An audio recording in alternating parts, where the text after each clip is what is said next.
Konbanwa. Hello. Hope everyone's doing well. I'm slightly out of breath because I forgot to grab a cup of water. Just in case I needed it. You never know. But, yeah, I feel pretty good. I kind of sound unenthusiastic, sorry. But it's been a pretty long week of me going through Endwalker at this point. So, there's that. And also, every time I get up, I usually try to get some cleaning done around the apartment. So, kind of a much-needed cleaning, because, I don't know. When things get, busy, sometimes you feel a little lazy, which that has happened to. Whoa. Someone spawned in front of me. But anyway, yeah. Just getting some stuff done for the day as usual, pretty much. And I don't know, I can't think of anything else to mention. I don't know, nothing significant. That is a really cool chocobo. Look at that outfit. I mean, I can see it, you guys can't. But anyway, so we are going to continue some more Final Fantasy XIV in Endwalker. Oh. My model's a lot more jumpy than usual. Maybe I can fix that? I don't know, maybe later. But anyway, yeah, more Endwalker. Time to face the final days, I guess, because, oops, I think we accidentally caused it to happen. Oh boy! Oh joy! Good golly! I don't know. Alright, so here we are. I don't know why, but on my screen it looks a lot brighter than usual. I tried fixing it, but I don't know if I'm doing anything wrong here. Maybe it's just my monitor. Maybe there was an update.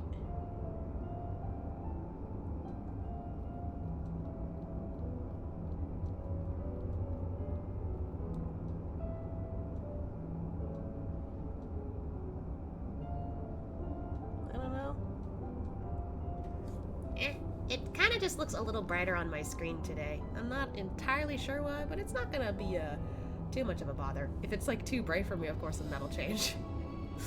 Because it looks normal for you guys probably. For me, though, I'm just why is my screen brighter this time? I mean, I did recently restart my PC, so maybe that's why. Typically, I keep it on if I'm trying to work on some editing and whatnot, which I was, so that might be it. Oopsie. Alright, so let's see. We gotta head over that way.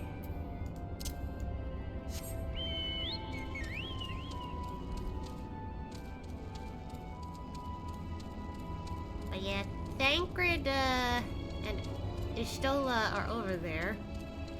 But Urianger is acting a little weird. Last I recall. Knowing him, he might be going through something where he's oh, I can't tell you shit. When is this man going to learn? You can tell us, we are your friends. It's funny though that around here, even though it's not really a, quote-unquote dangerous place, there's still enemies here. Also, I'm actually gonna fight one of these guys just for the heck of it. I learned that if you, fight them... The music in the background.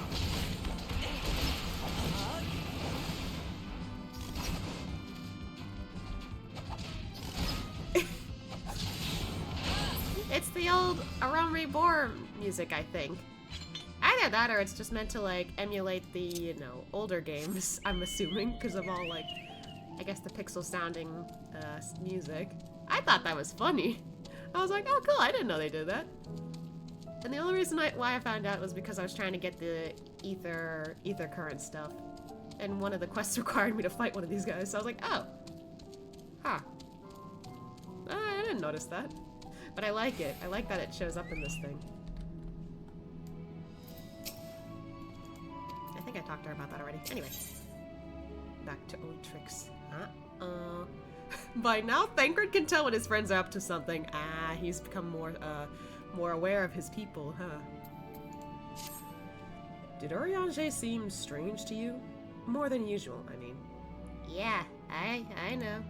I know he has a penchant for keeping his own counsel, but I'd be lying if I said I wasn't worried. Would you go and see if he's alright? Yashtil and I will remain here and see what else we can learn about the final days. If you hurry, perhaps you can catch up to him. Okay. Better for one of us to go, in case it's a delicate matter. Hopefully I'm overthinking things. You're not overthinking. Urianger usually puts more effort into concealing his clandestine endeavors, or perhaps he's simply given up on trying to hide it. Knowing we'll find out eventually. In any case, that he acts with good intentions is plain, so please give him the benefit of the doubt. Yeah. Like, he's definitely trying to, like, from what I remember in Shadowbringers, he's definitely trying to not do that anymore. But, like, it doesn't help when people are always saying, like, you look like you could be sneaky, and he's just like, I don't think he wants to be the one to hide all this from us. But, I don't know, people think he's a sneaky guy, and it's just perfect to talk to him for that. I don't know. On one hand, like, I think, like, I get it, but on the other hand, I'm just like, not everyone wants to keep secrets from everyone.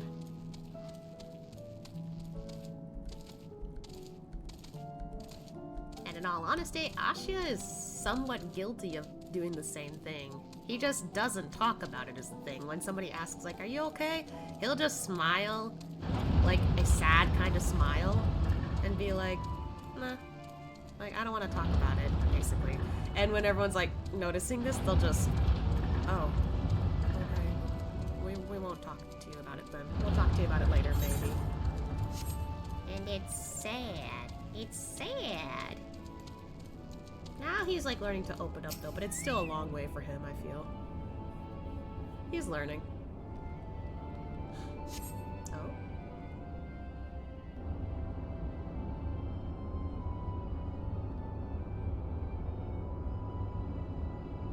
Oh. There he goes.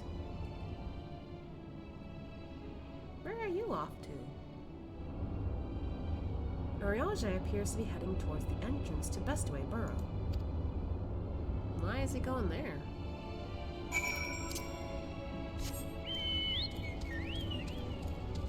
Also, this is kind of a weird observation for me to make, but I know that they updated the graphics for practically everything in this game. Almost. The grapes are a different matter. I distinctly remember this from frickin' Shadowbringers.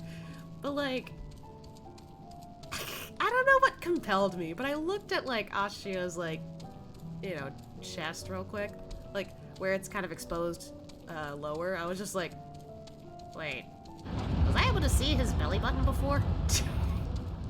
I don't know what compelled me to, like, look there carefully. I was just like, wait, I don't remember being able to see that clearly. Have they changed that? And I didn't notice? I mean, usually he's just, you know, fully clothed, so what was I supposed to know? But yeah, I don't know why I fixated on that during that cutscene. Now I'm gonna fixate on it if I keep talking about it. Oh, we see him again. Where are you going? I know you're our friend, but where are you going?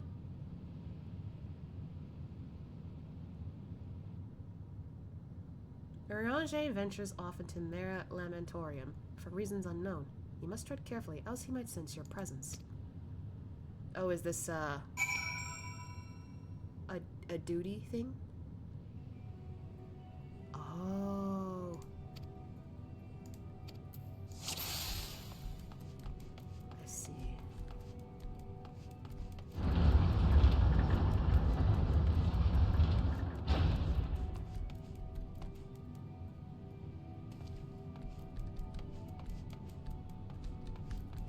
How are we supposed to hide like this?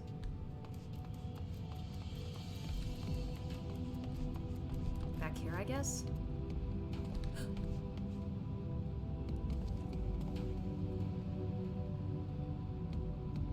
I feel bad that we need to do this to Urianger of all people, but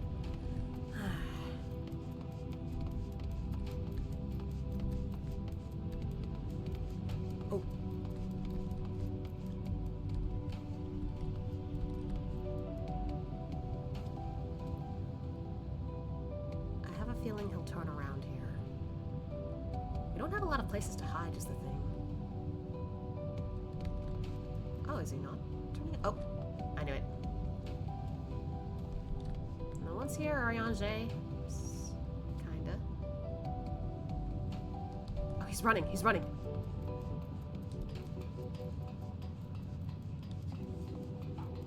Oh, shoot, he's fast.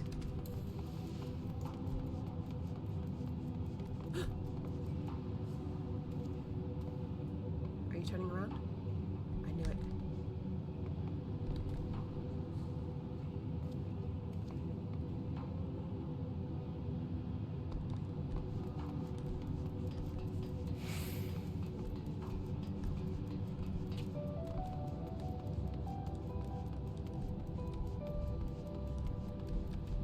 Where are you going, Ariange? You're getting pretty far. Oh. Okay. We're fine. That was a little difficult considering we had very little cover, but we got it. Where are you off to, man?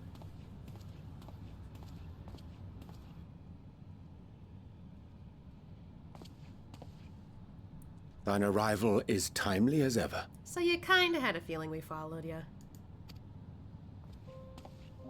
You're not very sneaky anymore, honestly. Thou didst chance to overhear my conversation with Livingway, I presume? Yeah. 'Twas not mine intent to move in shadow. Nevertheless, I have been asked to do that and more yet again. Is it so plain that these strangers could intuit it at a glance? My capacity for silence and secrecy and duplicity? You know, I think what's nice here is that he admits it right away. As soon as we catch up to him, he's like, yeah, so, I figured this was gonna happen. When Grahatir did contrive to deliver the first at the price of his own life, I was complicit in the scheme. A sacrifice averted for a mercy. Would that I could say the same for Menphilia. One life for one world. And by that bloody bargain brokered by my hand were the scions robbed of a dear comrade, and Flamine her beloved daughter.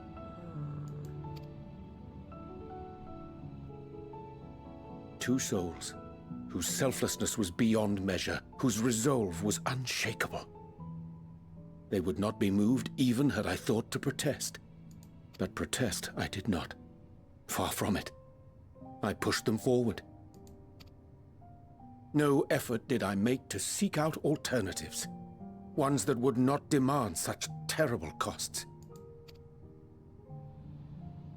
That resignation weigheth heavy on my mind, as does the memory of another lost to mine inaction. Dearest Moonbritter, who did face death unflinching, that we might secure a means to bring low the Ascians. In her hour of need, I did naught. Dutiful disciple of Louisoix, ever looking to the greater good. Had I shut mine eyes and bid her live instead, mayhap she would be with us today. I feel really bad for him. Like, something else I've noticed is like he hasn't done much until now, but I feel like ever since Shadowbringers, he started doing more because he doesn't like sitting to the side anymore. And I think that's good character development for him. That, and I think he's gotten more funny as time went on, so that got me to like him more, and I love that. I love that he's getting better at dealing with this, like, issues he's had for a while.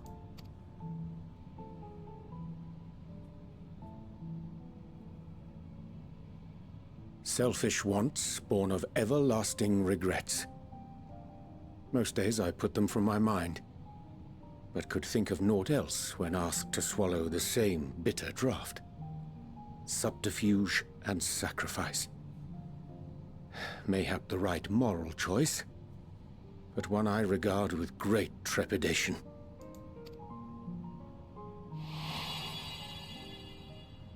The calamity of Amarot was a tragedy beyond reckoning, one which must never again come to pass.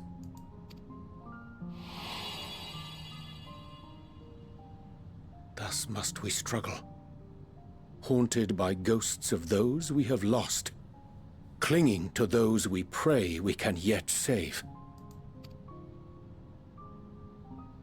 But what of those we cannot? How do we make peace with the dreadful algebra of necessity?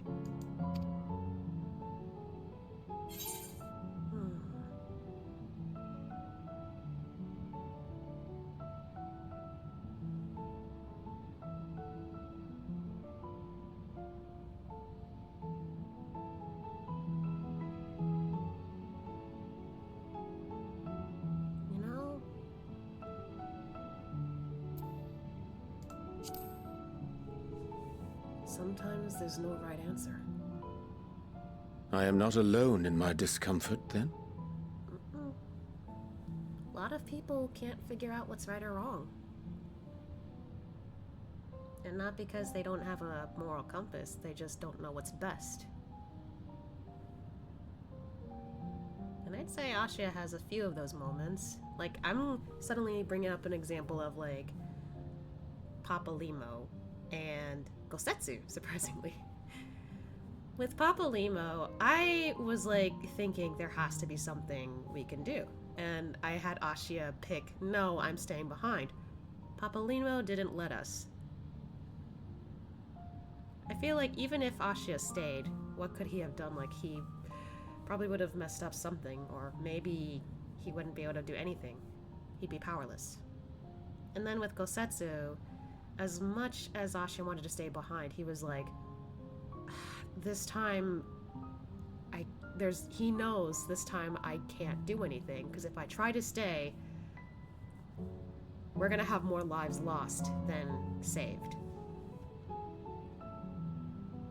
He was thinking clearer this time. He was like, I can't help. He can only stay.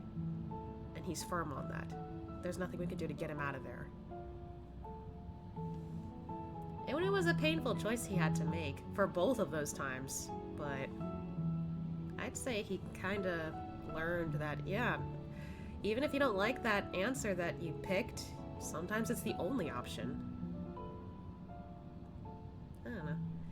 But either way, he's just like, yeah, like, sometimes there's not a correct answer to whatever life throws at us. It is surprising, though perhaps not. We Scions are wont to debate strategy at length, but are resolute and unwavering in execution. Strange. Scarcely can I remember when last we spoke alone, and so candidly. I mean, maybe if you actually hung out with us a little more, you probably could have that chance. Maybe.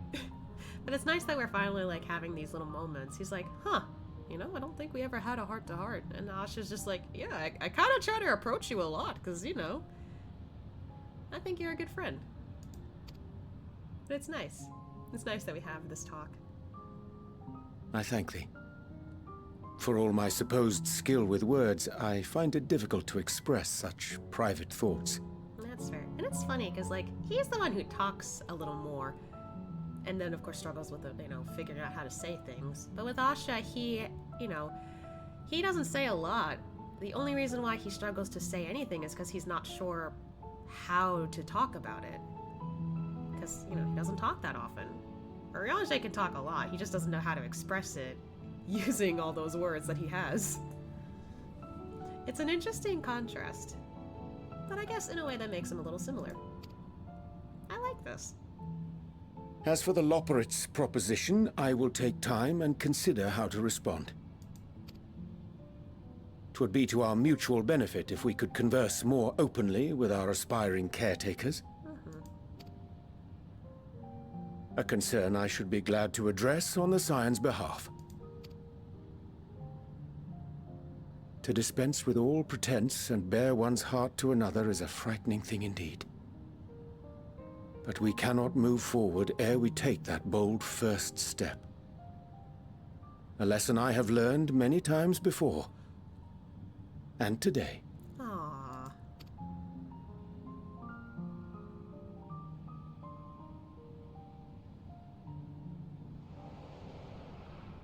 Oh. What are they saying? Curse these ears! I've had bugger all! Silly little ones, what are you doing there? No matter. We've got our plans.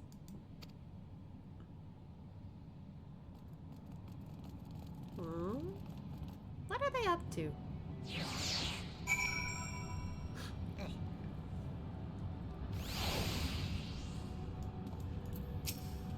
In truth, my reasoning for traveling hither was to effect a plan of mine own, a plan which may pave a way forward for us all. May, I say, for there is no guarantee of success. 'Tis the reason I set out alone. That failure, should it come, would be mine to bear alone. Yet thou standeth before me with proffered hand and open heart. 'Twould be remiss of thee to refuse thy amity, and so I ask, wouldst thou join in mine endeavor? Ah, okay. I wouldn't mind. I thank thee for accompanying me. 'Tis a simple plan, in truth. We shall not be long away from Bestway Borough. Difficult decisions must needs be made in the coming days, but I nevertheless believe we are all of one mind in our desire to save the people of Atheris. To make clear our resolve to the Laporets, I would offer them a gift, but its making doth require a most singular ingredient. Oh? What do we need, I wonder? Those things are pretty, by the way. It's a shame that it looks like they go around taking these guys out. Not sure why. Oh? Ew, what this? Ah, an abundance of sponge oil. Excellent. Why do you need that? I chanced to spy this aggregation when crossing Zodiarc's erstwhile prison. Using the spell taught to me by the Normu, I believe they shall suffice for the gift I would fashion. The magic requireth considerable concentration, however. Might I prevail upon thee to stand watch whilst I perform the incantation? Okay. Like, seriously, they look really pretty. It's just a shame that they're also a threat.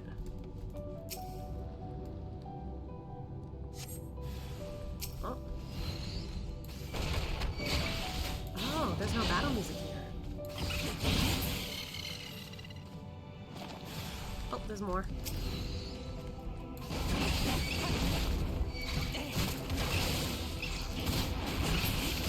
This is such a shame. They're really pretty looking. Oh, there's more. Still.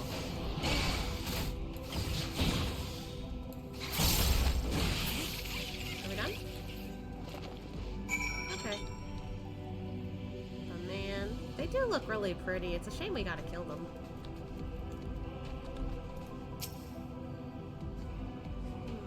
Anything else nearby? Surveying the nearby area, you see no sign of potential threats. This would be a good opportunity to see how Ariange is faring. Okay. Ariange, you good? Ariange remains fixated on his work. Wonder what he's making.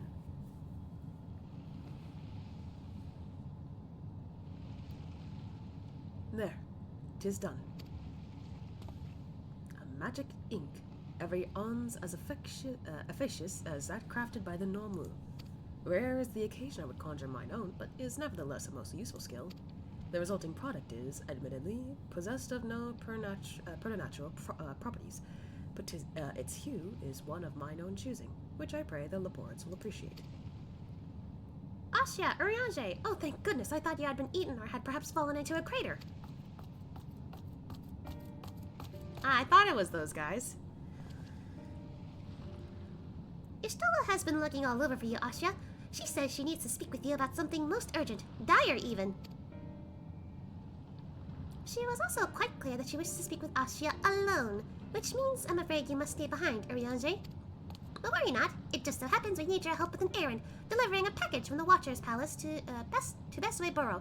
It's quite large and heavy, perhaps even too heavy for we Laportes, and we would be ever so grateful, like in English, if you would lend us a hand.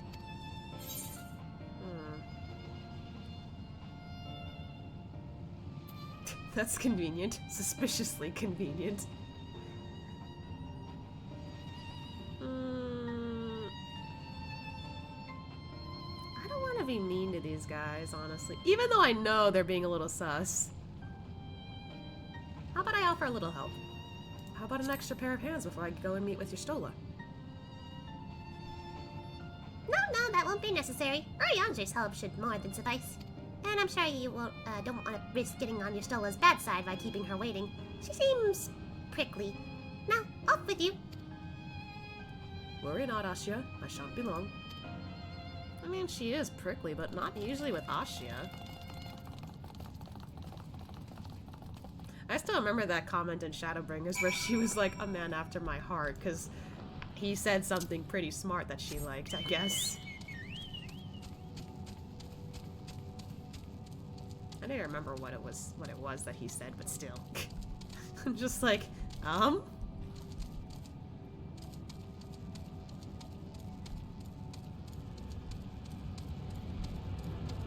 Where's the entrance? Ah, this way. Here we go.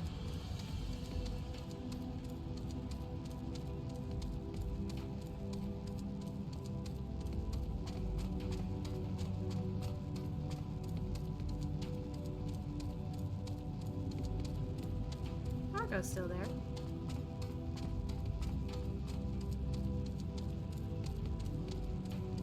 Hi, doggy. Oh, there's no indication to do that anymore.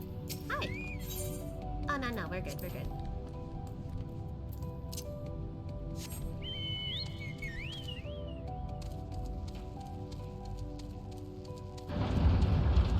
Where is it still?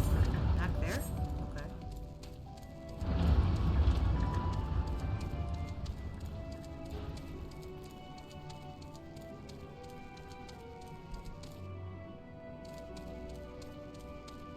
Whee! Ow.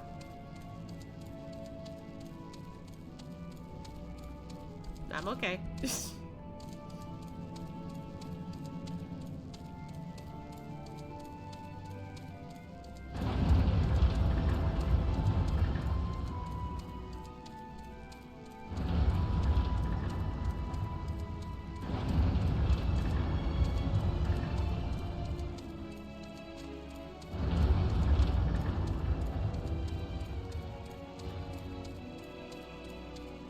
Oh, they're not that far from here.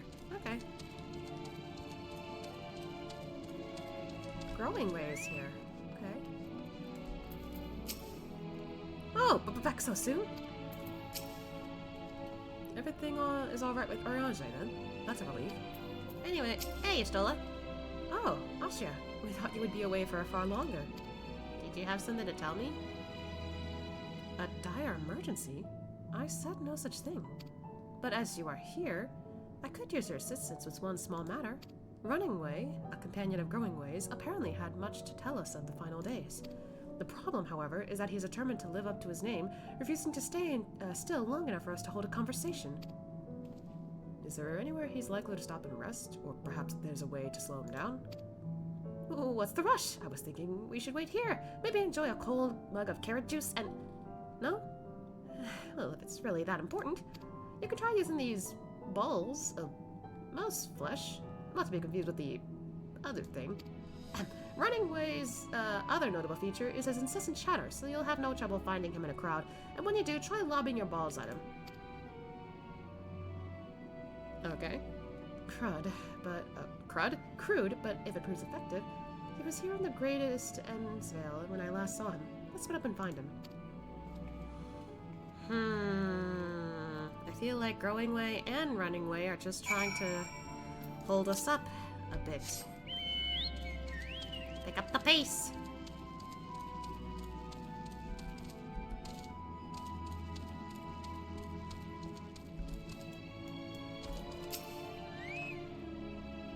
Ah, one of these.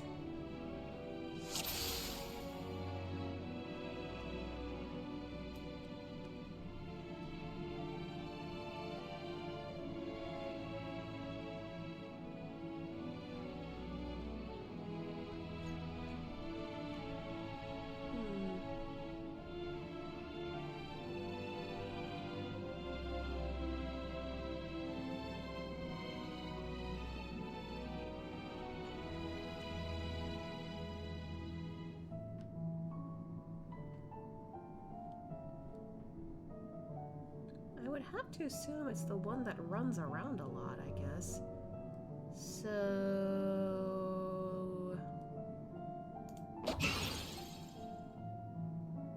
Ow, that's smart! If it was meant to be a joke, this isn't funny! That was easy.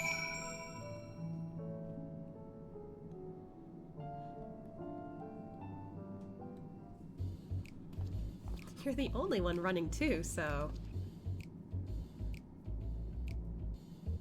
Hmm? Yes, I'm running away. Do you mind explaining why you hit me in the face with your balls of mouse flesh?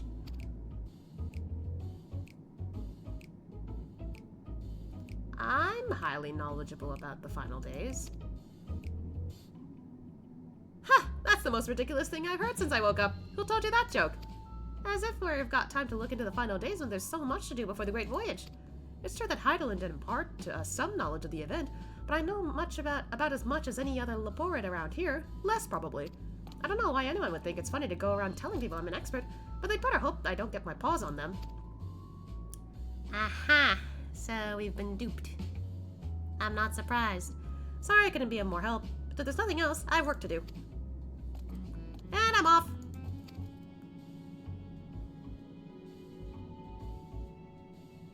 Yeah, I'm not surprised.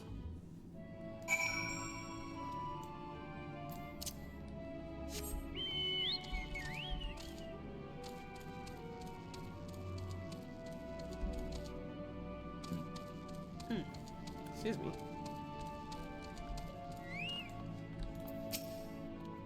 Oh no, you caught him!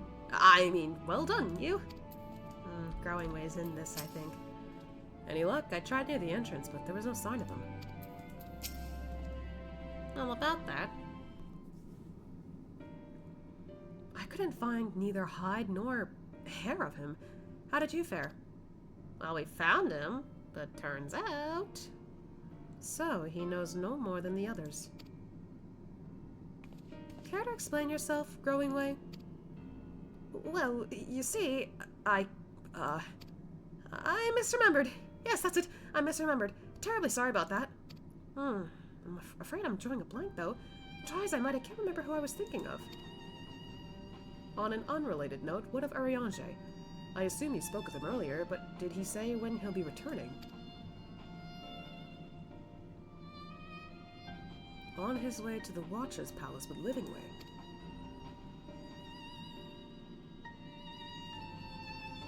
Between Growingway's sudden lapse of memory and our lack of other leads, maybe our time would be better spent lending Urianger a hand. What? Now hold on a moment! It's all coming back to me! Yes, I remember! Growingway, no. The information I'm looking for is in the archives. Yes, that's where you'll find all sorts of useful knowledge, including that pertaining to the final days. Ah, man. Are we gonna keep going with this or no?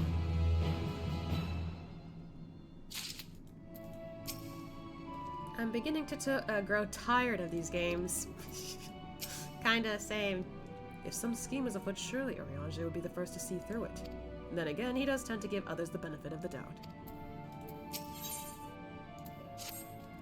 Oh, what to do? I promised Livingway I would help, but... No, I promised I'd help, so that's what I'll do. The archives on the second floor are on the main plaza. The eastern wing. Follow me. Okay. I suspect the Laporids are up to something, but if there is aught to be learned of the final days, I think it best we play along. For now, at least. Yeah. Okay.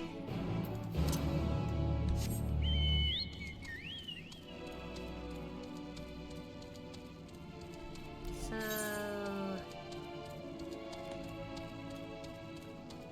upstairs over there. Okay.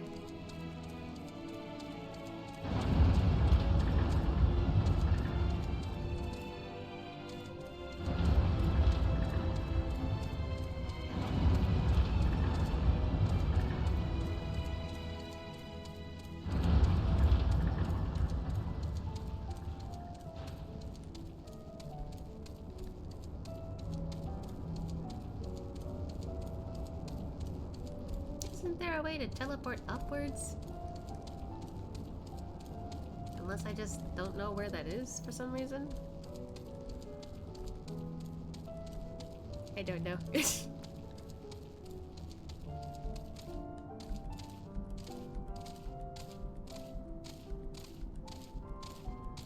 Hoppity hop.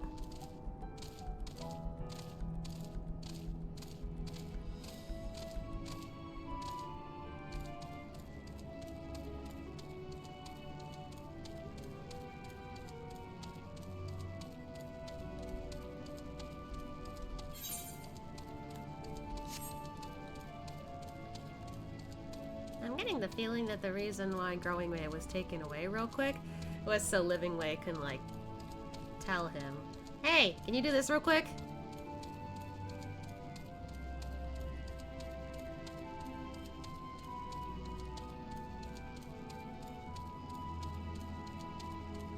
There they are.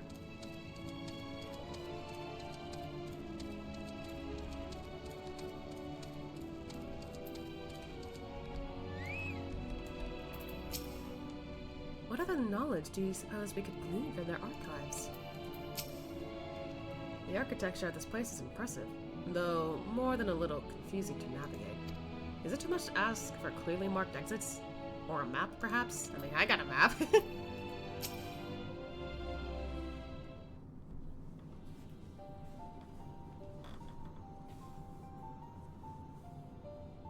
The archives are right through this door, but it seems to be locked.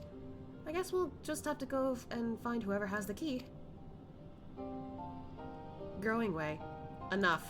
If you have naught else to tell us of the final days, you need only say so. We can ill afford to be wasting time here, as you well know. Did you yourself not tell us we must act quickly? Yes, we did, but the moon was to be a perfect paradise for the people of Aetheris, and we're running out of time to make everything ready for their arrival. We hoped you'd see the wonders we have to offer, but you found nothing but faults and flaws in our work. Only one of you saw potential, so you others must be kept here. Ah, so that's Living Way's game. Run us about in circles and, failing that, lock us away so we can't put the plan at risk. Everyone except Urianger. He understands what is at stake, what must be done. I fear you've misjudged us, Growing Way. Never have we decried the notion of using the moon as a means of escape.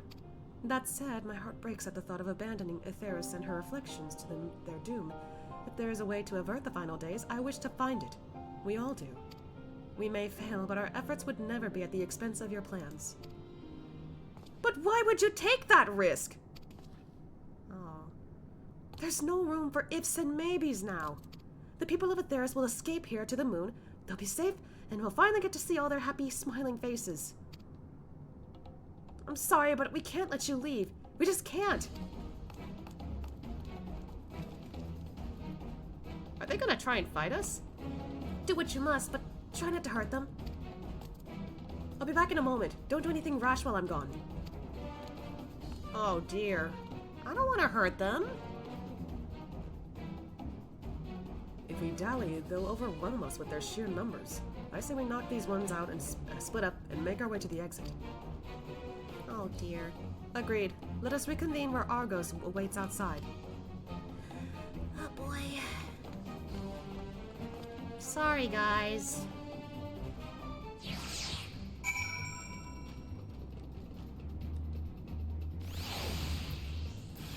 I'm so sorry, you guys.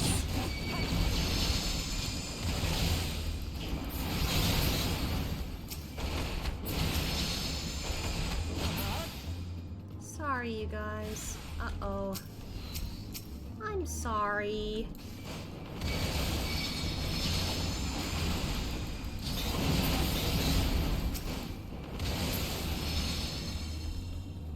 The problem? Oh, Growing Way. Oh, I'm sorry.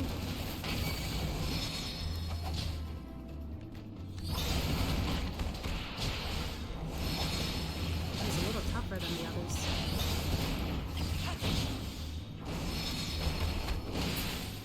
I'm sorry, buddy.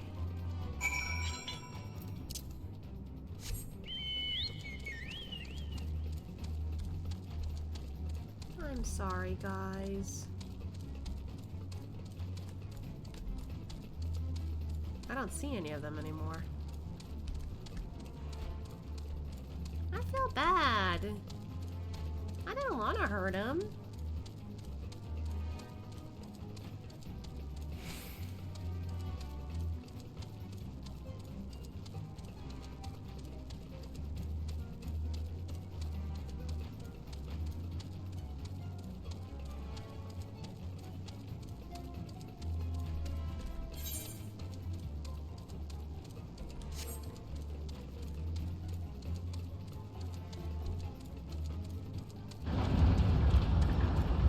There they are.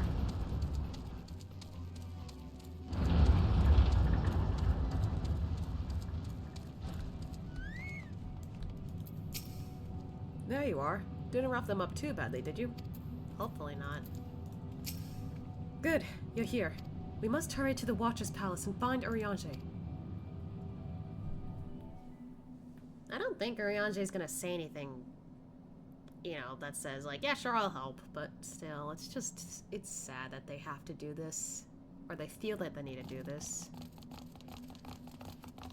And what, pray tell, do we seek at the Watcher's Palace? Oh, come off it, friend. You know full well why we're here. The time has come for you to return to Etheris and help your brethren prepare for their journey here and beyond. Forgive me, Living Way, but I cannot in good conscience proceed with this plan. There you go. I'm sure he has his reasons. But what about the final days? The death and the doom? Oh, we have to hurry before it's too late.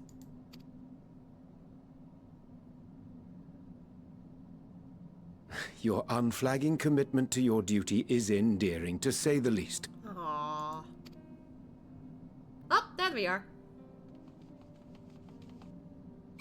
Oh, bugger! I didn't expect him to say that. Alright, we trust you. We trust you. Be at ease. They bear you no grudge, nor do I. How could we, having come to understand your purpose? For millennia, you and yours worked tirelessly towards the singular purpose of this heavenly vessel's construction. An arduous feat by any measure. 'Tis clear you have spared no effort. Why, your very names are a testament to your dedication.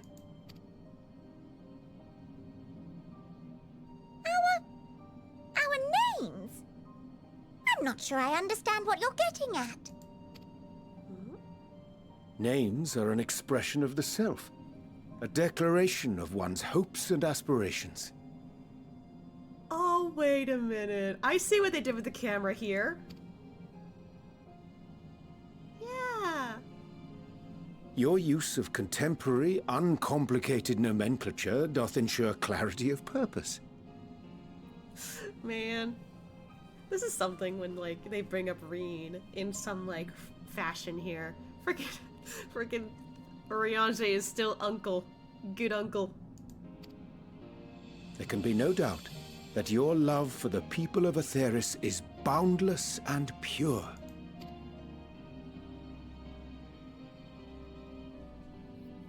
Yes! Yes! A most mellifluous phrasing. We Loperids were born of Heideland's love for Etheris. That shining, shimmering blue jewel, brightest star in the sky, brimming with life and possibilities. For as long as I can remember, I've toiled in anticipation of the day when this vessel might be needed. All I've ever wanted was to meet those she cherished so dearly, to serve and serve well. That goes for all of us, don't you see? So help us help them. Lead them here where we can keep them safe. If there's anything wrong with what we've built, we'll fix it. We'll make it right.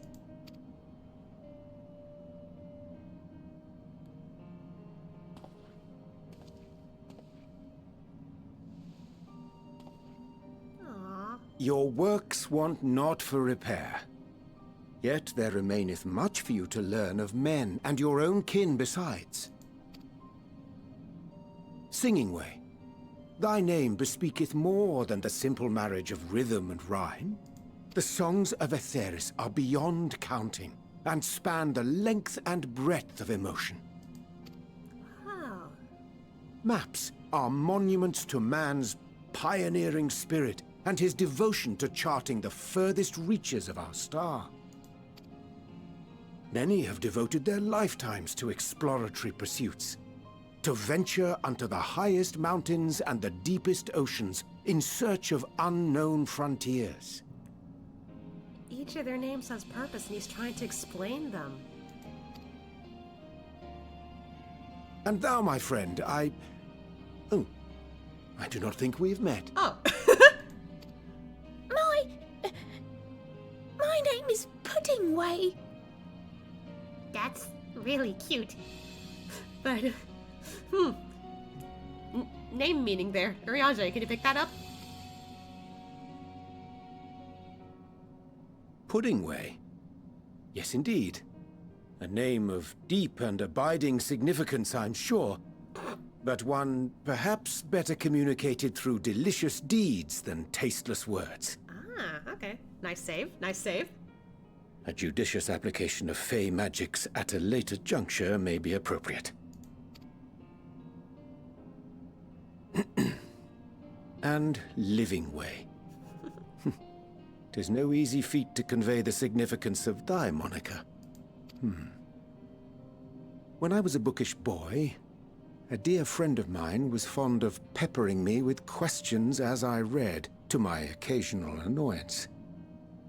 One day, I posed to her a question of mine own. What doth it mean to live? Is he talking about Moonbreeder? After much contemplation, she proffered this answer. The anticipation of a half-read story's conclusion. The hope today's mistake may serve as tomorrow's lesson. The wish that a new acquaintance may one day call thee friend. She believed it to be all these moments and more. I want to understand, but... I, too, still labor to find mine own answer. 'Twould be my pleasure to assist you and yours in embarking on a journey of self-discovery and enlightenment. Aww. For thee, Oh, it's the gift that he made.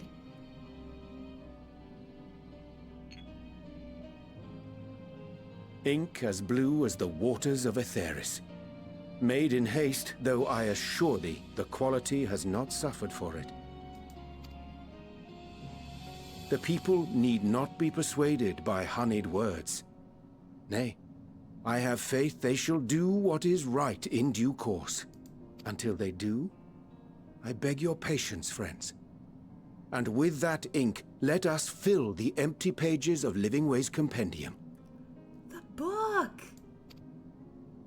An open exchange of ideas will surely afford you all a better understanding of modern man, and with it, ideas for improvements and renovations. But more importantly, it shall empower us to together find a way forward.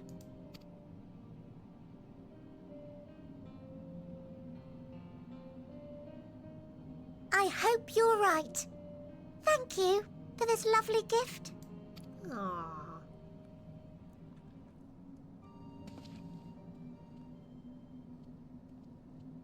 There you have it. I shall remain with the Loporrits to ensure that all is in order. Oh, I think I get what he's trying to do. Because, like, he's talked so much already about, like, oh, like, we can give you all these ideas. But that doesn't mean he's fully agreed with the plan outright. He's giving us time to fix everything, isn't he?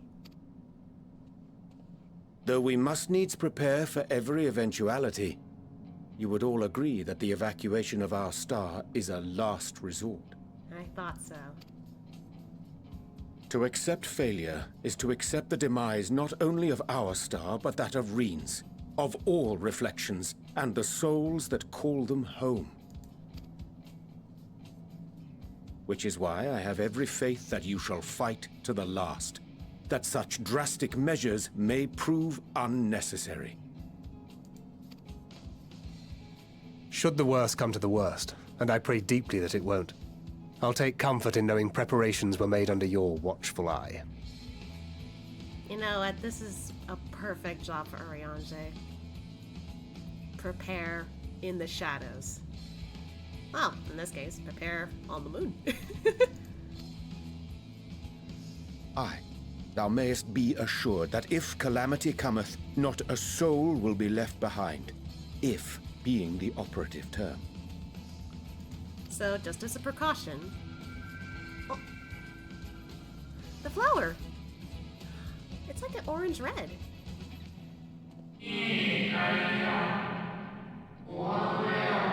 Hi, Watcher. I was gonna say, I think that flower makes me think of...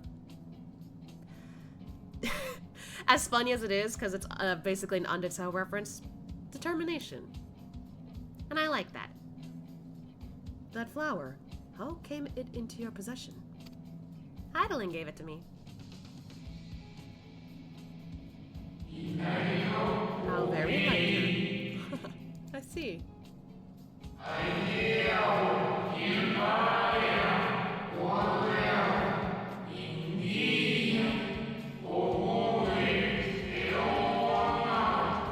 Guided by its light, you may come to know her true intentions.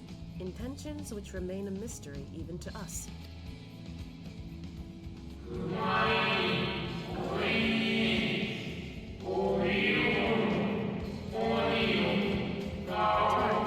We called it Elpis. You would do well to remember the name. An Elpis flower. Now we know the flower's name. I like that. I hate to interrupt, but I feel like I need to make amends for all the secrecy. I mean, you definitely had your reasons, and you were trying so hard to be, like, accommodating. The problem is that we can't just leave home that easily. It's not a simple matter. Think nothing of it. We haven't been the most gracious of guests. Do convey our apologies to Growingway and the others. But of course! And when next we welcome more guests from Aetheris, we'll have learned to be much more hospitable hosts. Oh, and circling back to the matter of inappropriate secrecy, we ought to discuss our benefactors. Let me guess. Agreed. The Charlayan Forum, yes? I knew it! What? How did you know? The more I heard, the more obvious it became. The Forum's aims align closely with those of your anonymous patrons. A telling coincidence would be an understatement. Yeah, so I was right. They were preparing for the apocalypse. I was honestly just making that comment because I'm just like, huh. This stuff makes me think you're preparing for that. And once they mentioned, like, you know, like, oh, our, like, patrons over and over, I was like, who the frick would know about that? Yep. Though had we not taken it upon ourselves to peruse certain restricted tones in Labyrinthos, we might still be unaware of their plans. But let us continue this discussion upon our return. I dare say we have kept Alphinaud and the others waiting long enough. Yeah, we need to get back. Stat.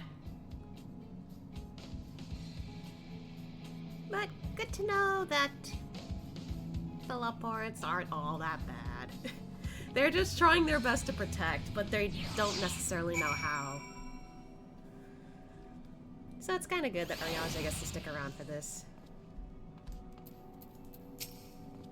I chanced to spy you crossing the chasm, and I feared something was amiss. But all is well, and more importantly, I have been given the opportunity to behold a wonderful sight. Keep the Elpis close, and its light will be your guide. A declaration of hopes and aspirations. I hadn't thought of it that way before. The Laportes may be in good hands now, but that doesn't change the fact that their plan is a last resort I'd rather not employ. Let's see it doesn't come to that, for the first and all the other reflections. Yeah, The Laportes think so highly of the people of Aetheris, yet it seems this evacuation plan is the only way they know how to express their adoration. If we had been more clear in our intentions from the start, mayhap we could have avoided this wrinkle. Something to keep in mind in the future. Yeah. There was a miscommunication between all of us, honestly. There is little I can do to help stop the final days, but should you need to know of star traversal, look no further. Such knowledge I can offer in abundance, so do not hesitate if you find yourself wanting. I forgot that this one has a lisp, but it's so cute. The others will be so happy to hear Ayanje is going to stay and teach us all about Aetheris. We'll have to be careful not to get too distracted by his lessons. There's still maintenance to carry out after all. Nice to meet you. Name's Pettingway. Sorry again for all the trouble. We promise we'll do better. Honest. Aww. Well, that was all rather embarrassing, wasn't it? At least we're on the same page now. People and Aetheris. We'll save both, or at least give it a good try. Aww.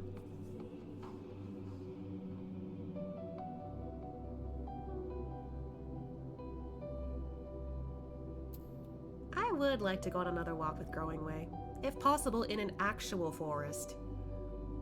Tell Growing Way I look forward to our next walk together. I will. I'm sure he'll be glad to hear it. No hard feelings, Growing Way. No hard feelings. 'Twas a relief to see Living Way was pleased with my gift of ink, to serve and serve well. Through their knowledge, although their knowledge may be lacking, their boundless love is a blessing without peer. It will be no easy task to prepare them for what must needs be done, but gladly do I embrace this duty, even if it doth necessitate that we part ways for a time. Forgive me my absence, but I have the utmost faith in you, in all our fellow scions. When next I return to Aetheris, I pray I find you all in good health and in good spirits.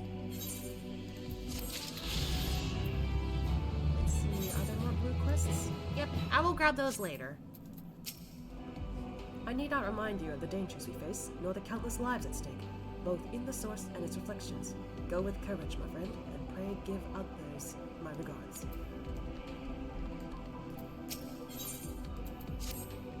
With the Laportes in Urianger's capable hands, we needn't worry about affairs here in our absence. Knowing now that the face of their earthly collaborators, there is much to discuss with Alphinaud and the others. Let us return to the Tower of Babel. Our battle for the star will soon begin in earnest, and we must be prepared. Oh, right. I got a bunch of these things.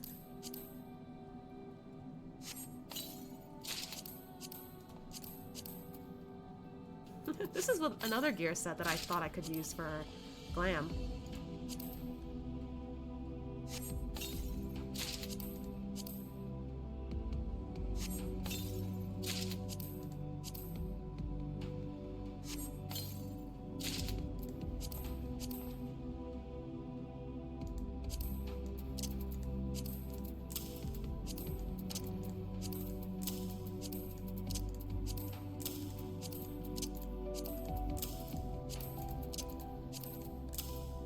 There we go.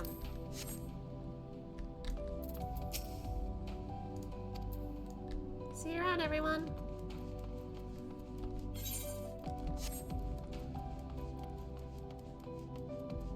Let's see if I can find it. Ah, there it is.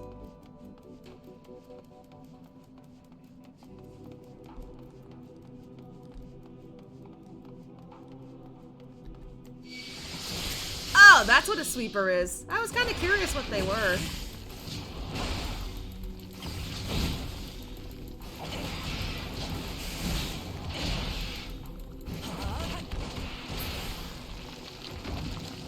Well, good to take note. I don't think I quite like that. Oh! Hello! I was just about to head back.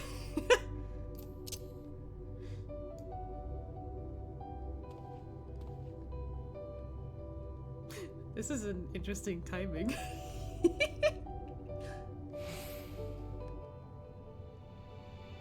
How many times am I gonna get jump scared during Endwalker, I wonder? Let's count! Anyway, I was hoping I'd appear right as you clicked along. I mean, I did click, I just clicked on the wrong thing. It's kind of funny. Alright, now the actual exit. Time to head back. Still can't believe we can actually come back here. I'd forgotten how cold it was here in Garlemald. A testament to the Laporte's ingenuity that I felt no such discomfort on the moon. So, surprisingly, it was nice and comfy there. Okay. God, I can scarcely believe we went to the moon and back. But we'll have time to reflect on that later. Right now, we need to head back to Camp Broken Glass and deliver a thoroughly detailed report to Lucia. I'd like very much to know how everyone is getting on here as well. They'd only just begun to treat the temperate prisoners when we left. I share your curiosity, but warning our allies of the final days is of a greater importance. I speak not only of the contingent, of course. The heads of state of every nation must know what we have learned. We know not when or where, what manner... I can't English. When or where or in what manner the final days will begin to manifest, and so we must see that everyone is prepared. Agreed. Though we may wish to stress the importance of discretion, lest the public be sent to panic. Not that everyone is in a position of responsibility should need to be told as such, but it bears repeating. Anyway, first things first. To Camp Broken Glass. Let's go, let's go, let's go, let's go. We gotta go. Ah! I just want to see what the exit is like from here.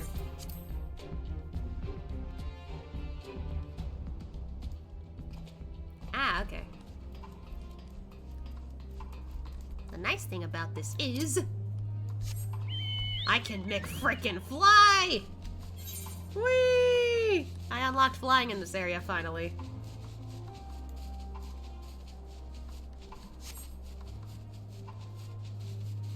I bet it's a lot colder for Ashia as he goes through here, though. He's just like, ah!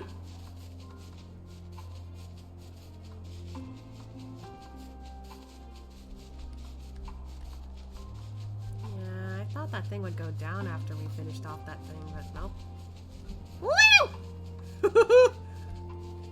That was quite a monster there.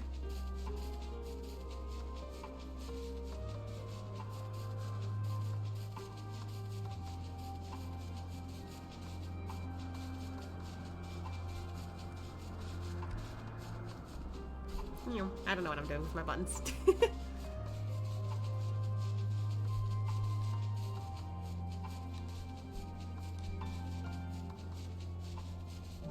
Wow! Is anyone else here? Just realized.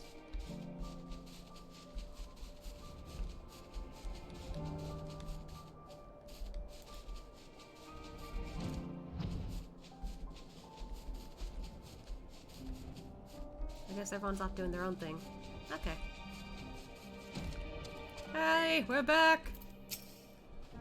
Ashia, at last you have returned. Hi, Lucia. It's good to see you all again. No worse for your lunar adventure, I hope. Heh, lunar. We've done about what we can for now, and believe me, we intend to tell you all about it. But before we do, might you tell us what's become of Garlemald in our absence? We've succeeded in subduing the tempered inside the Tower of Babel. We took many alive, but combined with those who were already in our custody, the number of requiring care has grown exponentially. The inclement conditions here have made it difficult, if not impossible, to treat them all here, and so we have petitioned the aid of the allied nations. Some are understandably hesitant to proffer assistance, particularly those that were but recently subject to imperial occupation. That said, several others have agreed to grant them refuge for treatment. With the assistance of your fellow scions, we endeavored to see them safely transported and subsequently cured of their tempering. Will all the tempered be relocated? Not all, no. We have sufficient shelter to attend to those whose treatment has begun, and enough healers have volunteered to remain until their patients are recovered. Julius is one such patient, though he is not yet fit to receive visitors. Truth be told, it's a miracle he and those in his company were not harmed in the chaos. If not for Alphinaud and Alisaie's timely assistance, I dare say none of them would be with us today. Good on the twins.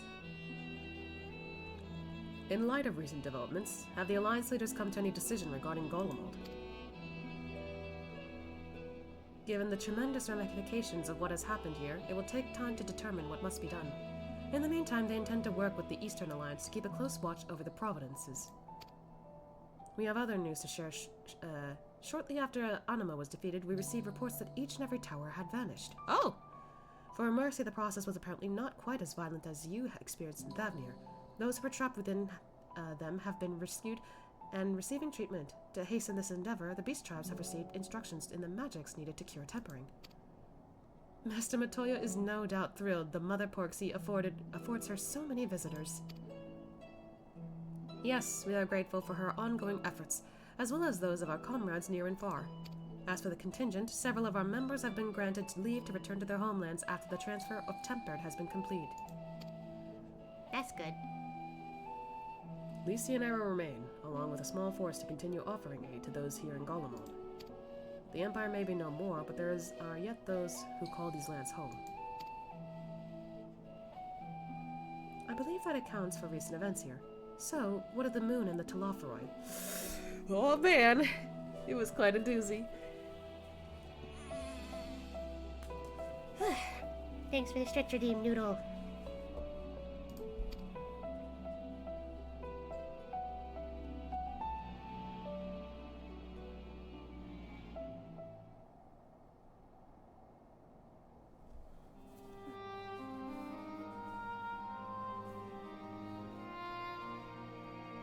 How are you? I'm doing pretty good.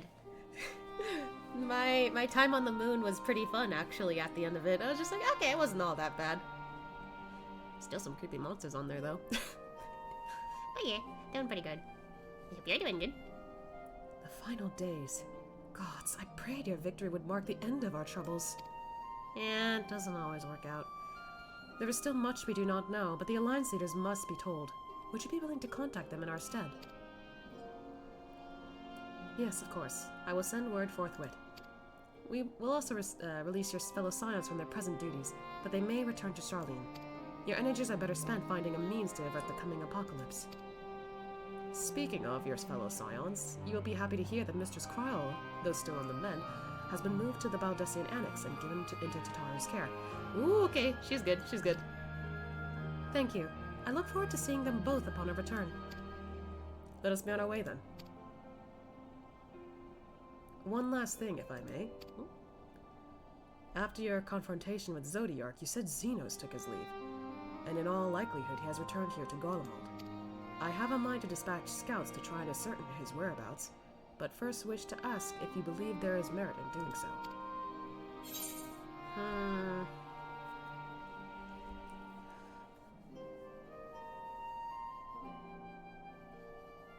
I mean,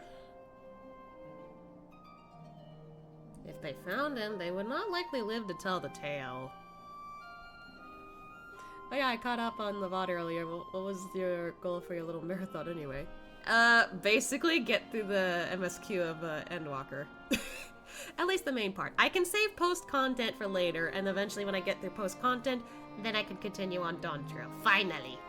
But yeah, that might be a while, depending on like how I set up my stream schedules, I guess. Because I literally started this marathon just to, you know, go through most of Endwalker if I can.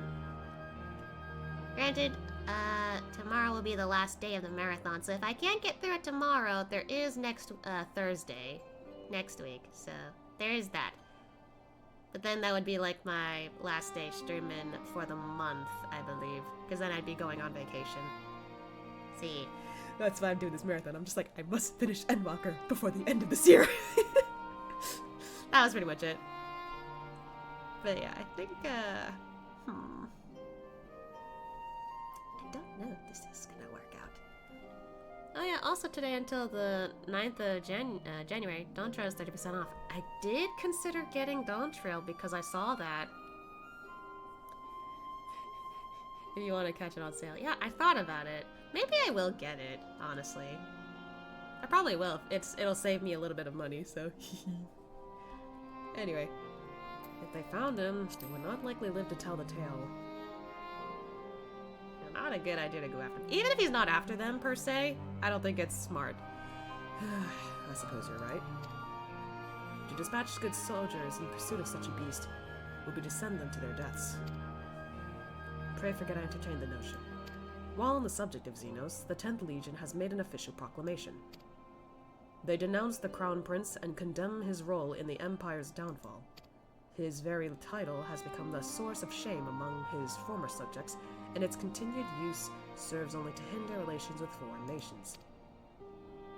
For this reason, he has been declared as Xenos Viator Galvus, outcast and enemy of Garlemald. Oh. So, he'll have nothing to come back to, I guess. Fandaniel is no more, and now his own people turn against him. It seems he's not but his bloodlust to keep him company. I don't think he really cares about all that, yeah, so... Better that than an army to see it sated. At any rate, I will not keep you longer. I pray you safe passage back to Charlian.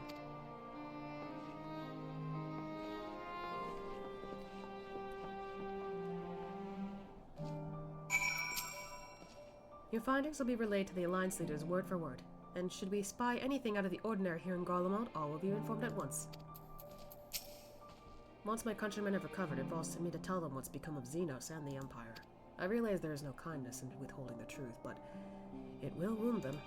Yeah. Oh wait, can we even... Oh, we could leave from here.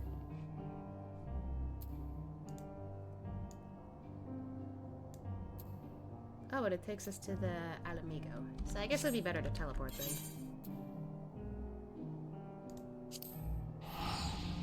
Whee!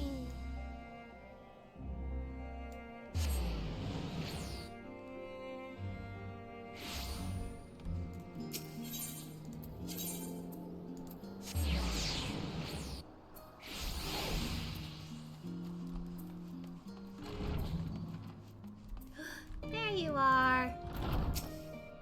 Oh, it's good to see you. I'm free from, chilblains, I take it. You'll be pleased to know everything's been kept in order since you've been away. I even brought a few useful knickknacks with me from back home. But no sooner had they arrived, I received word from Carl in poor health, and you on the moon! If you meant to give me a fright, you succeeded. Sorry, Tataru. Oh, real quick, is anyone in the entrance hall?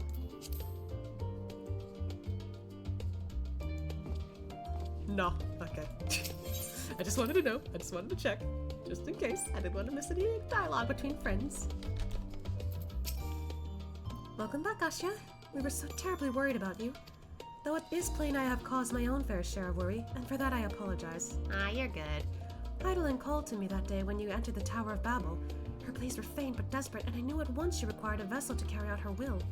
What came after feels like a dream barely remembered, my body floating through the life stream towards Garlemald. When I regained consciousness, I was all aches and frostbite, exhausted of ether. So exhausted, in fact, I could only laugh, for it was in that moment I understood Raha's weariness from the Tower of Zot. Oh, I mean, I guess that's a good comparison. Would that I could laugh at a time like this. Though we prevented Zodiark from being unleashed upon the world, I am curious to know what else took place there on the moon. You're not gonna like it. Perhaps you should wait for the others to join us before you give your account. Let us reconvene in the main hall once they've arrived. Yep. For a blessing, I've recovered enough to get out of bed. Even if I hadn't, I could not, well, miss your account, your exploits on the moon. I went to the moon, it's insane.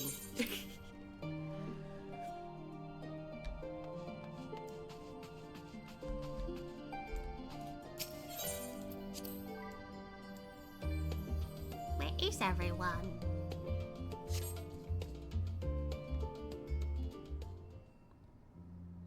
There we are. We're missing Alisaie. And Kyle's there. Okay. Sorry to have kept you all waiting. Not at all. We understand you've been quite busy. Will Urianger be joining us? Nah, he on the moon still. Duty keeps him away, I'm afraid. Though Asya can explain better than I. He's on the moon. But anyway.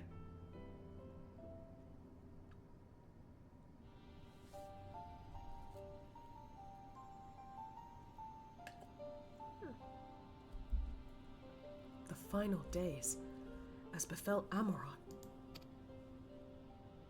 Ah, and we are to escape via the moon? What of the source and its reflections? Yeah, because, like, now that Graha's hearing this, it's like, but I did all that work to save this planet, this star, and the first. Was my work for nothing? Like, that would be a horrible thing to hear, like, for real. I have no intention of standing by while the world falls to ruin. So, how do we stop this? Unfortunately, we have no answers at present. If the celestial currents have grown stagnant, as was the case in the time of Amarat, the solution would be to alter the flow of ether throughout the entirety of the star. The ancients accomplished this by summoning Zodiac, sacrificing half the star's population in the doing. But it should go without saying that such a sacrifice cannot be repeated. Which leaves us the daunting task of identifying the underlying catalyst for the final days, a feat which even the Amarotines could not accomplish. Unfortunately, we have found no clues in Mare Lamentorum. There is still much we do not know about the catastrophe itself, let alone what may have caused it. The final days were marked by the corruption of the Amarotines, creation magics, but we command no such power, which invites the question, what havoc is in store for us? That's terrifying, yeah, I don't even know. If we knew that much, perhaps we could draw some parallel with the events of the past, and thereby form some semblance of a plan. Perhaps we should start with the Forum then. Having worked with the Laportes in secret all this time, there is surely more they can tell us. Will they let us chat with them, though? Oh! Forgive the interruption, but I've urgent news. The Forum is holding a public assembly in the plaza outside. Some sort of announcement. What is Father up to now? There's only one way to find out. We gotta check out that announcement then. This is awfully good timing for them.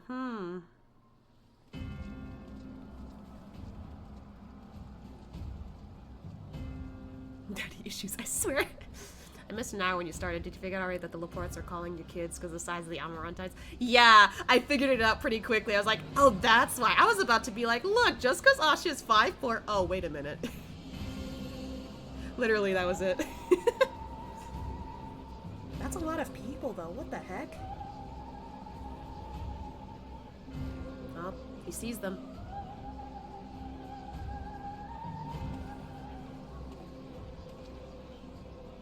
Order! Order, I say! Sorry, his voice is bland there.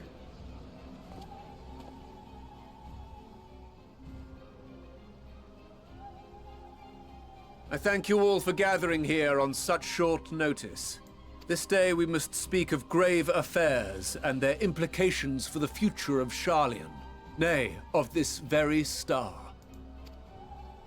Said affairs concern all citizens, and so we have called for a public assembly.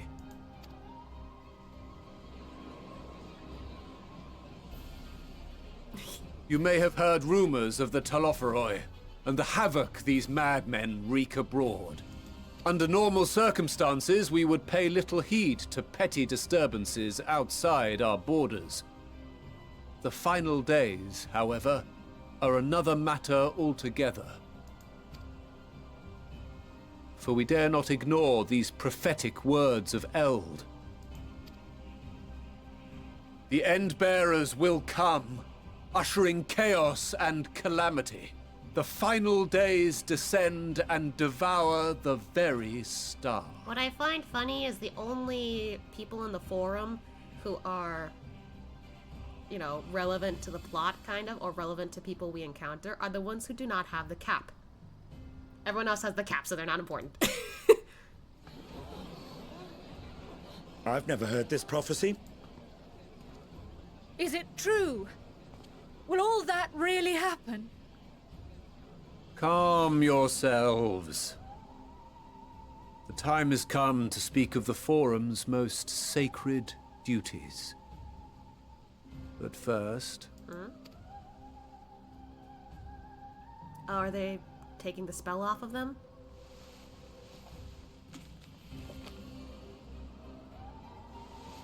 Give voice to the voiceless. Let bindings be unbound. By unanimous decree, I declare the enchantment broken. Everyone's gonna talk now. They can talk about it freely.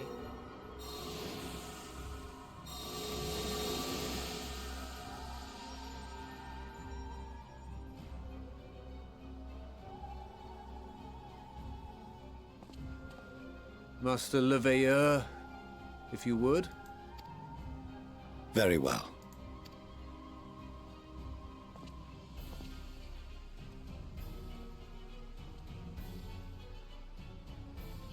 "270 years ago, our forebears began an expedition in the Dravanian hinterlands, in search of a route to access the ethereal sea. This much is public knowledge. Their findings, however, would become the Forum's most closely guarded secret. What those researchers discovered in the hinterlands was not a passage unto the ethereal sea, but the very heart of our star, and Hydaelyn herself." What? She spoke to them of a calamity that would extinguish all life, and of a means by which we might be spared. That was not what I expected, but that would explain why they know about the Laportes and what's going on the moon. That was the last thing I expected to be in there. What the fuck? The moon. 'Tis in truth a gargantuan vessel built to serve as sanctuary for her children and deliver them from this doom. I make this comment at all reactions from streamers I watch, but imagine digging into the earth and finding God. Like, right? I'm just like, what? Aren't gods usually in, like, a heavenly realm? Why are they in the center of the earth? What the heck? But I guess Hydaelyn isn't your typical god. So, Much like Nunkref's hope in ages past, it will bear the people of a world in the throes of death to a new home. It will make sense. Oh, well, maybe. I would assume so. Needless to say, this will be no small undertaking. To facilitate the great work, the Forum has maintained close contact with the servants of Hydaelyn, who presently reside on the moon. Convinced that the foretold end was all but inevitable, we began amassing a wealth of knowledge, not merely for the betterment of our nation, but in preparation for the journey to come. You reveal this to us now? By the gods, how long do we have?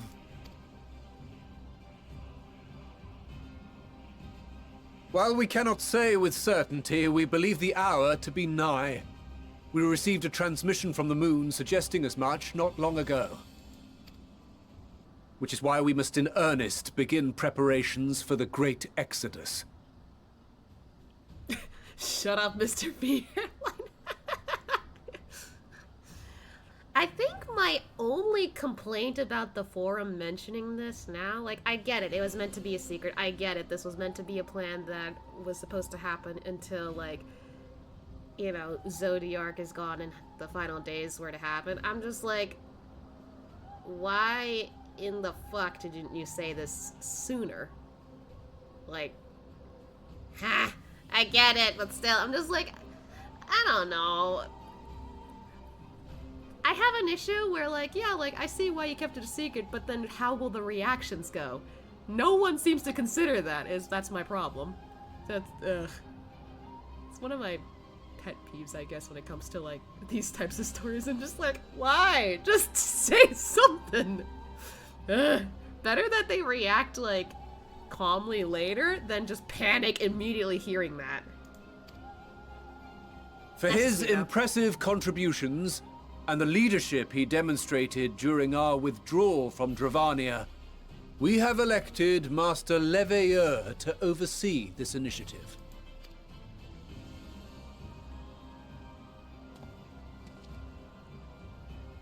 Fellow scribes and scholars, my countrymen, we face a threat of unprecedented scale.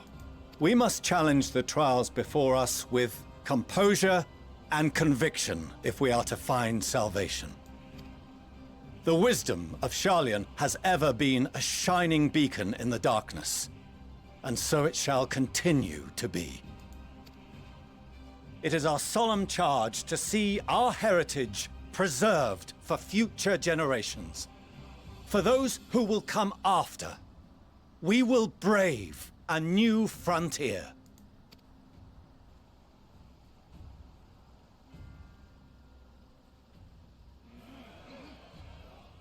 Not everyone seems to be in agreement. for the most Administrative part. edicts will be relayed to all major institutions ere long. In the meantime, carry on with your duties. With that, I hereby call this assembly to a close.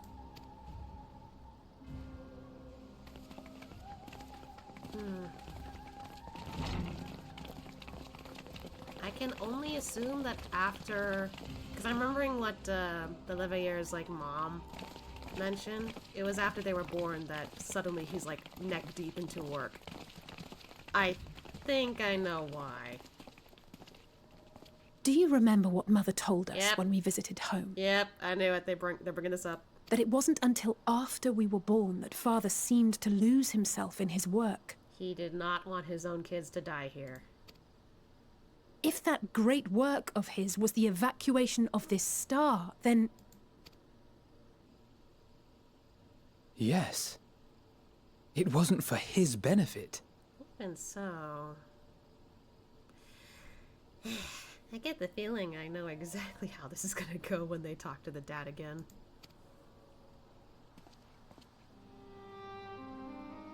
Would you mind waiting here a moment? I wish to speak with Father before we leave. Mm-hmm.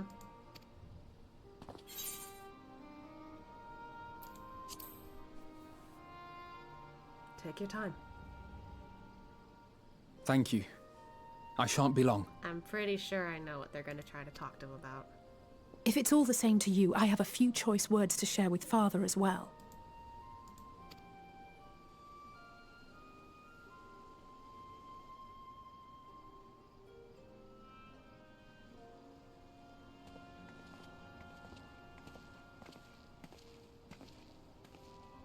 So, come to call us cowards and bid us join your fruitless battle against the inevitable. I said this before during the forum. We're not against you trying to make these plans. We just want the truth. And you were not willing to give it. That's why we were sneaking around. Why don't they listen? Why don't they hear us out? Anyway. Nay, we do not object to the forum's proposal. On the contrary, those who wish to flee have every right to do so. Urianger is cooperating with your associates on the moon to ensure that all is ready should evacuation be our only recourse. Then whatever your business, I suggest you be brief. Though we cannot boast the boundless wisdom of Charlian, we have first-hand knowledge of foreign cultures and have conversed with no small number of peoples. These experiences have taught us fundamental truths that cannot be recorded in any tome, nor charted on any map. The beating heart of this planet is its people, many of whom would give anything, even their lives, to protect the lands they love. Many may choose to join you in the end. But what of those unwilling or unable, for whom escape will never be an option? What would you have them do? And, like, they're not even including the people in the other, like, shards. They have nowhere to go. You can't do anything for them.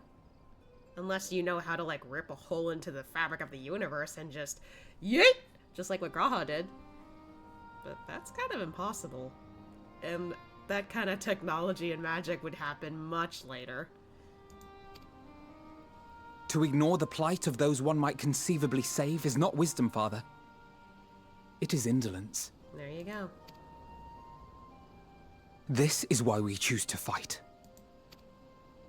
We'll not ask for your understanding, Father. Only that you don't turn a blind eye to the good we have done. That we can still do. We're not children in need of protection.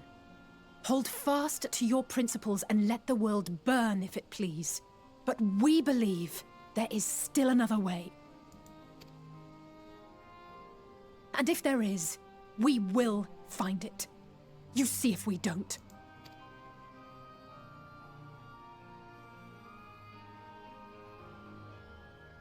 Do as you will. Just stay out of our way. We never intended to get in your way.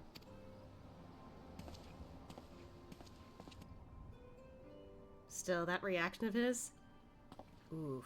Must have hurt that his own kids are like, yeah, we don't necessarily agree with your plan. Were he not so consumed with self-righteousness, he might tell you how proud he is of you both. Like, there's nothing wrong with your plan. Not gonna tell you guys not to do it. But we're not gonna be a part of it. We're gonna try and stick around and fight. So I bet he's just like, I'm seeing my grandfather. Or, in his case, I'm seeing my father. Their grandfather in them. I think he might be a bit peeved. But, yeah, what Yustella says might be a bit self-righteous here. He's like, being a bit stubborn, he is, but hey, he's just trying to do what he thinks is right, and I'm not blaming him for it. Tell me he got fake donuts, I'm tired of seeing that. I don't know. He's just trying to be a father, trying to protect so many people besides his own kids at this point, so I get it. I totally get it. He just doesn't see that there's more ways to help people. Bold words call for bold action. And there'll be no turning to your father should plans go awry. As if I ever would. So long as there are those who wish to stay and fight for this star, we have to do what we can to help them. And, like, take into consideration, like, people have lived here for so long. This is all they've known. Going to, like, make that jump to change, it's gonna take a lot for people to, like, accept that. I couldn't even accept that. I was just like, I mean, it's not bad, but, like, there's gonna need a lot of changes here. Which they're working on, thankfully. And if we're to do that, we'll need to be well rested. Wouldn't you agree? And having triumphed over what we once thought to be the source of all evil, I can think of no one in greater need of at least a dozen winks. A little bit.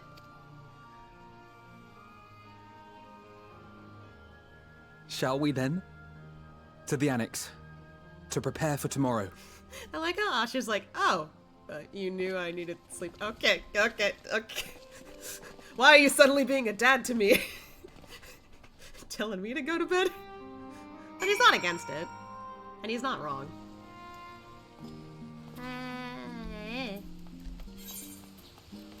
You walked awfully far from here.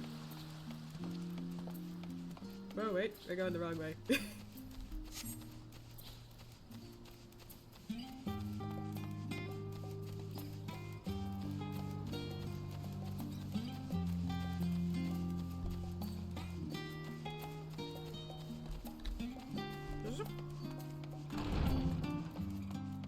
Time for Eepy. Excuse me. Carl tells me the Forum made a rather momentous announcement, so there's to be a great exodus, is there? I'm reminded of my narrow escape from the Isle of Vale. The realization, the running, the mixture of relief and regret after. Why me, I ask myself. Why me? Why us? Why now? Why wonder? There's no use fretting over the cosmic morality or lack thereof. We're here, and we'll get through this together. And who knows, maybe my luck will rub off and grant everyone a narrow escape. There's no harm in praying for as much. Oh, but enough about my ramblings. I'm sure you're exhausted. Your chamber awaits. Yeah, I could use the sleep.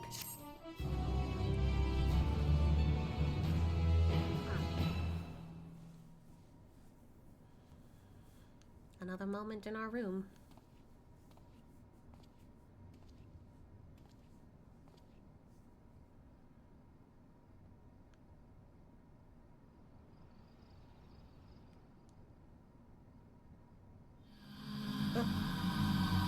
Oh dear.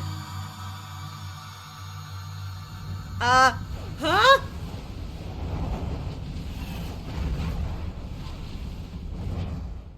Oh. I don't like that. That was probably another omen. Oh. Knocking. A visitor has come knocking at your door. Whoever could it be? Wait. What?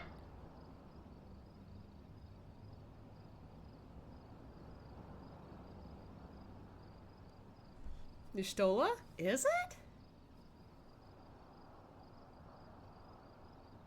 Wait, is this like a... Is this like a situation where you can pick who's at the door?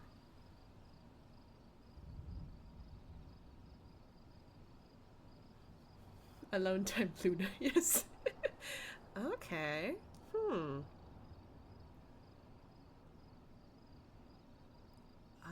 man, this is...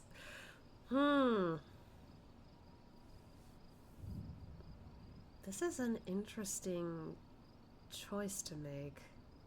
'Cause I honestly don't see no reason to pick any of them. Each and every one of them, I feel like I would like to talk to them about something, but... I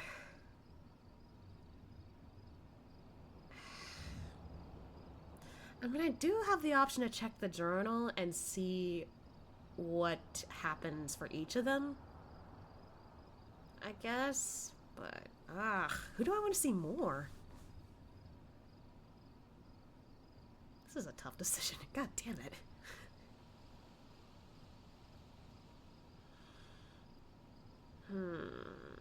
I know I'm being...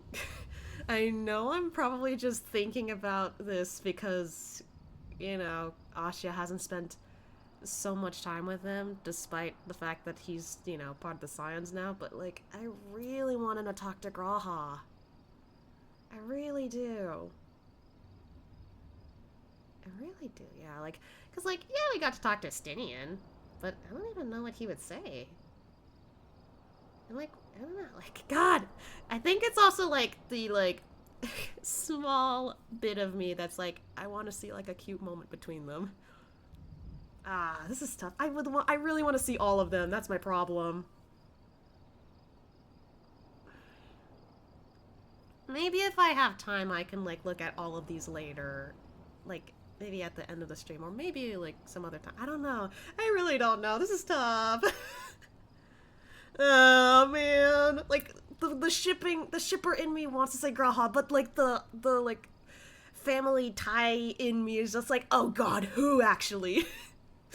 I knew you'd agonize over this. God damn it.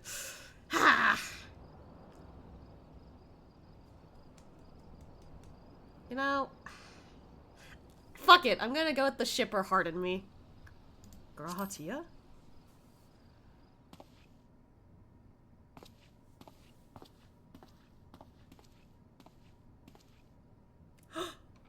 Oh, he's nervous. Oh, apologies. I didn't mean to... If you could spare a moment before bed. Oh my god! Already he's given a cute vibe. Yeah, we can talk. Thank you. I fear this may be the last quiet night we have to talk for quite some time. You want to come in? Oh, okay. I am troubled of late. Unwarranted concerns, perhaps. I hope. Nevertheless, I feel compelled to share them with you.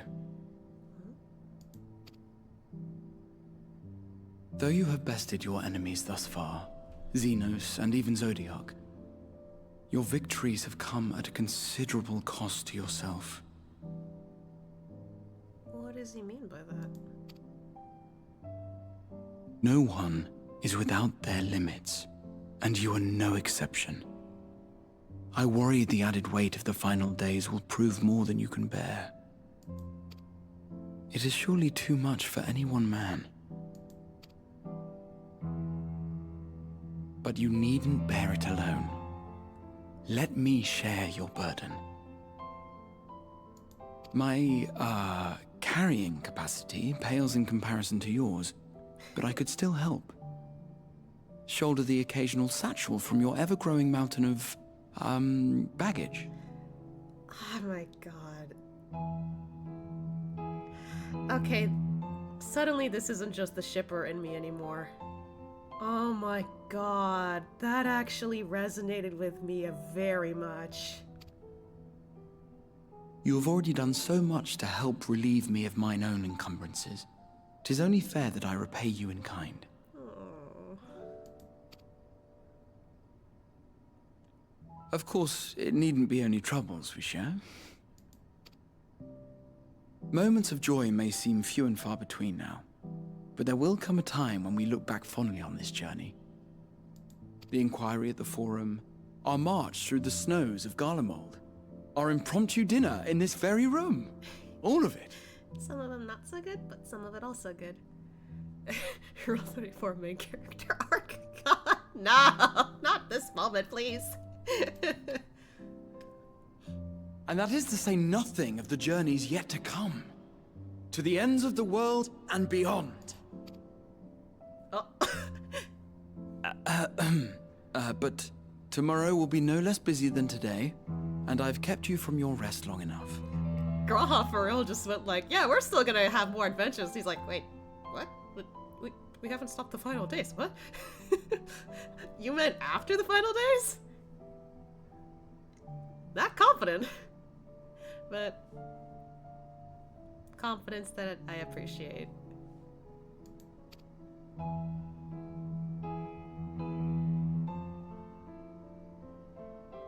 Sleep well, my friend. Aww. You sleep well too.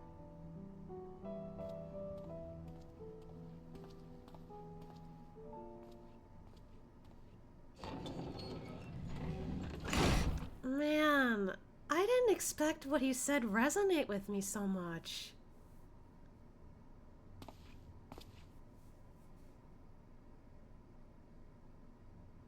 Now I really need to check everyone else's options, because I don't know if that will resonate with me just as much as his words.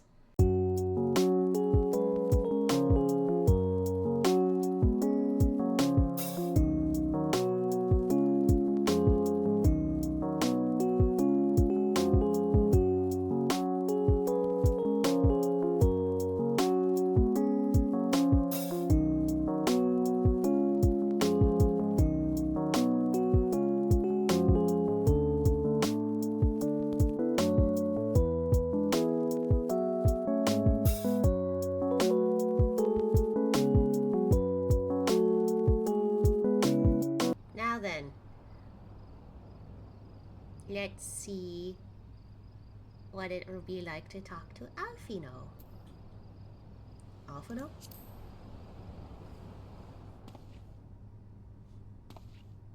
I just noticed the ambience disappeared. I don't think I noticed that the first time. Ah. Hey, buddy. What's up? I hope I didn't wake you. Nah. I pray you will forgive the unannounced visit, but I wish to speak with you before retiring for the night. Mm-hmm.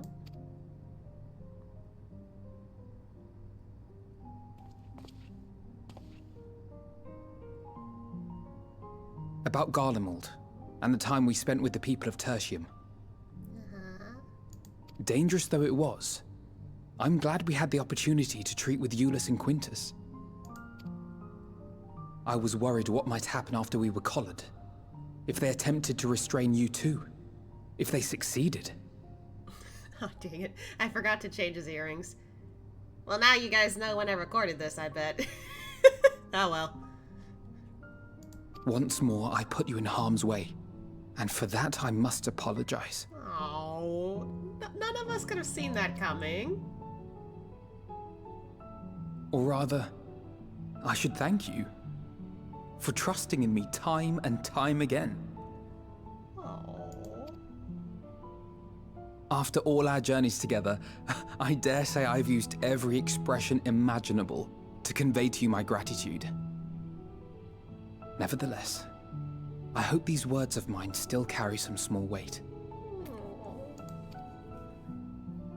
You're so sweet. Tomorrow, our fight continues.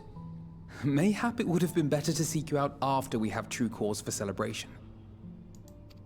But having mustered the courage to stand up to Father and achieve a personal victory of sorts, I wanted to carry on in that spirit before my nerves got the better of me. Oh, you're growing up, buddy. The hour grows late, and you doubtless tire of my ramblings. No, never. I have a letter for Orenvold to finish, but Oh. we'll be off to bed shortly. Sleep well. Man. I bet this is where he walks away, so I'm just gonna pause here, but like,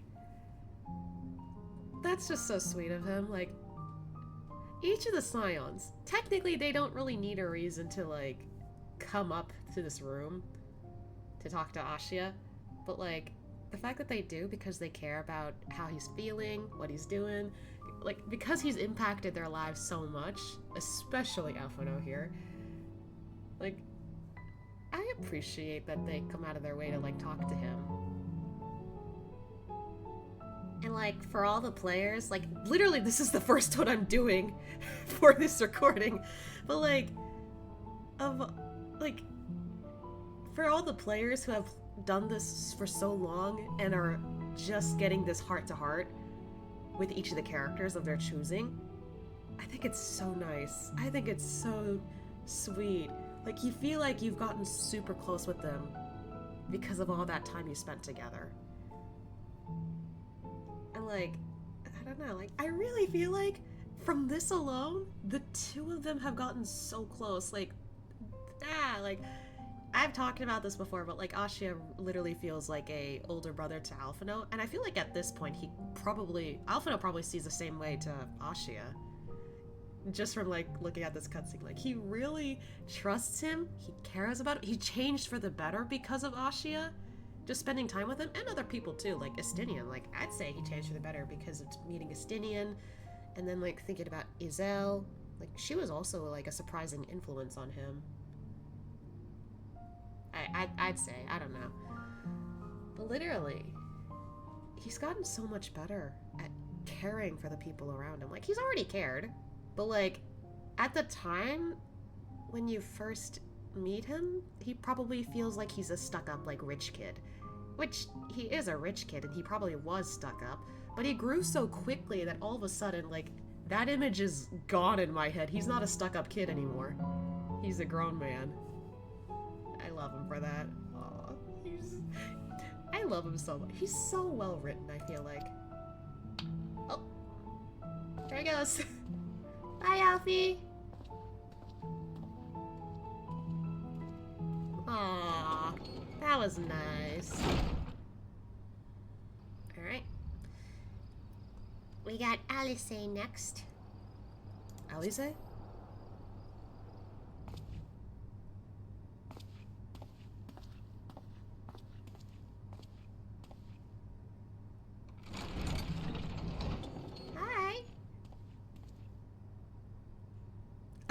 Craving a midnight snack, were you?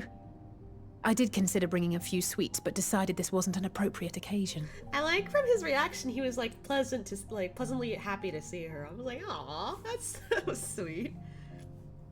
I love that she does that pose too, it's so cute. But like, I don't think a snack is necessary. Thank you though. Wanna come in? Nah. I couldn't sleep. Had a few things on my mind. I know it's late, so I'll try not to talk your ear off. Oh, that's fine. It's Xenos. I keep thinking back to Garlemald when he'd taken control of your body. Oh. That was a while ago before this moment, I think. An altogether terrifying experience, to say the least. And one that served as a harsh reminder. No one, no matter how strong or quick or clever, is invincible. Not even you. Wait. And as much as it might seem at times that you are, one misstep, one mistake, and that's that. Oh, wow. Oh, God. I have feelings over this. Which is why, even though I know you've heard it 1,000 times before, I'm going to tell you to take better care of yourself. Because you really, really should. Oh, what the hell? It goes without saying that we're all committed to this fight. But that doesn't mean that we need to throw our lives away. You know how I feel about noble sacrifices. Oh, shit! Oh no! No wonder she was so pissed off at the end of Endwalker. Oh no! Oh, I'm so sorry, Alisaie. Right, that's settled. We'll be keeping the acts of gratuitous bravado to a minimum. Oh. When I looked father in the eye and swore we'd find a way to avert this tragedy, it wasn't a promise just for him. It was a promise for you, too. What the heck, Alisaie? You're making me tear up. I'm gonna guess this is where she walks away, so I'm gonna take a moment to talk about this too. I didn't realize that that's what she was thinking when she saw what happened to Ashia with the whole Xenos, like, controlling his body. I didn't know that's what she thought. I guess it makes sense though, because most people, when they look at the Warrior of Light, or, you know, in my case, Ashia, when they look at him, they think he's invincible. Like, no one's beaten him before. And it was only until Xenos came along in Stormblood that people are like, what happened? Like, how did you get beaten by him? Like, huh? Like, no one expected that. Even Raubon, now that I think about it. Which was really upsetting for Ashia, considering the two of them kind of know each other more since I started in Ul'dah. But, like, man, like, with that moment alone and Alisaie noticing that, she's like, oh no. Like, I think, like, before, yeah, she knows that Ashia's not invincible, but because of how incredible that he is to her, she's like, he's really tough. Like, I want to aspire to be like him. But the fact that that one moment was what she thought about for Ashia to, like, not be there in that body, and it was somebody else, like, that probably made her realize, oh god, like, I don't want him to be completely affected by what's to come. Because if it does, I'm gonna regret it for the rest of my life. Like, I want him to stay for a lot longer. And then just her, like, going on and all about this, like, I don't want you to, like, not take care of yourself. Please take care of yourself. I'm just like, what the fuck? So literally the whole time when Ashia's been trying to, like, you know, make sure she takes care of herself, she's the one trying to do the same for him. Oh my god. She's like that. You know what's even better? Because at this point, at least, you know, throughout the story in Endwalker, he's already started treating her like a little sister, which he's already used to since most of the kids he took care of in his clan were little girls. Because, you know, it's a matriarch. It's normal to have mostly women in a clan. For him, it was easy to take care of girls. So for Alisaie to, like, be a sort of, like, little sister figure to him, I don't know, I could just imagine, I could just literally imagine that with her trying to tell him, like, take care of yourself, like, she started to think of him as, like, an older brother a little bit too. Just like a little, like, rambunctious little sister, and then him being, like, a cool, sweet brother. Like, that trope is done so many times, but it never gets old for me. I don't know why. But man, like, she's way more caring than she lets on. She might seem like she's, a little, like, stubborn. She might seem like she's a little brash. But she has a heart of gold, I swear to God. She just runs off. Aww. I guess in a way she was also a little embarrassed in that last moment. Aww. I appreciate you, Alisaie. Oh my god. Honestly, this is going to be interesting because he's the first person we've met, yet... I don't know, like, in terms of his character, I don't think I've seen enough of it. I'd like to see it more, so... Who knows? Thancred?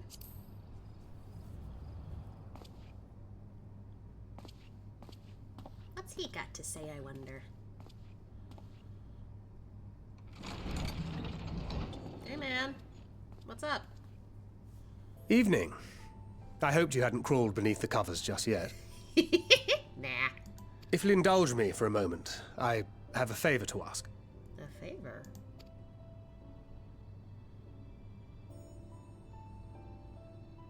I like how different the timing of him trying to, like, let each... Don't worry.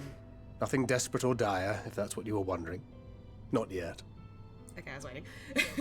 I like how each of those moments of him trying to let a scion in his room, but then they just, like, decline. I like how each of that, I like how for each person, the timing is different. So it's interesting. Anyway, what's up? You know, we may have quite literally entered our final days. The ancients went so far as to call it that for a reason. If so, then everything we did for Reen, for the first, will have been meaningless. And I can't accept that. I just can't. Yeah. My mind won't allow for the possibility. And that could be a problem. When we're in the thick of it, I don't know if I've got it in me to be pragmatic this time. To run, even if running's the right choice. The only choice. Oh. So if you see me turning a blind eye to the harsh reality, beat some sense into me, would you? I trust you and the other scions with my life. And I'd like to think the feeling is at least occasionally mutual.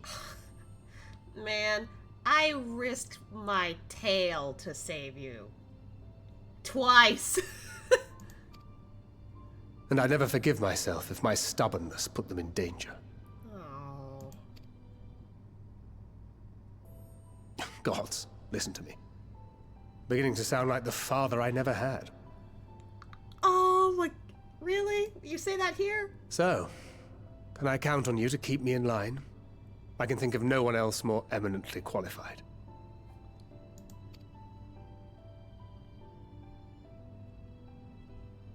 Excellent. Now I can breathe a bit easier. Which isn't to say that I will, given what we're up against. Let's keep this little chat our secret.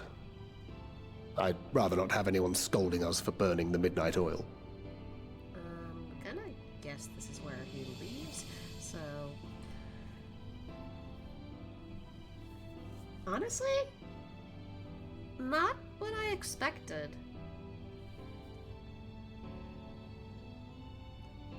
I kind of felt like, judging from, like, the conversations I've had with the scions I've heard so far, that being, as of this moment, Alphinaud, Alisaie, and Graha, since, you know, I did that during my Endwalker stream, I would assume that they were going to, like, well, Thancred at least was gonna, like, I don't know, talk about how he's worried about Ashia. But instead, he's asking Ashia to watch over Thancred. It's interesting to me. Maybe for, like, some people it's just like, why is it all about you suddenly? But I'm just like, I get it, though. Because, like, he's been part of the Scions for a lot longer. He's literally been for them because of Minfilia. And, like, for both of them, they're, like, family. Well, they were. They were family. My eye. And especially after everything he's done to try and, like, you know, protect the First, protect Reen, and, like, you know, knowing that their relation has bonded really well, like, it's gotten really good eventually. Like, I'm happy that it got better. Like, he doesn't want that all to be put to waste if, you know, they don't try to save their home. Like, I completely get it. Like, at the time when we were on the moon, they were like, no, we can't save the other shards, we can only save this one. He's not taking that at all. He would not take that. Even if the only way to, like, save everybody was to escape, he's like, I wouldn't want that. But if there's literally, like, literally, he's asking Ashia, if there's literally no other logical way to protect everyone, to save everyone, and it's to, like, only to escape, shake me out of my blind reality. Like, I want you to, like, tell me straight up, wake up, focus, and do what you have to. Because sometimes picking, like, the harsh reality is the only way to protect the majority, or protect, you know, what's left. Granted, I would say that Asha would, you know, also would rather, like, stay behind, of course, and do whatever he can to protect the home that he cares about, which is, you know, it makes sense. But, I don't know, like, I kind of find it nice that Thancred chooses to go to Asha to be all like, hey, I know that I'm technically, like, a senior over you, but I want you to knock some sense into me, because for all I know, I'm probably not going to be logical about all of this. Whereas Asha, he's usually the level-headed one. And by this point, I could imagine that Thancred knows. Asha tends to stay level-headed even in a tense situation. Like, okay, in this scene, it has not happened yet, but, like, the scenes after this moment would have been where the final day started happening at Razathan. And there's, like, a, you know, one of the people, I think a grandmother, just suddenly turns into a monster, and it, you know, it becomes chaotic. Asha was, like, quick to, like, try and keep things under control, even though things didn't work out the way they did properly. But still, like, he still kept a level head. He's like, we can do this, like, just stay calm. Like, if I panic, everyone else will panic. That's not okay. Like, he knows. But yeah, like, and then, okay, I think what made me, like, feel better about talking with Thancred now is, like, he was like, man, like, I suddenly sound like the father that I never had, and I didn't want to say it, but, like, Thancred kind of does feel like a, you know, a dad. Like, already he felt like, you know, dad for Reen. I felt that way already. But with him talking like this to Asha, my brain is like, so you admit that you feel like a father to Asha? Which, not gonna lie, I feel like he probably would see Thancred as a dad. Like, to Asha, Thancred is the closest figure to being a father in his eyes, because he's never had a father figure. Lord Edmund, kinda also like a father figure too, but we haven't spent much time with him, and I don't know. Maybe in another sense he kind of feels like a grandpa also, but, you know, I don't want to, like, assume age and stuff. But, like, with Thancred, because of, like, how he's, like, caring and also, like, always, like, wants to hang out with Asha sometimes and whatnot, I don't know, I kind of see it. I can see that. Genuinely, I can see it. And it's really nice. I don't know. I really feel like, maybe not everyone sees it, but I really feel like he's gotten a lot better as a person. And I'm proud of him for that. And I also appreciate that he goes to Asha just to, like, hey, keep an eye on me if I ever do something stupid. Because I guess it's happened before, technically. Like, literally, Asha saved him, like, twice. The first was, like, from the Astinien, and then the second was when we had to bring him back from the first. We had to save him twice. It worked out. Anyway. Yep, I was right. But yeah, I guess this would be our little secret.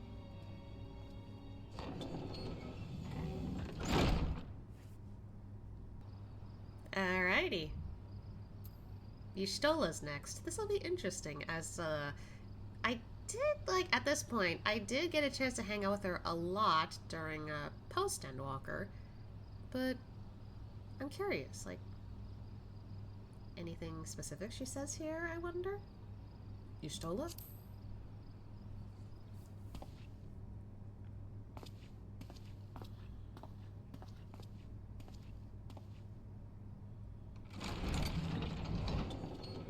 Hi.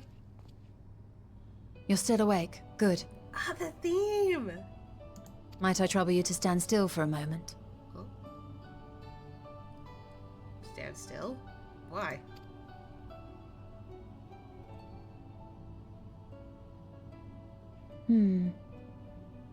Nothing appears out of the ordinary.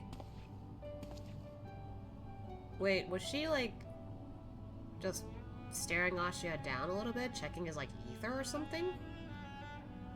Because she can do that. She's been able to do that for a while. Also, that's new. Like, he just doesn't let her in, just walks in and, like, walks out a little bit instead. Anyway, what was that about? He's confused too. A precautionary measure. You will recall that serving as a vessel for abundant light in the First very nearly ended poorly. Ah. Yeah, that's valid. I see her concerns. In your recent battle on the Moon, you were almost certainly exposed to similar, if not greater, forces. Fortunately, from what I can see, you and your ether are none the worse for wear. I think it's kind of, like, nice that she's checking up on this. But also at this point, because Shadowbringers has already passed, I've already made it canon for Ashia that he actually got stronger. His ether got stronger after Ardbert fused with him. So, pretty much, like, something else I also headcanon that I don't think I ever brought up in my streams was that I have a headcanon that every time a shard is destroyed, a part of Azum's soul goes into Ashia.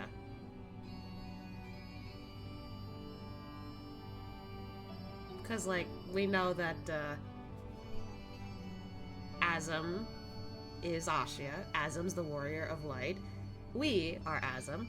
But most of the Asians that, you know, we go up against, or that are part of the, like, group, or the organization, I don't know. Like, they're all part of, like, fragmented parts. That's why Fandaniel is like that. Fandaniel was one of them. There's, like, a few more that I think were like that, too. The only ones who were not affected, I believe, were Elidibus, Emet-Selch, and La Habrea. Those were the only guys who were not affected. I think that's how it was. But in terms of Azum, he was, like, split apart along with the rest of the people. So I imagine that with each shard that, you know, is fused back into the source or whatever, every time each shard disappears, a part of Azum's fragment in each shard goes back into Ashia's body. Of course, Ashia isn't born until much later. So by the time, like, I haven't thought this through. Either Ashia was born as somebody else in a previous time, but then ended up, like, his soul lingered until another opportunity to be born again happened. Like, I think they said that was a possibility. I think. I don't know. It's possible. But in the case of Ashia, like, each of those, like, fragments started fusing into the same soul until finally, after Ashia was born, most of what all those fragments were, which was, like, I think 6 of them at this point, because each calamity has a, you know, has to do with each of the shards. I'm talking so much when I'm still, like, I'm still supposed to, like, listen to Y'shtola, but still, I just wanted to bring this up. Like, each of those fragments ended up with Ashia's new soul. And then by the time the 7th Umbral Calamity happens, by that point, Ashia had gained another fragment of himself, and I'd like to think that each of those fragments of his soul represented a part of what Azum used to be like. So, like, kindness, intelligence, other stuff like that. By the time the 7th Umbral Calamity happens, the last, like, the 7th piece of Ashia comes to play, and that, you know, I decided that maybe it could have kickstarted his thoughts of, like, going on adventures. Ashia as a kid was adventurous, but, like, not to the point where he wanted to leave his home. So I figured, okay, like, maybe that could have kickstarted his actual desire to go outside of where he, you know, of what, you know, what he's used to. And then after fusing with Ardbert, that gave him more power. So now, like, the other thing is, like, this would be the moment where canonically he can use magic officially, because throughout the entirety of his story, he can't use magic. If he tried, he would have gotten himself killed, or he would have hurt himself majorly. But after this, now it doesn't bother him. He can actually use magic just fine. It's just he's practicing because, you know, he hasn't been able to do it at all this whole time. So yeah, but still, under the circumstances, I can see Y'shtola's concerns. Like, when what happened on the first happened, Ascia wasn't nearly as strong as he ended up being after Shadowbringers came into play. So by after Shadowbringers, Ascia is, like, much better at his, like, ether. But before, that's understandable, but still. I get it, though. She's worried. Also, like, maybe not everyone will have a story like that. So it makes sense. It makes sense she's concerned. Anyway, rambled too much on that. Would that Reen were here to confirm my assessment. Aye, because she can see better. To think you actually found yourself in a direct confrontation with Zodiark. As if Xenos gallivanting about in your body was not misfortune enough.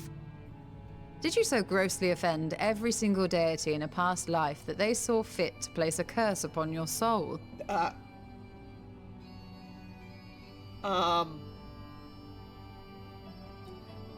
I wouldn't know, considering I don't know what Azam was up to. But, I wonder. Forgive me. That was in poor taste.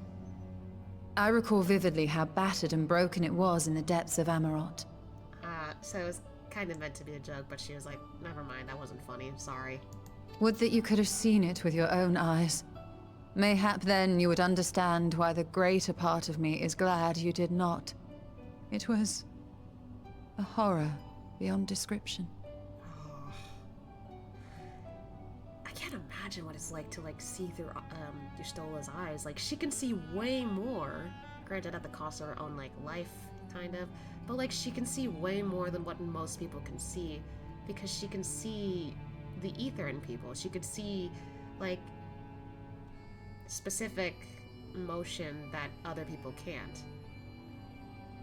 So the fact that she's, like, kind of consoling you in this, like, wow. Promise me you will be careful. That you will seek my counsel if you feel unwell. Aww. That puts my heart at ease, if only a touch.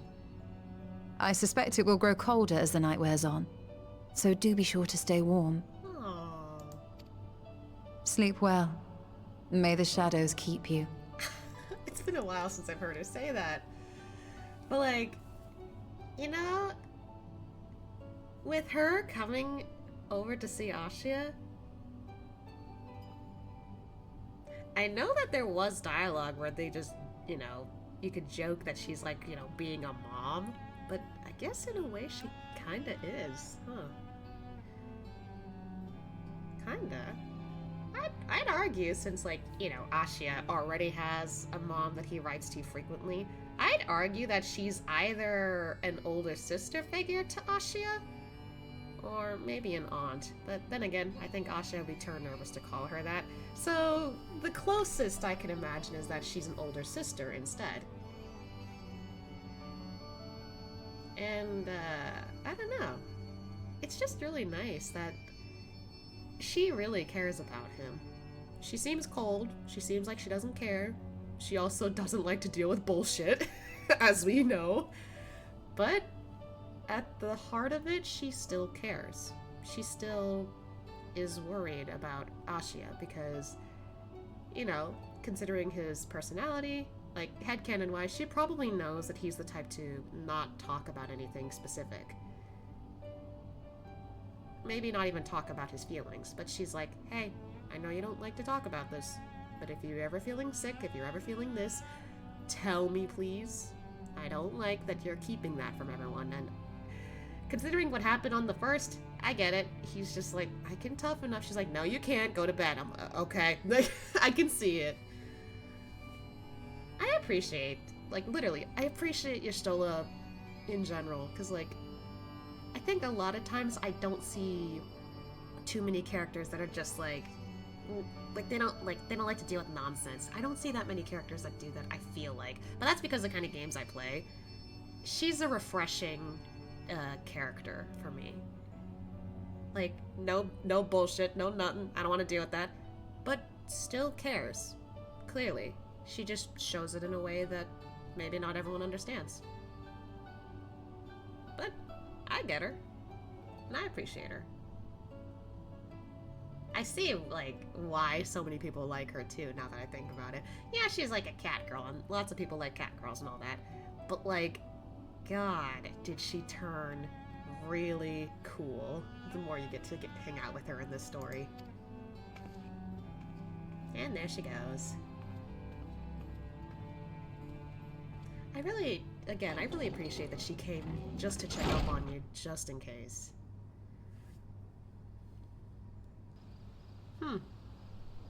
You know, I kind of wish that we had Urianger, but I don't know. I don't know why they decided to, like, just leave him up on the moon.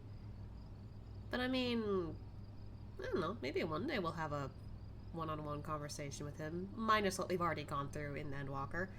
Estinien, though? This will be interesting. I actually don't know what it'll be like talking with Estinien, because I don't think we talked too much in general one-on-one. Like, even in Heavensward, I don't recall a conversation with him one-on-one, like, that was on a personal level. So this'll be interesting. Estinien?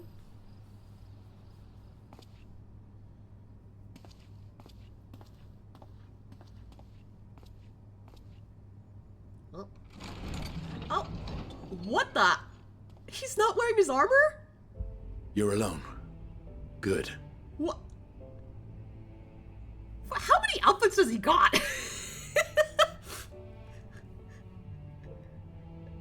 Okay. And his hair is down. Oh, it didn't cross my mind. His hair is down too. Huh?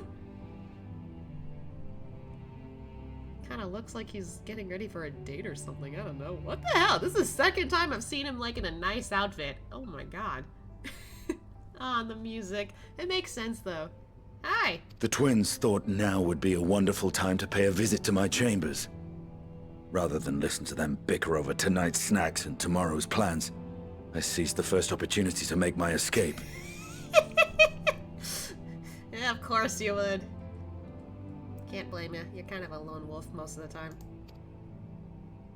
To their credit, they decided against intruding on your peace and quiet. Interesting compared to the dialogue choices I got to pick them, but You wanna come in? No? Okay.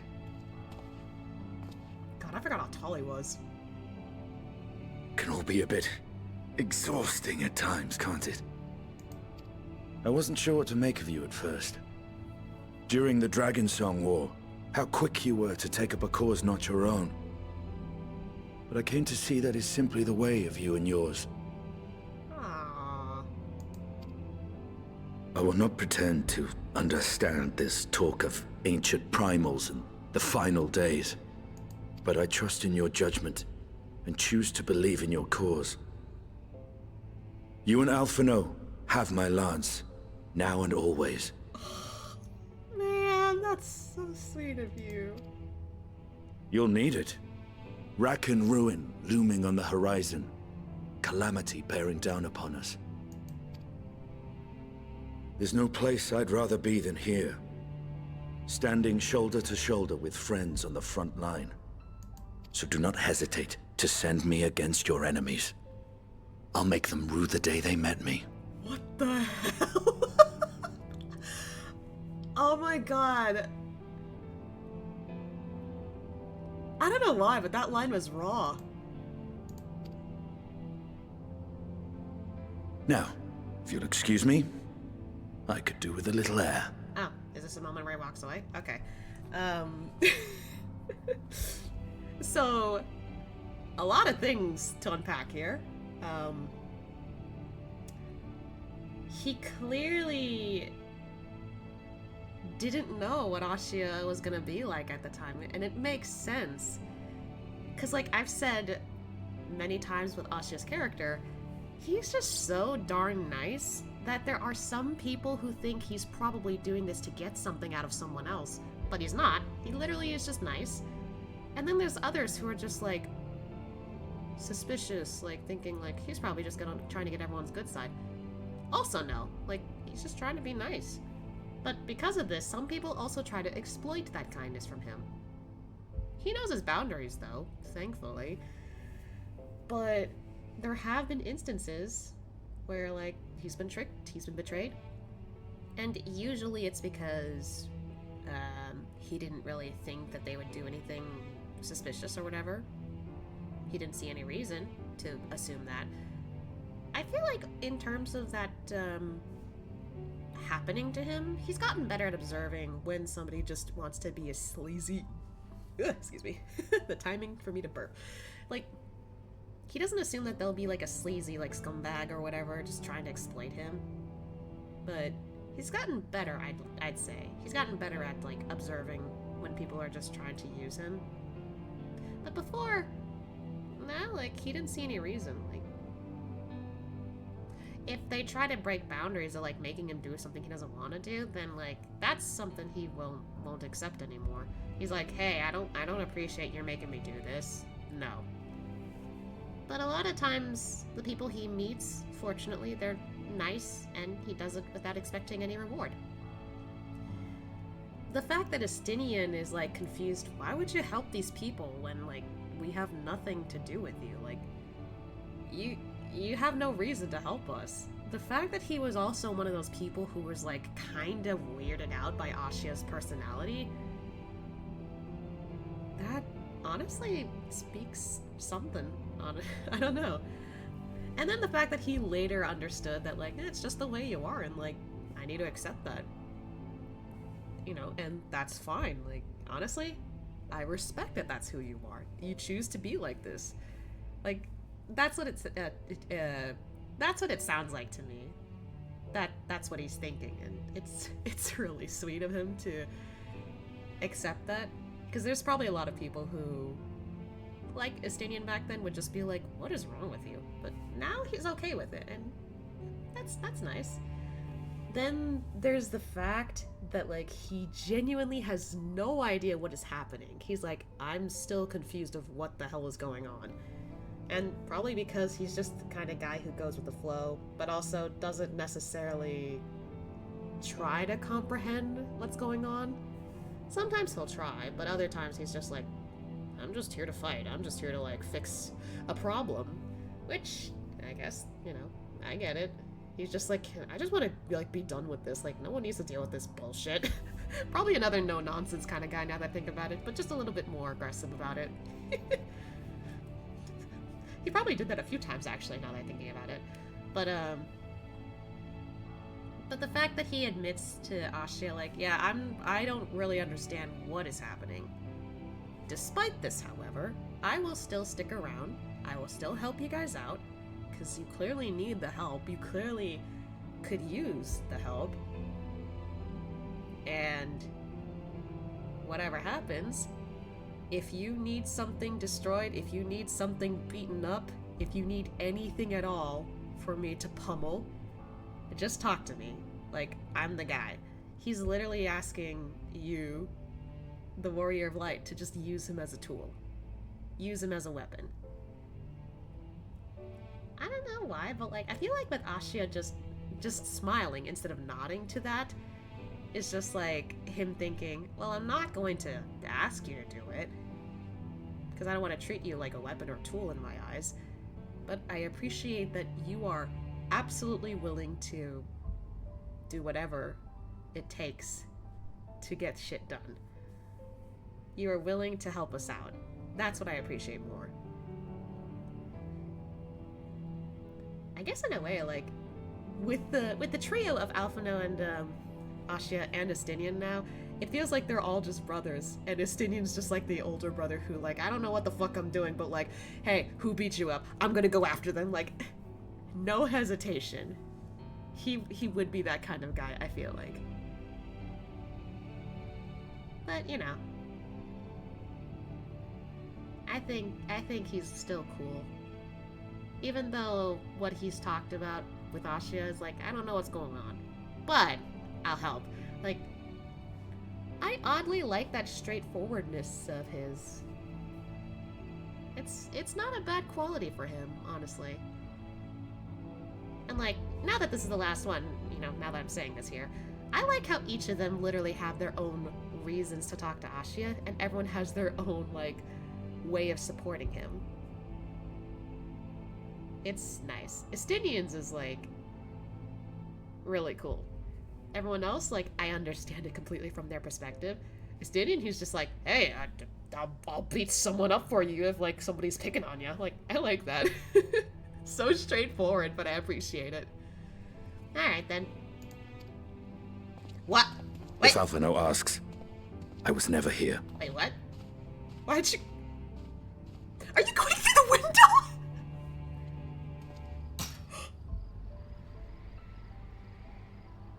Until the morrow.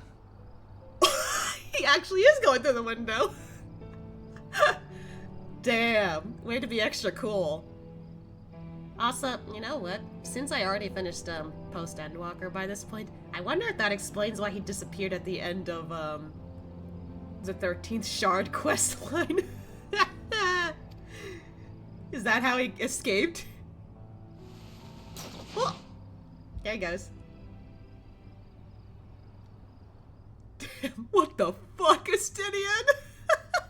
Way to be cool at the end of it all.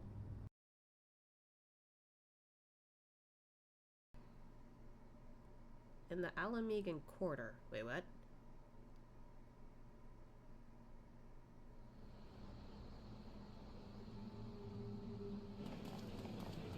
I don't like the music in the background.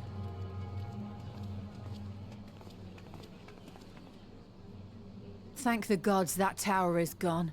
The sight of it was enough to make me sick. Thank the Ilsabar contingent, more like. Word is, they fought their way into Garlemald and toppled the bloody thing themselves. Not just the one, neither. All the towers have up and vanished. Aye, I heard the same. Commander Aldin and his troops helped keep casualties to a minimum, too.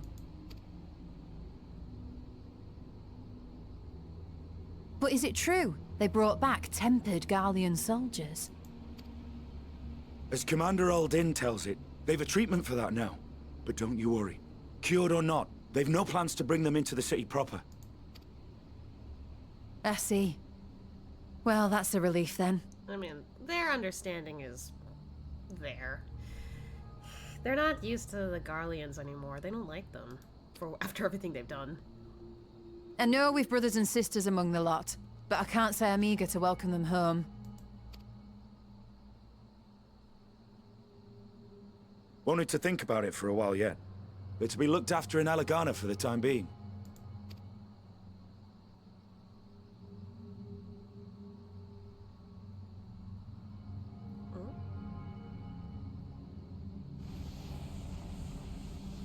Huh? What is... Huh? What just happened? Ishgard? Why are we going from nation to nation suddenly?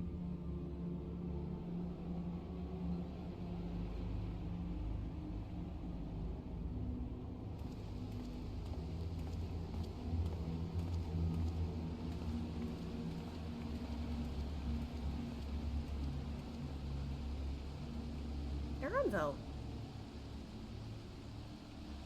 Another day, another commission of paramount importance. Well, what have we here? Is that guy okay? Oh! Hey, are you all right?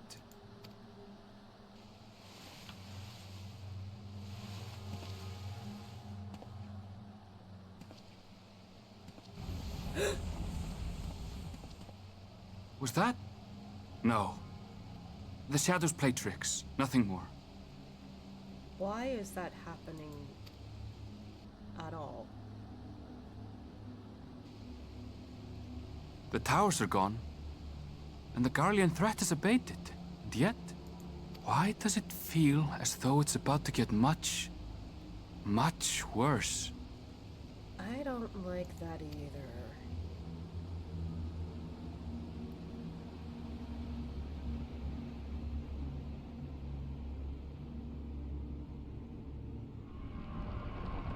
Huh?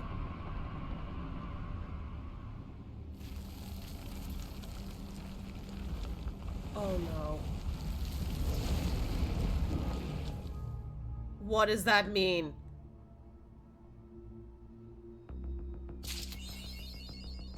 What did I wake up to?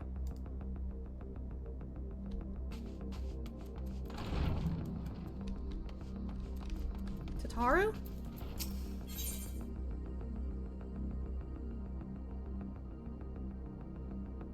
What?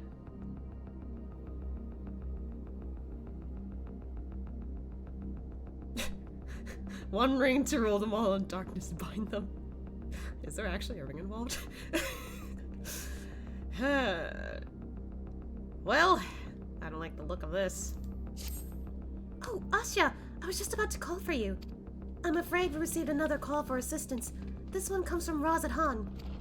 The others have assembled in the main hall to discuss the situation. You must join them at once.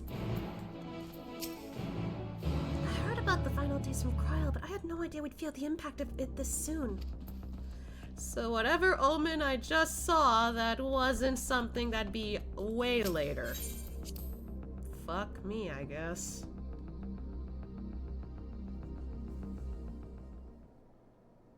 Hey guys.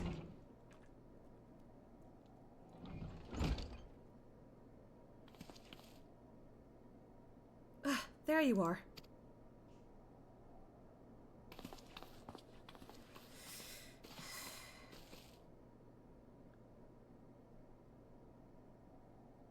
Our worst fears have come to pass, but moments ago we received grim tidings from our contact in Razad Han. Vile beasts have appeared as if out of nowhere, claiming one victim after the next. What's more, they say the very sky burns above them. I don't like that. Good gods, are the final days already upon us? It would appear so. Sadly, that is all the information we have at present. No doubt the people of Razad Han are busy fighting for their lives. Then we must go at once. They need our help. Agreed. Kryl, you'd best remain here with Tataru and gather what knowledge you can. You are in no condition for a long journey, I imagine.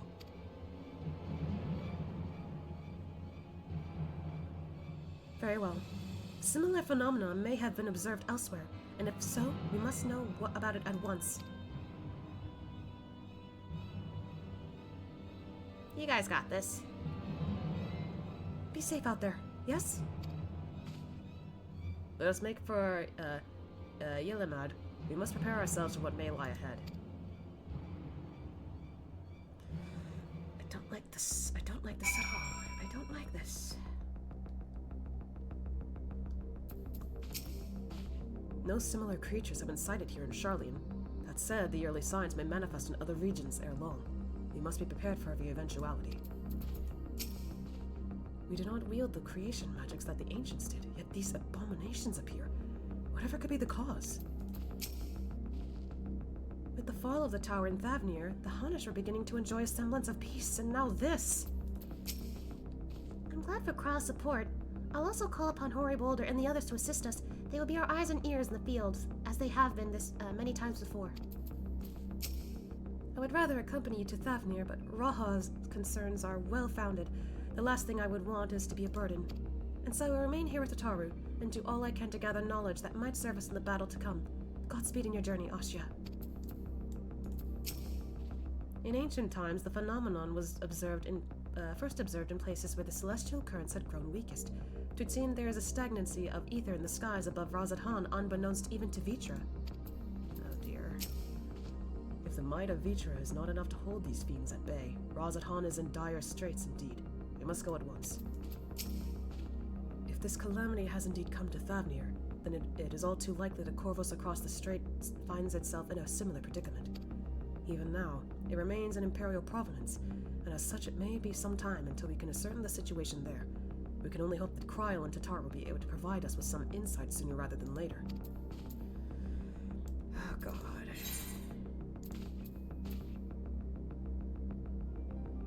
Will it be smart for me to teleport there?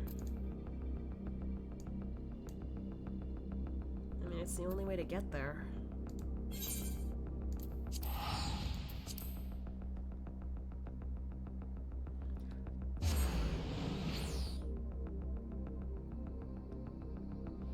What are we looking at? And lo, vile beasts did rise. Holy shit.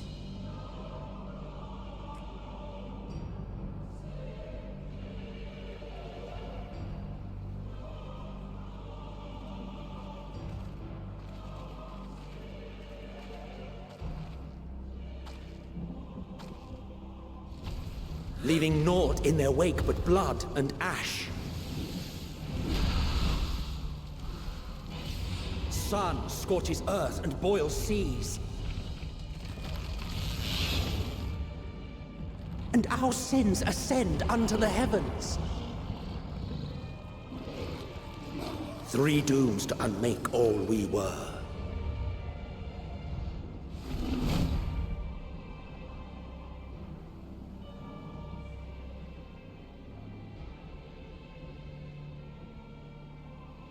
The sky burns. The final days are truly upon us. My friends, I trust you have heard the news. We have. What can you tell us of the situation, Your Excellency?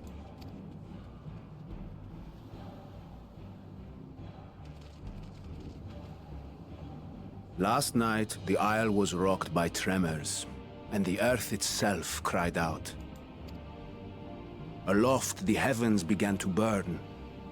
From all about, unholy beasts, the likes of which we had never seen, came forth in fury and rage.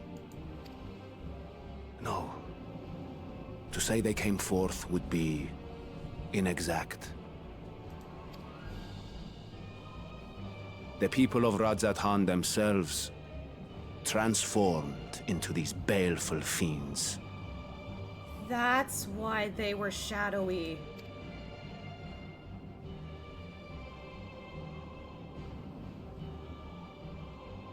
Though the phenomenon was observed throughout our lands, the first creature, the largest and most dreadful of the lot, wrought havoc upon us here in our fair city. Though they bear superficial resemblance to divinities of legend, they are ungodly abominations. The people decry them as blasphemies. The Large One's rampage has since taken it to the northern reaches of the island. I mean to dispatch our radiant host in an attempt to quell the threat. And what of Vritra? Vritra too makes for the north of his own accord, and yet he knows the blasphemy and its minions were but yesterday his beloved people. I pray his boundless compassion and mercy does not deter him from taking unenviable but necessary action.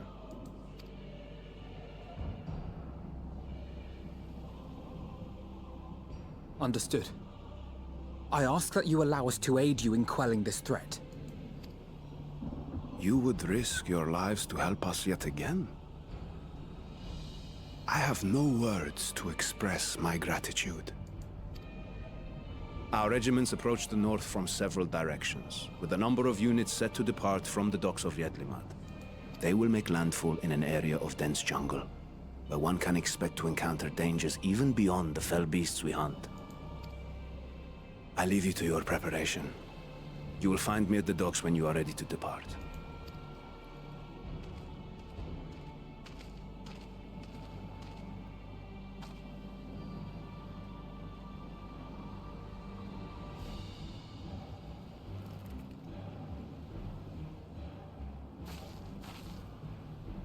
We're as prepared as we'll ever be.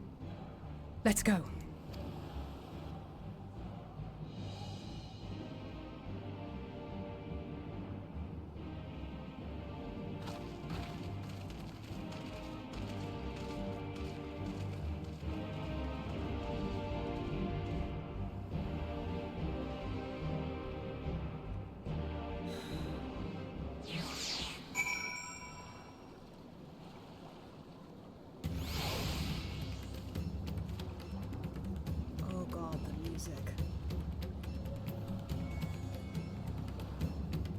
apocalypse.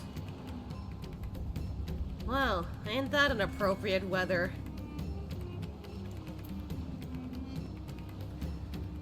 Hell at its finest. Yeah. He's lurking but now back. Yeah, welcome to hell, Noodle. Estinien be like, run my dragon peep set. I mean, that's a valid concern. I think you should do this one with NPCs. I think it'd be better for immersion, but I'm here if you want to go with players. Honestly, yeah, this might be an instance where I will go with players. Or, no, instance.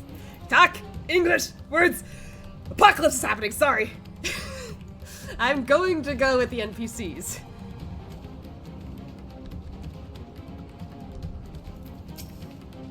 Usually the most dangerous foe in a worm's domain is the worm themselves. If I were Vitra, I would be as often offended as I'm horrified. I shall survey the environs closely as we go about our search. There may be some clue as to how we can combat this phenomenon. If it's true that the people themselves have transformed into beasts, why even the Radiant Host could suffer the same fate, or us perish without... I don't know. Ugh. I can't English anymore. Don't worry. No matter how grim things might get, I won't lose heart. I'm ready whenever you need me. Jesus, the music, though. So the beasts are not born of creation magic swan amok, but rather the altered forms of the people themselves. In that sense, this manifestation of the final days differs from that which we witnessed in Amalur. And for the worse, I dare say. If any man, woman, or child could become a beast at any moment, there is no telling whence the next threat might come. We must exercise extreme caution. Innocent souls twisted and reformed into unholy abominations. I thought I had seen the last of such nightmares with the Sin Eaters. We must act quickly, Asya. Every moment we tarry means another soul may be lost to this nightmare. Oh my god. It just hit me with that sentence, actually. This is like what? He's lived through like 2 different apocalypses. This is his 3rd one that he's going to live through. What the fuck?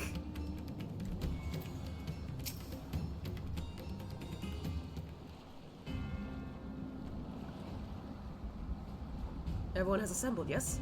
I thank you for lending us your aid in our battle against the blasphemy. Let us review our plan of attack. I would have you board the boat, and circle around to the north side of the island. There you will find a dense jungle we call Vanaspati. It is a sacred wood, home to many temples and a number of villages. Vitra and the Radiant Host have gone there ahead of us. I ask that you join them and do all in your power to destroy this blasphemy.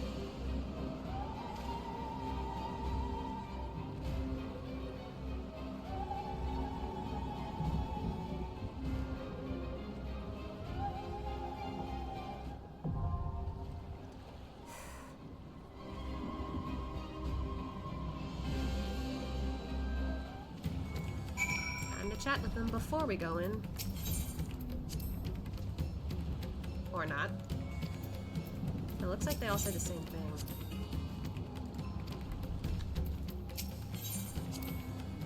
Yep.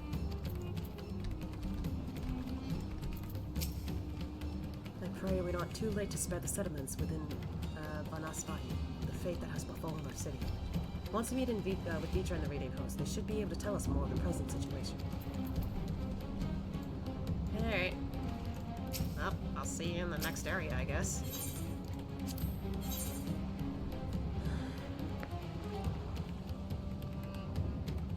I kinda wanna see Healer Graha this time around. I stand ever ready.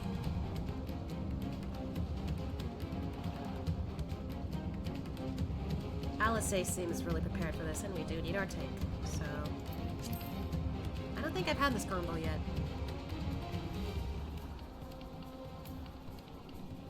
Here we go.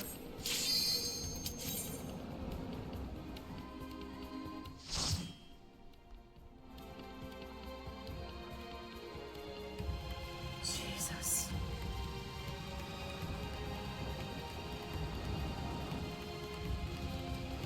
Oh my god.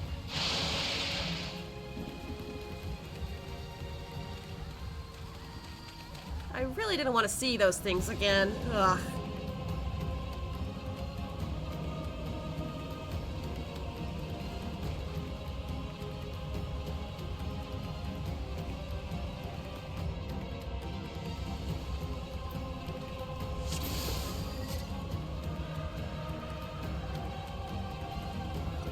sound of that.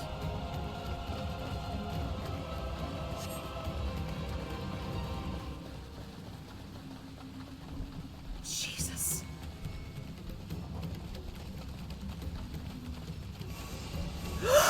Holy!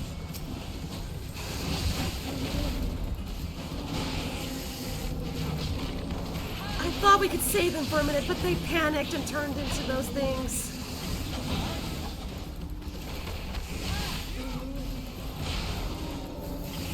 How did they turn into them, though?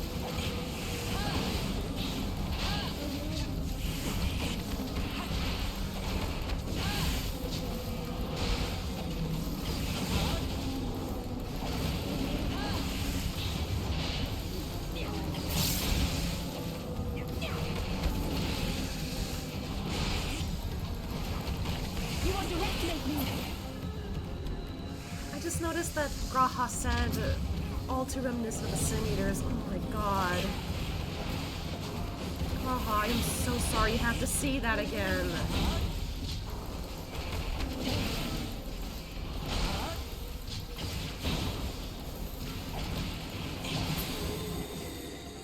That thing up there. Oh, it's Vitra! My friends, heed me. These are children of Thancred. Forgive me. I could do them no harm.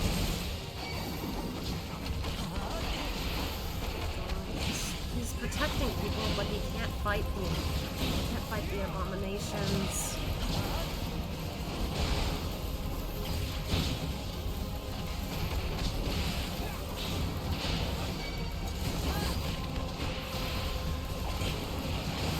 Get where Vitra's coming from, though.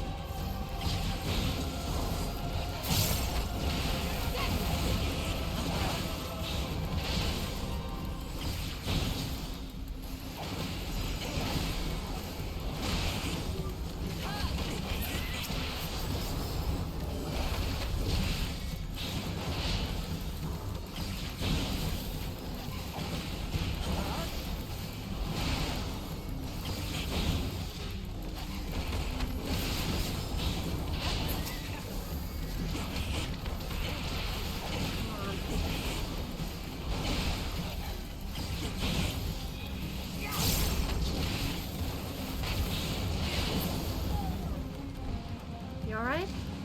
If this is the only way, I shall silence the beasts of the air. Pray continue onward. Understood. This way, everyone.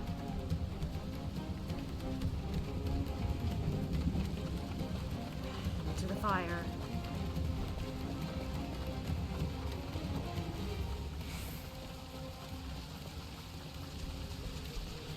Oh god.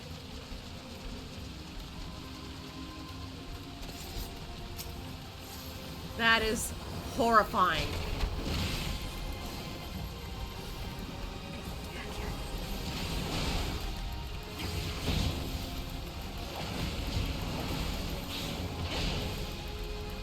You're mine! Look out!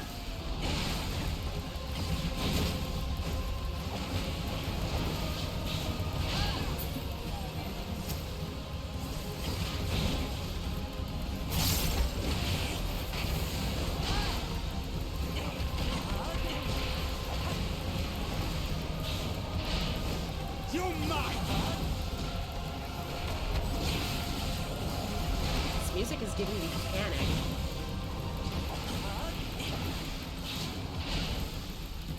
Like, I actually feel uncomfortable.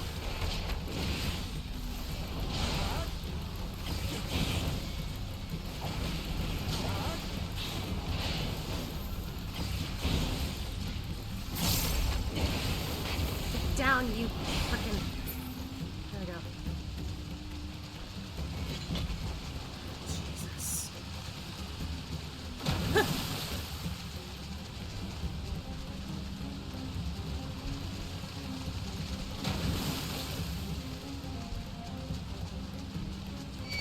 Shit!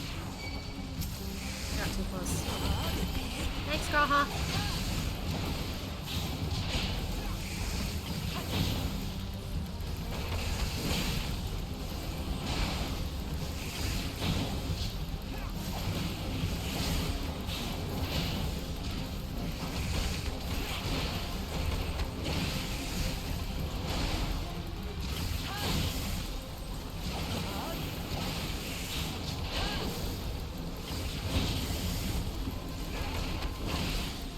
Alisaie took quite the plunge there. Uh-oh.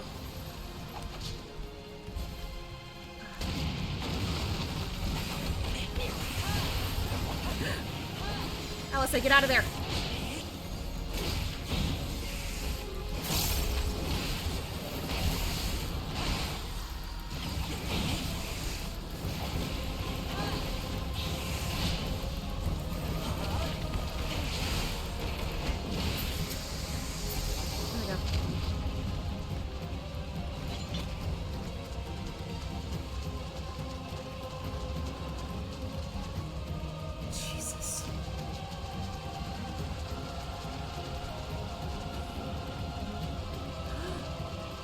No. They're gonna turn.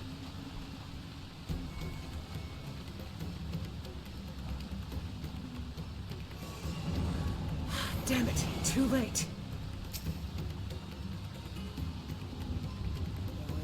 I knew it. Why are they turning though? Prepare yourself.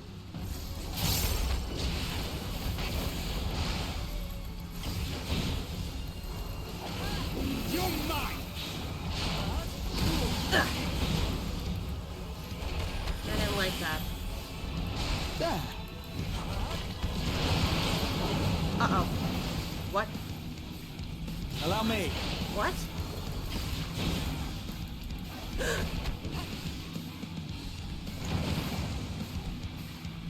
Okay. Might. So, what? The ones that talk are the dangerous ones, or the ones that are silent? I can tell from that.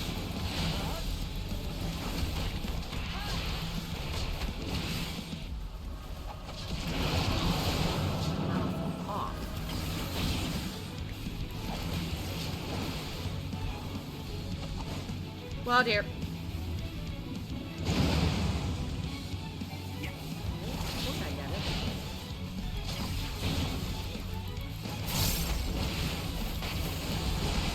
Oh, not this again.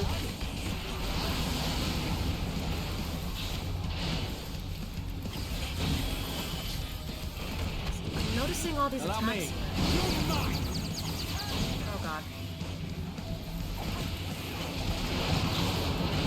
Oh no. Uh-oh. Stay here. Okay, that kind of worked out.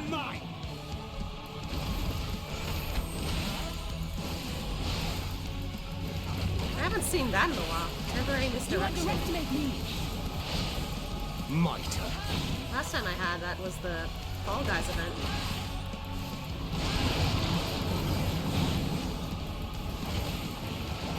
I think it's just the ones that don't say anything.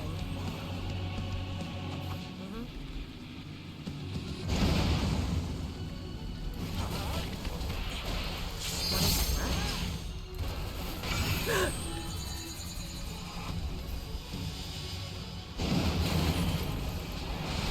Wallow. All of these are negative emotions. Try and stop me. Wait, is that how they turn into these monsters? Might. Ah, this shit again. Okay.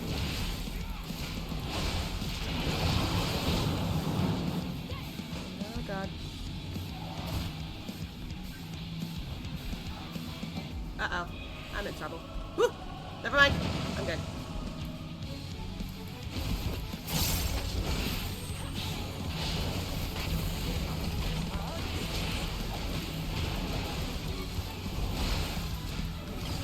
Kill them and take their Jordans. I mean, I don't know if there's any Jordans left to take, but I'll try to kill them. If there's nothing more we can do for them. Might. What is left? And then... Might. What is right? Okay. I get it now.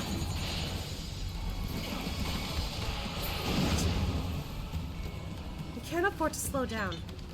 I agree.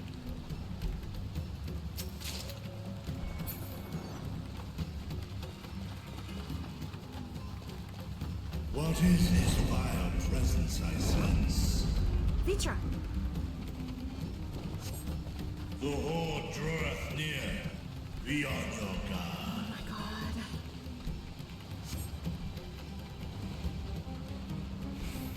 Civilians up ahead. Oh my god. Why?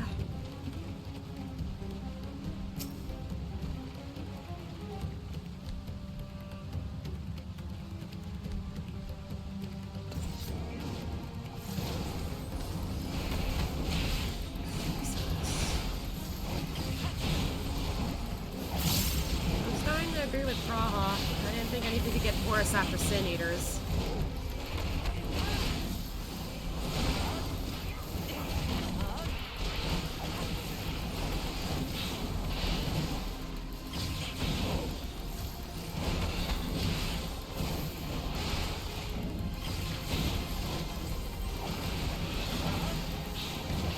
Mitre.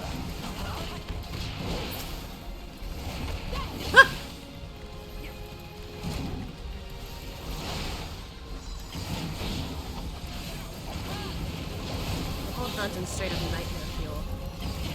Yeah. It's the end of the world. I'm honestly impressed that they were able to make it so nightmare fueled.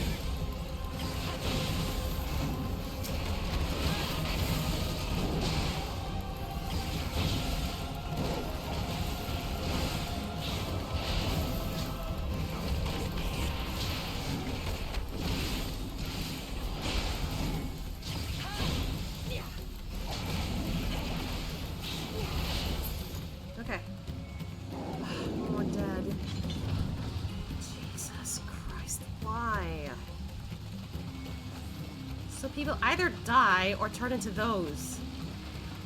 Oh my god.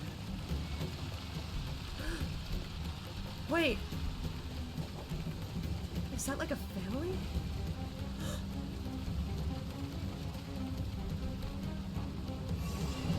No!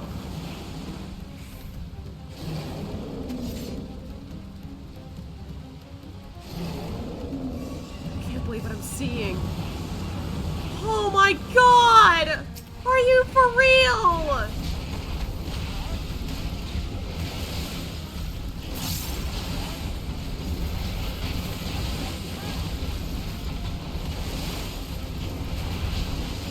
Let's see what's happening. There.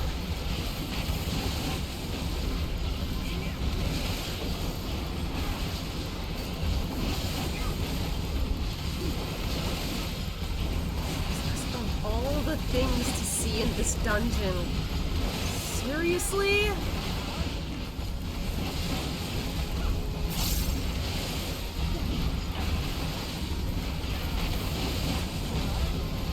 thought Tesseline was worse than this.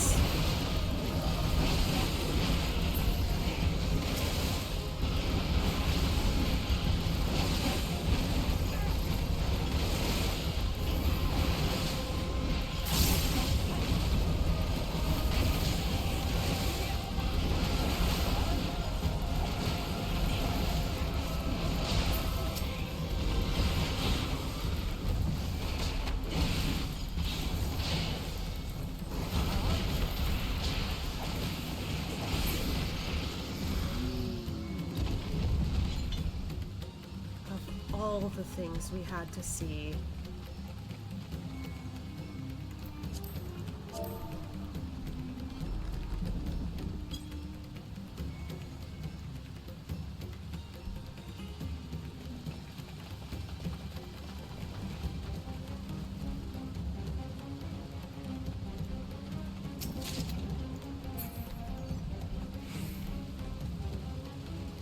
The flames roar ever fiercer.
company.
This is only our second boss, isn't it?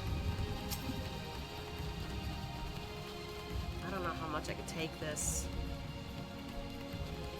That fiend was once one of us. Whoever they were, their suffering ends here.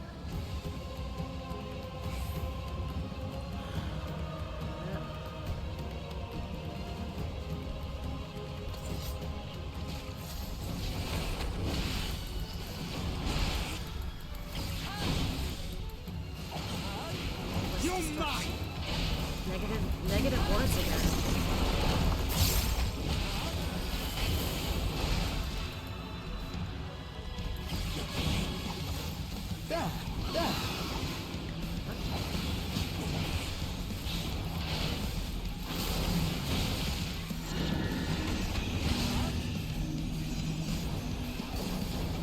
In those bubbles? Or... Allow me. Oh my god.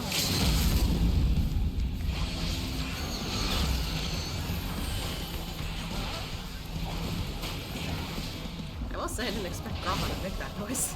You good? That was quite a noise you made there. That again.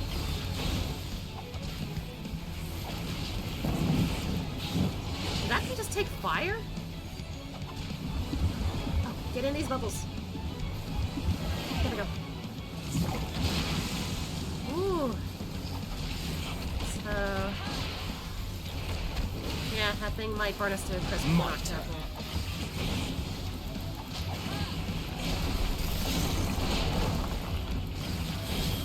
At least it's being a little reliable with that thing. Like, oh, you got bubbles, I'll trap you. Not if you set the place on fire first.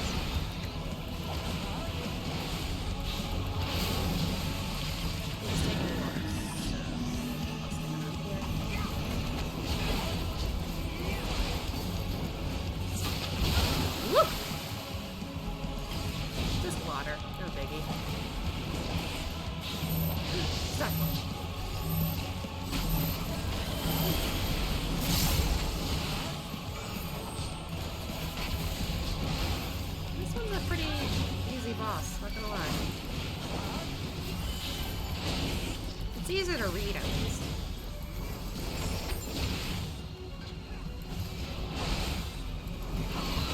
You're mine.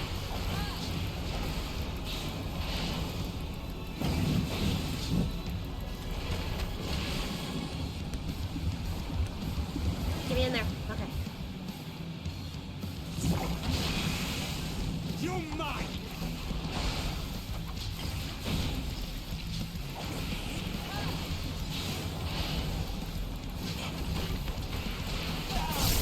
Oh god.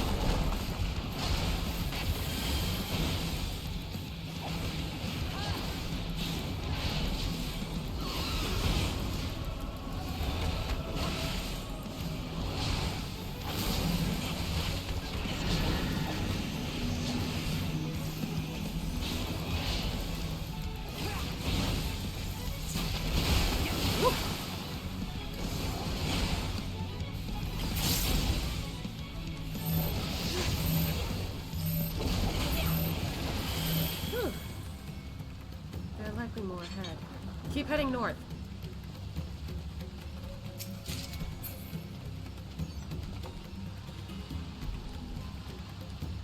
New area.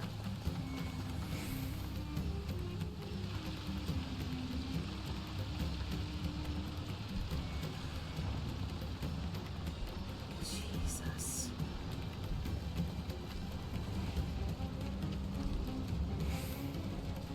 Oh my god. Oh, I don't like that.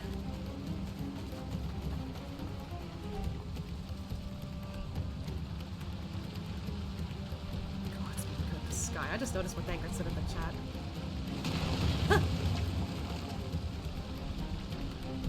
Oh no.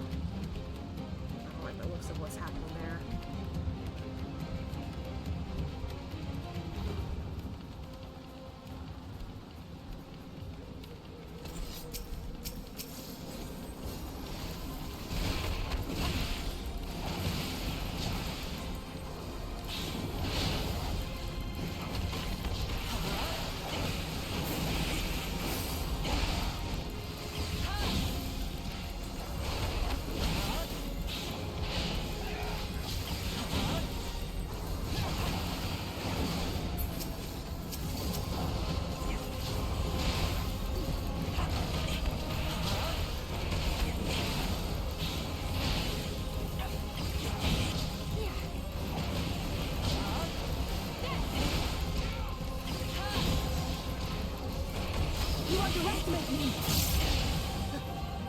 I don't like that eye. I knew I'd paralyzed them.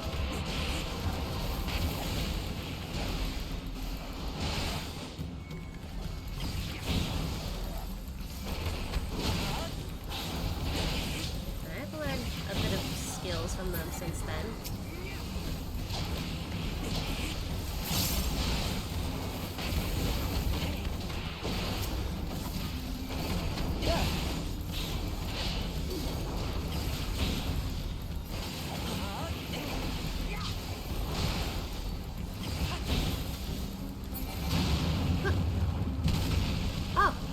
Bridge was made for us. Do I need to hold your hand? No, I'm good. Also, thanks for the stretcher, Dean. It's a good thing we got like a whole freaking hour to get through this dungeon.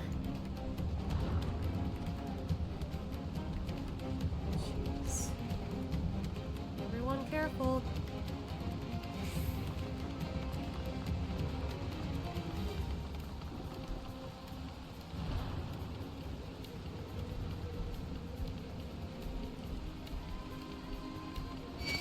Uh-oh.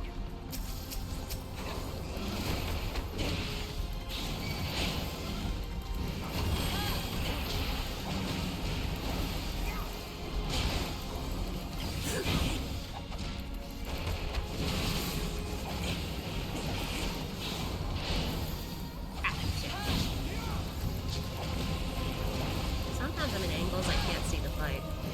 It's awkward.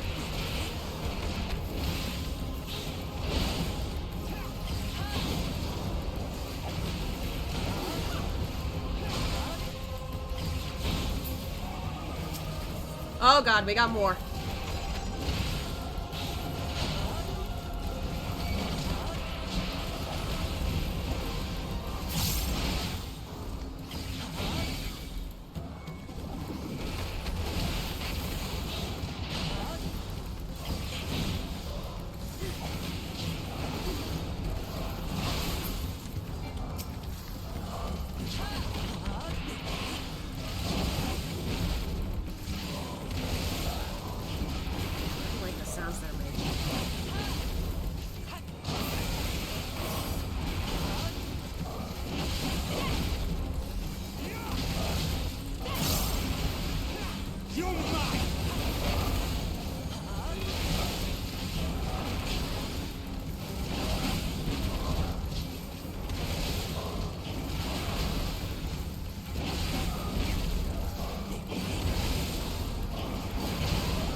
me!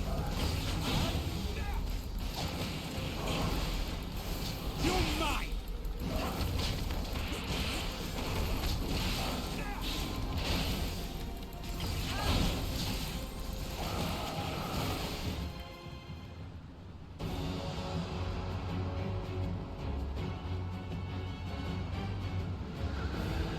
Oh, there he is.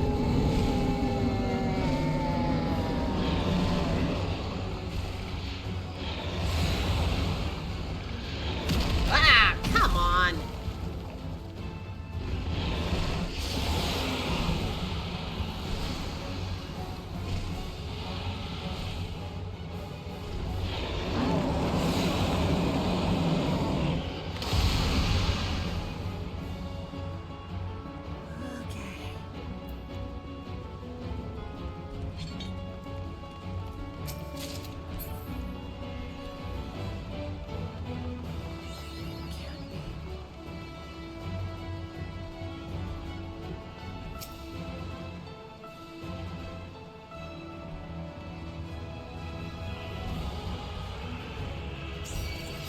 Why did it target me? Whatever.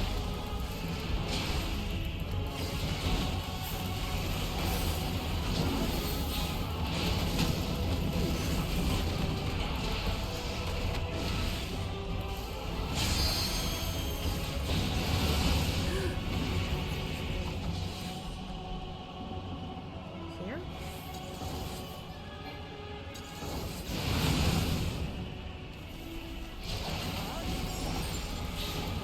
I don't know what that was. All I did was follow through.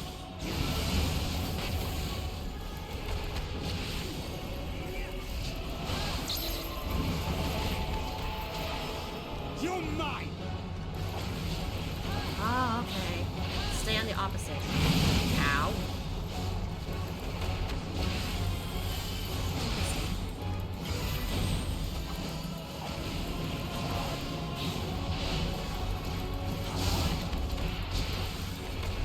My turn.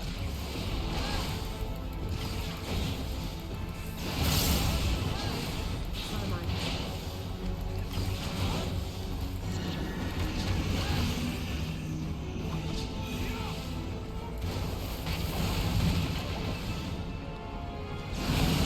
Wait, they swapped it? Oh no, I was on the wrong one. Yeah, I wasn't paying attention properly.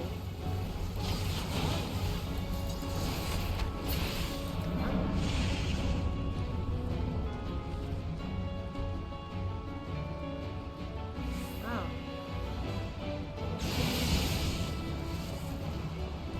Oh, boy!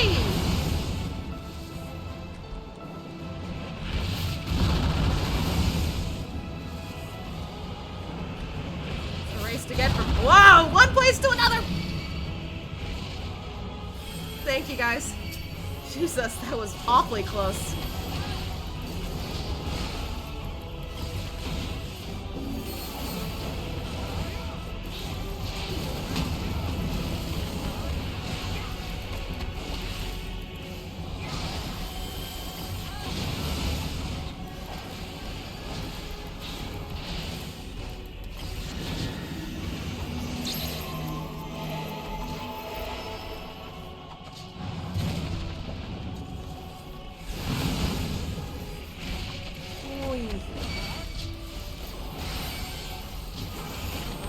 See you guys.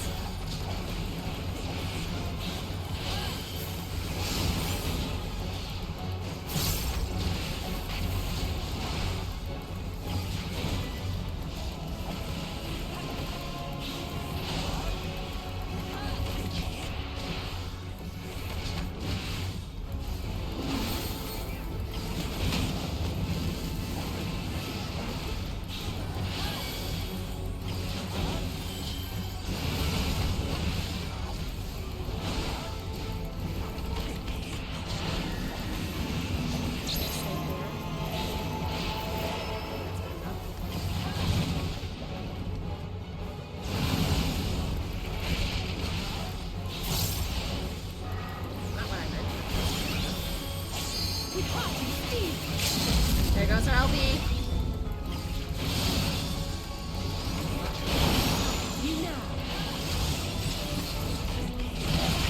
Ooh, lovely.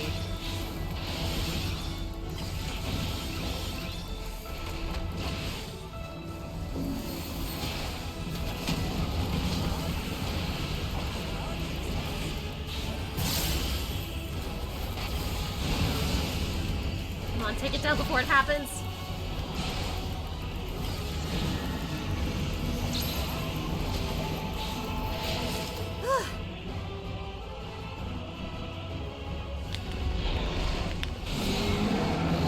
Nice and easy.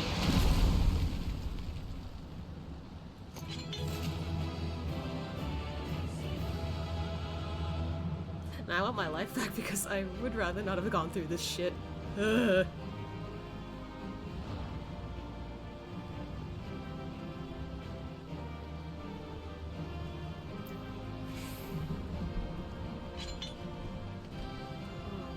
This must be the blessing he spoke of. Graha. Orders of Allah born anew. Oh, it's the worst of them, at least I hope it was. I see no trace of the person it once was. Future is close, still fighting them in the skies above. Stola's saying nothing.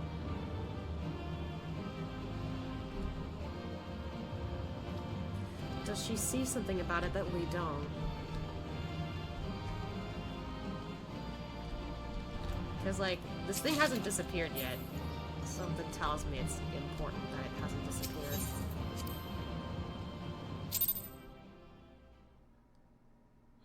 But Jesus, that was insane.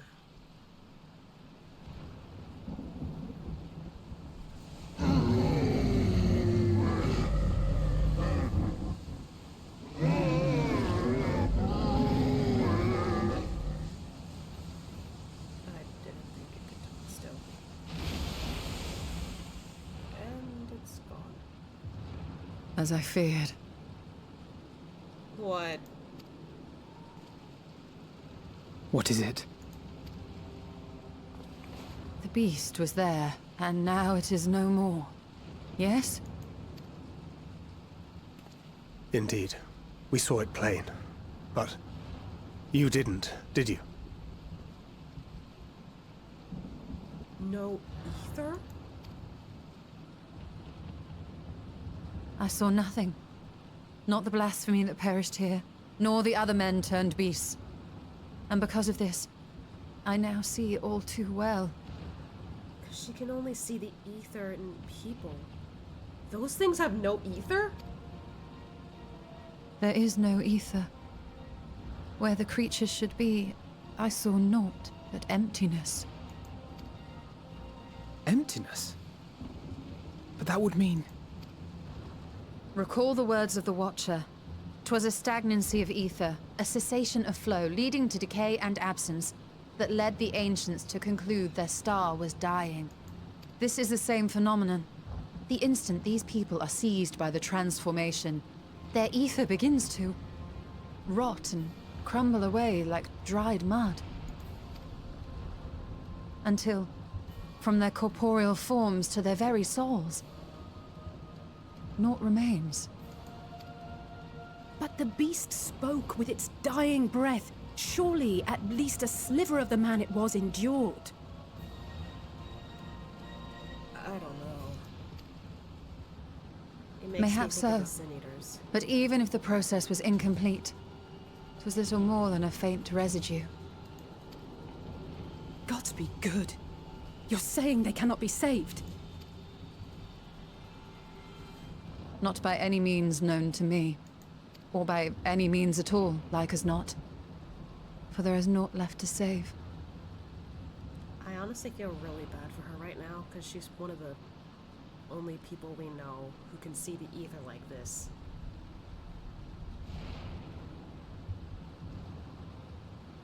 Even if it helps her, that's still quite a heavy burden now. Yay. Right on cue. So I was right. They return not even to the ethereal sea. That's messed up.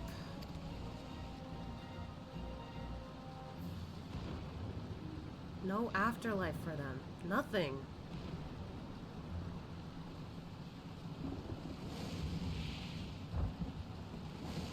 Vitra.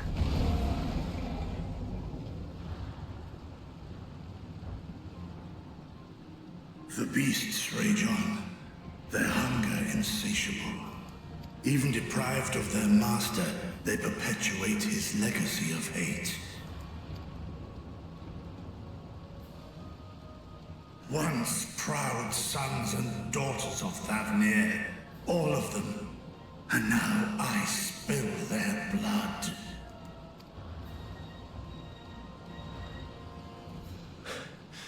Vitra, my friends, I am heartened to see you safe. I do a backflip. I mean, maybe Estinien and Alisaie could do a backflip. I don't know if I can right now. You put your secret at risk. Those closest to me already know the truth. A truth I must now share with one and all.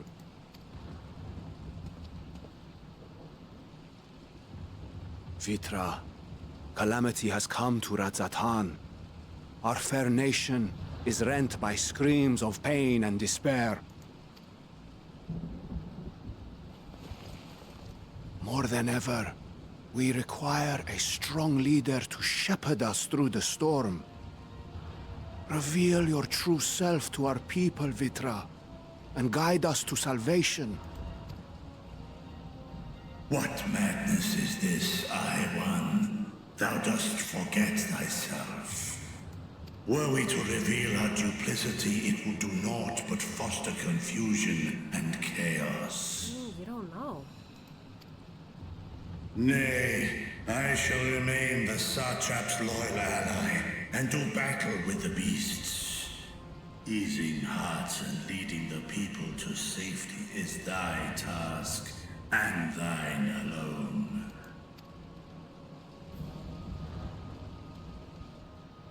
I ask that you remain at Ahewan's side, and render unto him what aid you may. I know not what lies ahead, but without you, Radzatan will not survive.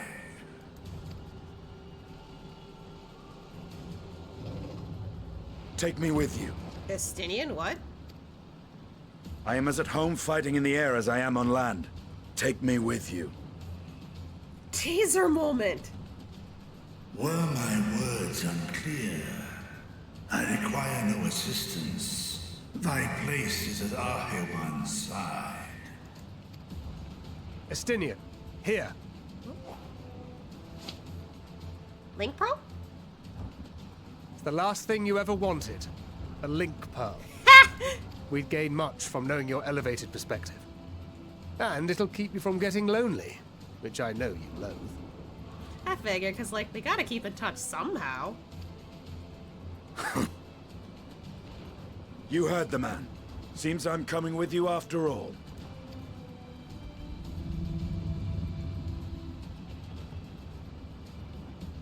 Then I pray thy grip is iron. Be it on thy head if thou dost chance to fall. He's already had some practice with Tiamat. I think we're good. Fair enough. Now, shall we? This is awesome, though. Once Dragon Slayer, now Dragon Rider.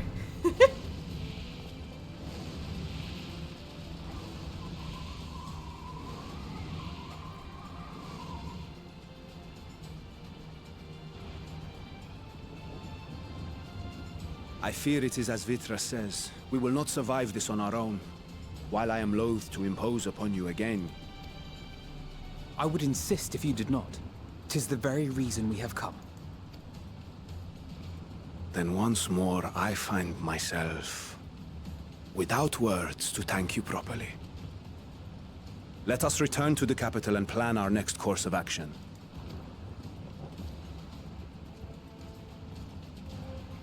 There's still so many of those things up there. Yeesh.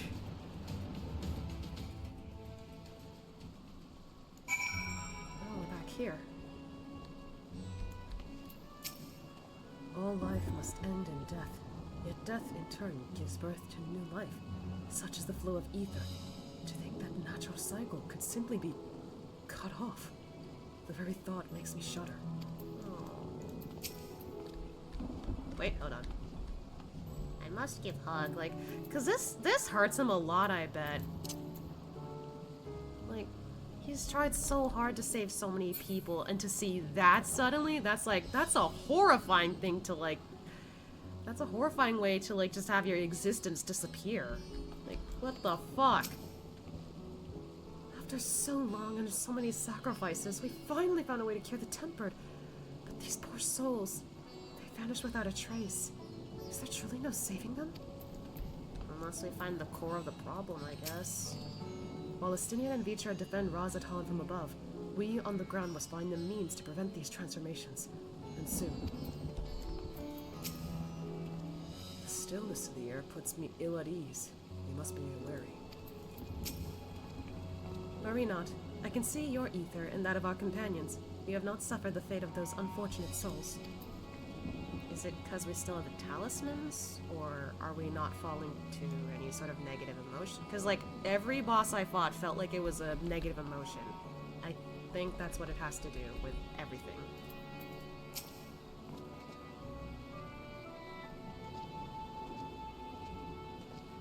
Our Radiant host has eliminated the immediate threat to the city, though it pains me that those beasts were once my own people.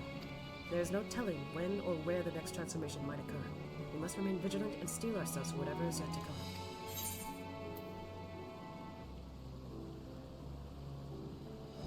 Million corn? I've never heard of that one.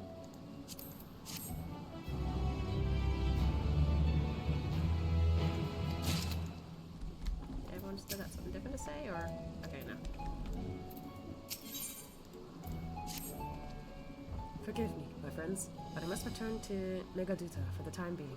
There I can better manage this crisis and dispatch my troops as the situation demands. In that case, we shall carry out an investigation of our own here in the city. Mayhap the residents can tell us more about the first of the transformations, and the conditions under which it occurred. If we can discern what exactly triggered these tragic events, it may give us some insight as a possible solution. Time is of the essence. Let us split into 3 groups, that way we may cover more ground. Alisaie and I will see to Pax's path. Thancred and Y'shtola, pray make for our Dharma. I leave Artha to Graha and you, Ashia. Any information you can gather on the first blasphemy or the manifestation of the final days here in the city will be most helpful. When we have completed our respective inquiries, let us reconvene in front of Megaduta, that we might share what we've learned with the satrap. That's a good idea. I didn't think I'd pair up with Graha again, I'm not gonna lie.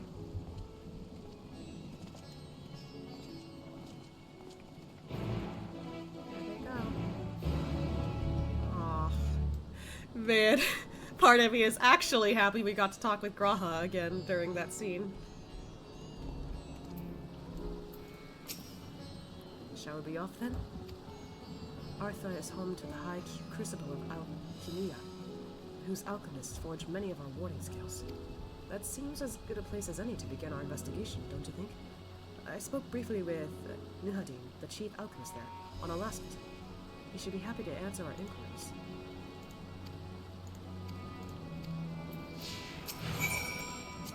Let us make for the High Crucible and speak with Nuhadin. His discerning eye may reveal to us the truths we have overlooked.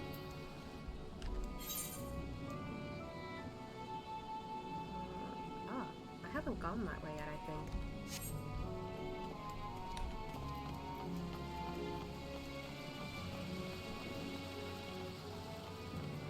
They're like in sync.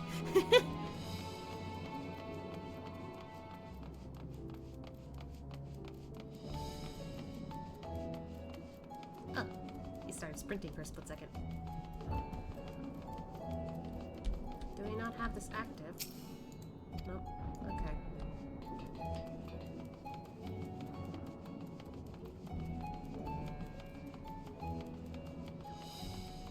Oh no, wait, we have gone this way before. I just didn't remember.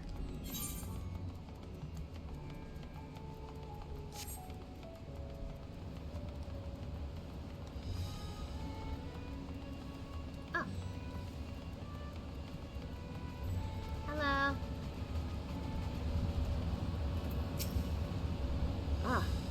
those red eyes. You were with those scions who commissioned the scales from us, yes? I welcome you back to the High Crucible. What brings you here in these troubling times? We are assisting the satrap in investigating the crisis that plagues the city.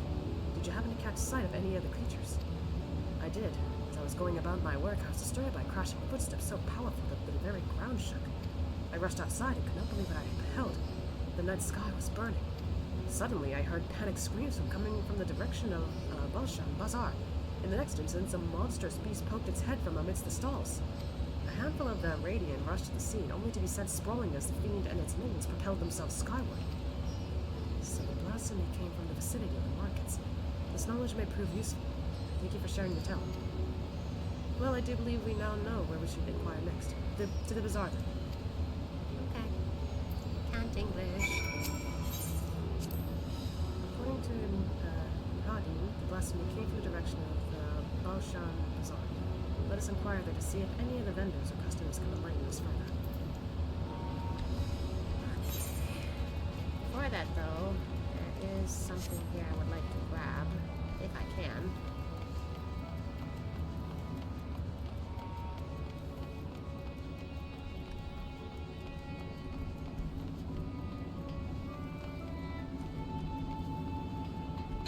Ow.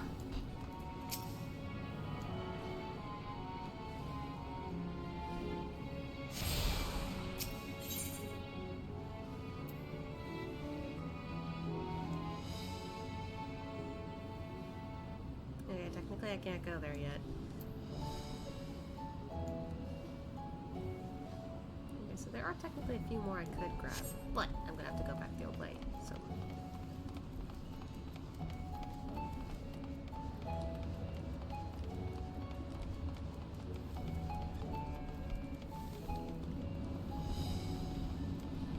Gotta speed up a bit.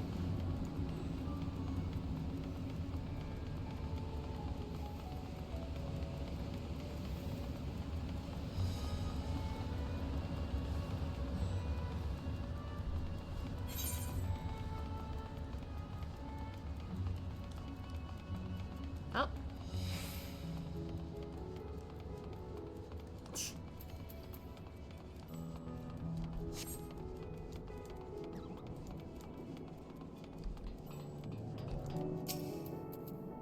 Hello, fellow friend. Let's see. I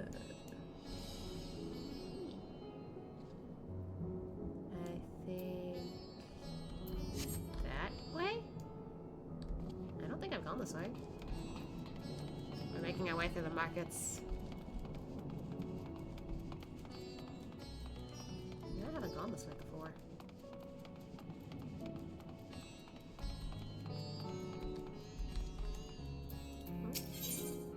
Textile stalls. So this is Thanavarian weave. I must say it bears a resemblance to the traditional fabrics of Corvos. Small wonder, really, given that it's just across the water. Not that I'm much of an expert in Corvosi culture, of course. I've not had the occasion to visit my ancestral home since coming to Charlian, and like as not, I will never reside there again. That said, in recent days, I've felt more acutely aware of my heritage, and grateful for it. It is thanks to my forebears that I inherited the royal eye, and with it the wisdom of ancient Alag. And so, well, I simply hope that my countrymen are safe, and one day, when this calamity is but a memory, I would like to see Corvos again, if only once. Aww.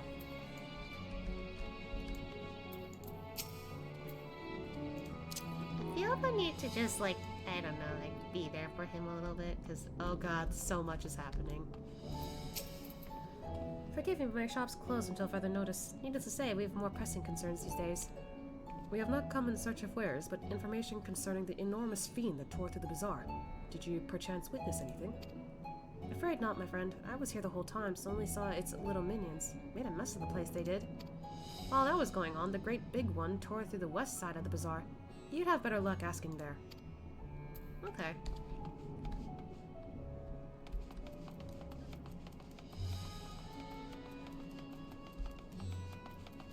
Oh, right. Isn't there... There's a ether right there. Or Ethernet.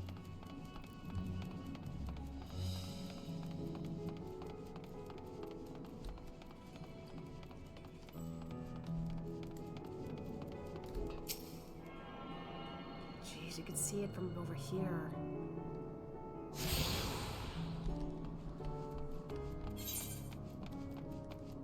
Oh yeah, does he say something different? No? Okay.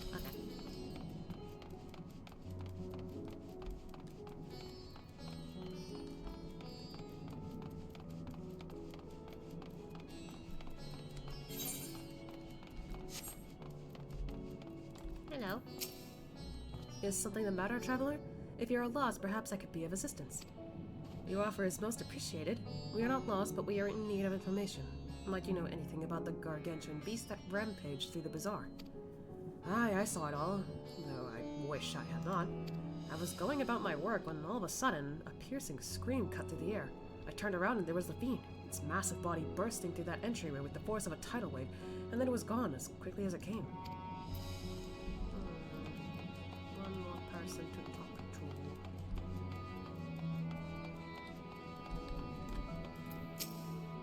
Sisters have mercy, what is happening to the world? What am I to do? Is nowhere safe? Settle down, friend. The danger has passed, at least for now. If it's not too painful to remember, could you tell us what you saw? First I heard the screams, and then a horde of ravening beasts came charging towards us. One of them was huge, bigger than a marid, throwing people about like a rag dolls, and it was eating them. I hid under the counter, saw others do the same. But the shrieking and wailing kept getting louder. More voices in the throng, beasts or victims, I couldn't tell. I knew not what was happening. I still don't. That's enough, my good man. You were brave to share with us your tale. Many of your fellow merchants are safe. High Crucible, too, had survived mostly unscathed. Pray stay close to your friends and loved ones, and rest your body and mind while you are able. I suspect that the most we can expect the people here to tell us. I think it best we find a place outside the bazaar where we might rest and review our findings. Yeah, I feel bad for these people. No fucking clue what happened. Oh, okay, we're going back then. Never mind. I thought we were going this way. Never mind.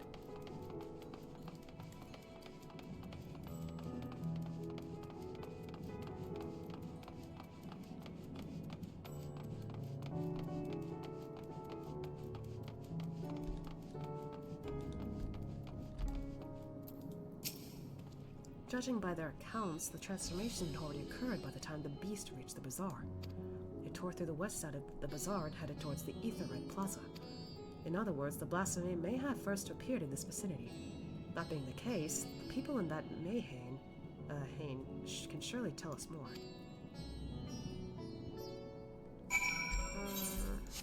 Oh, this way. Okay. So I would have gotten that ether right regardless.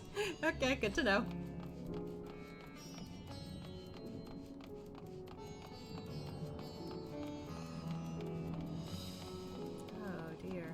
There's a fearful horror here. It's actually pretty nice here. I actually haven't looked around here yet.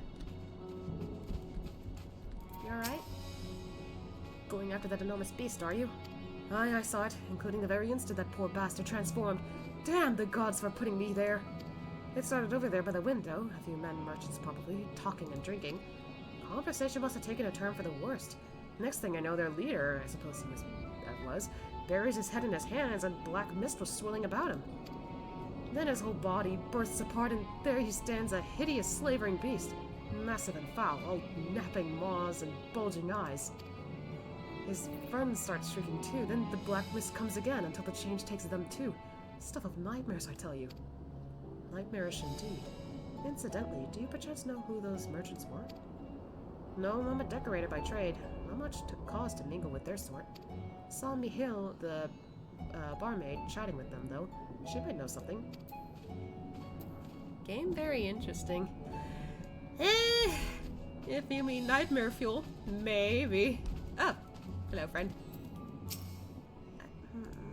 Huh? Oh, pardon me, I was just...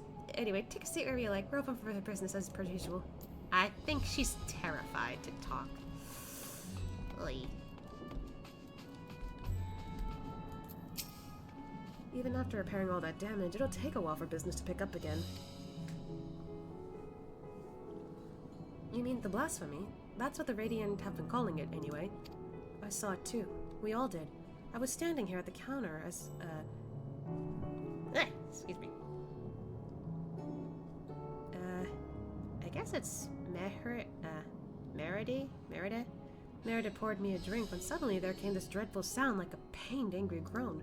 It was unlike anything I'd ever heard. I turned around in shock, and from an ominous cloud of black mist arose the creature, enormous and ghastly to behold. As for what happened next, to recall it sends shivers up my spine. By some stroke of fortune, I was able to slip outside before the beast got its claws on me. But the sight that greeted me offered no solace. The blue sky above turned red as blood. Merida, myself, and the other survivors clung to each other for dear life until the Radiant host came to our aid. Wait, did I hear you correctly? The beast manifested before the sky began to burn? I'm certain of it. The windows here offer a clear view of the sky, and I saw nothing out of the ordinary until the beast appeared and began to rage. That's an interesting thing to hear. It happened before the sky turned red. What does that mean, though?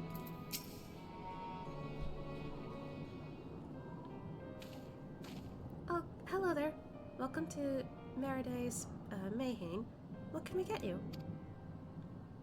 We have not come for libations. I can't English, but rather information. You are Michiel, yes? We are investigating the so-called blasphemy on the satrap's behalf.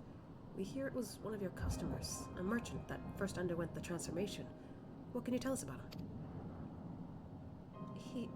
He was something of a regular here, especially of late. Kalzal was his name. He ran his own consortium, dealing primarily in the exports of Thanavarian specialties.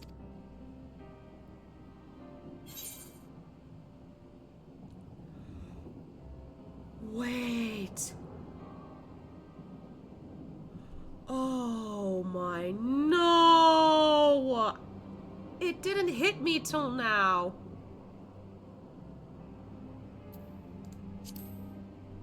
It's through him we met Matzia. Yes, the names ring a bell. Didn't you meet them both on your first trip to Thavnir? If I recall correctly, Kazal ran a trading operation in Yedlemad. I can't English. And it was there that you made Matzia's acquaintance. Yes, that is the same Kazal, no doubt. A rather successful man from what I gather. That said, it was clear he had fallen on hard times of late. Those ghastly towers popping up everywhere cannot have been good for business. Even now, with the towers gone, the collapse of the Empire has led to all sorts of problems everywhere elsewhere. The market of luxuries is surely not what it once was. Trying times for the head of a trading consortium, indeed. Kalzal was a compassionate man, even as his own business suffered. He did what he could to provide for the artisans, fishermen, and many others who counted on him to sell their wares. Indeed, that was the very topic of yesterday's meeting, as far as I could hear. Yet as they discussed matters further, Kalzal's tone grew grave and grim. It was then that he changed. Forgive me, I would not have you recall the memory if it brings you pain. If I could, I would ask just one more thing. Did you notice anything unusual about Kazal in particular? Please, anything at all. Sorry, nothing springs to mind. Perhaps someone else can help you. Kazal lived for his work and had no family that I know of. His employees and associates knew him best, but they too are lost to us. Still, perhaps his neighbors know something I do not. I can direct you to them if you believe it would help. What do you say?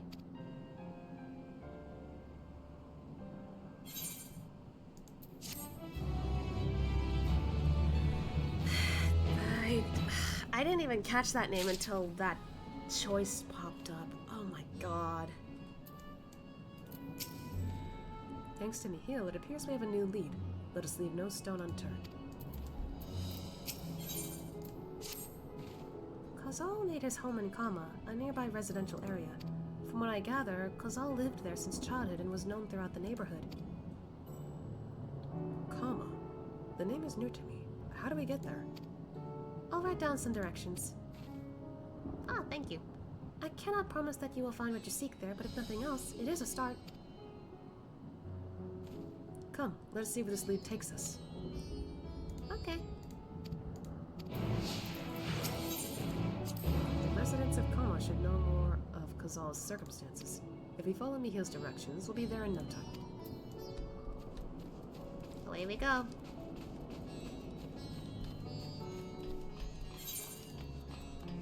Oh, we got a few dialogue options here. Oh man.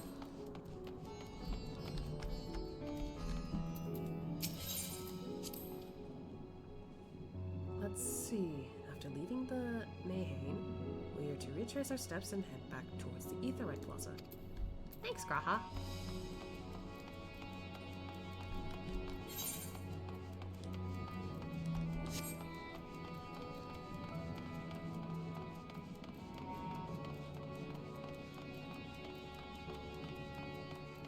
I do appreciate how immersive this starts to feel now, whenever you got a companion wandering with you.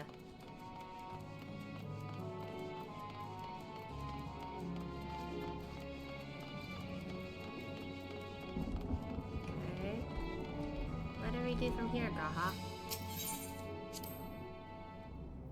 From here, we ascend the stairs. Okay. Unstrip a fire spine. Okay, hold on.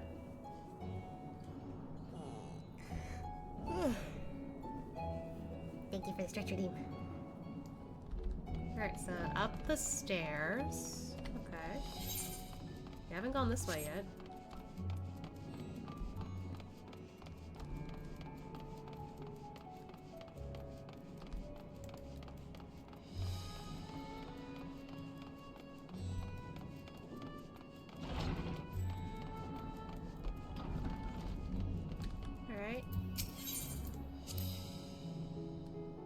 Ah, this must be huge, in which case we should take the path leading southeast. Southeast, so this way. East, this way. Ah, I think I already got that one, I think.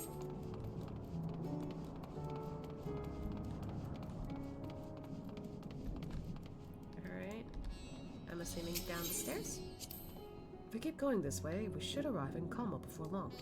Walking these unfamiliar streets is quite the adventure, is it not? I can only hope we can explore Razathan at our leisure once this crisis has passed. I do too. I'd rather, like, admire everything about this place rather than, worry about the impending doom outside. Ah, man, this is an awesome place to take pictures, I bet, but, no time.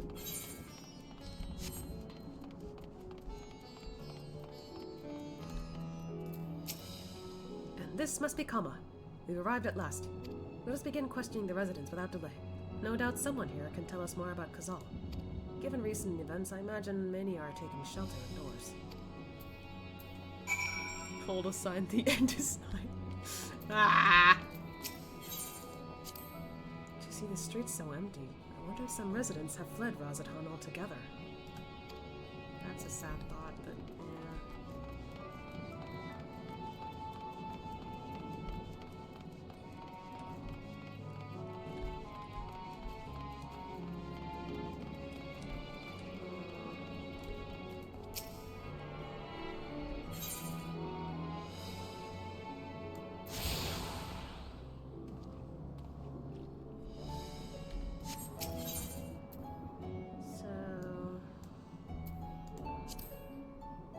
Gotten that yet.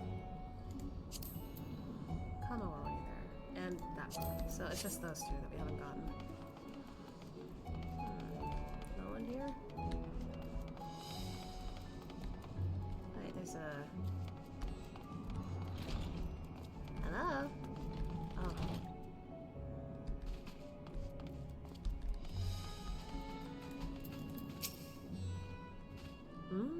Could you come back another time? I just woke up and I'm not exactly in the mood for idle chit-chat. Well, that's one way to avoid the panic, I suppose. Pardon our intrusion, you may have not noticed, but a great danger has come to Thavnir. I encourage you to stay alert and prepared to flee the city should the situation turn dire. But before we leave you in peace, pray allow us to ask a question or two. Did you know a local merchant named Kazal? If so, did you notice anything unusual about him recently? Kazal? Aye, I know him. In fact, we just spoke the other day. Like many others, his business was doing poorly. Still, it seemed as though he'd managed to turn things around, thanks to a generous order from Ruveda's fibers. Why, he was practically dancing in the streets. I haven't spoken with him since, but I assume it all went well. Jinabana might be able to tell you more, though. As I recall, he was the one who brokered the arrangement. Jinabanha at Ruvadia Fibers. Let's make a point to visit him after we've spoken with the other locals. Okay. So many names I cannot pronounce. Ah.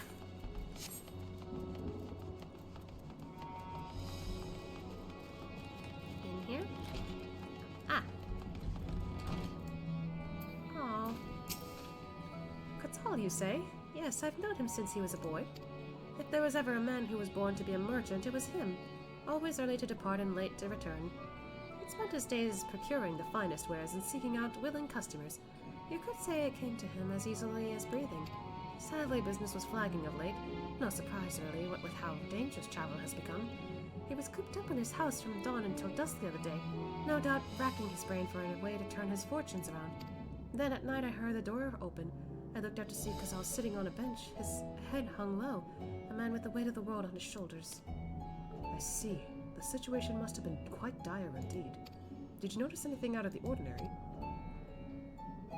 Nothing to speak of, other than the troubles with his consortium. He was the same old Cazal, cordial and honest, like always. These questions you are asking, has something happened to him? He wasn't caught up in that terrible incident at the bazaar, was he? I don't travel much these days, but my daughters told me not to venture outside. Stuck in here as I am, I've heard little about these bazaar going-ons. Rest assured the city is safe for now, but the situation may change without warning. I urge you, stay close to your daughter and be prepared to take refuge should the satrap order it.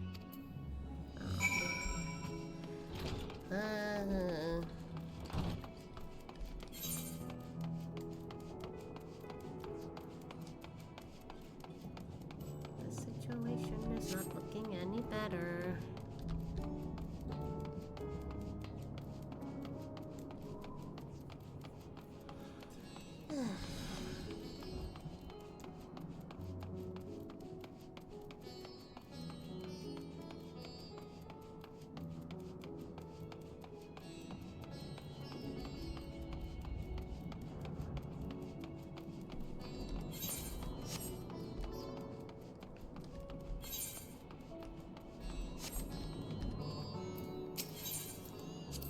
If I'm not mistaken, these stairs lead to Dharma. It is quite the sight, that sky above. During the final days of yore, the heavens burned and the stars fell. Creation magics run amok. That was my assumption when I saw Amarat. Perhaps the ancients believed the same, that the terror of a single powerful individual was the cause of their calamity. And yet those self-same horrors now manifest themselves before our eyes. What could it be that sets the heavens aflame and turned ordinary men into beasts?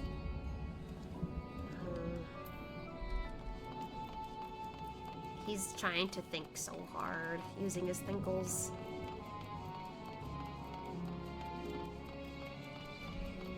There's a lot of people gathered here.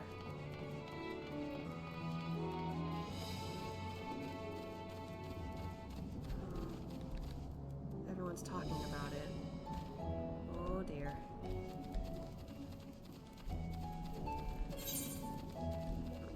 Oh wait, is it over here or? Ah.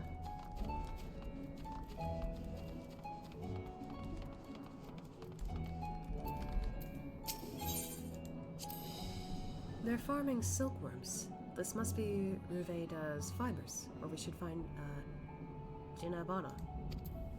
Yeah. Speaking of. Ah! Ow.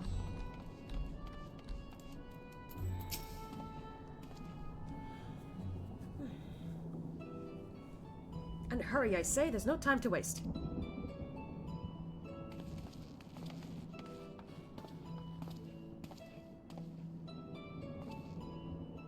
Pardon me, but you are in charge of buying and selling here, yes? We have a few questions that we'd like to... I'm sorry, but I simply don't have time to chat. If you haven't noticed, we have our hands full at the moment. We must carry all our wares and equipment to safety before those accursed beasts return. In that case, might we be of assistance? Perhaps we could speak when the job is done. I like how Asha and Graha have the same, brain. They're just like, hey, let's help real quick. Very well. You can start by helping us move our equipment. Ask the others what to put where.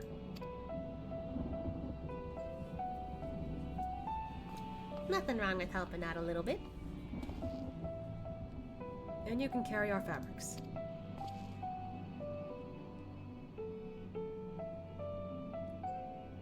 Go through that door and speak with Kamala. She'll tell you the rest. Remember, these textiles are a livelihood. Handle them with care.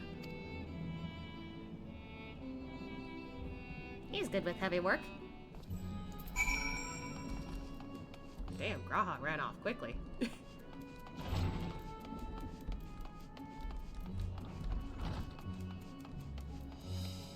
I remember you. Hi. This area is for employees only. Out! Out! No, I'm here to help. What's that? You've come to help. Oh, praise be to, Minerva. A kind stranger, I welcome your assistance. On your way here, you passed 3 storehouses, yes? I'd like you to carry that small crate to, Nabrifal, by the storehouse near the hatchery. The crate of clothing is for Mahanuha, and that massive crate there goes to Zaymira by the middle storehouse. Watch your back with that one. Those are all the crates we have ready. Once they've been delivered, consider your work here complete. Oh.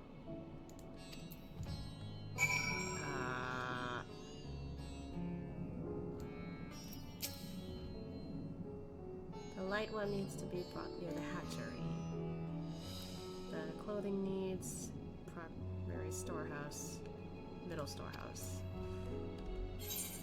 I don't quite know where all of those are, but hopefully I get it.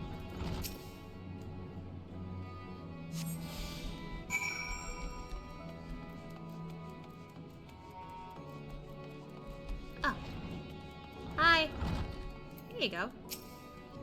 Thread, is it? Then you've come to the right place. We thank you for your aid. Here you go.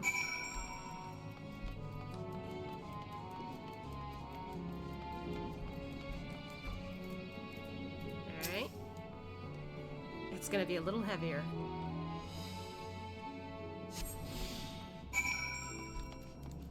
Here you go. If you have any crates of finished products, such as carpets, clothing, and the like, pray bring them here to our primary storehouse. A crate full of clothing, is it? I can take that off your hands. Many thanks for the delivery. The last one's gonna be heavy. Oh god. Come on, Asha, put your back into it.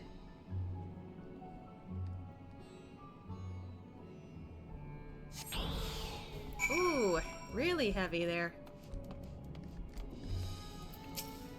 I say you're quite the brawny one, aren't you? A good thing that never know when you'll need to defend yourself in these unpredictable times. You have no idea. Crate full of fabrics, is it? Exactly what I was hoping to retrieve. Here, let me put that away for you. Yay! You've carried all the crates to the storehouse, you say? And so quickly, too. Well, I've never seen anyone so strong. I and my associates will see to the rest, so please return to Jinabana and assure him our work is proceeding apace. To tell the truth, we are grateful for this distraction. Too many terrible happenings of late, but generous souls like yourself give me hope that we may emerge from this trial even stronger. I pray we meet again in more peaceful times. You're welcome. Little bit of a slight detour, but yeah, at least we can relax for a bit. She's not wrong there. Hello, sir. Done as I asked, have you? Yep. If Kamala is satisfied with your work, then so am I. You have done us a great favor, traveler. Where's Graha, though? Is he done? Looks like he is. Okay. I too have delivered the instruments and apparatus entrusted to me. You both have my thanks. With our wares safely stored away, we'll not lose any more of those fiends. I take it that your establishment did not escape the attack unscathed. We did not. Thankfully, most of our workers had already left for the day, but those of us still here saw it all. We looked to the burning skies in confusion, and then before we even begin to make sense of it, a hideous creature burst through the door, shrieking. We ran for our lives, but one of my colleagues was not so fortunate. He cried out, a scream of such agony, such terror, and in the next instant he too sprouted fearsome claws. The sight of it caused another fellow to panic, and then... oh no, he too transformed.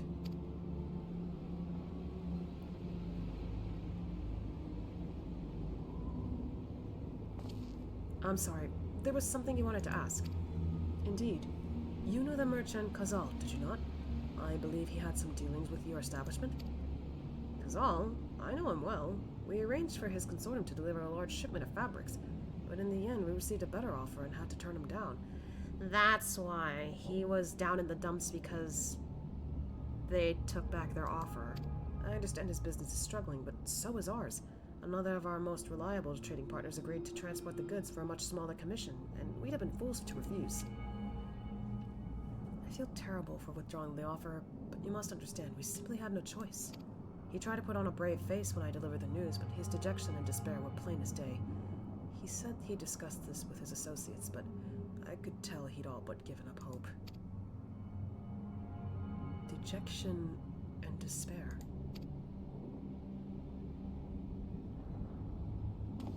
You remember what we saw in Spadi, yes?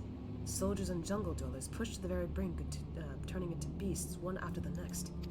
It would seem the same phenomenon occurred here. The poor craftsmen attacked by the fiends, as well as those that witnessed it, all undergoing this change. I suspect that everything began with Khazal. By all accounts, it was he who had suffered from the most profound and piercing despair. Wait, could that be it? That such intense emotions were what triggered his transformation? I thought that was weird during the dungeon, so it had to be that. Much remains unclear, but I believe we are drawing closer to an answer. At any rate, we must discuss our findings with the others.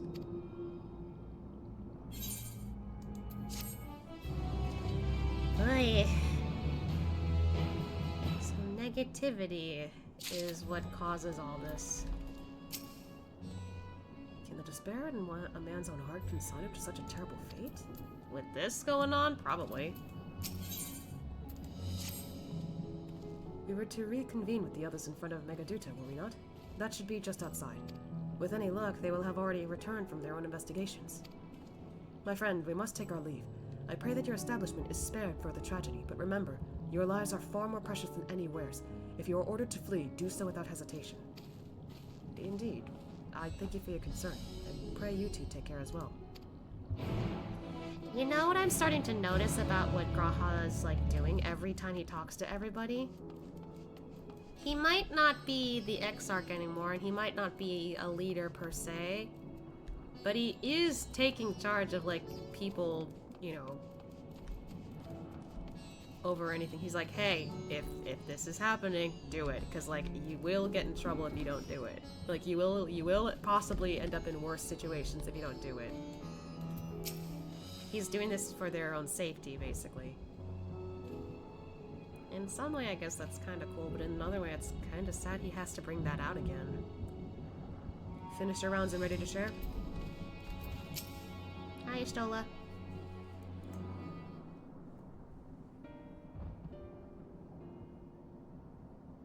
There's so many people there. There you are. You've spoken with the survivors. Indeed. We thought to share what we have gleaned, that we might together gain a greater understanding of present circumstances.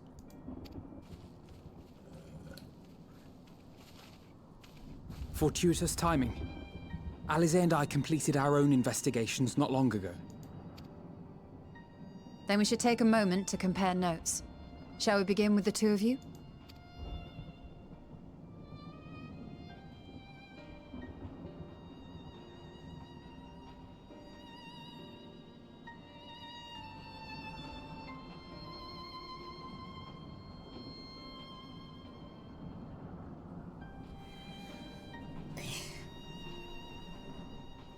Adjusting in my chair. So the merchant Khazal was gravely concerned about his business in the days preceding his untimely end.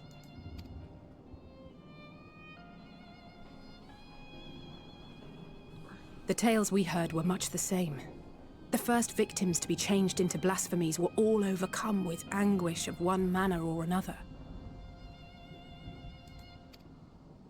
Then those who saw their loved ones stolen before their eyes succumbed to a similar panic, setting in motion a chain of transformations. It's like a domino effect. Oh, thank you for your head pets. Fear, unease, despair. These negative feelings serve as a catalyst. If so, then it is not unlike the calamity that befell the ancients. With their creation magics, they unwittingly gave form to untold horrors. Had they simply lost control, surely it would have manifested in many forms, not all of them monstrous. Yet somehow, this phenomenon is triggered solely by the darkness in their hearts, a common thread with what we now witness. Common, but not identical. While the beasts the ancients faced were forged with magic alone, those of today are born of sentient beings. Why remains to be seen, but there is one fundamental difference between us and our predecessors. Our souls are sundered, whereas theirs were not. Perhaps that single variable makes all the difference. If I may, there was another detail that troubled me. We have it on good authority that Karl Zahl's transformation took place before the skies began to burn. What? If that's true, then the situation's more dire than we realized. It means even if there's no ominous sign presaging the final days, anyone, anywhere, has the potential to become a beast. I didn't even consider that. Even in lands we thought safe, even as we speak.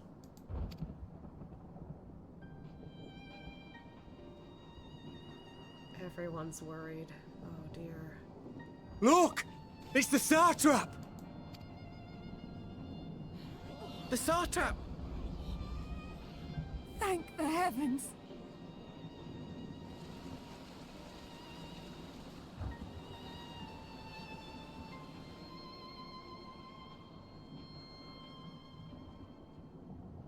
My countrymen, I am relieved and heartened to see you strong and safe. Which is why you saw Alamigo and Ishgard earlier. It was showing you that before you learned all this. I see. Oh dear, this is not gonna be good for everyone then. While the danger has not yet passed, far from it, allow me to assure you that the beasts that raged within the city walls have been exterminated to the last. Outside this sanctuary, the brave men and women of the Radiant Host and our dragon ally continue to battle our unholy foes. I pray these tidings put your minds at ease and help you calm your hearts. Have faith that we shall soon conquer this terrible trial. Your Excellency, is there any word from Palaka's stand? My grandson was bound for there yesterday, and I worry for his life. Oh my goodness, don't start panicking. We are still awaiting a report, but I promise you, as soon as I have aught to share. Your Excellency, I bring grave news. Is that Matzia? You are? I'm Matzia of Akyali, a humble fisherman. It is Matzia. Ah, I remember you from our first visit. Yeah. Wait, you're... But no, that can wait. When the skies turned red, I set off for Palaka's stand, fearing for the safety of a friend. But as I drew near the village, I saw dreadful beasts all about. Oh no. No. Gods have mercy. No, the panic, the panic. Your Excellency, save my grandson, I beg of you. We will spare no effort to save all we can, but you must remain calm. Calm? You tell me to be calm? You saw those beasts? They tore our bravest warriors limb from limb. What if we are too late, huh? They catch him, sink their fangs into him? The fangs! No. Oh. No! The screams! Get away from her, now! Oh, God.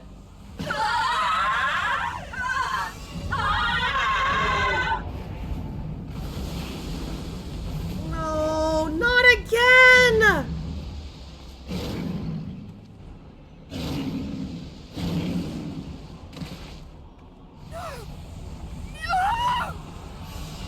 It's a chain reaction, no!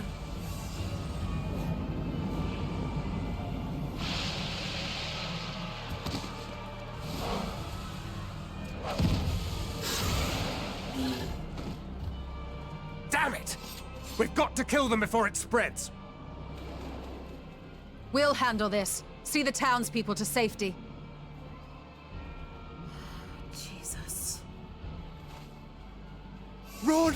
As fast as you can! Ah! Ah! Ah!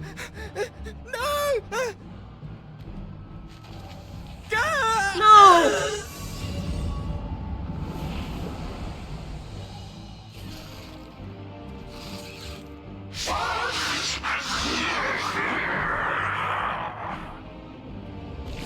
What the? Oh my God!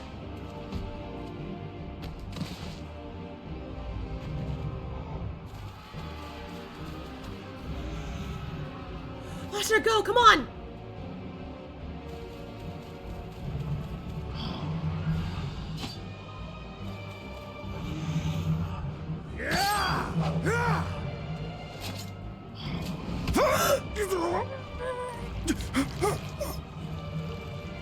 Vitra, our people, you must No! save them.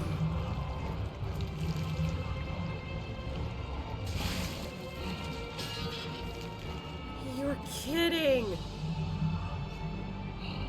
Yeah, focus on him, come on. Leave him alone. My son. Oh no. Enough. You must run. For their sake and your own.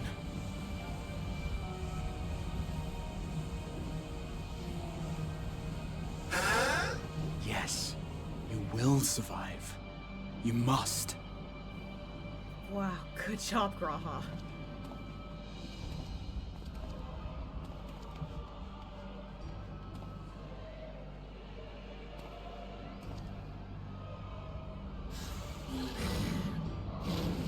I feel bad though. He's watching a third apocalypse happen.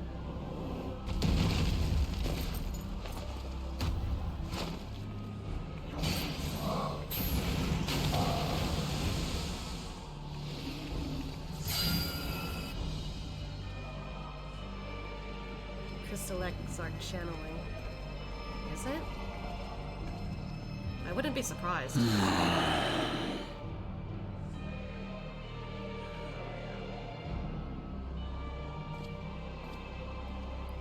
shit. This is actually cool.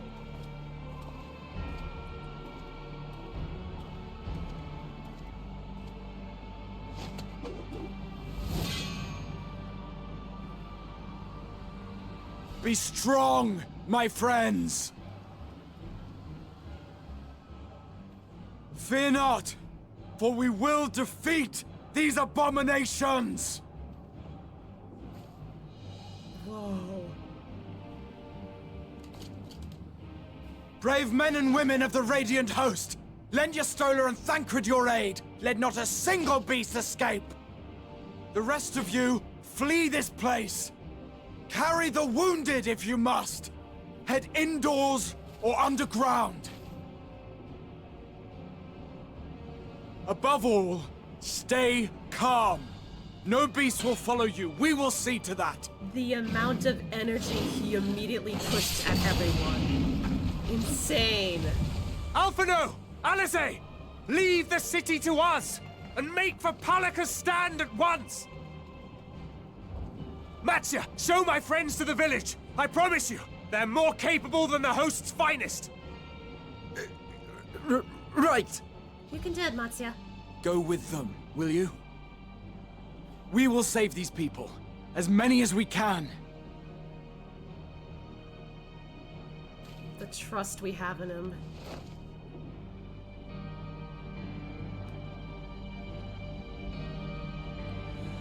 That was an incredible scene from Graha, though. Jesus. You weren't kidding. He channeled that. He definitely channeled that as soon as he saw. Okay. We need to... No more panic. Everyone needs to calm down or we're going to die. I still feel bad that he kind of had to do that.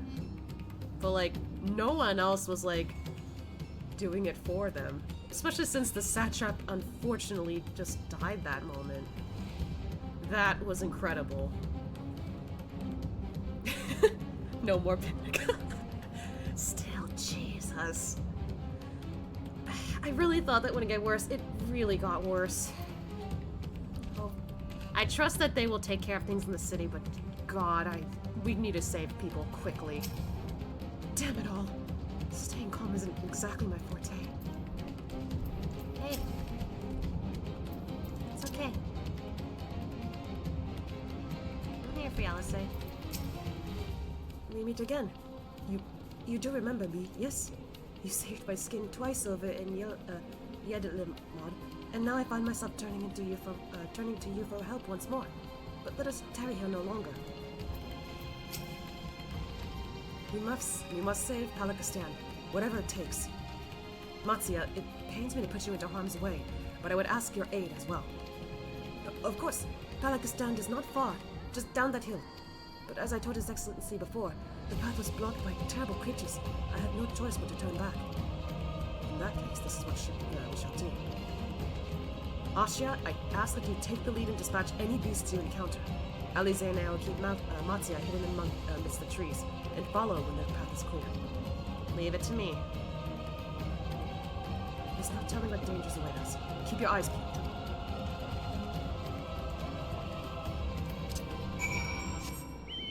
Actually, I'm gonna make this appropriate. Let's go, Kuto.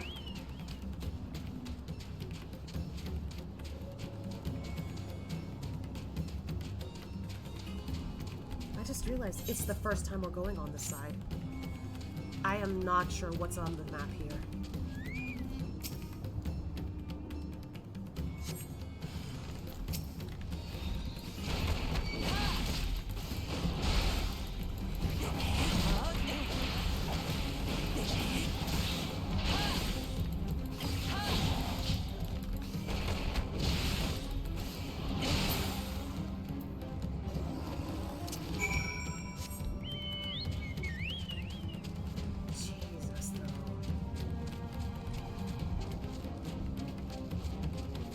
All the times to come explore this place, it had to be when the apocalypse is here.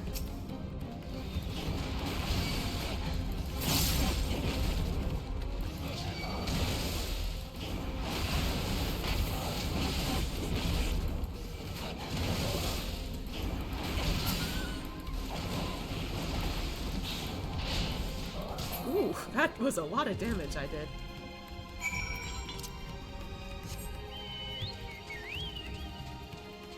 Hello there. That's a pretty normal creature.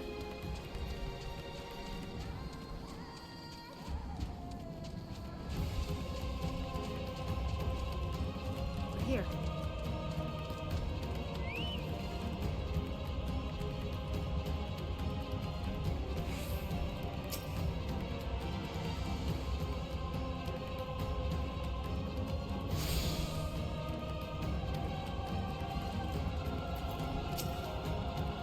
What's happened to them? Is there no one here? Good work, Ashia, though I worry for Matzia. He could succumb to this too if we're not careful.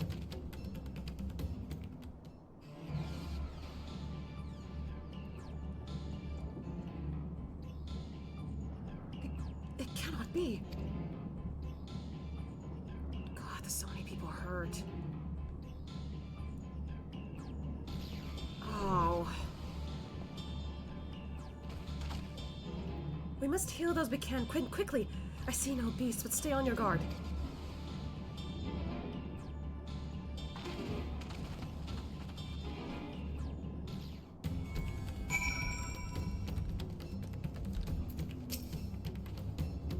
last came to sell my fish, everyone was so bright and cheerful. This is a nightmare. I'm sorry, Matzia. Alphinaud's over there. Alisaie over there. There, you'll be fine. The pain will soon pass. Is someone back there? Hey. You're alright. Have you come to help us? Too late. Too late. My family, my friends.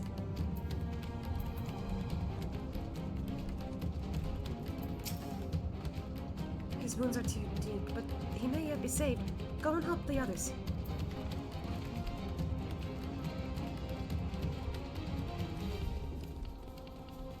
Hey, you okay? Though the villager's injuries do not appear to be life-threatening, he does not respond to your efforts. His breathing grows more ragged and shallow, and his vacant eyes are those of a man who's lost the will to live. Oh my god. Even if I wipe the net makers off, no, leave him to sleep. You call out, but the man does not respond.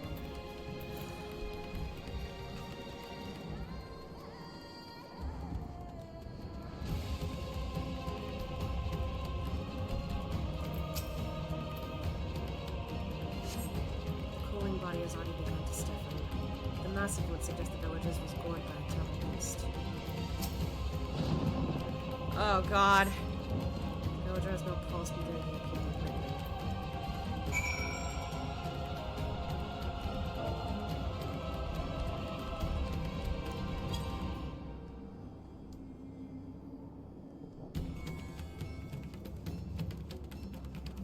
This is...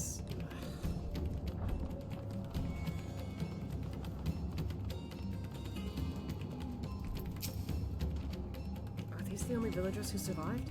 I can only hope others managed to flee, but if the rest have been turned to beasts, by the 12. Let us do what we can to see the damage spreads no further. And no matter what comes, we must keep our spirits high, lest we ourselves suffer a similar fate.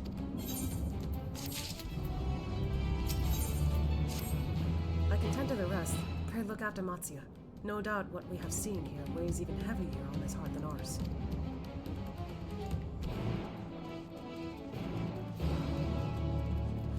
Just the chime coming in, even though it's kind of a dangerous situation here. You alright, Matzia?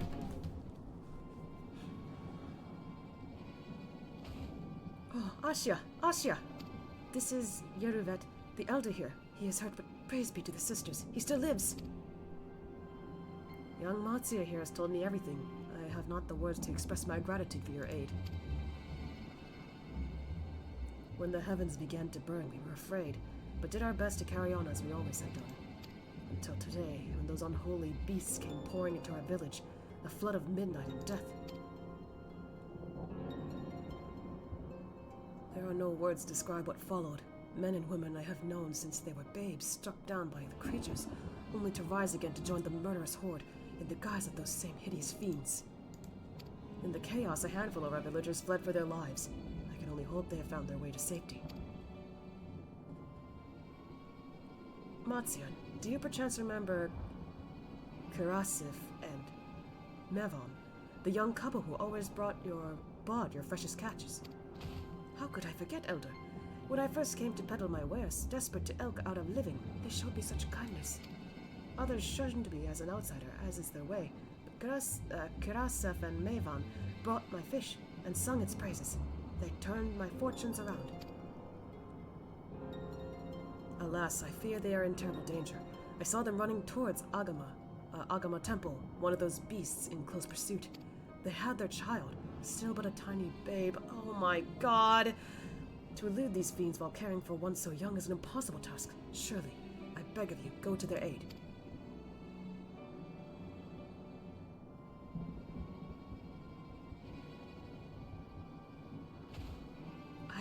I want to help them, yet I am but a fisherman. I cannot face beasts on my own. Will you come with me? Gladly. Oh, thank you. Agama Temple lies to the west of here. We must hurry.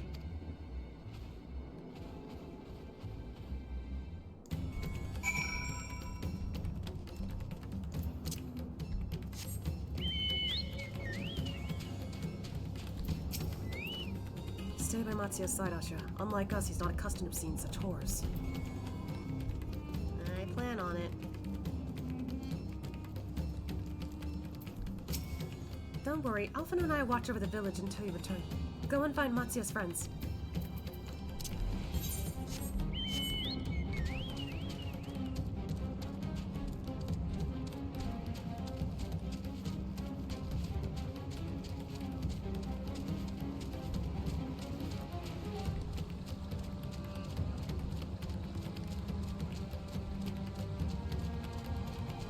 Where is he?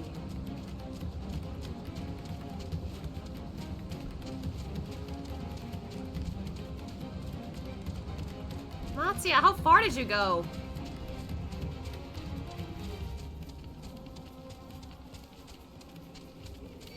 Shit. Leave me alone.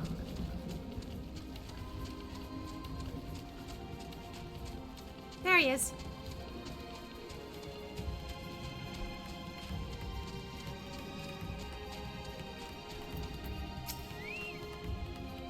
The temple is just ahead. It was built by those who worshipped Saint Agama, but has sadly fallen into disrepair in recent years. If my friends made it this far, no doubt they are hiding somewhere amidst the ruins. No, please, stupid. Ah! Oh god. That was Karasa.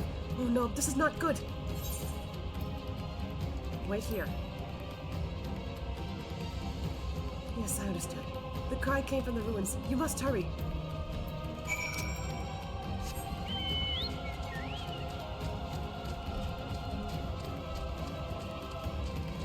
Where is he? Where is he? Come on.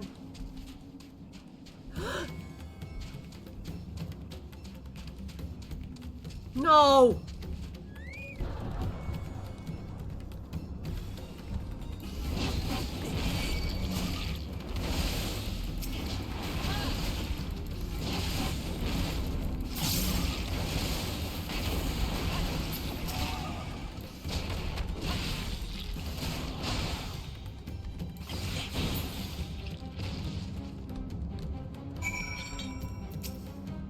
Is he okay?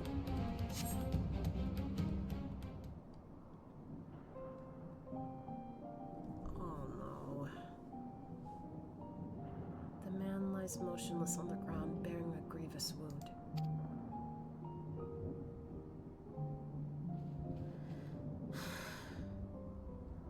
I'm sorry, Asha. I tried to stay behind, but I couldn't. I'm sorry, Matsuya. No, it cannot be. Is someone... anyone... Okay, he's still kind of alive. My arms, so heavy.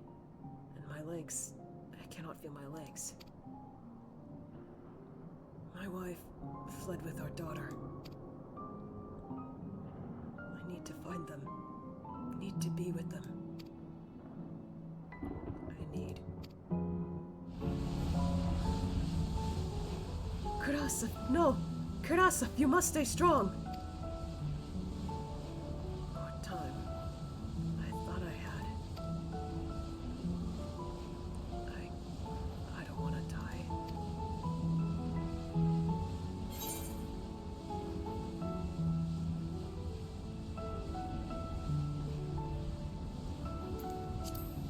It's okay.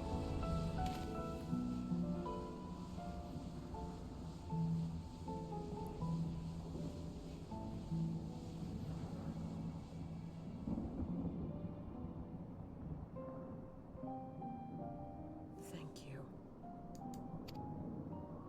Please find them.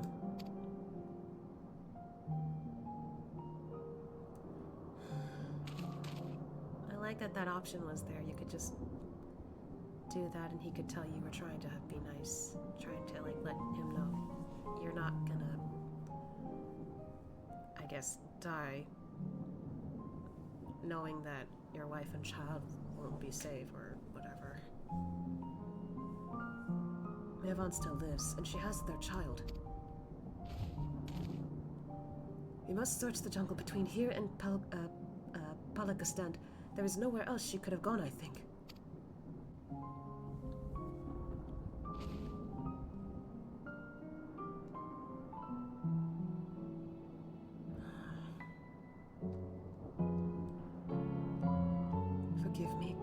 Yusuf. Once we have saved your wife and child, we will return and lay you to rest. Matia's trying so hard to be brave.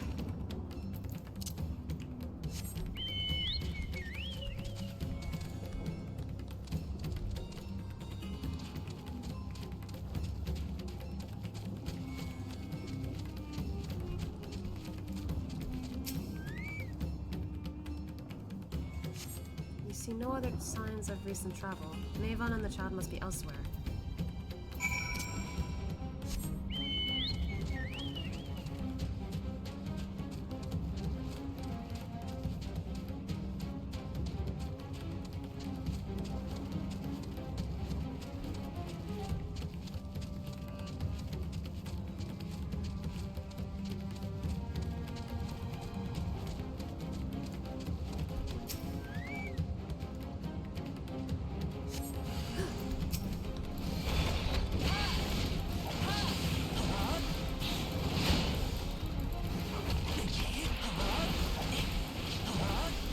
Fuck away from me. I have a mom and child to find.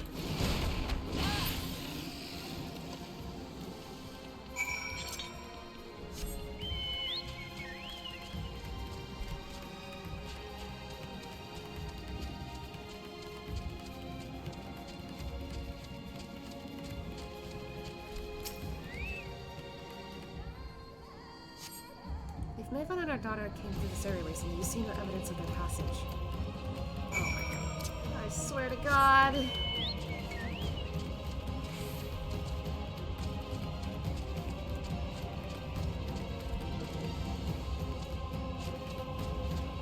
Natia?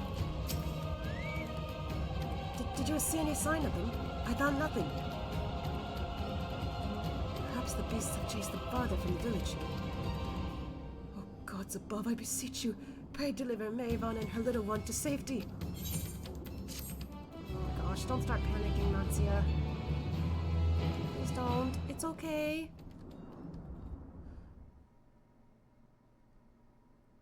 Are we seeing Estinien perspective?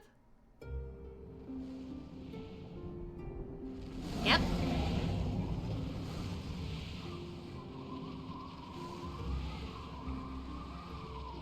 No more enemies to trouble us here. Hey, the Link Pearl came in handy. It's me. How fare you below?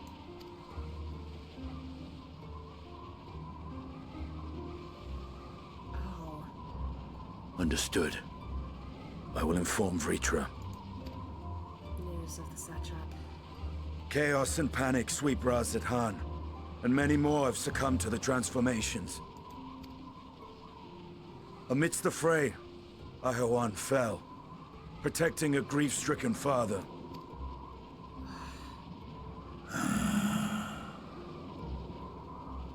My friends fight alongside your Radiant host to secure the capital. Beasts have been sighted in Palakistan as well. We have divided our forces in hopes of quelling the threat there. Of small solace is that we now know what triggers the transformation. As my companions tell it,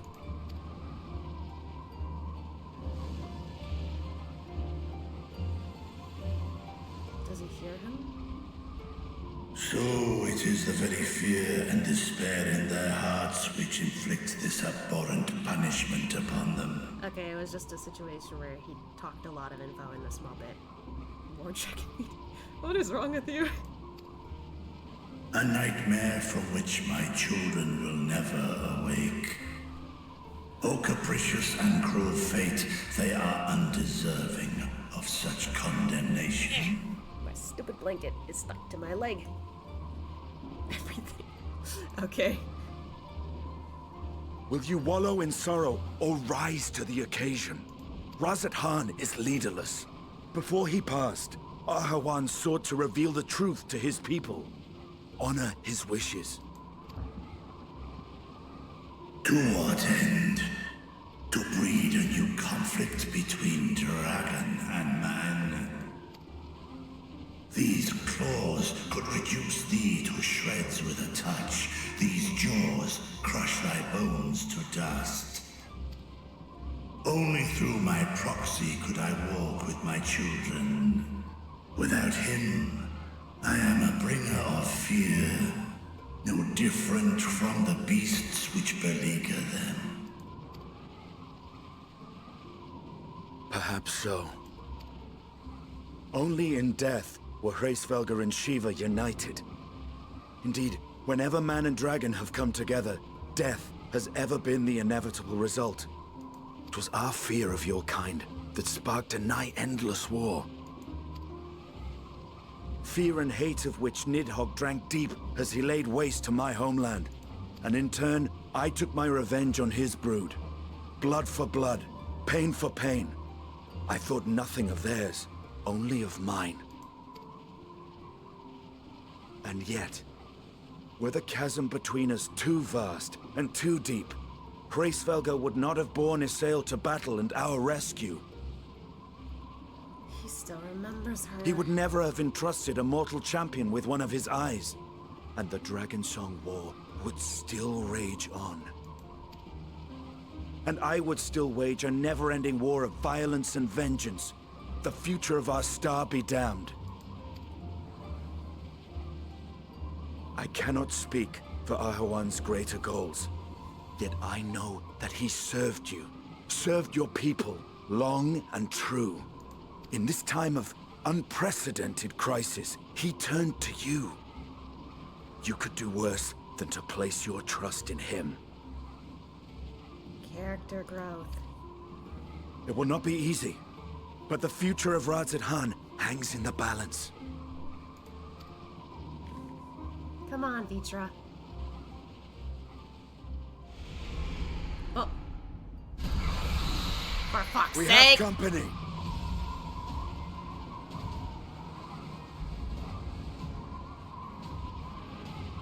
I am ready.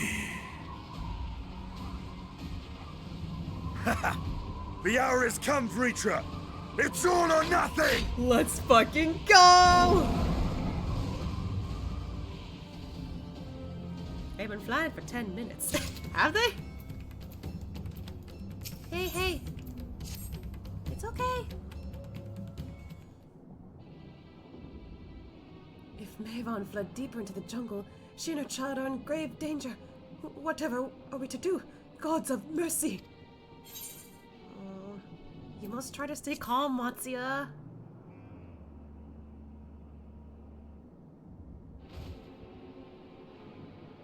But how can I at a time like this?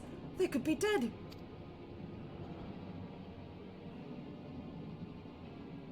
So, if I allow myself to be overcome by this fear, I too might become a beast?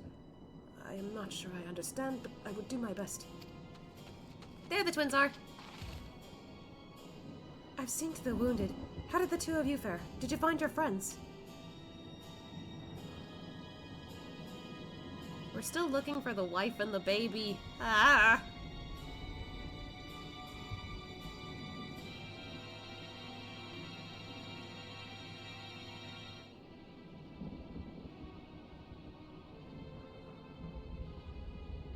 I see. In that case, let us help you find the mother and child. Before we leave, we must ensure the village will be safe in our absence. Alisaie and I will patrol the area and search for more beasts. Would you and Matsia speak with Elder... Yurdavet? Pray explain to him the situation and join us as soon as you are able. That's not a bad idea. We will save Maevon and her child. We can do that much for Karasov.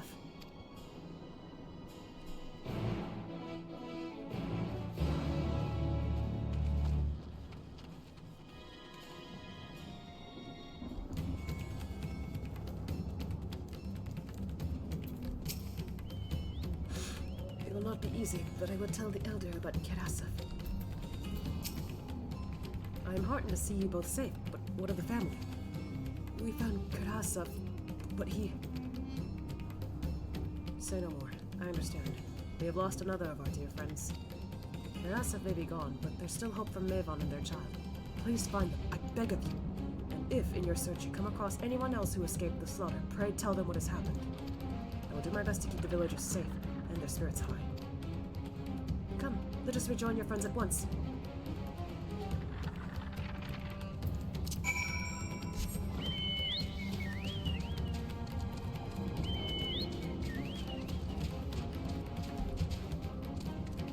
There they are. Where might Maven have run up to? Think, Matzia, think! We encountered no beast during our patrol, thankfully. I'm pleased to report that the vicinity appears to be beast-free, no doubt thanks to your earlier efforts. And with that, let us resume our search for your friend and her child. Where should we begin, Matzia? If we follow Kusoda south, we will arrive at Purusa, a temple. It is a sacred place where people go to commune with the divinities. It's possible that Maven sought shelter there, and perhaps other villagers as well. Then it's settled. Matzia, stay close to me, alright? Oh, that's Alisaie. You two take the lead. Keep an eye out for the beasts and anyone in need of help. Very well. We make for Purusa, as quickly as we are able. With me. I can be.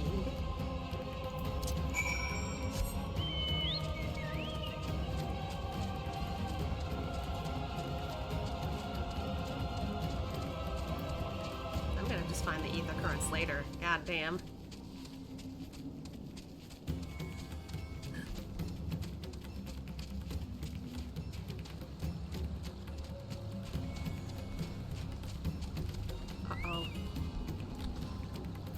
No, you don't. Leave her alone.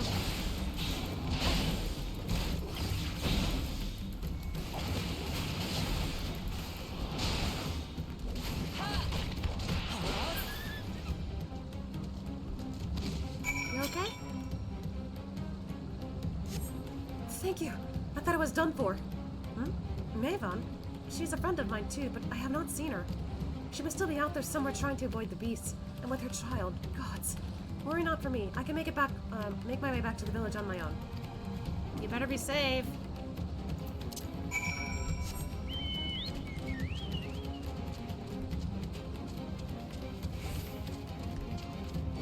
Leave me alone. Go away.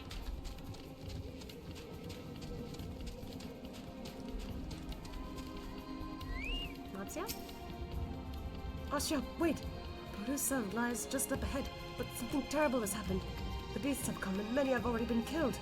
Alphinaud and Alisaie have gone to do what they can, but there's so many more that I could count. You must be ready.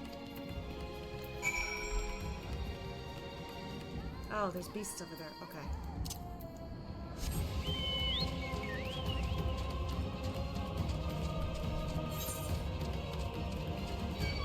Leave me alone!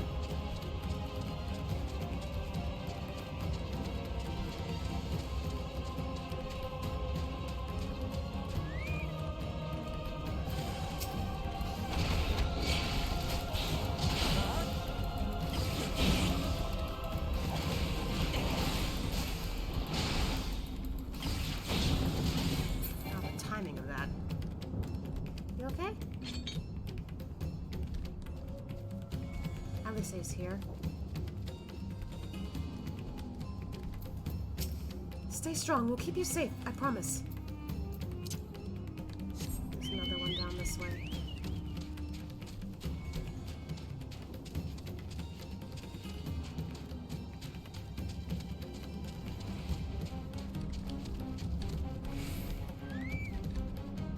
Oh my god.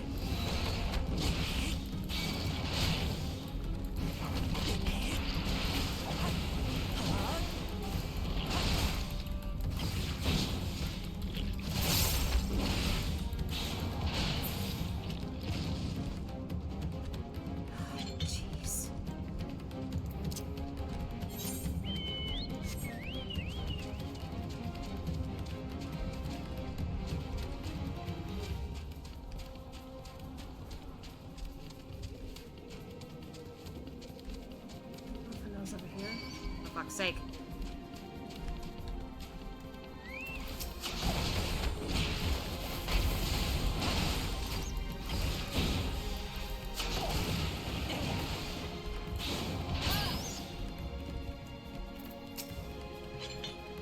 home and do not wander off. I will tend to the wounded. One more.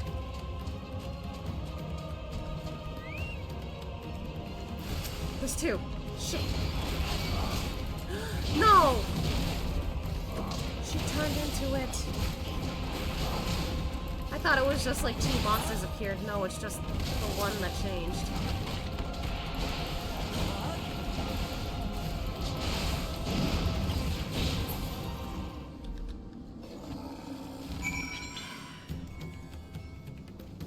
Really wish I didn't have to do that.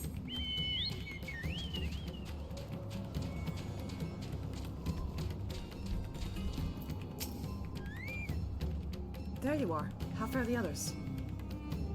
I saved 2 lives. I see. You've seen to all the beasts in sight. In that case, let's have everyone gather in front of the temple.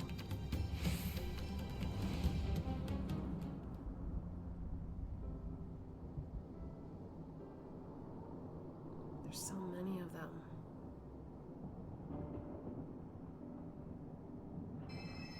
Courage, friend. The pain will pass. Has anyone seen Mervan?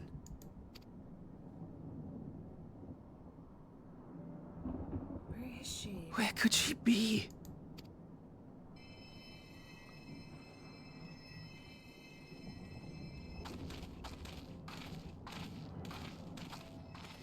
We've dealt with all the blasphemies, and made certain no villagers are still in hiding.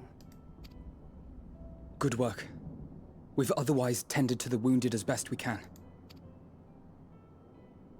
What will become of us? Help is on the way, surely. We may have to abandon our homes now, but we will return someday. But where can we go? Is anywhere even safe?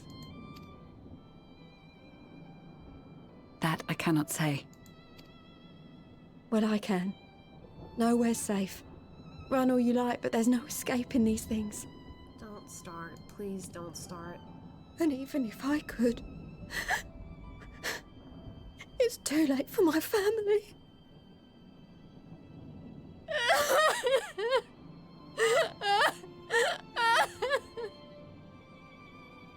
Oh no, don't start. This isn't good. The more they dwell on the tragedy, the more likely we are to lose them too.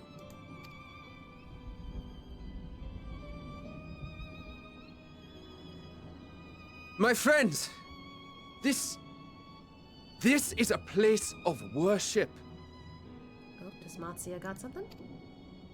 Should your heart quake with sadness, cast your mind to the heavens and remember. Remember the teachings of the old gods. Did they not implore us to stand fast when waves of sorrow break against our shores?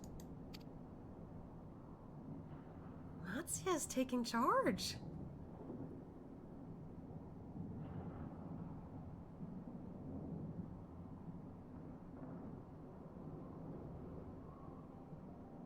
Know this, my children. There is more ugliness than beauty in this world. To live is to suffer. To drink of calamity and drown in anguish. To toil and be tested, always and ever. 'Tis a perilous path you walk. Death lurks in the dark, and is the sole promise that awaits at journey's end. Why do these sound familiar? You will tremble with terror. You will weep tears of anger and despair.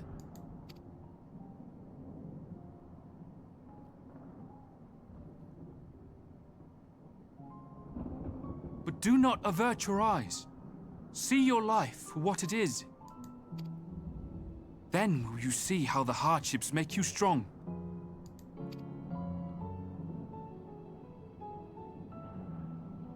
Every doubt reforged as scales for your armor. Every agony to temper your blade.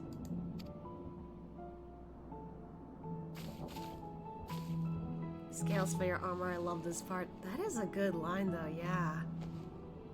There we go, everyone's calm.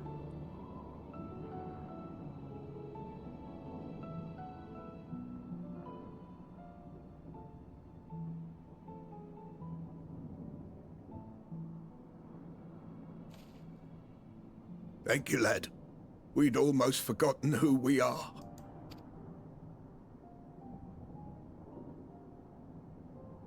Good on you, Matsia. My undying gratitude to you as well, my friends. You were searching for Mevon, no? We must return home. I pray you help the boy find his friend.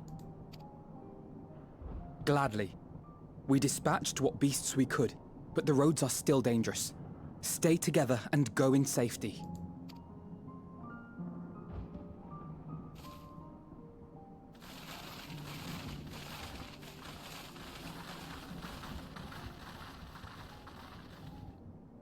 That was very impressive, what you did back there.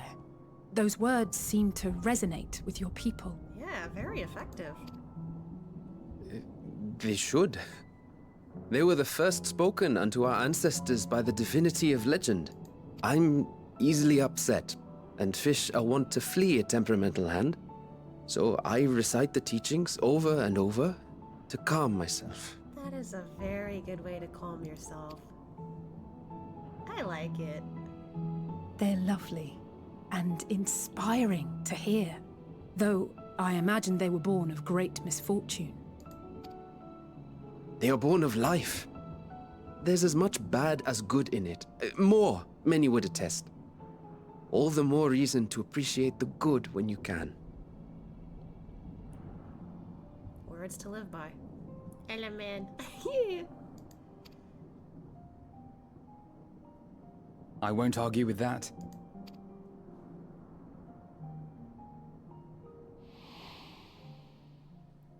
In darkness, seek joy. Surrender not to sadness, and see beyond despair. Walk free, and bear the light for others to follow. Okay, I don't know why, but that was awfully loud in my ears. Sorry.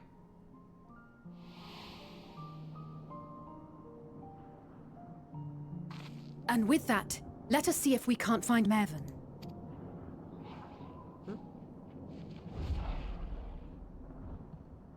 Did you see? That beast was chasing someone. Uh-oh. That better not be the mom and the baby.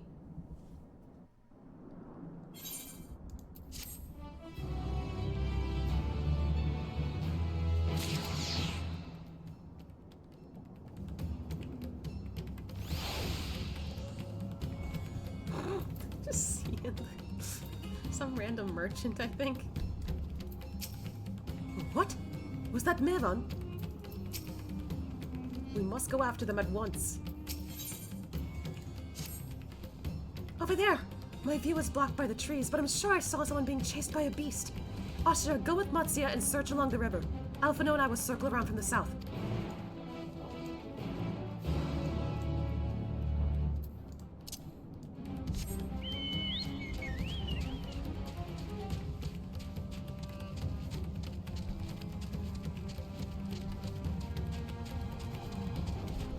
God, that fucking rock.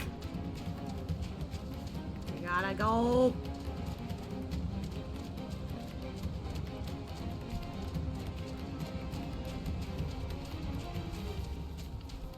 There's Matsia. Oh my god, I've never been here. Jesus. Wait, I didn't talk to him yet. We reached the font of Maya. Maybe they're hiding in the ruins. Where are they?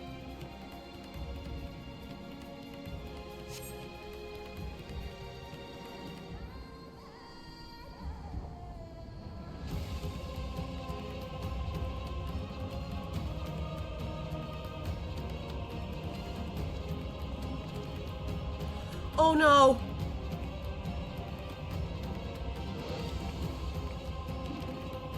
That's her! No, I'm sure of it! Mevon! Oh no. Don't! Please!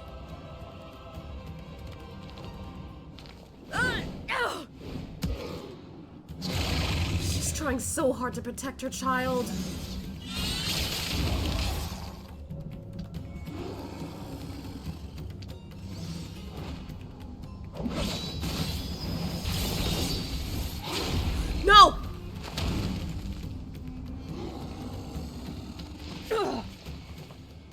You two, get up!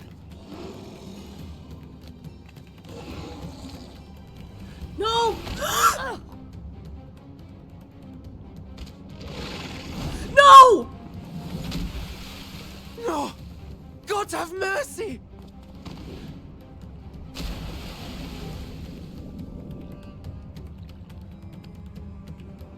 They can't do this. They can't do this.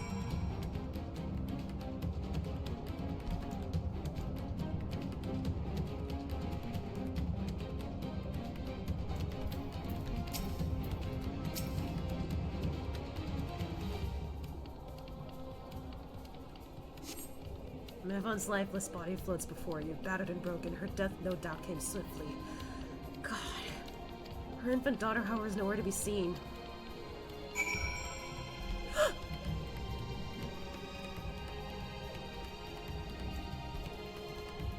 Come on, click!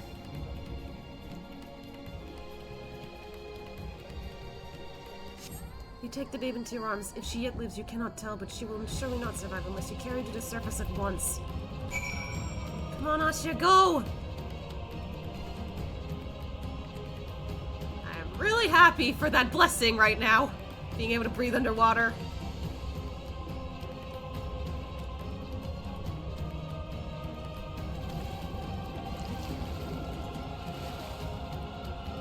Where do I go?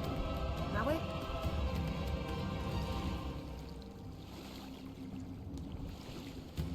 They're up there. Okay.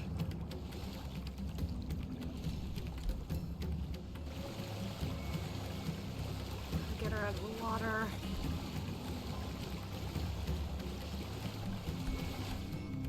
Get her out!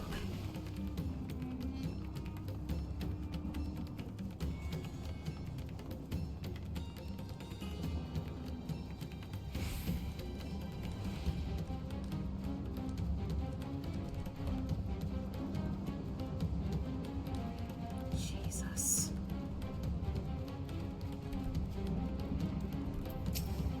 Oh no, no, no. What do we do? What do we do? So, where are they? I got the baby, I got the baby. Did you find Mevon and the child?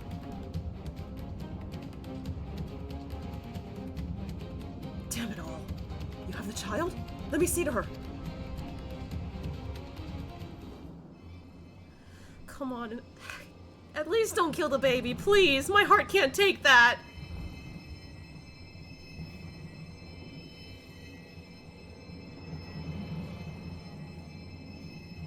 She's so cold, Alphinaud.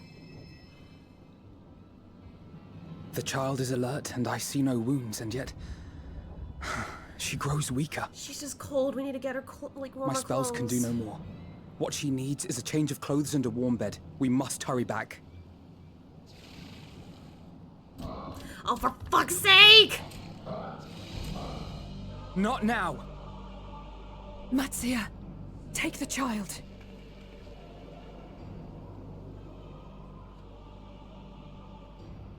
Oh.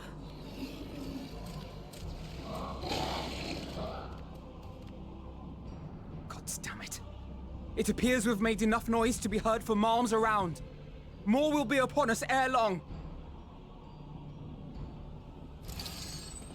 We make our stand here. Matzia, can you take her back to the village? But the child, all by myself. You can't be serious. Come on. The beasts will follow you home unless we stop them here. And so we shall. Be strong, Matzia. Her life is in your hands. You can do it. Right. I can do it. I know you can. We'll keep them busy, Matzia. Go! Quickly!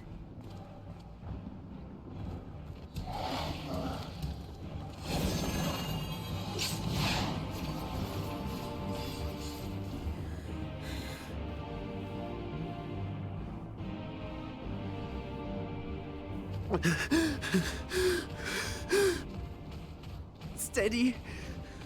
You know the way. Come on. no! No! Not you too!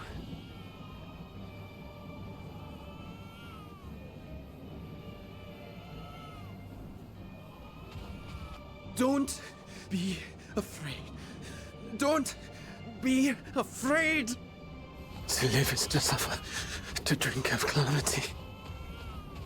It is a perilous path. Death lurks in the dark.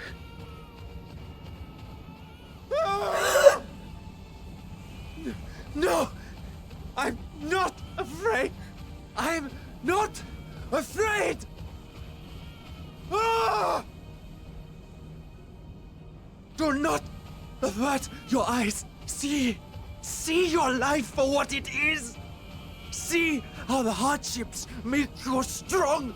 Every doubt reforged.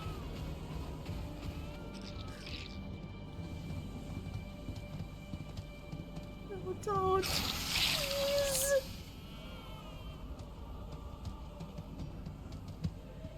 Every agony.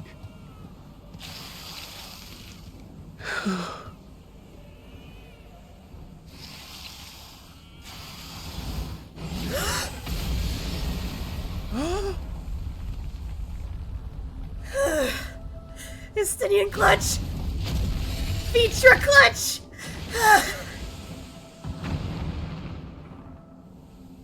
The divinity. Nay, but one who would deliver thee just the same.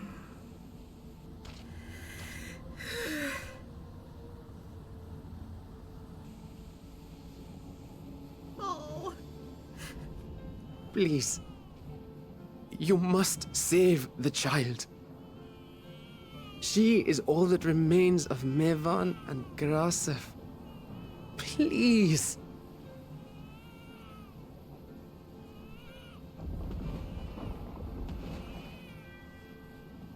Oh, he's using his breath. Well, well. Seems the babe's taken a liking to you.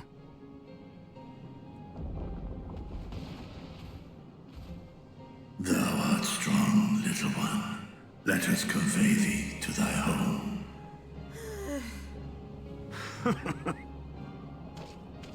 I spied our friends as we flew in. They appeared to be holding their own against the Horde.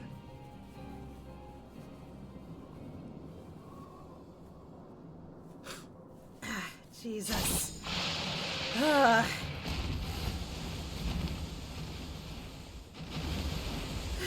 I feel a lot better. Immediately.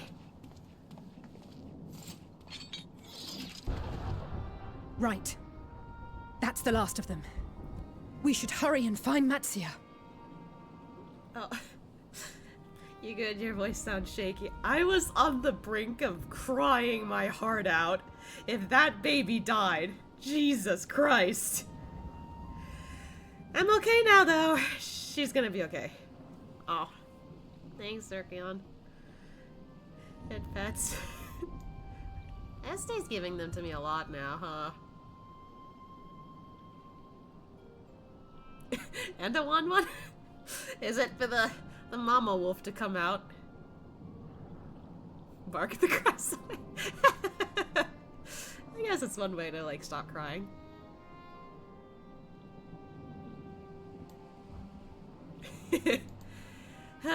Hold on, before I do that, okay, for a second I thought I ran out of tissues. I did not. Why didn't the second one come out, huh? Okay. Ah. Eh. My nose.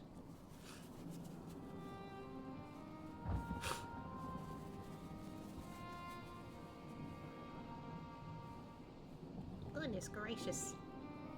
There. Now I'm like rubbing my eyes because it got a little irritated.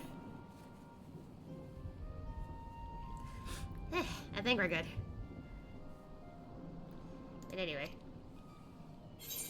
Ah, okay, that's a good stopping point actually. Okay, so to cry away the tears with some barks, so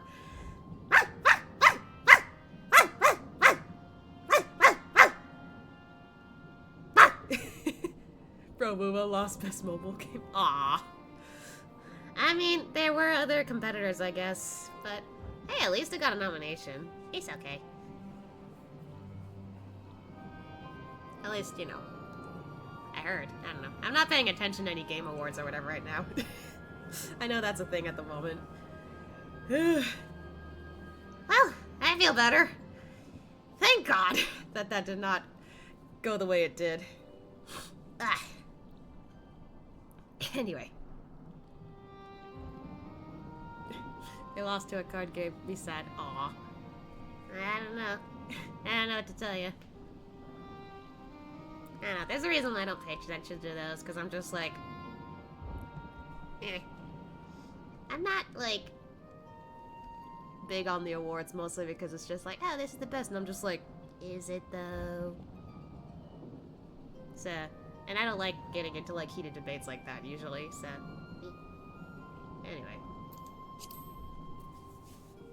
I have a feeling he'll be fine. Really? How can you be so sure? A fine battle it must have been. Shame I missed it. Estinien, it was you who came to Mattia's aid. Thank God. Thank you very much. I was only along for the ride. Vritra was the one who saw the boy was in need. The two are headed back to the village. Where the worm will honor Ahiwan's wishes and finally reveal himself to his people. Yeah, he has to at this point. Perhaps so. Will you go and join them? There's something I need to do first. Right, the parents. Mervyn gave her life so that her child might live. She deserves better than to be left to drift alone. She deserves to be laid to rest beside her husband, at least. Will you help me? Mm-hmm. That is the most we can do. Well, time to take a quick swim to get her out, and then place her next to her husband.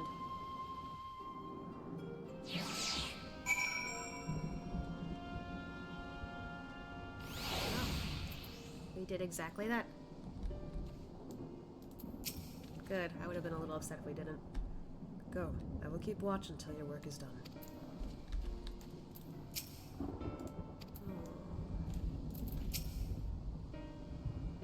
Yeah, he's paying respects too. We have done what we can. 'Tis for the villagers of Palakistan to perform the funeral rites. If nothing else, Mavan and Karasov died as they lived, as themselves and not as beasts. Their souls will find peace in the ethereal sea. That's the good thing, I guess. To think the day would come when even that smallest of solace would be this comforting.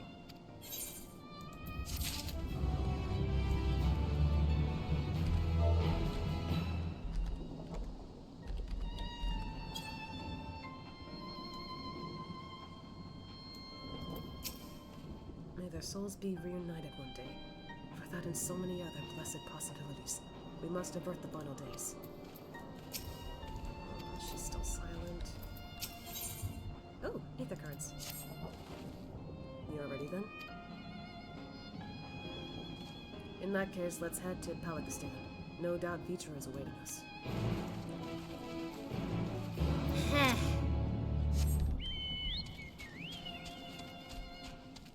Seriously though, if it really went that way, I would have rioted.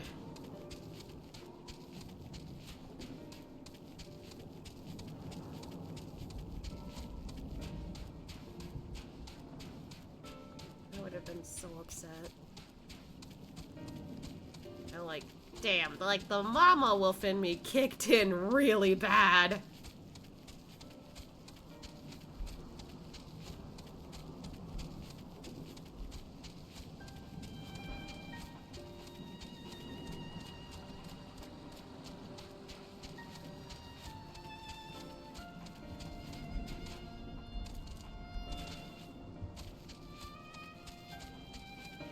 There he is.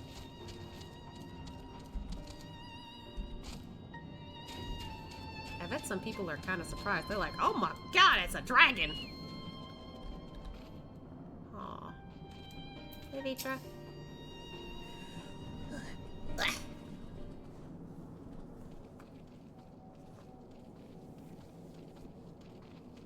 Oh, he's still wounded there too. Either that or that was from giving away all the scales. Rest easy, for all is well here. Young Matzia returned with the babe safe in his arms. Owing to a warm bed, the girl hath already begun to regain her strength. That's good. Less joyously received was word of the mother and father's fate, as well as that of their transformed neighbors. How many children of Thavnir, I can't read, must we lose to this calamity? Mothers and fathers, brothers and sisters, sons and daughters, every death another void that can never be filled. We who survived then must carry the weight of their memory, as we strive to regain a semblance of what we have lost. Kurasef and Mevon's babe is a child of Thavnir as well. I thank you for returning her to us safe. Oh my god, it just hit me with like a little headcanon, because Ashia has taken care of kids. He's good, you know, he's a babysitter. It's not a shock if he's had to take care of babies too. God. I feel like maybe like a parental, like, you know, parental side of him just kicked in, just being all like, no. Why do I need to make this more emotional for him? Oh, most great and merciful worm, I have not the words to express my gratitude. They say that were it not for you, brave Matzia and the child would have been lost to us forever. Long have I heard the rumors that a mighty dragon has forged a pact of friendship with the satrap, but I never would have expected such a kind and gentle soul. Truth in part, but not in whole.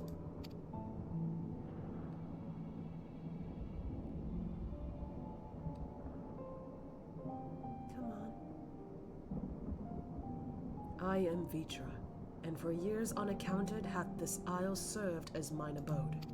An isle I have ruled over as satrap, with Ahewan as my loyal servant. Are my ears to be believed? You were the true satrap all along? Oh! Nidana, what are you doing here? Yeah, when did she get here? Thanks for the stretcher, Deem. At the pace of progress you're making, I think you might actually finish tomorrow. If not tomorrow, at least one more day for sure. Well, if that's the case, then it'll be appropriate for next week to stream 14 and finish it all, if I can. But good to know that I'm on a pretty decent pace. I heard from the Radiant that you had gone to help the people of Palak in their time of need. And so I and several of my colleagues from the Great Work came to offer our services. The alchemists have already brewed up some potions for Mevon's daughter. Aww. But enough about us. You and your role are far greater enigma. If you were the true satrap all along, could it be that young Varshan was created to serve as your emissary? Thou didst suspect the boy was but a simulacrum English. I think that's what the word is, simulacrum. A rumor had circulated for many years around the High Crucible that our most skilled alchemists were once commissioned by the satrap's family in secret to fashion a mammoth indistinguishable from a living boy. Looking at Varshan with that knowledge, I simply put two and two together. Damn, she's smart. I was not alone in drawing this conclusion, but like me, they no doubt recognized that the satrap was using the simulacrum to work more closely with his people and decided not to press the issue. I'd always assumed one of Ahewan's associates was manipulating it from afar, though the truth is indeed far more surprising. It is an honor to finally meet you in the flesh, Master Vitra. Pray allow me to express my gratitude. If you had not believed in and given unto us your scales, I do not know where we would be. Thank you from the bottom of my heart. 'Twas thou and thy fellow alchemists that fashioned the means to unmake the towers.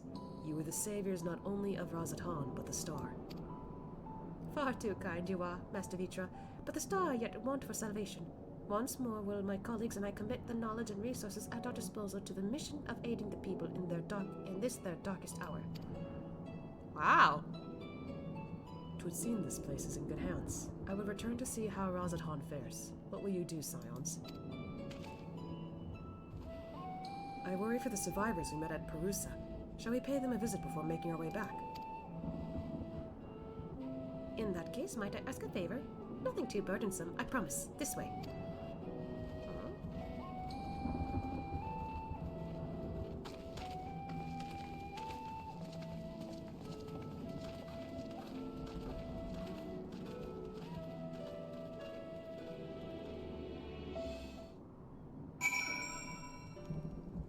Oh yeah, at some point I kind of want to, like, grab some food. But I kind of want to keep going just a little more. Curious, isn't it? The burning sky is so ominous, yet the crackling flame here are somehow calming. What a lovely aroma! I wonder what sort of spices those are. Vitra chose to reveal his identity to the villagers of Palakistan before all others. A wise choice considering the warm reception. He even seemed a little relieved. It remains to be seen how the people of Razadhan will take the news, but if this was any indication, he need not worry. Oh, Asha, running through that dark jungle, there was a time when I thought all was lost. Had Master Vitra and Estinien not arrived when they did? No, I must focus on the good. Nevan's precious daughter is safe and sound, and that is all that matters. I'm happy that that was what happened. Needs to simmer just a bit longer, I'd say. In the meantime, I was hoping I might ask you a few questions. The red sky, these terrible beasts. What in the name of the sisters is happening here? And then, Thavnir, I can't English! Oh my, that's rather a lot to take in. It would seem the situation is even more grave than we suspected. Thank you, friend. My colleagues and I will use your knowledge to see if we can further our own research. And with that, here we are, a pot of piping hot chai, brewed from my own secret recipe of spices and tea leaves together with a hearty helping of rich milk and purest sugar. I've made enough for everyone in the village. Might I trouble you to deliver a few cups? The drink has medicinal properties, then? Not in the least. The ingredients are quite ordinary. It's so very tasty, though, and has a way of lifting the spirits. The spicy aroma and distinctive sweetness of chai is a simple, everyday pleasure on our island. Sometimes the best medicine is the simplest. I agree. A lovely sentiment, Nidana. By all means, allow us to assist. Tea time. Yeah.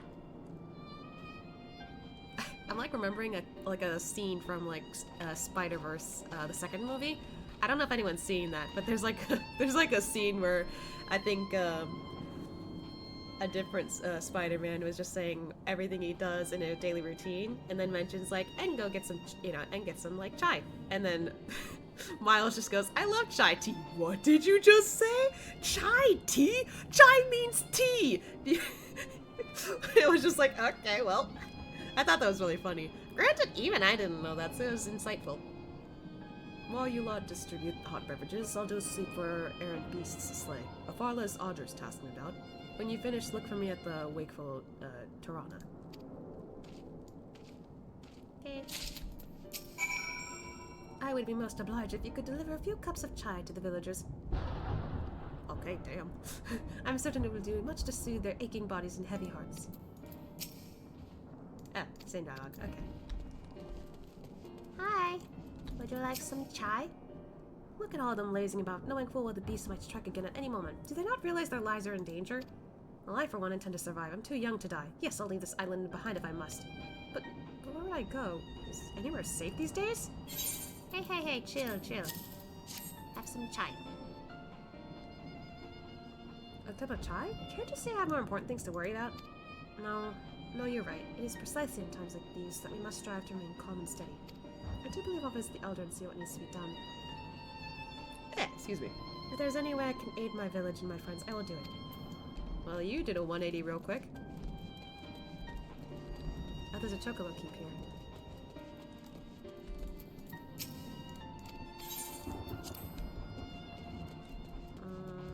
Are you in the house? Where's Alisaie? The aroma of that chai truly is irresistible. You don't suppose Nidana could mind if I helped myself to a cup? Maybe. Maybe she wouldn't mind. Anyone up here? No?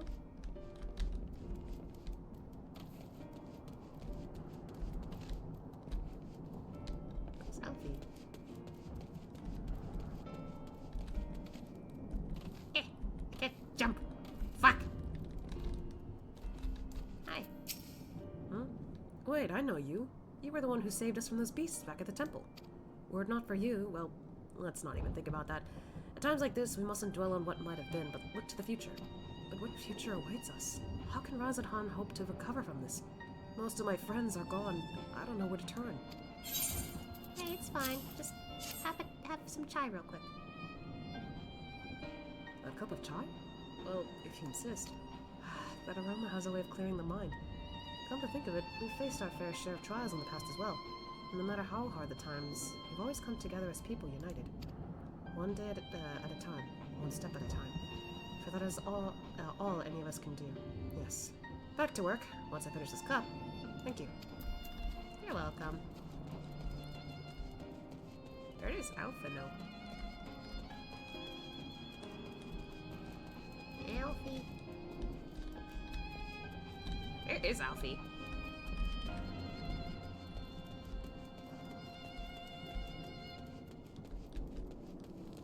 Where is he?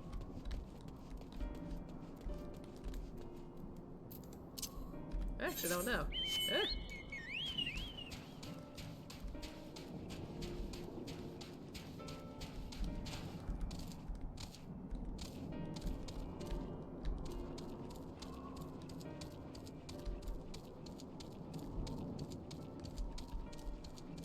Why am I struggling to find them?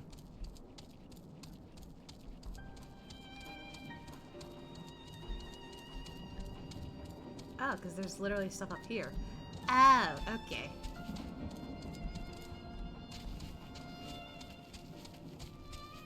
And Alphinaud's here. Okay, that makes sense. I heard that the survivors we met at the temple have all returned safely. The crisis may not have passed, but being home and among friends should do much to ease their spirits. Yeah.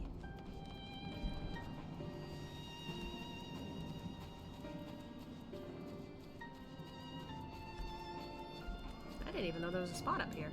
Here. I'm sorry, I just want to be left alone. My best friend and I, we fled the village together. One of the beasts took him and it was all I could do to run. All the while I could hear this monstrous voice screaming my name. It's okay. Have some chai.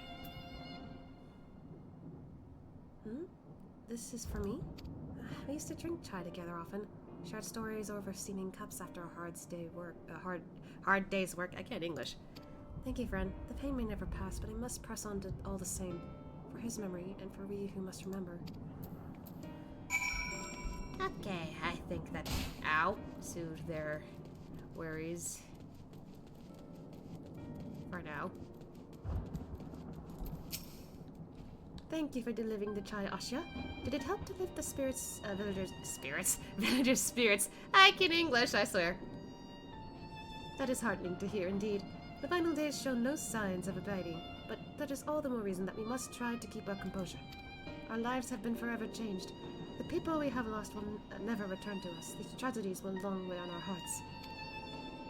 But we have the capacity to live with our suffering, to carry the agony till we too join the fallen in death.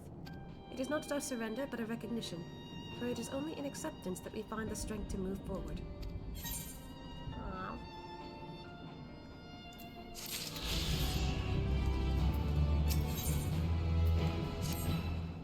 As you have finished your deliveries, might I talk with you for a moment? I was curious to know what has become of Mevon and Subservience. Oh, thank you, friend. Surely they will be able to rest peacefully by each other's side. I and the people of Palakastan will perform the rites as soon as we are able.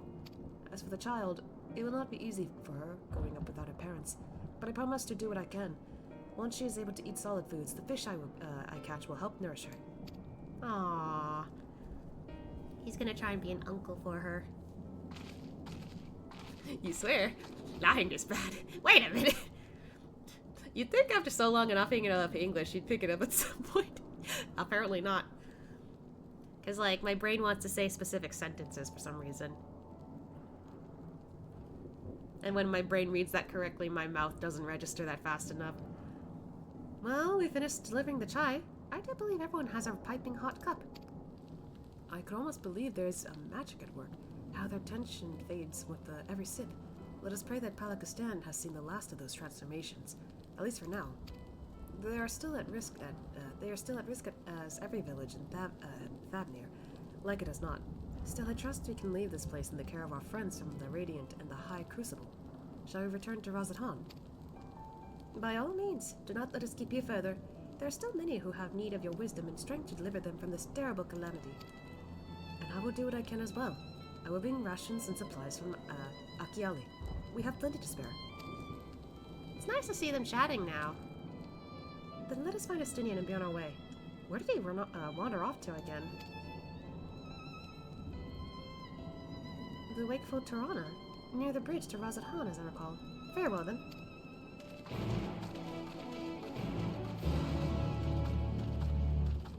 Ah.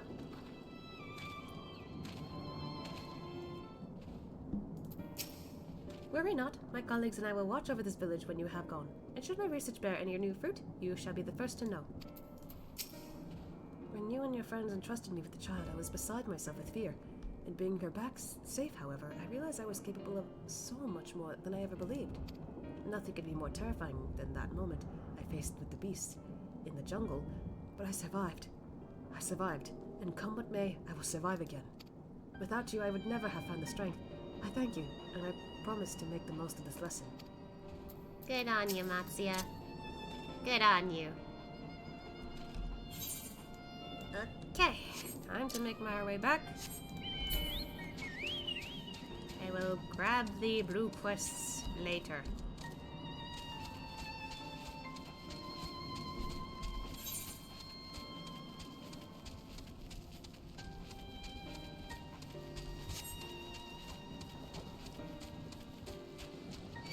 Leave me alone!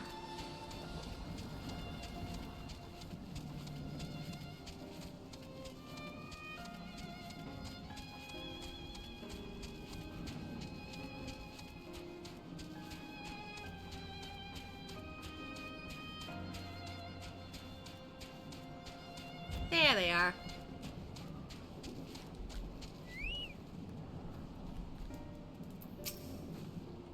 How do you suppose the others have fared in the capital? I hope things have not been too eventful in our absence. Honestly, I think our side was more eventful. Ah, God. I've apprised Estinien of the situation at Palakistan, so we needn't have that conversation. Okay. Alphinaud told me everything. Full glad I am to hear the people are safe. Likewise, you'll be pleased to know I found no evidence of lingering beasts in the jungle and ruins. It seems we finished off the last of them. Trying times yet lie ahead for the people of Thavnir. Fortunately, they have a wise and benevolent satrap to shepherd them through. Speaking of which, I received word from Thancred not a short while ago. He awaits our return to the city on Alzadal's path. Come. Okay. Let me through. Ah!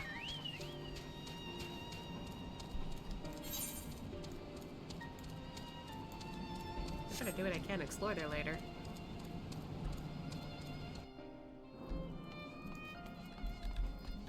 I didn't think I even went this way.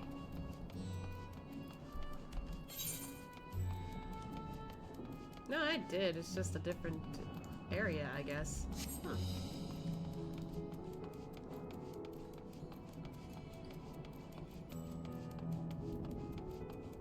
Hey, there's Thancred.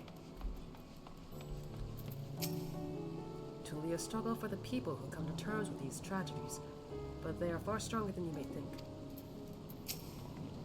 The poor old woman who became a beast said her grandson had gone to Palakistan. I hope he survived. There is a lingering sense of desolation here, but that is much preferable to the panic and chaos we saw before. It is good to see you safe. Given the skies, 'tis all too easy to fear for the worst.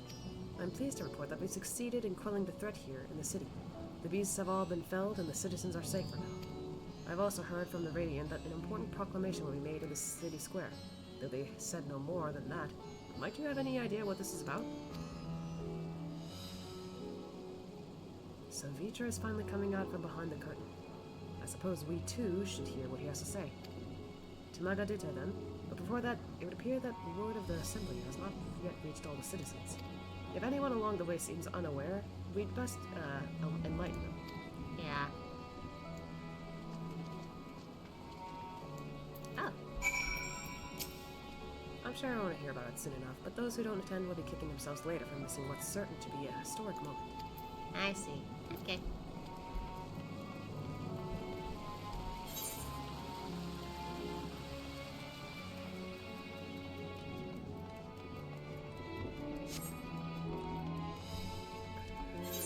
I guess this way?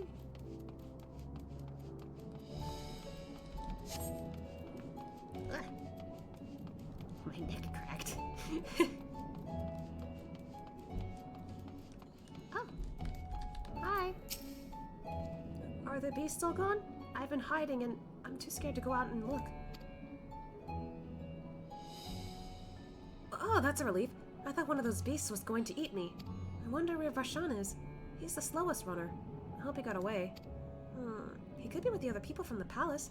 Maybe I'll see him in the square. You might.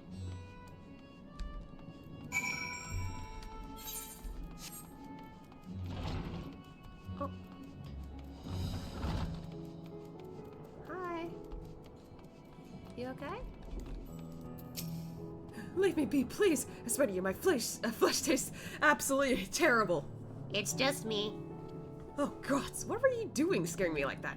If we're not quiet, those beasts will find us. It's fine. No more beasts. The square, you say?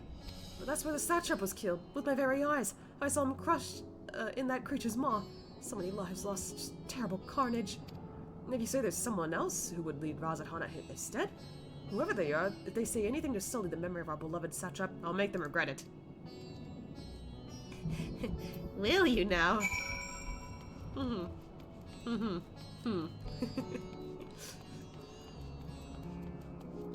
Ah! Hello! I see you're ready to witness Vitra make his speech. This will be interesting. Worm and man working towards a common goal. It would seem the people still have lingering doubts, and I cannot blame them. Yet we know what strength is afforded us with one of our the first brood of our side. I have faith the citizenry will come to understand and accept him in time. Finished up rounding up the stragglers? The proclamation will begin shortly. Let's wait here unless you miss something important. Welcome back, Asya. Alphinaud told me everything. I was pleased to hear that Vitra has chosen to reveal himself at last. The people of Razathan need a strong and wise satrap more than ever. People are slowly making their way here, but many are still gripped by fear and doubt. Hopefully Vitra's message of hope will resonate strongly enough with the ones willing to listen and spread to every corner of Thavnir. I hear you were able to bring the situation at Palakistan under control. Every life lost is a tragedy, but you should take pride in doing what you could. When I assumed command during the earlier panic, I did so instinctively and out of necessity. 'Twas not my place to give orders, but I am glad the people heeded them. But now they have need of a true leader, a magnanimous and just satrap, who can guide them every step of the way. Fortunately, they are blessed with one such soul. If anyone can protect and guide them through this calamity, it is he. Yeah, I guess it was out of instinct. He's already gone through this multiple times, so I don't blame him. Well, let's watch the show.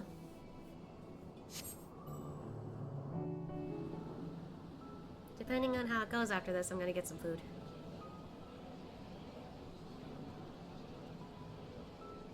From the music, though, it sounds pretty okay. Oh, look at the little auras. Vitra. No, wait, that's Varshan, technically. Look! Someone's coming! It's still technically Vitra, but still.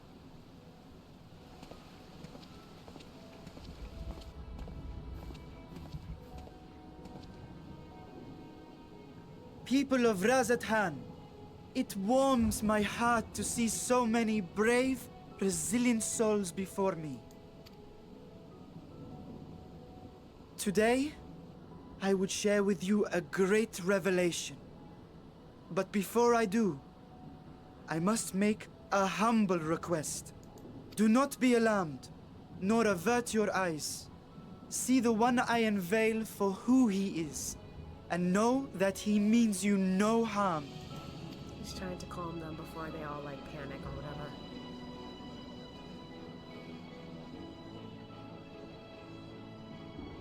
Very well.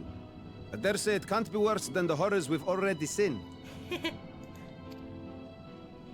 It'll be shocking, but definitely Many not worse. thanks.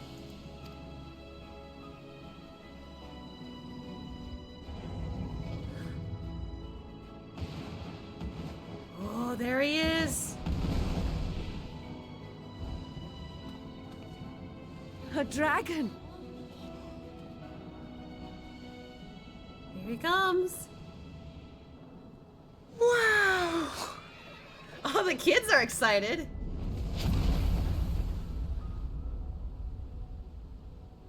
People of Radzat-Han, I am Vritra, and for years uncounted hath this isle served as mine abode.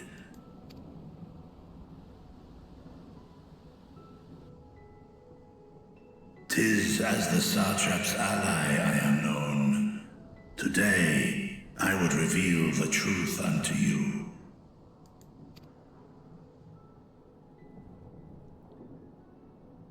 Let us hope they accept him. I'm sure they will.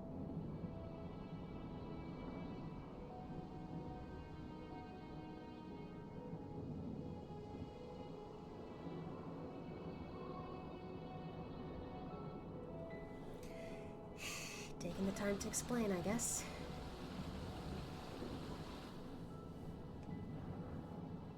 If I am hearing this right, you were the satrap all along? Vashan! I mean, Master Vitra, does your divine eye really see all? Nay, child. While mine eye hath borne witness to the whole of our nation's history, to its future I am blind as thee. Countrymen, calamity the likes of which we have never known is come to Thancred, our home. Friends and loved ones have been taken from us. I, too, have lost my closest confidant. Ahewan loved this land and served it with dignity till his dying breath. A nobler satrap there will never be. For so long, I lacked the courage to face you. I will not easily earn your trust, this I know. And yet, I cannot sit idly by and abandon Radzat-Han to her fate. A font of boundless vibrancy, this jewel of the ocean. Since time immemorial, hath she glittered with every color imaginable. To this dragon, slumbering in his dark lair, 'twas a mesmerizing sight, and one that brought no end of joy to my heart. This calamity hath stolen too much from you already, yet so long as you live, the light of Radzat-Han will never be extinguished. I pray you let me watch over it, over you, and lend me your strength, that we might face this trial and those to come as one. I do not know you, dragon, but I thank you for speaking the truth to us. As divinities, both Manusha and Riga once joined together, so too do I believe that hand in hand, we can overcome this ordeal and welcome an era of peace.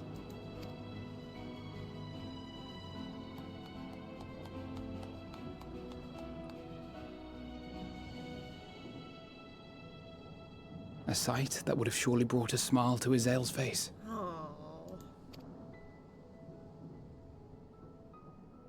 Indeed. I'm glad they don't forget her. Why is the forum here?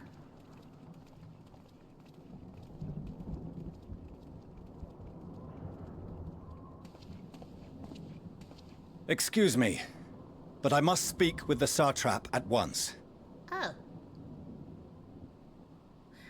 Right, I almost forgot. They're trying to save people. That top angle made them look fake. Father!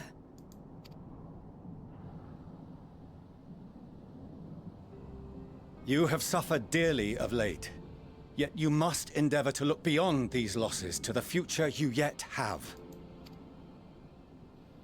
On behalf of the Forum of Sharlayan, I come with a proposal by which you, the people of Radzat-Han, might be saved. I say again, I must speak with your Satrap. I beseech you, take me to him with all possible haste. I am Satrap here. Speak thy proposal. All present shall hear and judge. I bet he's like, oh shit. Yeah, he's like, oh shit. If I have given offense, then I apologize. First, allow me to share with you what knowledge we have of the phenomenon responsible for your woes. The final days. 'Tis an affliction of stagnancy and rot, sown into the currents of the star. Though the first prominent manifestation was here, in Thancred, it will invariably spread to every corner of the world. The Forum was forewarned of this apocalypse several centuries ago. Thenceforth, my predecessors sought to prepare for the end times in the only conceivable fashion, by securing a means of escape.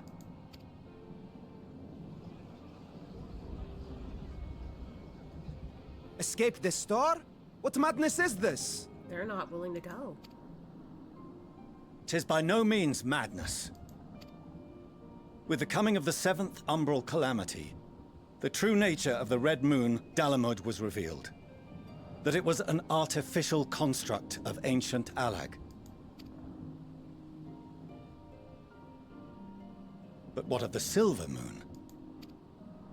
This celestial satellite is yet another technological marvel fashioned and maintained by ancient allies. A ship that will sail the heavens and deliver our people from destruction. And by our people, I speak not only of Sharlayan. We mean to save every man, woman, and child it is within our power to save. Including you, our dear friends of Radzat-Han.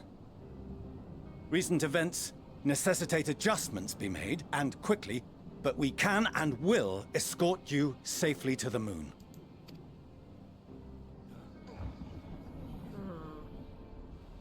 Long has thy forum been allies to Thancred. I trust thou dost not extend this offer lightly.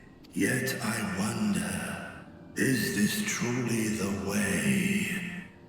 Is there a future to be built for us beyond this star our father deemed the last bastion of hope? It is for that very reason I come before you and your people. To answer any and all of your questions. To offer my assurances and allay your fears. Though, if you wish the best for your people, I advise you to render your decision swiftly.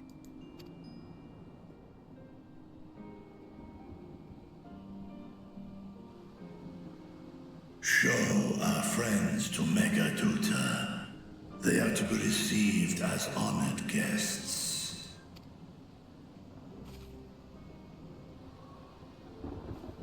Worry not. Whatever decision is reached, your paths shall be yours to decide. Until then, heed the warning of these brave heroes. Guard your hearts against fear and despair, for it is within such fertile soil that the seeds of blasphemy find purchase. Remain calm and attend to your daily tasks. I shall return anon.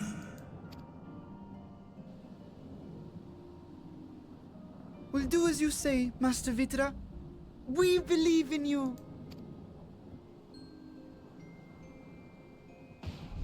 That must have been great for Vitra to hear, because he was so scared everyone would reject him. But it's good that everyone accepts him. Honestly, I believe they would have believed him. What you doing back here? Oh, you're still here. What a relief. Nidana, what's the matter? Has something happened at Palaka's stand? Oh, no, not that I know of. I just hope to hear your thoughts on a theory of mine. Huh? What theory? All who undergo the transformation are drained of their ether, yes? What is it then that gives these beasts the strength to carry on as they do?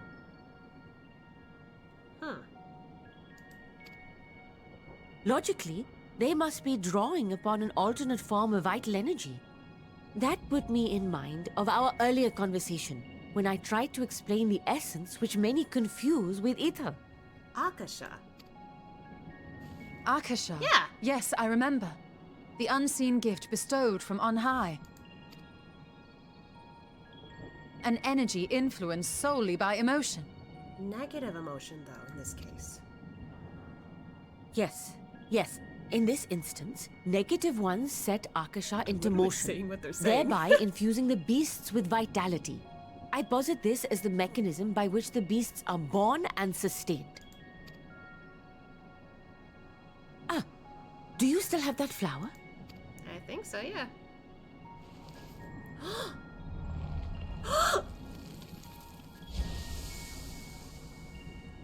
Oh.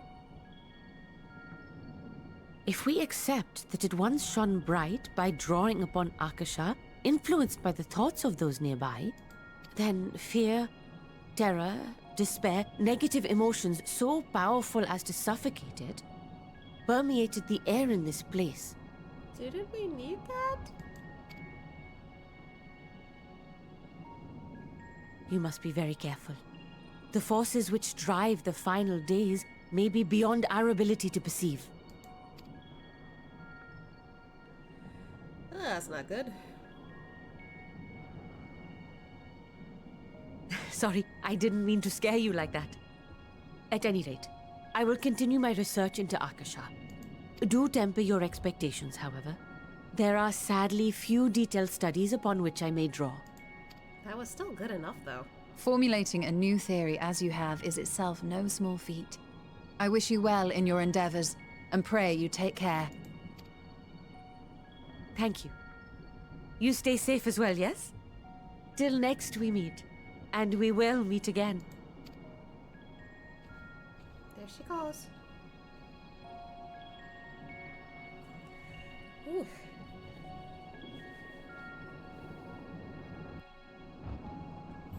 That went a lot longer than I thought.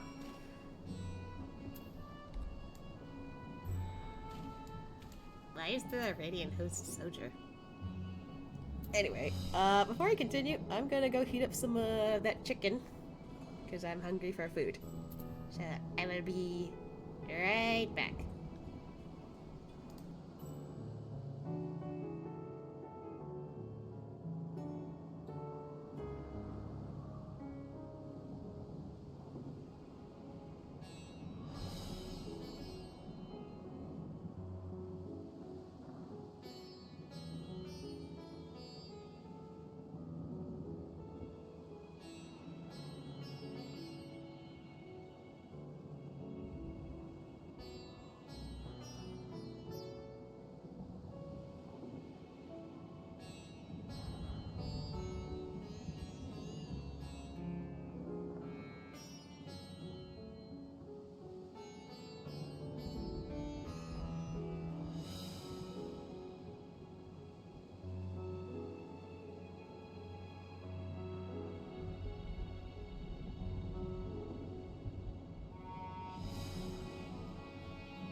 I'm back. And I got some chicken. I'm gonna let it cool off for a little bit though, because it wasn't there for a bit. The solution sits ill with me, but if life has taught me anything, it's that there is little to be gained from arguing with Charlians. We must take it upon ourselves to find a better way. Come back. Even were Vitra to acquiesce, what the word is, to the proposal, just how do the Australians intend to transport the nation's entire populace to the moon?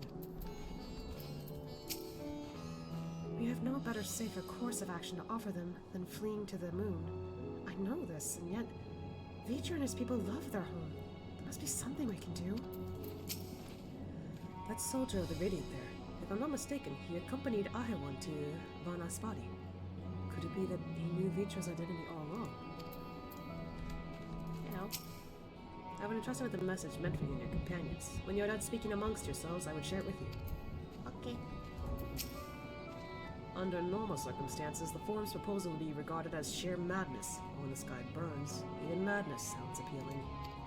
Doubtless Vitra is loath to abandon his home, and yet absent other options, he cannot dismiss the option out of hand. Shinkin, acquiescence, no, that still doesn't help me. As far as we have come, and after all the horrors we have seen, there's still so much we do not know about the final days. Could it be as Nadana said, that the cause of this phenomenon is beyond our comprehension? And if so, are we powerless to forestall it? If I've played enough Final Fantasy 14 to know, no. There's something we can do. No matter what my father and the Forum say, giving up and abandoning this place cannot be our only recourse. Anyway, hi, sir. Greetings, honored scions of the Seventh Dawn. I have a message from His Excellency, the Satrap. Brave scions, you have my gratitude for aiding my people in the most trying of times. Alas, matters here at Megaduta prevent me from meeting you all in person. As a token of mine appreciation, I have arranged for a feast to be held in your honor. May it nourish you in preparation for the trials ahead. Ah! Such are the words of Master Vitra. The feast he speaks of awaits you at Merida's Mayhem. Pray make your way there, whenever your business here is done. We thank you for your kindness. Indeed, I was hoping we might find a place to discuss our next course of action, and that seems an ideal venue. Ah, and to you, Ashimitsu, there was someone we had hoped to introduce you to in particular. While I'm loath to detain you further, might you spare a moment of your time? Okay. A personal invitation, knowing full well your services are in the highest demand right now? This must be important. Worry not, we'll save some food for you, so take all the time you need. Please, I'm hungry. Here they go. Thank you, friend. Whenever you are ready, please join me in the Aetherite Plaza. I shall go on ahead. Aetherite Plaza?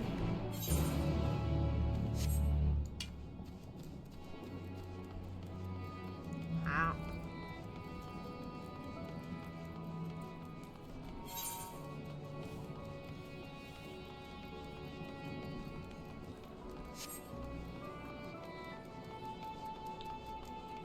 Of course, for this instance, I use my right hand.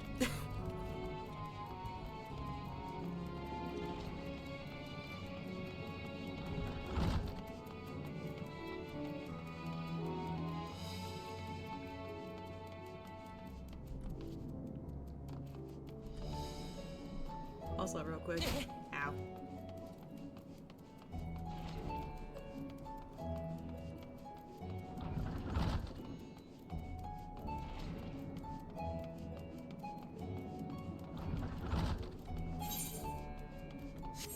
There we go.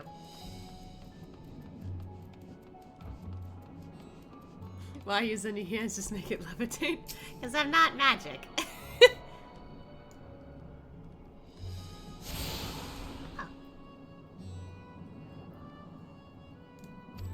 Hooray!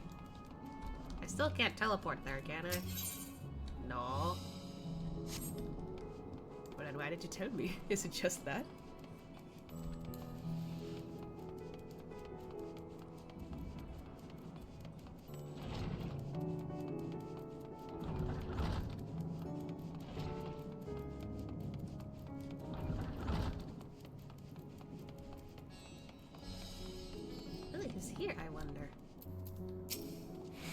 Access to the Aetheryte you see there has been restricted to a select few ever since the tower first appeared. We sincerely apologize for the inconvenience, but it was deemed too dangerous to permit the free movement of visitors at a time of emergency, a risk we could not take. In light of recent developments, however, the Satrap has decided that such restrictions would only hinder our efforts to combat the final days. As such, I would encourage you to attune with the Aetheryte before proceeding along the corridor. Ah, thank you. And you went that way, so legit that was where I was going anyway.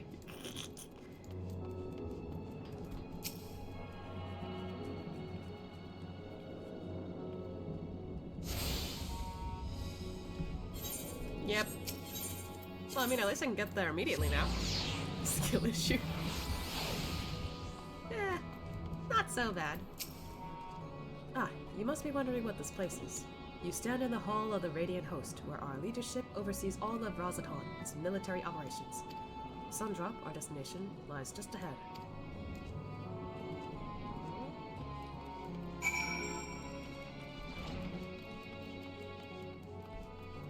Oh my word? Hello! When did these guys get here, though? Goodness.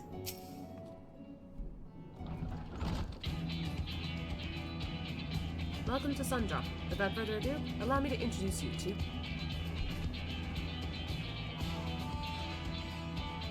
Oh, so you're the famous Ashia Mitsa, eh? I knew it the moment you stepped through the door. You have the look of one who's walked through hell. You have no idea. Sirabat, please. You are speaking to the Satrap's honored guest and a savior of our people. Can you not show a modicum of respect? What disrespect is there in paying a fellow warrior a compliment? We're all friends here, or we'll be soon enough. More formally, then, for the benefit of my countrymen, it is a pleasure to have you with us, O great champion of Alisaie, scion of the Seventh Dawn, warrior of light, and all-around good egg, I'm sure. He is a good egg. This talk of eggs reminds me I'm late for dinner.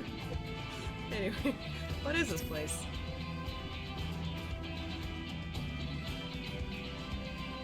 I hear you've been to Bigane, where you'll have seen all sorts of foreign embassies and whatnot. Well, we've got them here in Razatan too.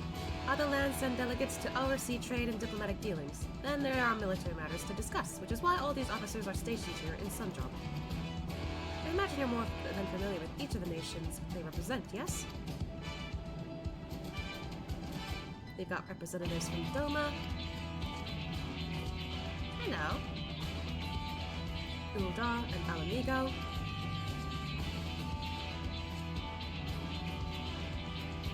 Limsa,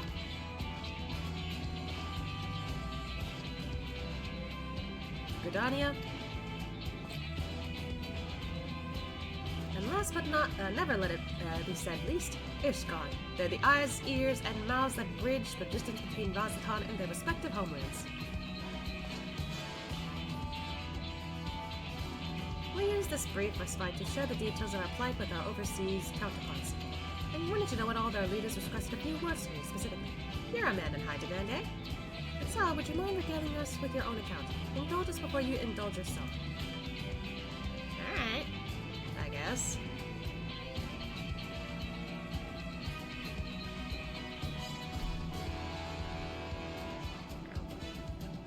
I thank you for the report. The conditions under which men are turned to beasts, the etheric anomalies you have observed, they have given us much to consider. It is concerning that the first transformation apparently occurred before the skies turned red, which is contrary to what one would expect. Thankfully, the information you conveyed to Lucia upon your return from the moon has already proved invaluable. As soon as reports of the calamity here in Thanavere reached, Thavnir, goddammit, I keep saying Thanavere, reached the Grand Company of Eorzea and our far eastern allies, our leaders knew at once that the final days were indeed upon us. They began taking steps to assess the extension of the phenomenon's spread. Our agents were able to confirm that, for the time being, the skies burn only over the Bounty, including this island and Corvus. Alas, that is of little comfort. Hi, all throughout Allied lands, there have been reports of people transforming into hideous beasts. That's not good. From what little we have learned, these incidents are similar in nature to involving the merchant, Kalzal. As was the case here, the victims underwent the change prior to the heavens being set ablaze. And So, while the burning skies have yet to manifest beyond the bounty, the transformations do not appear to be subject to any similar restriction. If anyone, anywhere, overcome by despair can turn, then nowhere is safe. That's about the size of it. Speaking of which, we ought to give these creatures a name, don't you think? Here in Razathan, we've taken to calling them First to Change, which tends to be the biggest blasphemies. As a fitting name as any, to ensure clarity in future communication, we shall urge our comrades to adopt this terminology. Our leaders have taken measures to the best of our abilities.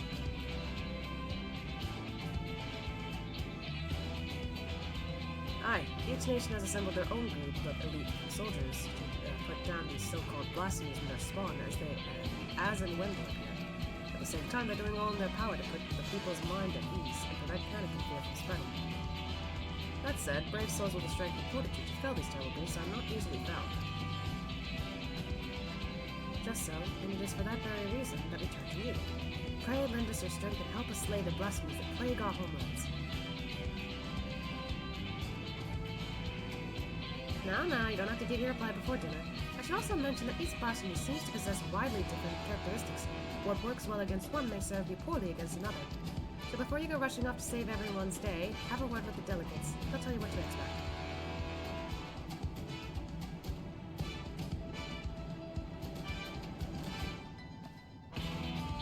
And with that, I do believe our friend here has a feast to attend.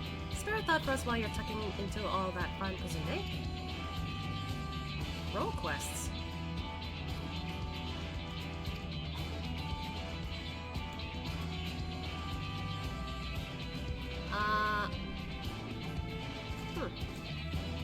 You're busy discussing your application. I guess you're qualified to help.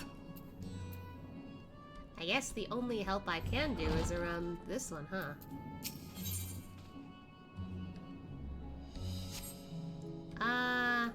Like in Shadowbringers, is this a requirement?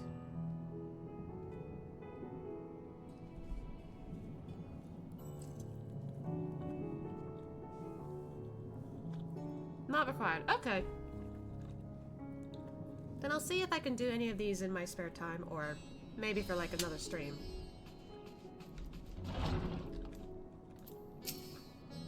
Pray forgive Shira about her rudeness.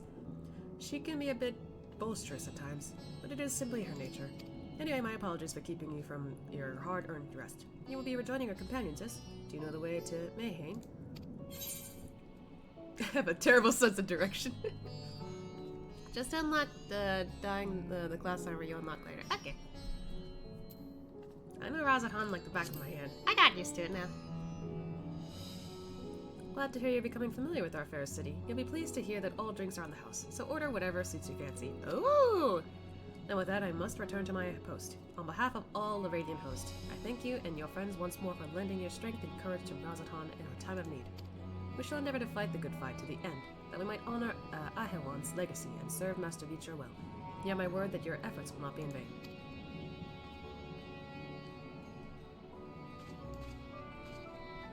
Wow. Well.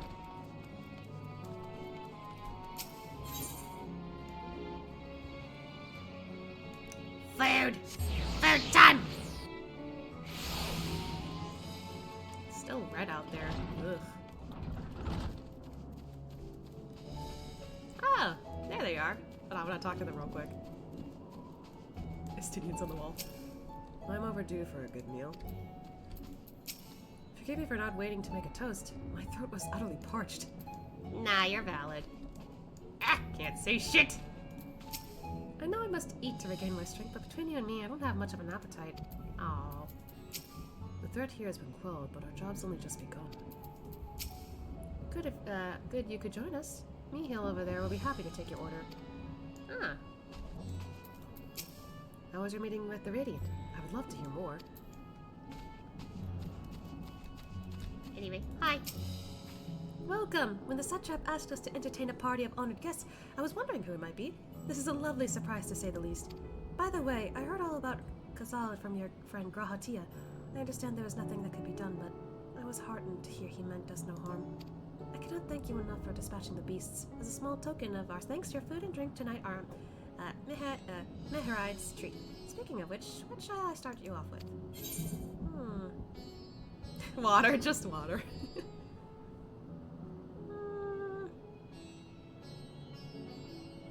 I think some chai would be nice. As you wish. Pray join your friends and I will bring you your drink. I'm guessing I sit here?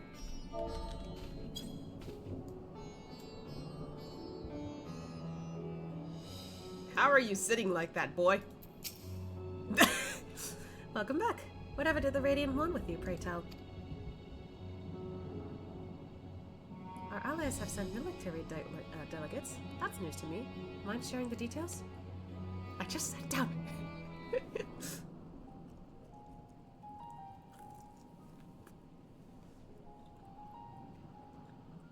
So blasphemies now plague all the realm.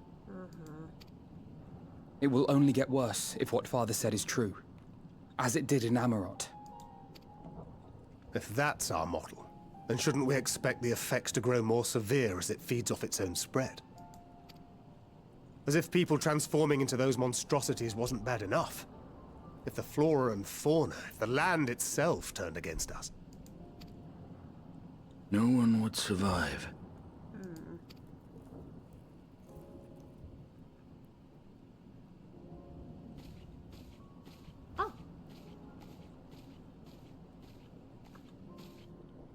Here's your order, friend. Thank you.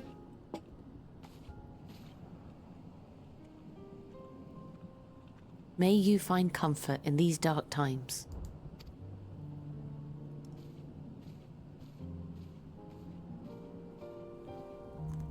Where do we go from here?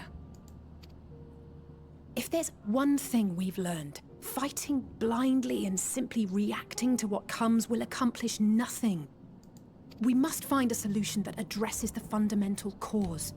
Before our strength is exhausted, before this crisis spirals out of control.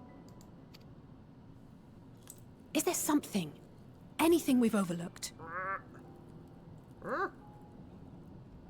Sorry, some of the meat just won't rip off. If there is an answer, Hydaelyn herself will have it. 'Twas she who bound Zodiac and forestalled the final days. Alas, we have heard naught from her since the Tower of Babel. Whether she cannot or will not speak, I can only speculate. Even the flower she gave us is no more.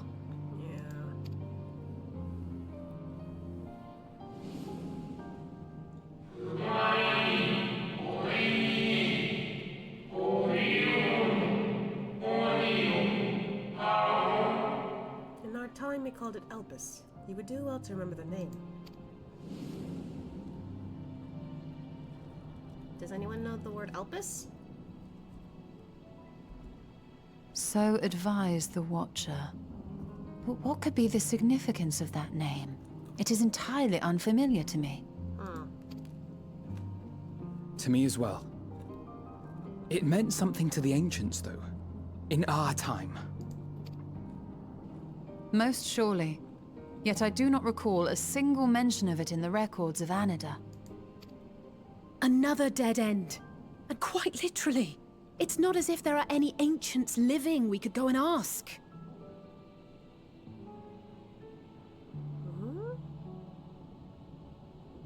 Is there? Not alive as such, but not quite dead. Wait. Elidibus! He's still in the tower!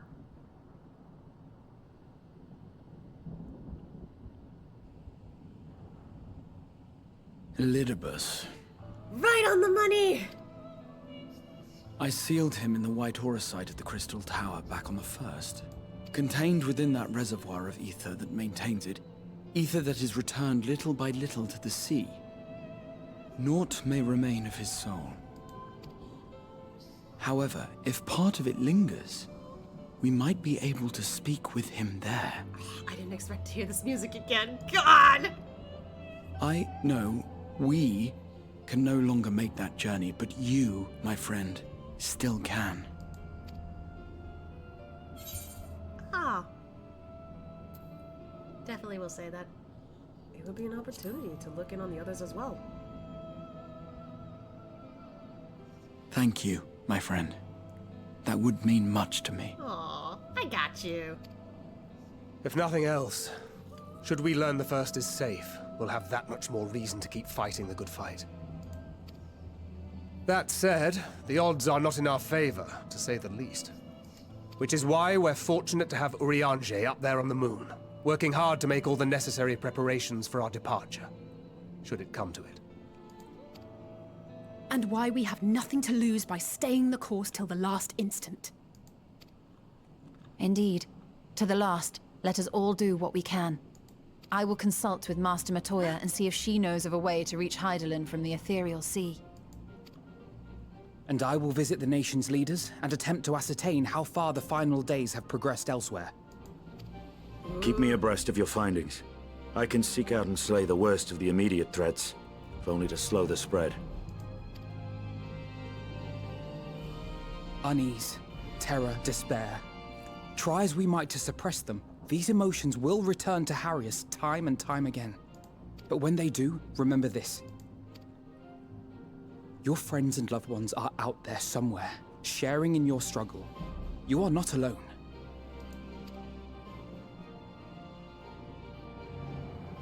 I love this. So ends the brief respite before the next revelation. Yes, so much left for you to see. Where beginning ends, and end begins.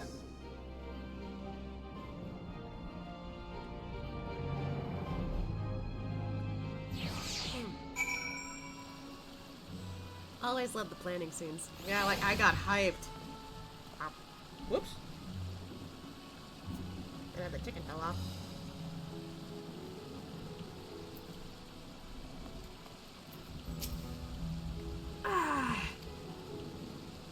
Well, I suppose I do feel better on a full stomach. After all, burning skies, blasphemies, not if I've anything to say about it. The final days. How far is the phenomenon spread? And how does it manifest itself in each land? I must reach out to my friends with each nation and find out all I can. Beasts and blasphemies may be running amok in nearby lands outside the influence of Razahan and the Alliance. If so, I may need to go hunting. If the Forum truly has been stirred to action by Hydaelyn's prophecy, then is it not odd that the Antitar was entrusted to Master Matoya, who bears them no love? No doubt she had a reason for this, and I would know what it is. Nothing like a feast to lift the spirits. I trust you enjoyed yourself as well? To a degree. Now then, is there anything we've forgotten to mention? Are your arms and armor in good order? I'm good. In that case, it's time we each attend to our tasks. And when you arrive on the first, give my regards to Reen. Tell her I miss her. Aww. Oh, higher. Wait a minute. Oh. I feel like I need to check those achievements later. Should Reen ask questions, don't hide the truth from her. If anything, see if she has any insights to offer. She's not a child in need of protection, but a comrade we should be willing to rely upon. Even if a part of me may always beg to differ. Aww. Her arms and armor were made by a master craftsman, Thancred. She's fine.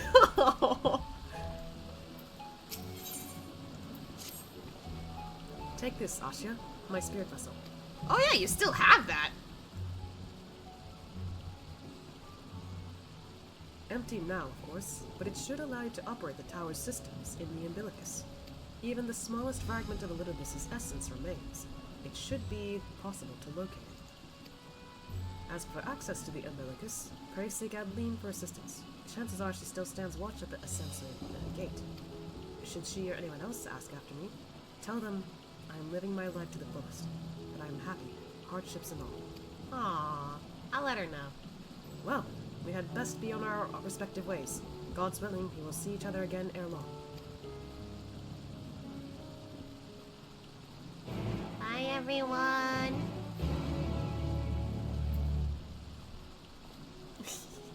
Emotes. Real quick.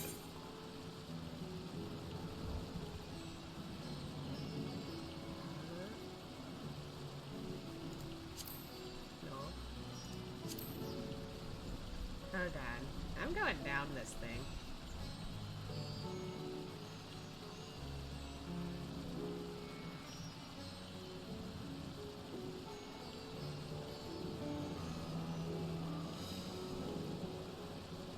Oh wait, I already know what these achievements entail. That is a wonderful Easter egg that I just found. I love it. Alright. Well, to the Crystarium we go.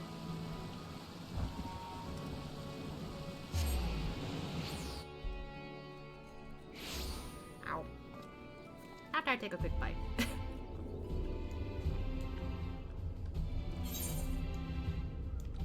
Yep, she's out there. What is going on over there? Someone left us here?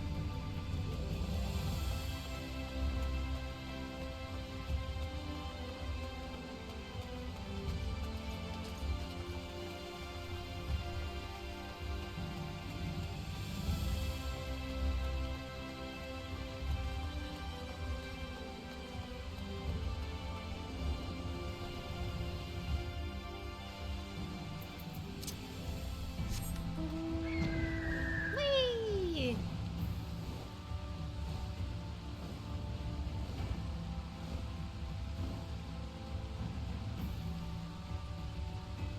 Hi, Lena!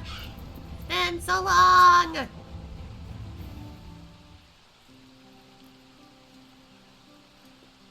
Asya, you're returned. Hi! Have you been well? You and the others? As well as can be. Full glad I am to hear that. I trust my lord is enjoying himself. He's very much enjoying himself. He said this to you? His exact words? Oh, to know that he is happy. It fills my heart with joy. Aww. Thank you, Asya, for taking care of him. When next you see him, please tell him not to overexert himself. Futile request though it is. I will. And tell him that all is well here. The peace you gifted us continues, and we work hard to build new lives for ourselves. In the course of this, we occasionally bicker, but we've never been more optimistic for the morrow.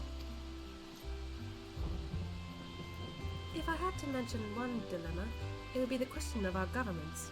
Even as we speak, debate rages on over how we should run the city in Exoc's absence, so they still haven't decided a person to run the place. Most are of a mind that the Settlement Council should continue to oversee the general running of the Crystarium, while representatives are elected to determine policy and handle diplomacy. Thus far, nothing is set in stone. But however we choose to proceed, we will not replace our lord. No one could. That's fair. By the way, have you seen Lise? Have we recently observed any unusual phenomena? No, I cannot say there have been. Curious that you should ask me this question, though.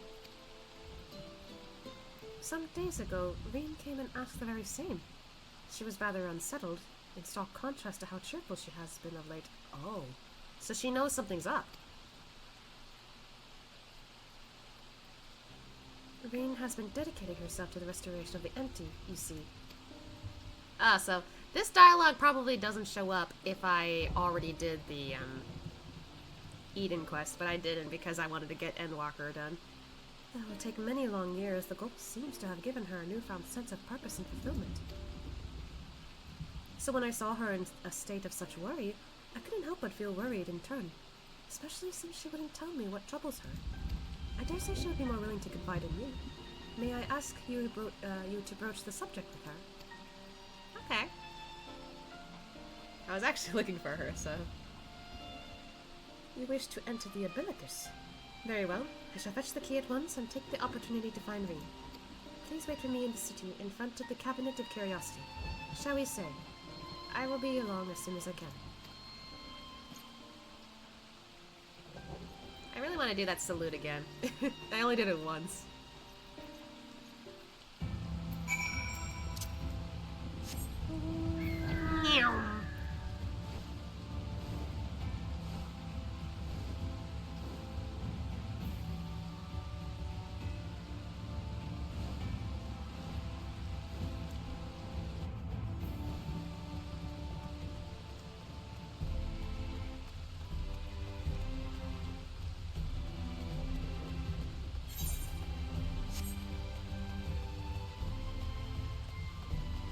I remember this place really well. Still one of my favorites.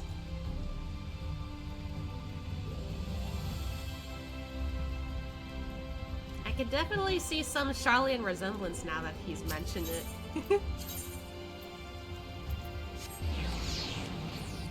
Cracking my fingers. Oh, we're waiting here? Okay. Oh. Alright, let's wait for Lena. Wow.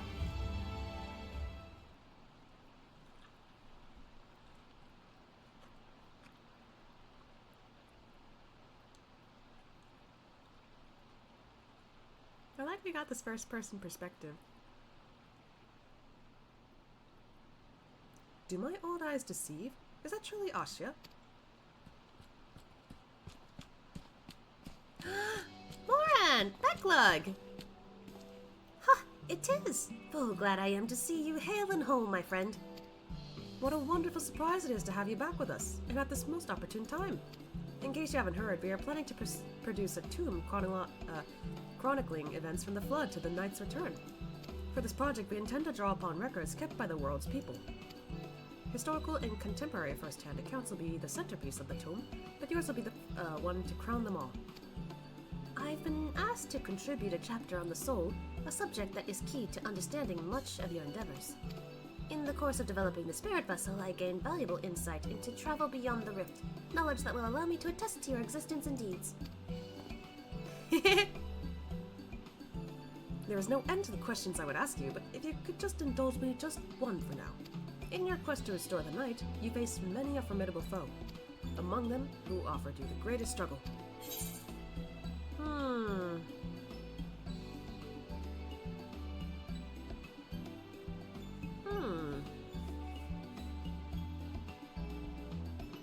I mean, game mechanic-wise, Titania. But I think, in terms of, like, who we had to fight, probably Hades. It was kind of tough to fight him, even knowing what was happening. Hades, who bore the burden of his people. Ah, yes, Hades! He who sought to resurrect his ancient brethren. He was the final obstacle in your quest to restore the night. Your battle in the depths of the Tempest, the stuff of epics. Yet compelling as it is, I worry that mere words wouldn't do justice to that fateful confrontation. Not that we would think to admit it entirely, of course. No, at the very least, we will impress upon readers that it was the climax of your hero's journey. I know you love to talk his ear off, Moran, but we really should be on our way. Those documents from Eomor won't collect themselves. Of course, and afterwards, would you care to join me for tea? I was hoping you might clarify a few points on your treatises. Till next time, then. Do tell the others to look after themselves. I like that these two look like they've gotten really close. Our overzealous friend, in particular, remind him not to overexert himself, again and again till his ears fall off. And that's what it takes for him to get it to take it to heart. You mean Graha? Okay. Bye. Up, back to waiting.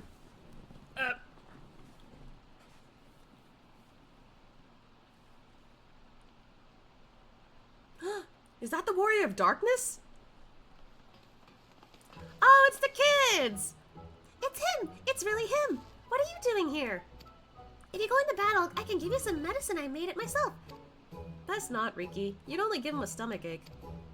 We've come to see Morin to get his advice. One of the guards finally agreed to teach us how to fight, but first we need to choose a fighting style. While I know that I want to be a mage, Arkil isn't sure. Magic isn't really my thing, so I was thinking of taking up the axe, or the sword, or maybe the bow. They all seem alright, but it's hard to decide. So I thought I'd ask Morin. He knows a lot about things.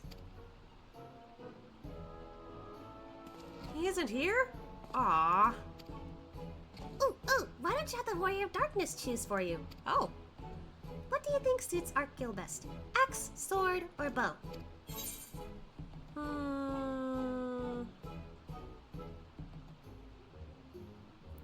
You know, I do recall that he said something about wanting to protect his friends. I think the sword would be appropriate. For protecting your friends, the sword. The sword?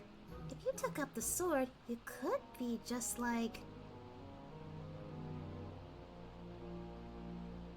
Brandon, the Warrior of Light! I love that tale. Let's borrow the book today.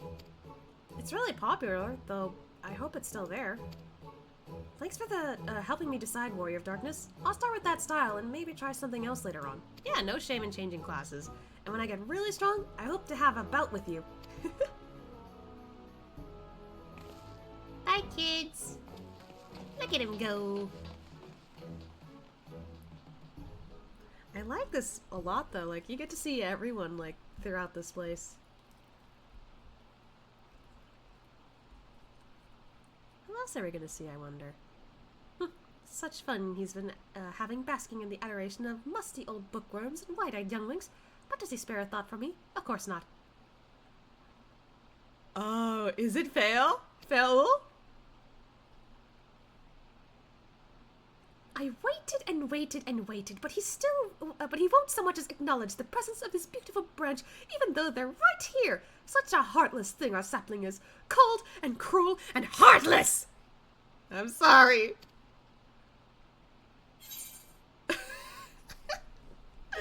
Oh my gosh. Well, I may as well indulge our king. Oh, faithful Fail, loveliest of branches, how I have missed you. If you truly missed me, you should have cried for me at the top of your lungs the instant you arrived. To make up for it, you will call with twice the passion next time. Though, for there to be a next time, you've some few struggles to overcome. Sorry. So, my adorable sapling, the world is on the verge of destruction, isn't it? How did you know? How do I know this? Joined as we are, spying on you is as simple as sliding down the back of a rainbow. Would that I could aid in your quest, but the fate of we Faefolk is bound to that of the star. Whither it goes, so too do we follow. Such is our way. The most I could do for you is spare you the pain by gifting you the sweetest of eternal dreams. But if escape's not to your liking, then you must struggle with your fellow mortals. Yeah. But here are the ones you were waiting for. I wonder what manner of conclusion awaits at Tale's End. Oh! Bye, Fail. I wish we hung out with you more, honestly. Ah, there they are.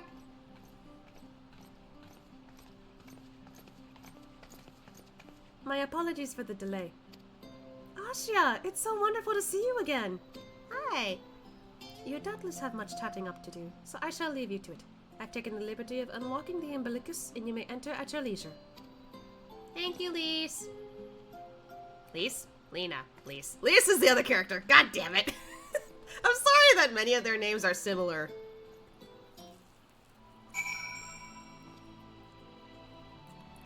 My brain.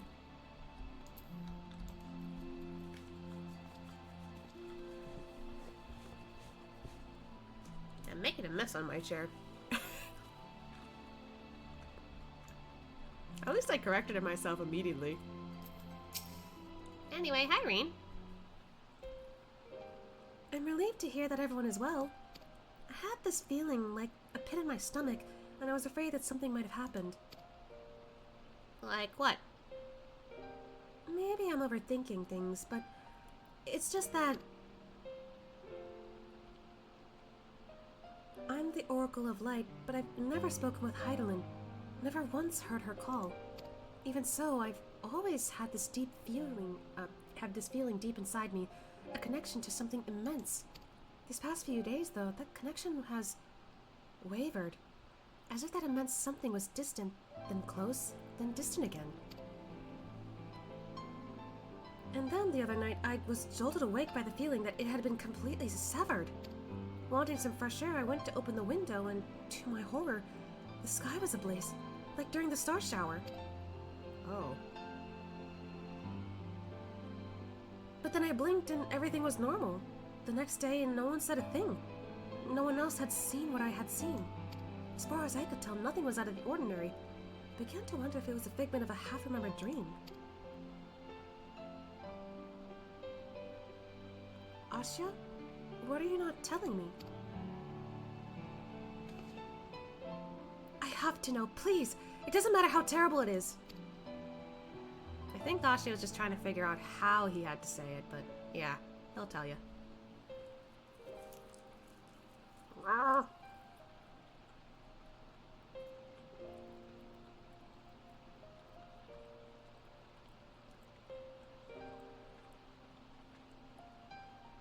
It wasn't my imagination then. The doom he witnessed in Amarad had come again. I can't believe it. Like I told you before, all is well here in the First. So don't worry about us, please. Look only to the threat before you. We're fine right now, and even if we weren't, we've learned how to survive. Should the final days reach us here as well, you may be assured we won't go quietly. No, we'll hold on until you can find a way to save all our worlds. So long as you continue your fight, so too will we, united in purpose beneath the blazing sky. Aww. She's a brave girl.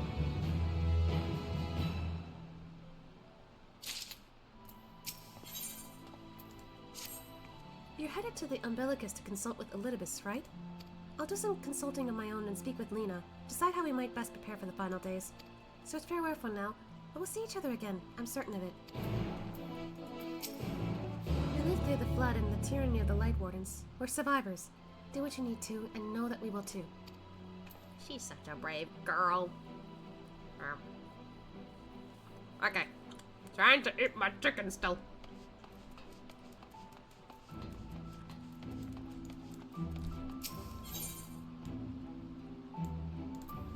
The castle gate. Ah! Okay. Tried to turn around. Oh, hey!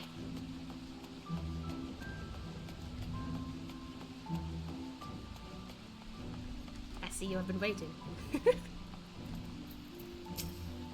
Ah, Master Asya, welcome back. The captain has told me all. Give the word and I will show you to the ocular. Alright, let's see what we got. Man, it's been a while since we've been here.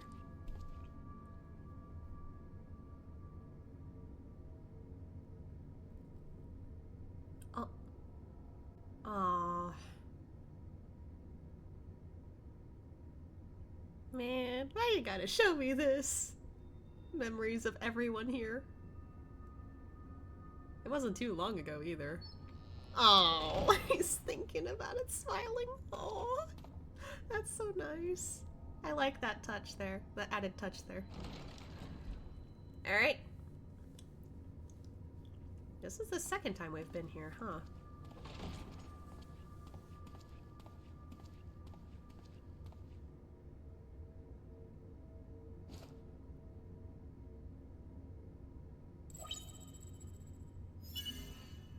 Biometric authentication complete. Please state your business. I didn't expect her to do that.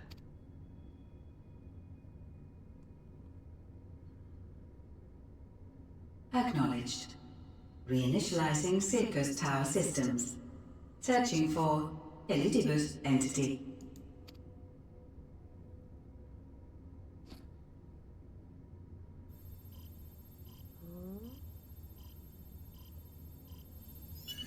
Target located in subterranean core power accumulator. Projecting image. Oh! There he is. My home. My friends. No more than a dream. That actually worked.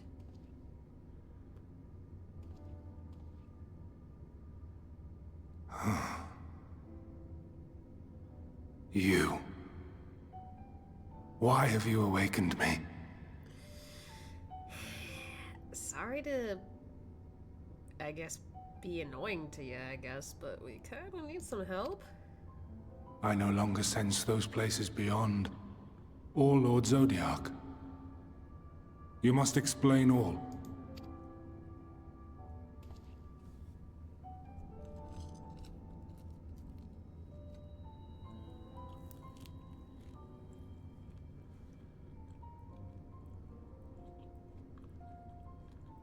So, he is fallen, and my brethren's souls returned to the star.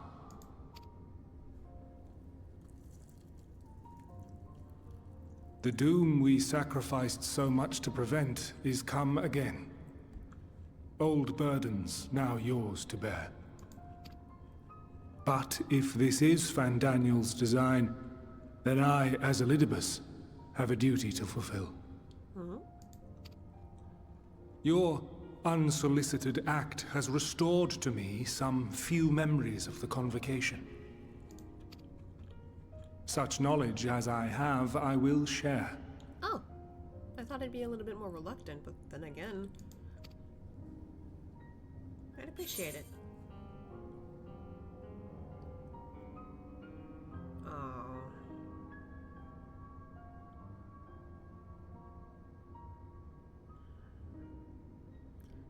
He probably would say I'm sorry. Because at the end of the day, he knows that they were just trying to do what they thought was right. But he still did all that to his brothers and friends.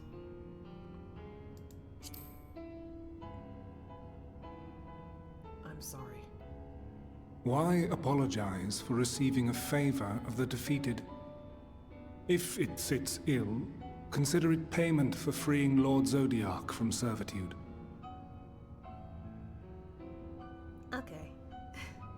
I don't know, like, I feel like little by little Ashia's just been a little bit more guilty about all that, so it just made sense for him to apologize. Where to begin? The end. Your understanding of what caused the final days is consistent with our own.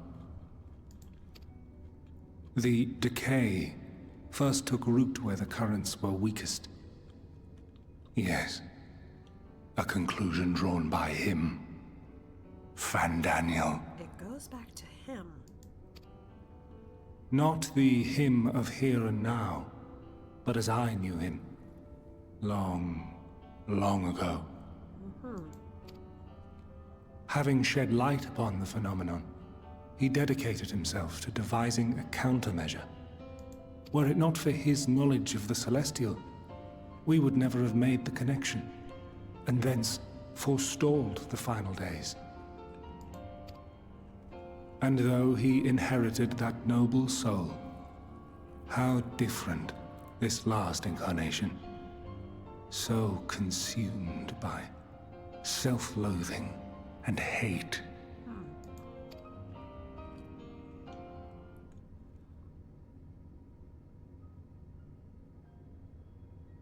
Elpis.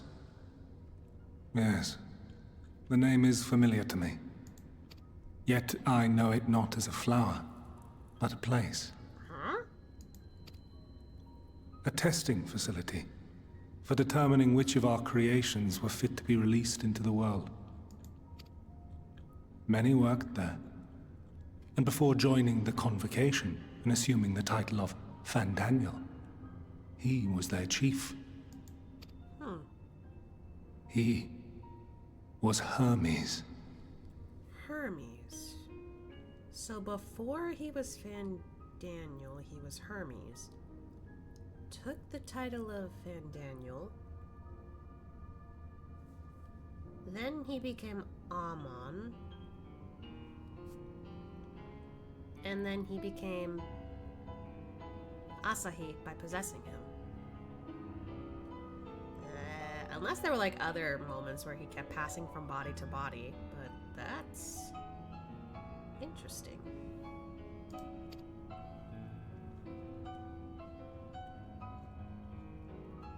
That is all I know.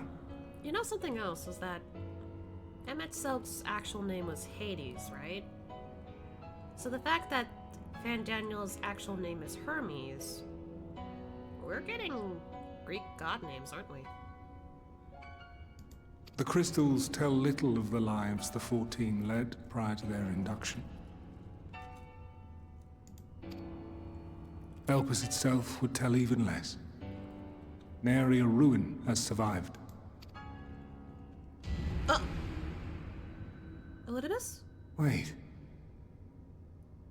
I saw you there. In Elpis. What? How does that... No.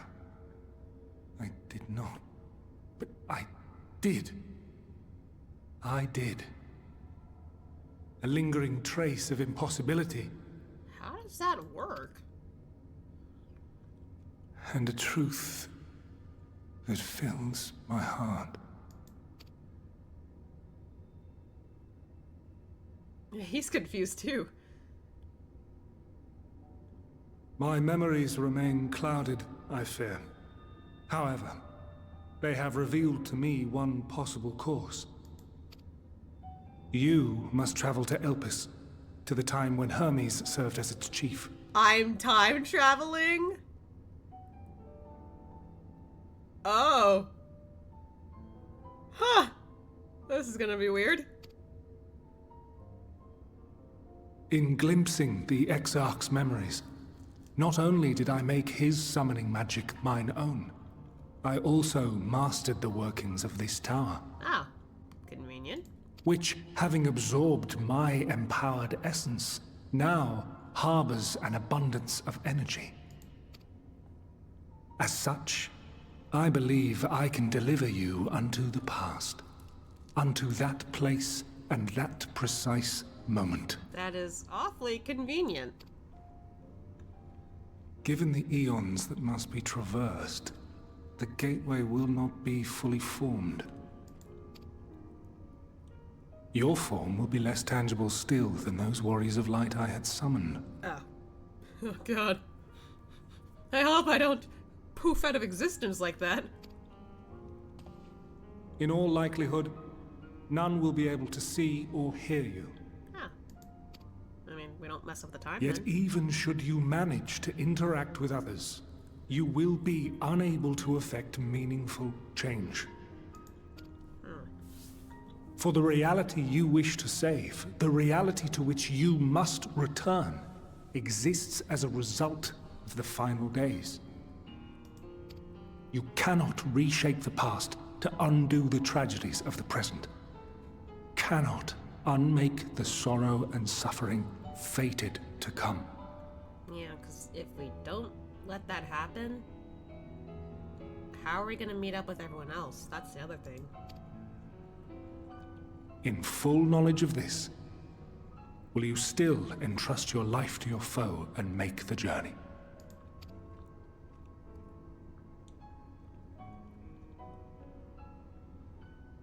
I like how I took the moment to think. Very well. I shall cast you unto the river of time. Let this be my final act. It was a short moment to hang out with you, Elidibus, but thank you for the help. You must input the commands. I no longer have the authority. First, you must reconfigure the systems, that the tower's ether may be channeled for the magic. Okay.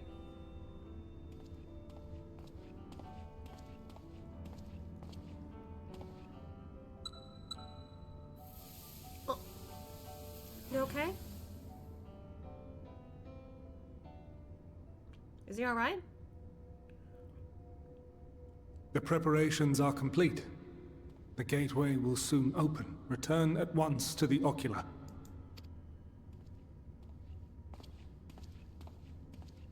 I guess we're just gonna assume he's fine? Somewhat? Oh. All appears to be in order. The ether flows unimpeded. Okay, before we continue, I'm putting this plate down. Ugh. Whoop! The model's being silly. Whoa! Jump scare. Sorry. The magic should consume every last mote of my essence. Aww. Why are you surprised? Did I not say that this will be my final act? I mean, yeah, but come on. Lord Zodiac is no more. There is nothing for me here. I guess. The ones I love and long to see again are waiting. In that promised land. Beyond memory and dream.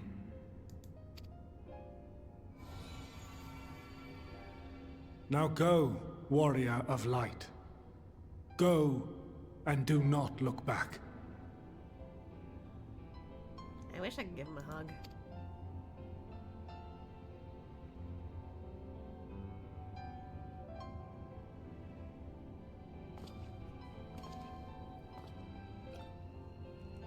Well, Heidelin, I take my leave of you. Yours is the mantle of the last of us. May you have the joy of it, the burden, and the solitude. It falls to you now. You and your champion to save our star.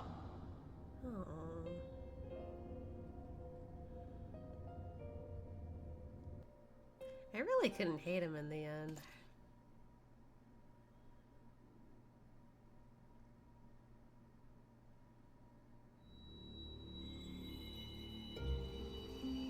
Oh, here we go again.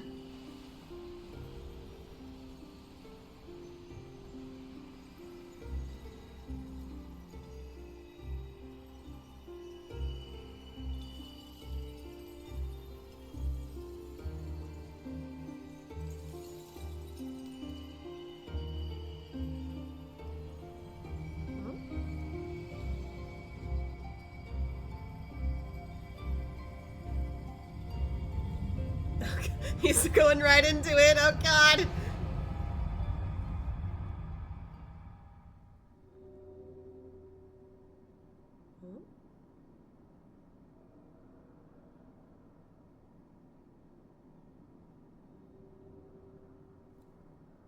Oh, he's invisible. Oh. Oh my God, they're tall!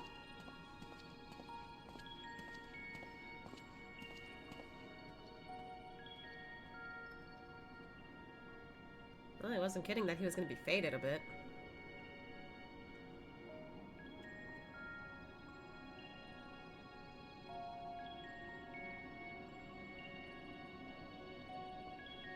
Goodness gracious, he's tiny.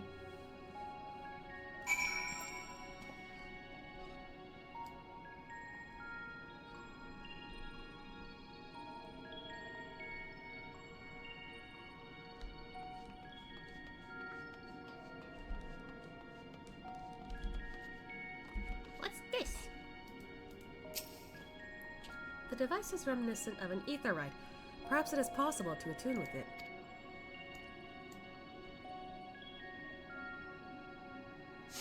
Despite attempting to channel and focus your energies, you fail to attune with the device. You can only assume it operates differently. Either that or it's because he's incorporeal.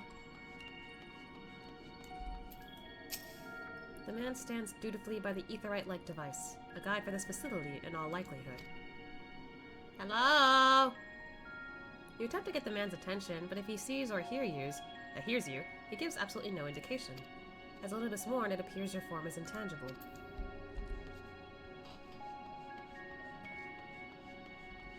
Hello? This is the right place, yes? Propylaeon? Judging by the woman's words, this facility is called Propylaeon. He's trying to poke her. You attempt to gently prod the woman to distract her attention, but feel nothing. And it seems neither does she. We're so tiny.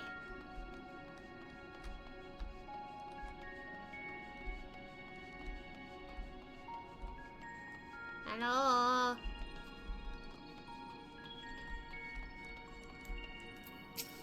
The remarkably large man wears a black robe and a half-mask much like the phantoms you encountered in Mare Lamentorum and the recreated Amarant.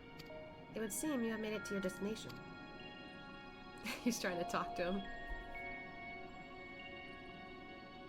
You, gesticulate wildly and shout all manner of greetings and obscenities, but the man does not so much as glance in your general direction.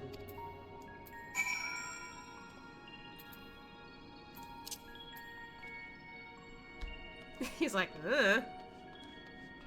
Granted, I made him do that. How are we supposed to get through this door, I wonder? You can face through it, right? You suspect this door leads outside, but how to open it? Can you not face through it?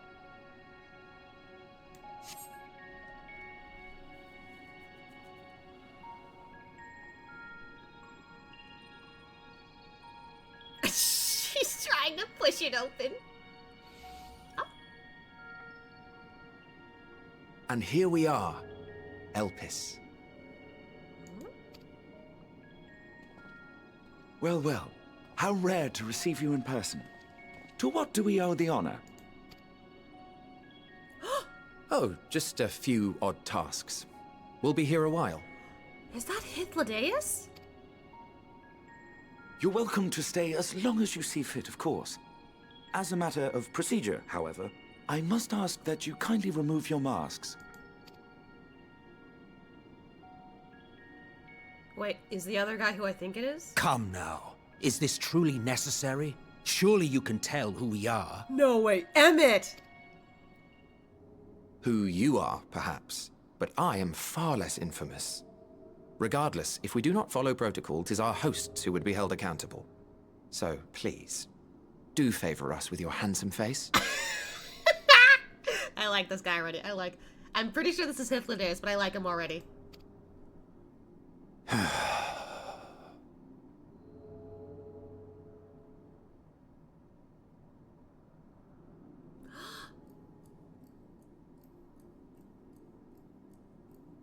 Whoa.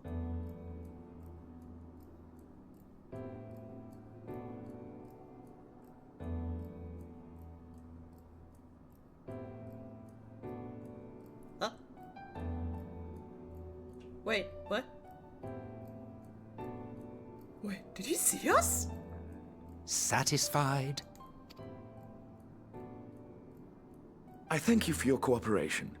You are free to go about your business. Did he actually see us?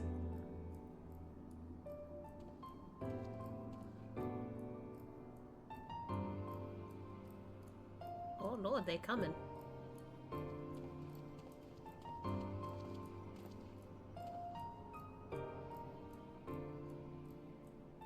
By the by, you see it too, yes?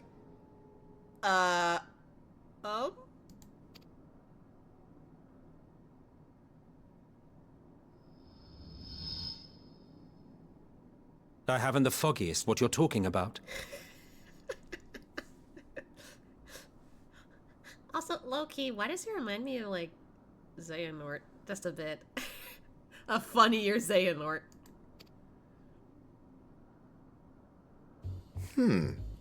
That's odd. Wait, why is Asha disappointed? It's right here. A bit thin in the ether, but there's no mistaking it. The color of its soul is almost identical to Azem's. This is like, what, the second time he's noticed our soul? It's similar to Azem's? What the heck? Do you suppose he created it? Rather unusual for a familiar to have a soul, though.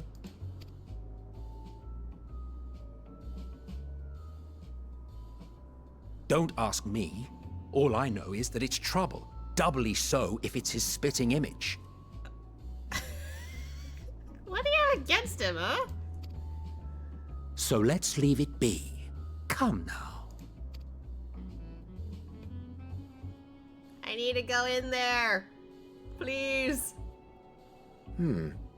It's trying to say something, but it's literally too intangible to form words. Oh.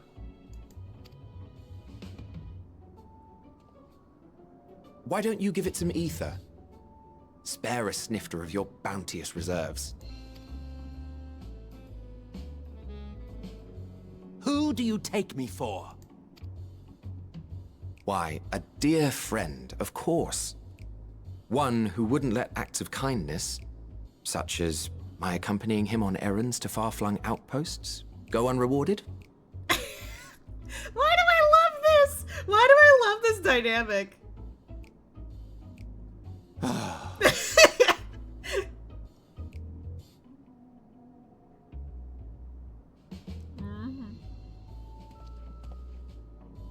I suggest you close your eyes, or this may be unpleasant.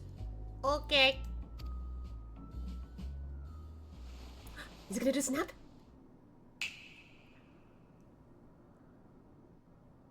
He did the snap.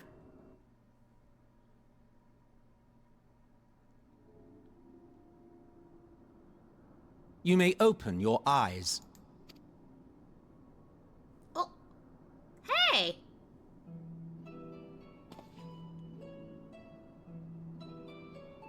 Oh, he's like the same size as them now. Hello. Oh, you even adjusted its size. Oh, so initially I wasn't. Okay. So he did a little more than expected. Thank you. The better to indulge your whim. This way, it will be easier to communicate. How very thoughtful of you. And may I applaud your artful reinforcement. Without further ado then. Greetings. I am Hythlodaeus, Chief of the Bureau of the Architect. Hello. Sulking beside me is the most honorable Emmett Selk of the Convocation of 14. Hello. And how might we address you, my new friend? Ashiamitsa. A fine name. And I'm pleased to see you understand our words. They're not bothered by the fact that I have cat ears and a tail? So, tell us, whence have you come? The thinness of your essence suggests you weren't created here. How do we talk to him about that? You do not know? Or cannot say? Allow me to ask a different question then. What brings you here?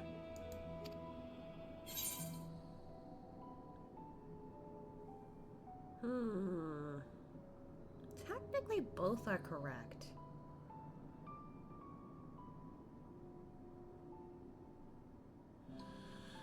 I don't want to, like, immediately point the finger that Hermes is responsible, especially since this was during a time when, like, I don't know, maybe he wasn't all that bad.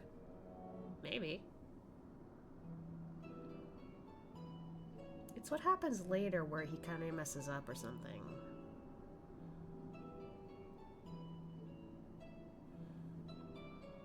I'll go with the safer option. I want to learn about Elpis. Well now, the same as us. Oh. Perhaps Azim wished to come too, but had to settle for a familiar.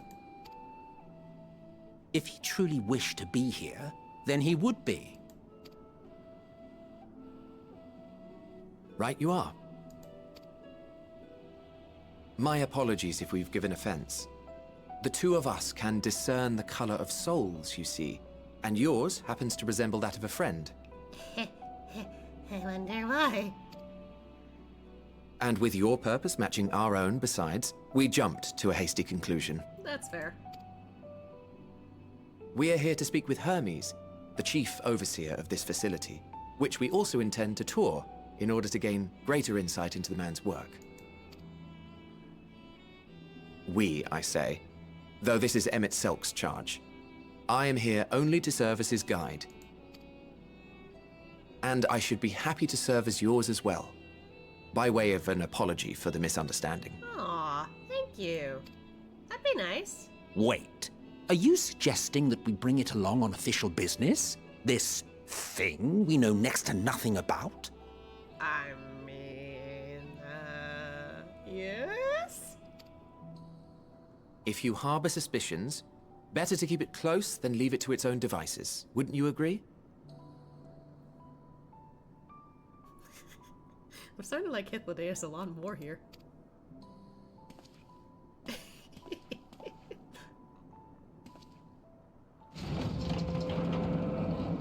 Besides, having a mysterious life form in tow is the norm rather than the exception here.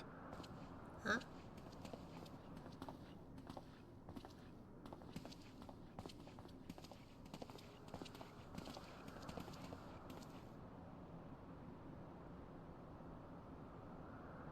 Welcome, my friends, to the testing ground of creation at Heaven's Edge.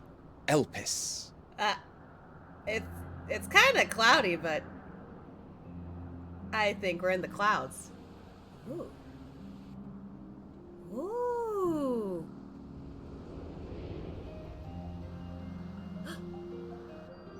Argos! Wait, then that's This presence. Vana, right? Aw, they're cute. Huh? Who are they? Hermes! Visitors! We have visitors! Wait, the guy next to this girl is Hermes?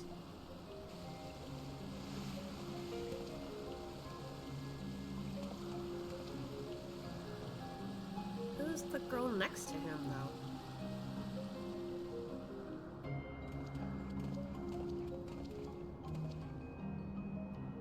What secrets are you hiding, I wonder?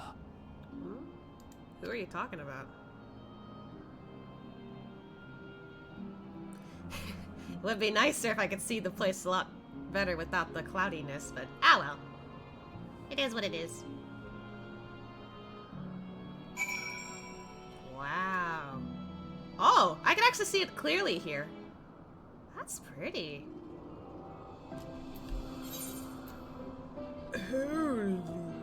Okay, that's huge. Oh, is that not an etherite? Okay. So, gotta go somewhere else for that. I was talking about you, and yeah, fog ruins every reveal. That's okay. So, in case you didn't know, it's rude to stare. Stop. Sorry. This is hardly my first time here, but the scenery never fails to take my breath away. Why, it feels as if you could reach out and touch the heavens. Now then, to begin our guided tour, perhaps you already know these things, but for the sake of thoroughness, I shall start with the basics. Using concepts to give shape to ether, creation magics allow us to bring forth anything we desire, be it inanimate objects or living beings. Anyone may conceive of concepts, but they must all undergo evaluation at the Bureau of the Architect. As part of that process, living beings and certain arcane entities may be sent here to Elpis for in-depth observation and study. A fascinating facility, isn't it? I dare say you will enjoy touring it with us. Maybe. This is an unusual pairing here. Also, yeah, the clouds literally cleared right as the cutscenes ended. Funny timing. Okay, I won't start. Oh. wonder what we're getting. Now then, our friend Hermes, aside from overseeing the facility, he also conducts his own research. Chances are he will be at the main observation hub, so let us seek him out there first. Attired as you are, however, you stand out a little too much. Our dear Emmett Selk wishes to keep a low profile for his errand. So, do you know how to make a robe? The basic concept will do. I don't know how to do that, even if you ask me to do creation magics. I could sew it, maybe. No? In that case, Emmett Selk, no. Your whim, your responsibility. You're getting not another thimble of ether out of me. The way he scrimps sometimes, you'd think he wasn't a nigh bottomless font of magic. Very well, I shall make the robe, or perhaps you can assist. Come, let us search for the requisite material. Okay.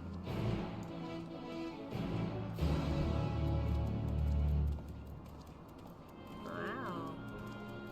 Wow!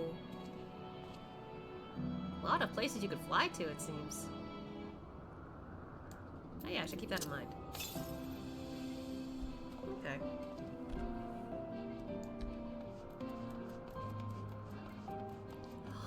They got butterflies! Oh, they're passive. Makes sense.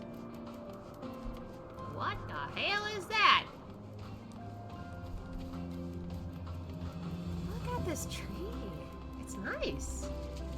Oh, there's water here. No means no. Just be grateful I'm even willing to wait. Okay. Yes, these creatures should suffice.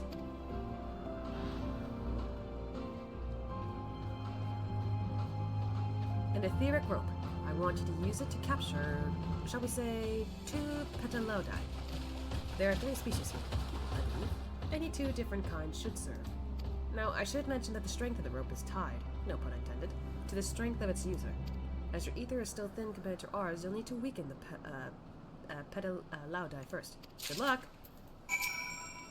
Remember, it's a pair of Petalodi we require. Any 2 different kinds should serve.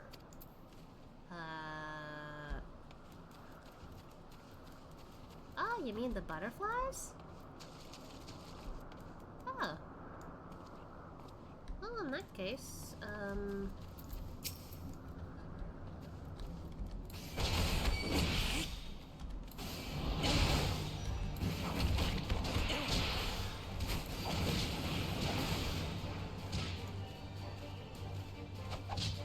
punch me a little more. I didn't know they could do that.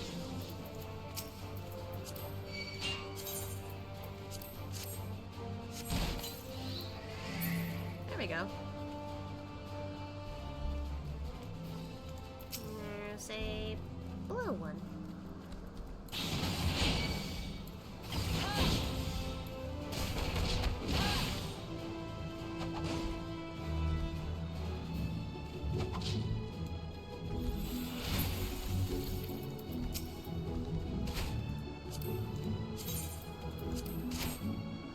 There we go.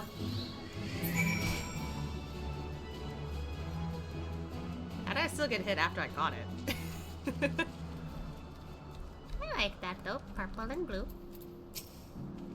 You've caught the Petalodi? Come, let me see. Or let us see. Here you go.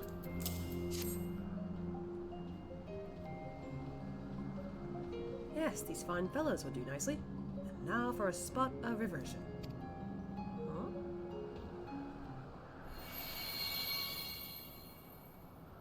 There. It's ready.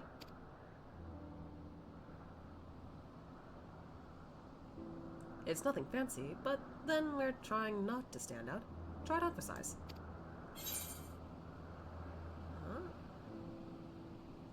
Won't someone be angry with us for using those creatures? Yeah, because, like, I don't know how much Asha can say without sounding suspicious, so that kind of sounds a little... Won't someone be angry with us for using those creatures? Oh, it's fine. There's no one around to tell us off. And besides, we can always make more Petalodi. They need only a tiny amount of ether. It may take some effort to get the form and composition right, but anyone familiar with the concept should be able to manage. Well and good to disguise and educate it, but it won't fool anyone who could see worth a damn. Fair point, but at the very least, it should spare you unwanted attention from casual observers.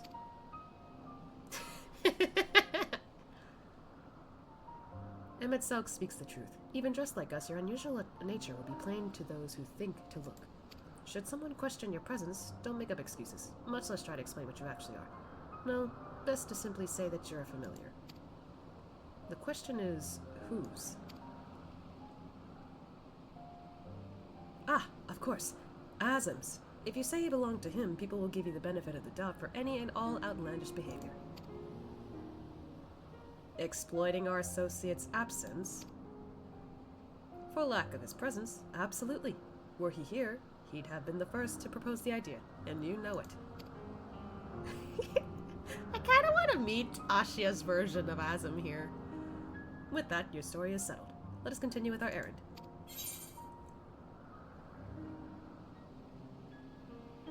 Wait, what? I get their attire?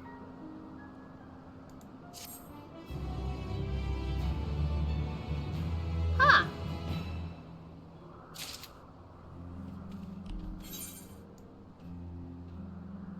You know what? I think before we continue the MSQ, I'll make that into a glam. Gotta be at a safe spot first.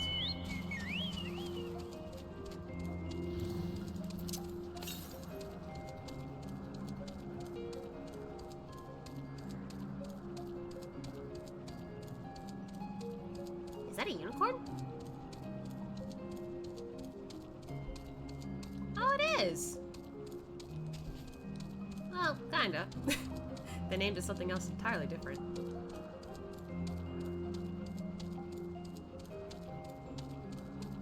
It's so pretty here. Ooh. What?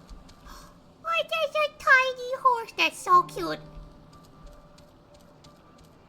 That's so cute.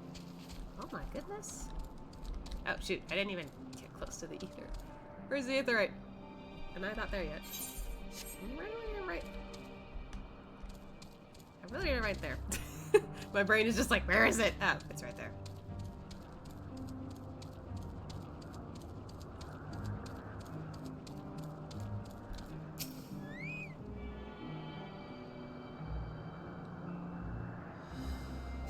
Nice.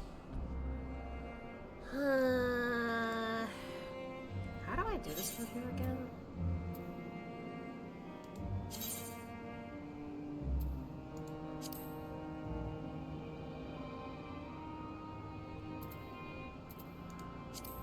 I think I better go to an inn real quick, because I actually don't know how to do it from here again. That and it's easier for me to work with. Yeah, I'm gonna stay since there's an inn there.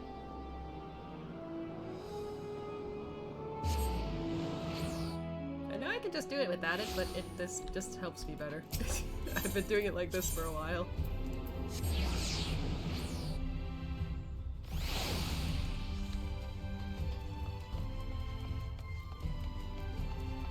I think also for the sake of this, I'm gonna not dye it. You know, immersion.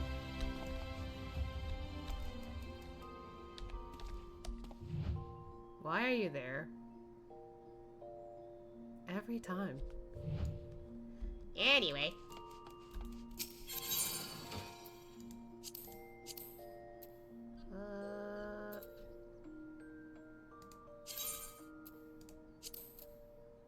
No need for gloves.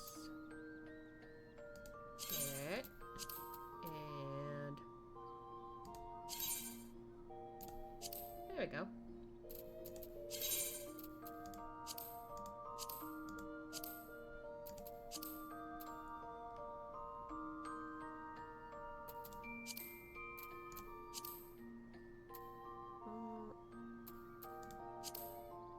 I actually want to know what it looks like without it. Oh, it's actually not that bad.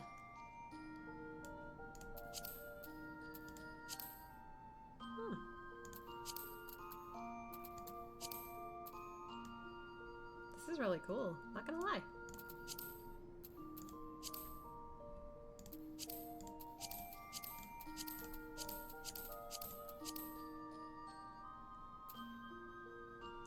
Out of curiosity, though, I do want to see how you can dye it. Oh, cool. What's this one for? The mask. Ah, okay. Interesting.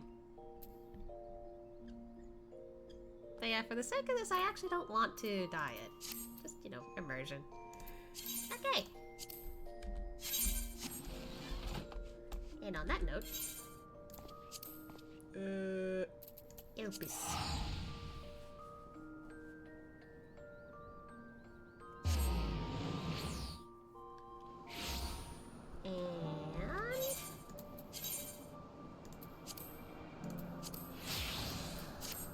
There we go. Oh, I should probably hide the weapons here. Nope. Just for that. There we go. Cool! Now no one will suspect me. Well, maybe except for accessories here, but I'm not worried about that. Actually, would it be appropriate to hide the headgear for this? You know, I think I'll stick with that. This makes it pretty cool, I'm not gonna lie.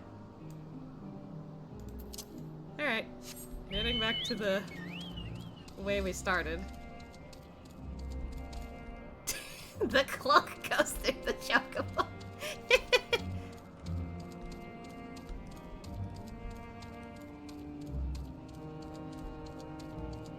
Oh, look at these. Ah, so cute.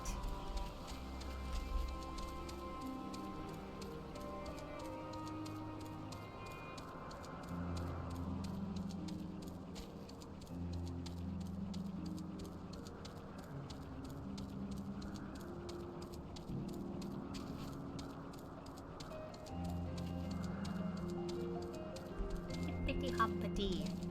I am now a familiar to Azim. Azim. If I say Azim, that's wrong person. Wrong thing. Anyway. I'm not exactly like you guys, but hey, works out, right? As dubious as it is, passing you off as Azim's familiar is probably the best approach. Should you take offense to the offense that others so readily believe is recklessness, is to blame. He is welcome to mend his ways. Pass as a child in your original size? I think not. Augmented or no, you're either still far too thin to be considered normal. Well, fuck. Moving on, I guess. If you are ready, let us continue along the path to Anagnoris. The place serves as an observation hub and residence both. Someone there should be able to point us in the direction of Hermes. Ah, they're just walking off that way. I was like, I thought they were going in that direction.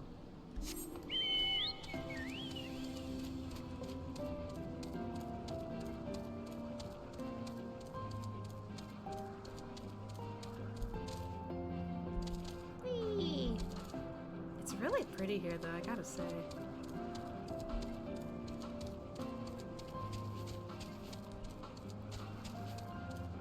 Like, it screams paradise, somewhat.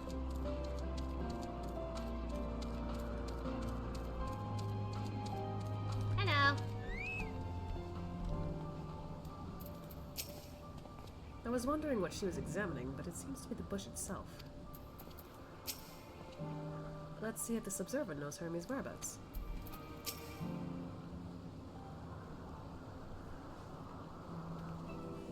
Yes?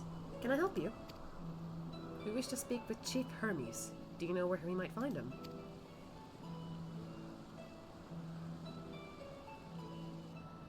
Well now, by your mask, I assume you are one of the 14.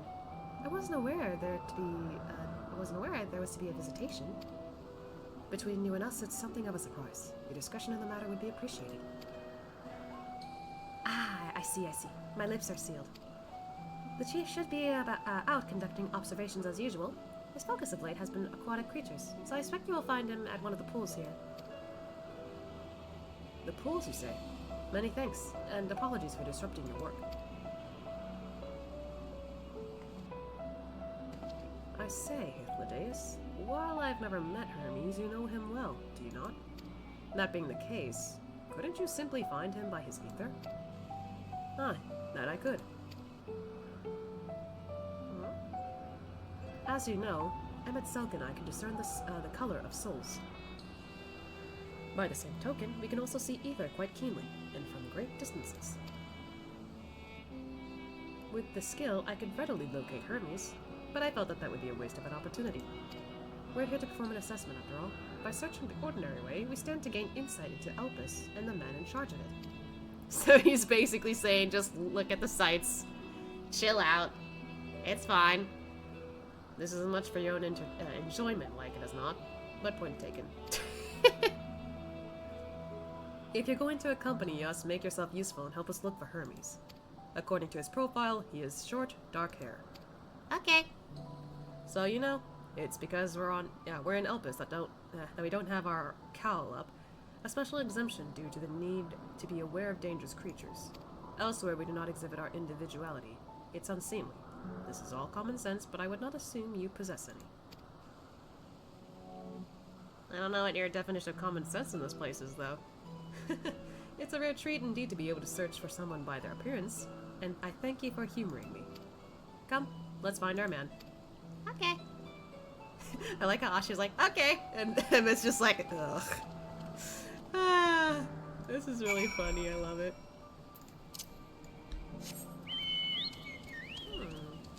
By one of the pools. One of the pools. Woo! There's the little flying unicorn again. One of the pools. One of the... Wait, is that it? Ah, it is! The winged girl. Oh, it's these guys! They have such funny faces. Hello?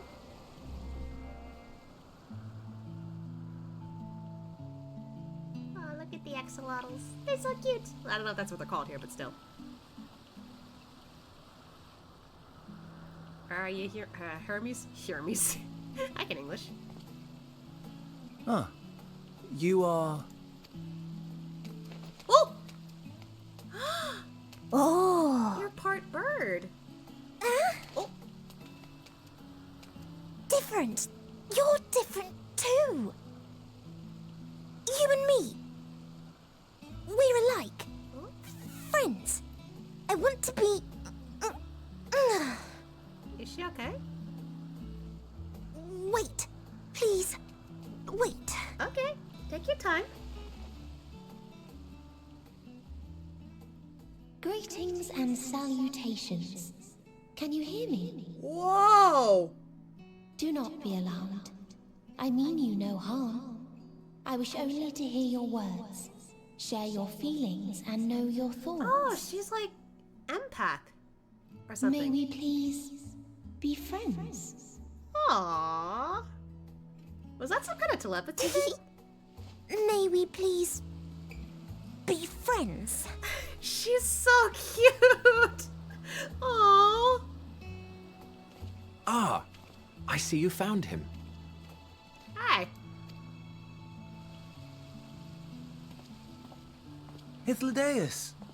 It's been a while. Too long, I think. Too long indeed for close collaborators. On this blessed occasion, I bring not only myself, but others who long to speak with you.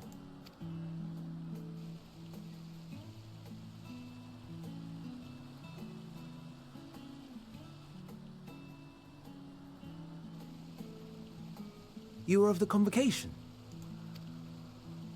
Emmet Selk at your service.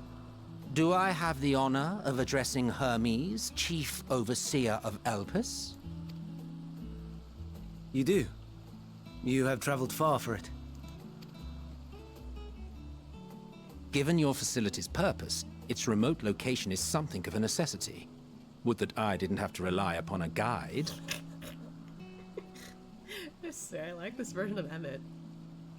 They went 110% on her cuteness. Kinda glad, actually. That's really cute. She's so cute. Oh, you wound me. Have I not ever been an attentive and helpful friend? I love this. They are totally best friends. But moving along to more agreeable company, this one we chance to... Oh, she's still looking at him.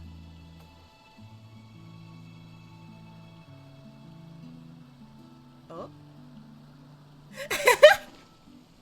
Oh. She's so cute. Well, you certainly have her attention. Is she one of yours, Hermes? Also, I love the way that he looked away real quick just to like peek back. Like, that's so playful of him. That's so cute. Aww. Her name is Meteon. It means shooting star. Meteon. That's a beautiful name.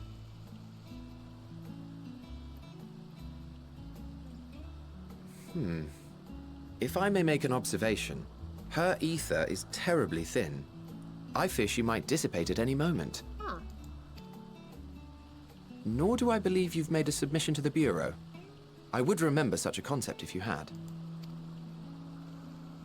I haven't, as you say. I judged it too early. She's a pet project of mine, still undergoing preliminary testing. Huh. So I guess she was born here, in a way? But rest assured that I will attend in person ere long. Very well. Being an authority on flying life forms, I appreciate that you are exacting in your work. I shall look forward to your submission. If we have finished with the perfunctory chit-chat, I would discuss official matters. By my coming, I trust you already anticipate the subject. I have an inkling, yes. Please wait to the main building yonder. I shall join you as soon as I've returned these creatures to their homes. What's wrong, Hermes? An amystoma is missing. What? How did it get away? Or was it taken?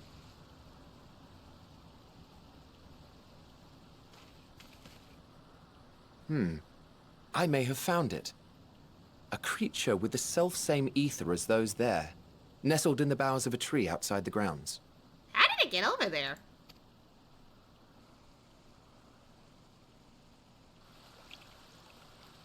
You're saying they can climb with their sorry excuses for limbs?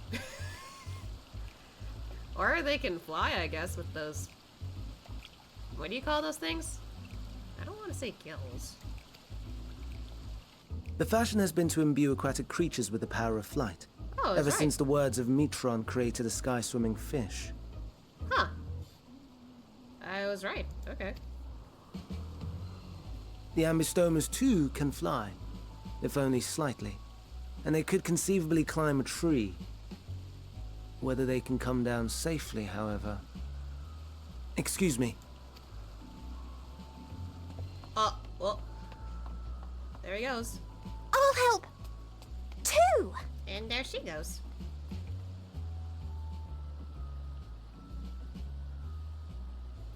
He's just like, huh? And what are we supposed to do with this lot? May I suggest we split up? I like how he's laughing. If you would be so good as to assist Hermes, Emmett Selk and I shall keep an eye on these adorable creations in the meantime. I see no reason not to. Sure.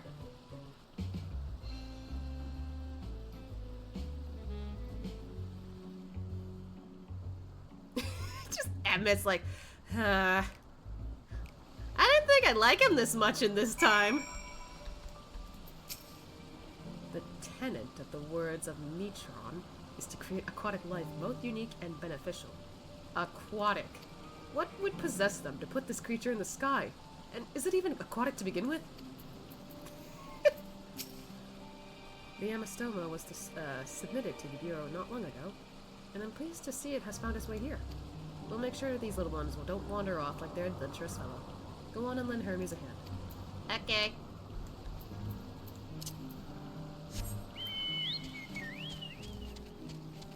Ah, bird of Elpis. They're pretty.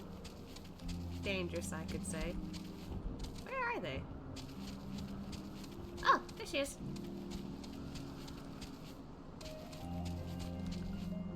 Oh, he's just down there. Wait, but Hermes? What? How did you get up there?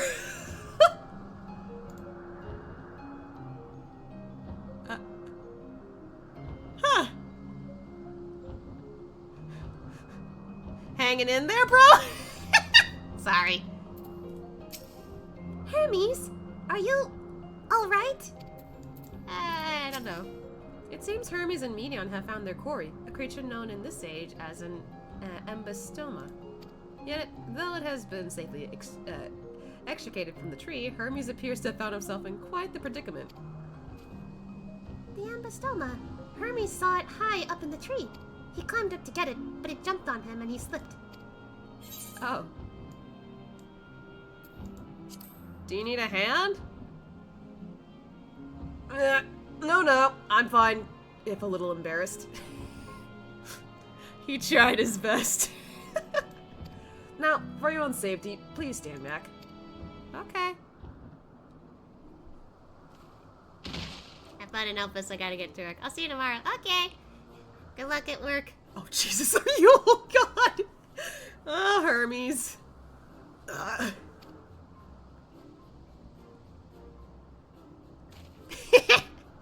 He's like, Hermes, are you alright? Quite alright. Yes. My apologies for making you worry, Meteon. Both you and... Asya. Asya Mitsa, you are called. An intriguing name. Somehow reminiscent of a new creation. Thank you for coming after me.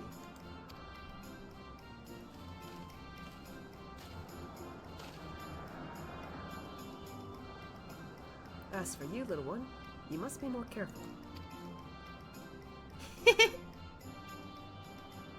You may be able to fly, but it doesn't mean you cannot fall and hurt yourself. Oh no, I had forgotten all about its fellows! Does he usually panic like that? It's fine. They're fine. Truly, what a relief. I must thank Emmet Selk and Hythlodaeus when I return to them. But first, with the distractions out of the way. As Chief Overseer of Elpis, permit me to welcome you to our facility. I hope you will enjoy your time here. Aww.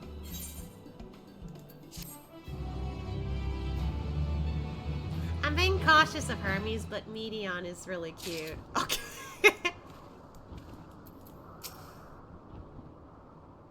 The ambystoma stares at you unflinchingly, as if regarding something novel.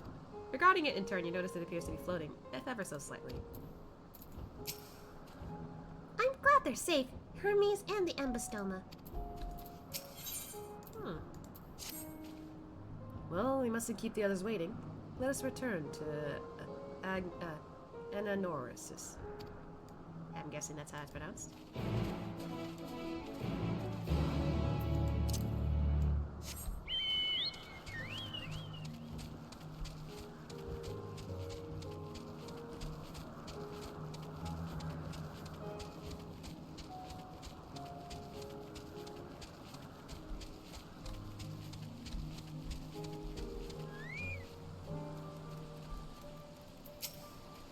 Some creations stay outside, others stay at the Kitsis, like the ambystoma.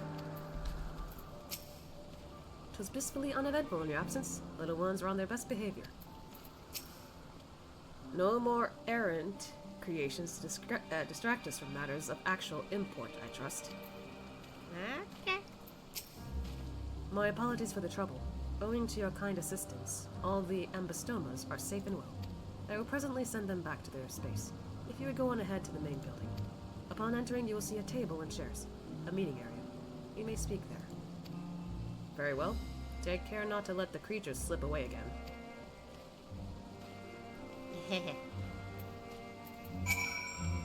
you be attending as well? If so, you should join the others at the building.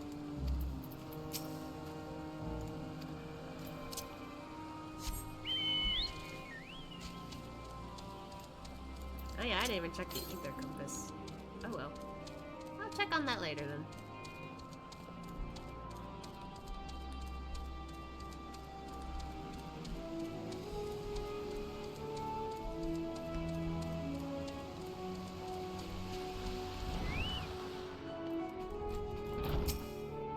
While Emmett Silk has been accommodating thus far, he is the one who has business with Hermes. If you wish to attend, you will have to ask his permission. I mean, I kind of want to know what's going on.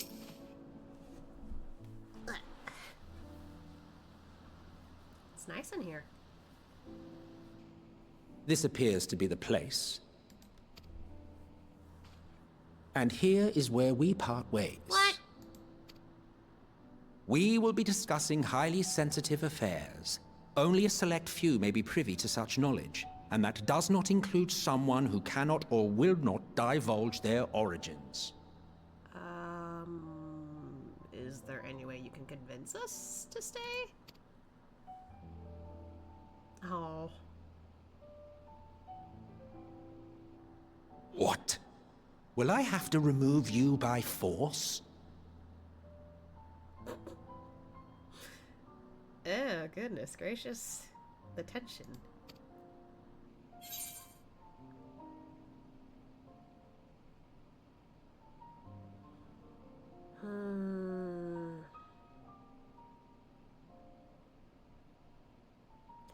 To be honest, I don't know what we need to, like, ask when it comes to Hermes. But we can't really tell them everything.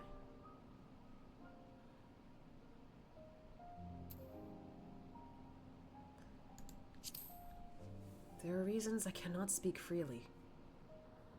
Let's hear them then, these reasons of yours. Who knows? If I deem your mysterious cause worthy, I may even be inclined to offer my assistance.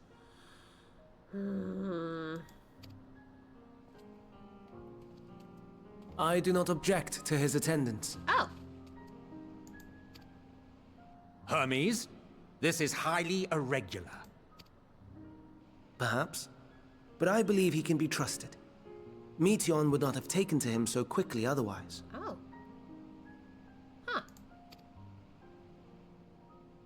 Moreover, the presence of a third party may help me to maintain composure. Well, that's convenient.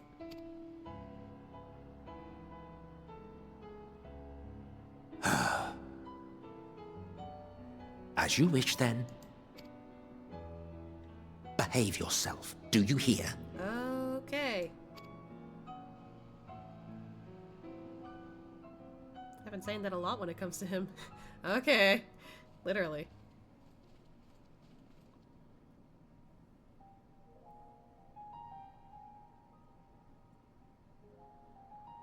So, it's finally happened, then. Aye. Van Daniels declared his intention to step down, and named you as his preferred successor. Okay, so this is before he became the next Van Daniel. In recognition of your knowledge and your works, the Convocation is giving the recommendation due consideration. As one who does not know you personally, I am to use my impartial eye to take your measure. And above all else, to ascertain your disposition towards the invitation.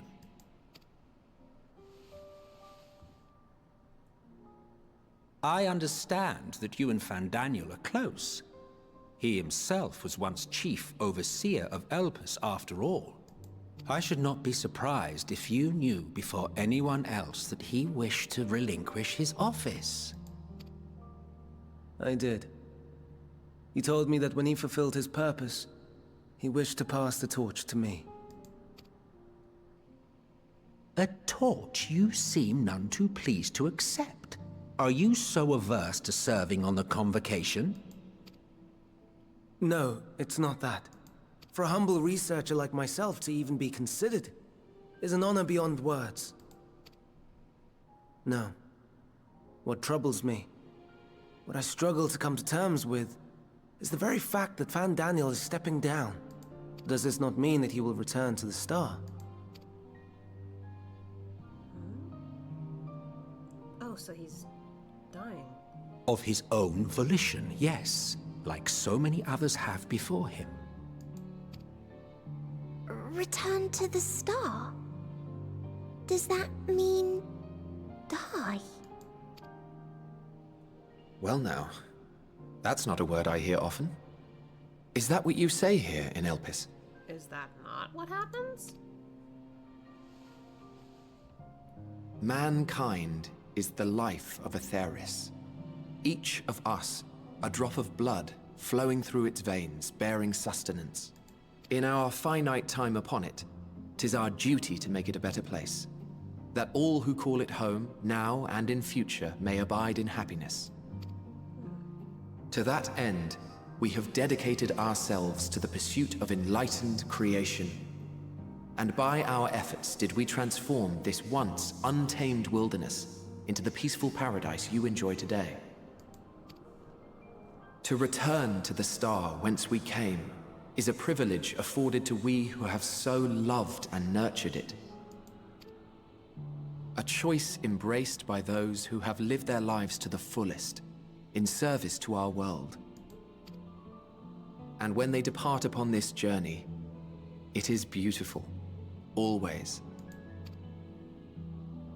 The 14 are no exception. 'Tis believed no occasion is more felicitous than the fulfillment of one's duty. So, how they see it is like... I don't know if they see it as death, but once they're done, they can just give back to the Star, I guess. Or something like that. So for them, it's just accepting that this is normal. And because of that, they don't need to worry about whatever happens.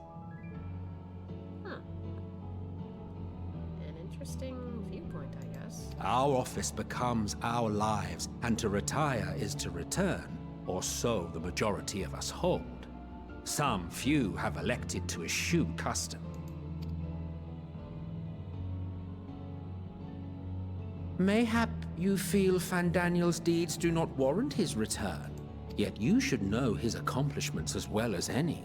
During his time, he conceived of countless outstanding concepts. And channeling the wealth of experience he attained here in Elpis, he brought forth many new specimens.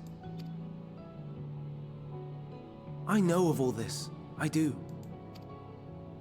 It's just... I cannot fathom why someone so great and wise, who could still do so much good, would want to end it all.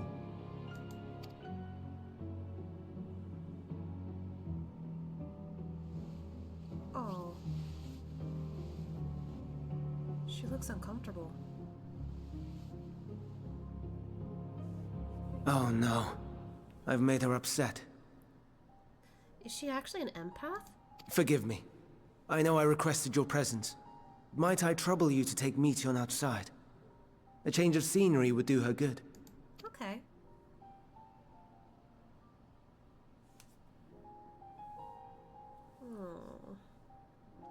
Maybe she is an empath, like, she feels what other people feel.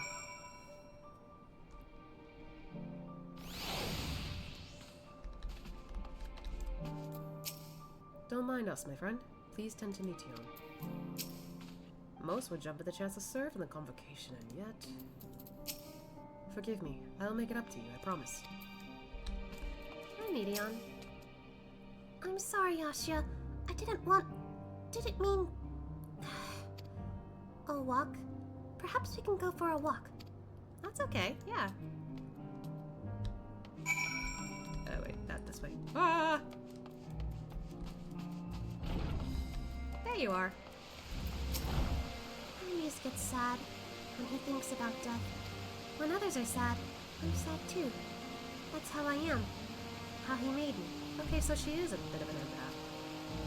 But don't worry, I'm fine now. So, why did you come here? want to learn about Elpis and Hermes? Oh, teach you! I can teach you! We could take turns. I tell you something, then you tell me something. Okay. Sounds like fun. It will be. It will be. Where to start? Ah, yes. Let's talk to Memnon. He should be near the Aetheryte. I'm not good at explaining, but Memnon is, so I'll have him explain instead. Oh, she's gonna follow us! Aww. Let's go and talk to Memnon. He should be near the Aetheryte. Okay. Looks like there's one area where we can chat a little. Oh, it's right there. Oh, she's so cute.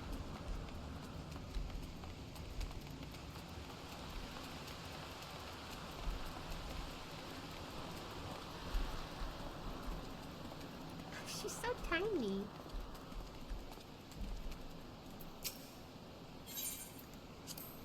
Ah, the Aetheryte. Anyone can use it to teleport anywhere. Well, maybe not anywhere. Not to the ground or other isles. For that, you need teleporters. Oh, and permission. Okay, interesting.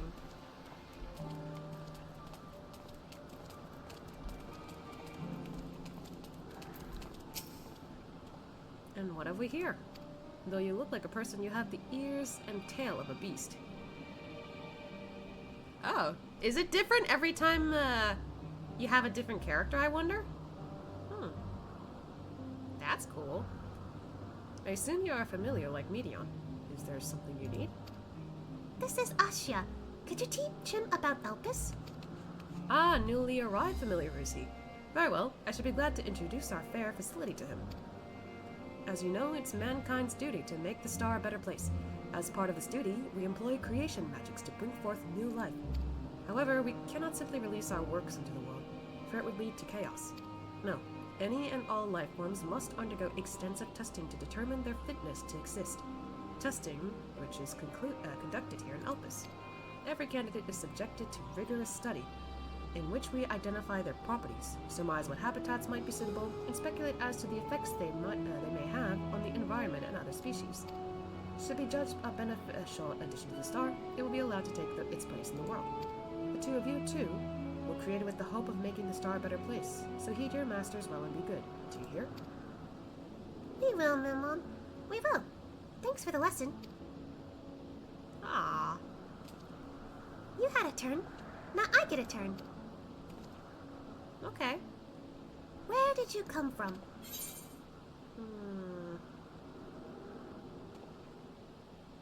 I really can't tell her the exact place from the Crystarium, I guess. She doesn't know what that is, and I don't think she wants to hear anything about that. So, from a place far, far away. Then I probably don't know it. I don't know much about other places. But this place is important to you. I can feel it. Oh, my power! I haven't told you about it. A creation. Let's find a creation. One not being watched. Then I'll explain my power. Okay.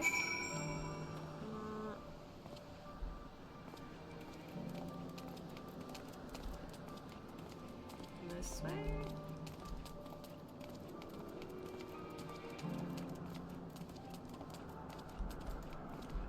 Oh my gosh, she's so cute. Let's take a quick roundabout here real quick. Oh, there it goes again. Ah! Spriggans! Spriggans? What are Spriggans? Those things. Oh no, we call them, Aureae. If there are many, if it's just one, we say Aureus. Though they're cute, they can be naughty. Sometimes they run off with concept crystals and Hermes has to run after them. Oh, I see, I see. Oh. Oh, wait. Oh, God, this bird.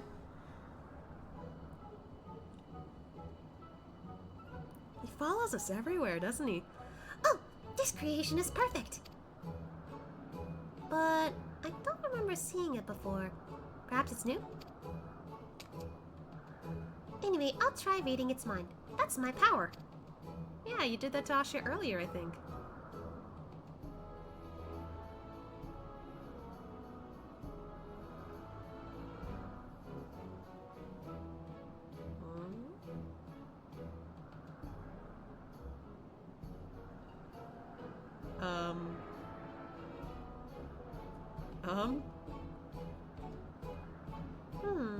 I can't read it.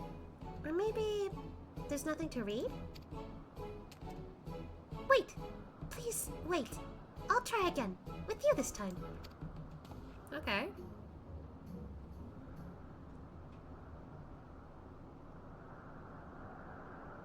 Greetings. Can you hear me? Yeah, I can hear you. This is my power. I can read the emotions of those around me and project my emotions to others in return. I'm not actually speaking to you in your mind. Rather, you are converting my emotions into words and intention, a process performed subconsciously by intelligent life forms. This ability is vital to my mission, for it allows me to interact with intelligent beings even should they communicate via unknown languages or other nonverbal means. As a consequence, I am clumsy at speaking. Yet though I struggle to express myself in this fashion, Hermes wants me to speak as much as possible, for everyone has thoughts and feelings that they may wish to hide. I harbor an affection for you, one that is difficult to define. Aside from the fact that you share common traits with us, your thoughts are complex, prismatic. They draw me in and leave me wanting to know more. Out of respect for your privacy, I will refrain from using my power when speaking with you. Nevertheless, I want you to know that I wish to be your friend. Aww. Did you hear me? I did. Good. Now it's my turn again. So, what are you good at? I mean, fighting is one thing. Crafting, I haven't done much. Gathering, also not much. Asha would probably be, besides fighting, playing. Playing. Playing? I'm still not sure what that means. Oh, she doesn't know what that is? She doesn't know what that is, huh? Hermes says, let's play, but then goes for a walk, or looks at creations. It's fun, but no different from work. Okay, so they have a different definition here. The bird is staring at us. I think we might be bothering it. Why is it still... Why? Let's keep going. We'll go and see, Ewan next. She's usually in a small building. One on the west row. Okay. He's just staring into her soul.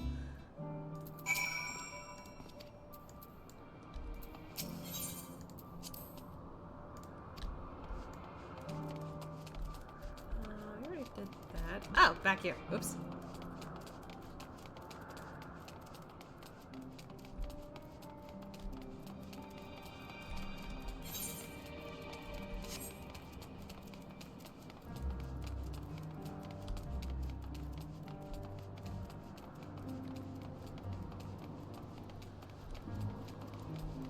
Over here? Oh, there! Well, well, if it isn't Menion. I see you've brought a friend today. Greetings, Ewan. An apple. Could you make me an apple? The kind Hermes likes, covered in syrup. I want to share it with Asha. Sounds like a caramel apple. Oh, candied apple. Oh, candied apple, okay. Hermes is certainly partial to them, but you know you can't eat Meteon. You weren't made to do so. But I like it too. It may seem that way, but it's due to your ability to share others' feelings. You've taken Hermes' likes for your own. In any case, I can't prepare an apple right now, but I'll bring one for Hermes soon. I promise. I'm sorry, Asha. I wanted to show you my favorite thing. Then I could ask about yours. But I failed. Ah. Since it's a snack, Asha would say, it's okay, I'll tell you. I like chocolate. Oh, that's what you like. Yes, yes, I can feel it. Your joy and happiness. And it makes me happy too. Thanks for sharing it with me, Asha. Aw, this is so cute. Well, we've talked and walked and talked a lot. Maybe Hermes has finished talking too. Shall we go and see? Yeah, sure. I hope Hermes isn't sad anymore. Oh, Such a cutie.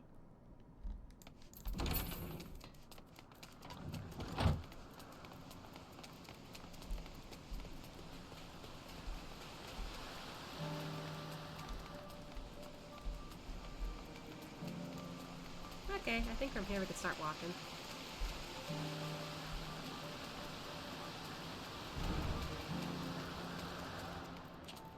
Everything okay in here?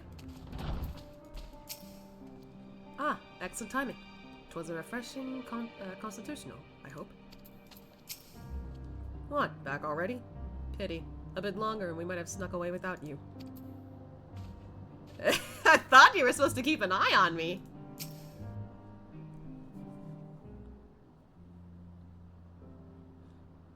There you are. I can see the fresh air has done Medion good. Asha wanted to learn about you and Elpis, so I taught him. About this place, about my power, about your favorite food. I'm not sure if that last one will be of any use. But I do appreciate you keeping Meteon company. While you were away, I finished speaking with our guests. Finished? Hardly. You requested time to consider the invitation, so we have no choice but to occupy ourselves with inspection of your work. My apologies. It has been decided that Emet-Selk and Hythlodaeus will accompany me as I attend to my duties. If you wish to learn more, perhaps you would like to come too. I'm compelled to remind you that he is in no way associated with the convocation. We simply chanced to meet at Propleon. There is no guarantee that the matters we discuss will remain private. I do not mind. To see the joy his presence brings Medion, I cannot imagine our mysterious friend harbors malicious intent. Asha is kind. Really, truly. He taught me as much as I taught him. You're coming, of course, to watch Hermes? You're bound to learn lots and lots. Okay. It's like Asha became like a bit of an older brother figure to another child. It's so cute. What a cutie patootie. This time we all get to go for a walk. Isn't it exciting? Though I can see new creations on a daily basis, here they look at them with a different eye. It will be interesting to observe Hermes at work. It is held that all civil organizations should conduct their affairs with total transparency, and the convocation is no exception. But that doesn't mean we are obligated to show our work to unknown entities, such as you. Consider yourself privileged, and behave accordingly. Okay. If everyone is ready, there are a few creations I need to check on. First, we shall return to the spot where we found our wayward Ambastoma. Have care when you step outside a hub, for there may be more unruly creatures about. I see.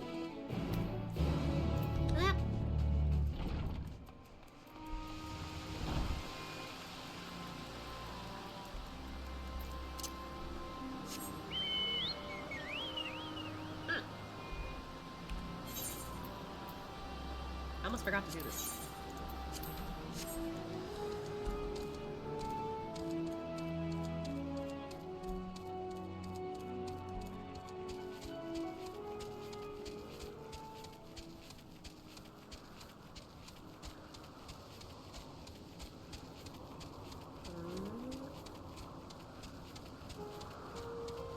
Oh, there they are.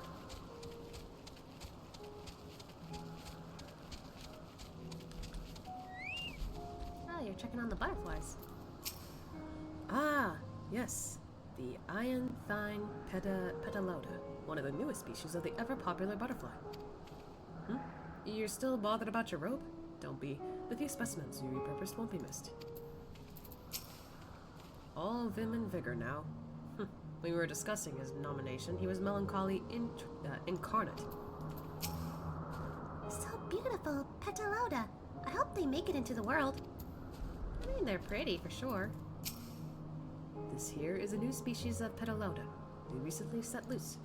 It has been doing very well, managing to maintain a stable existence thus far. If it can see its observation period to the end without issue, we shall release it onto the world. Tell me, do you know the difference between living beings and arcane entities? It is the presence of a soul. Yet the soul isn't something you can choose to have at will. No, it manifests only in those beings whose forms adhere to the laws of creation, that it can endure on their own. Beings that do not fulfill this requirement, such as those spontaneously born of magic or natural phenomena, do not have souls. No matter how much it might resemble a flora or fauna, if it lacks a soul, then it is considered an arcane entity. So you see, it is not for mankind to decide what is living. That domain lies beyond our manipulation, and it is hubris to assume the otherwise. But come, let us head to the nearby beacon. I've received a report that arcane entities have gathered there. Okay. Oh, there goes the butterfly, I guess. Bye!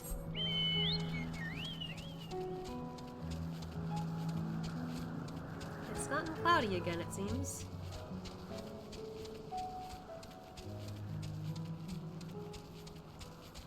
Whoa.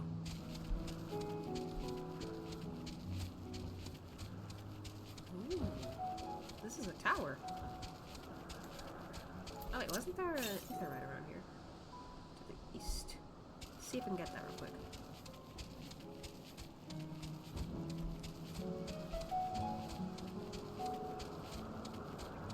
It's up there.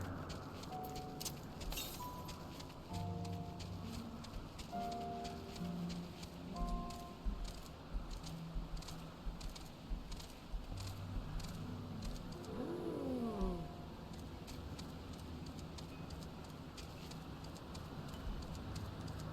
Is there an ether current here?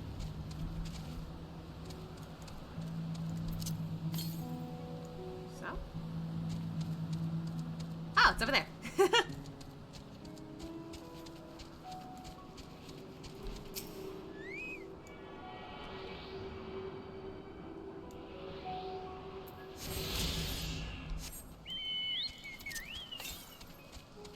Alright, the next area is all the way west, so that'll be a while to get there.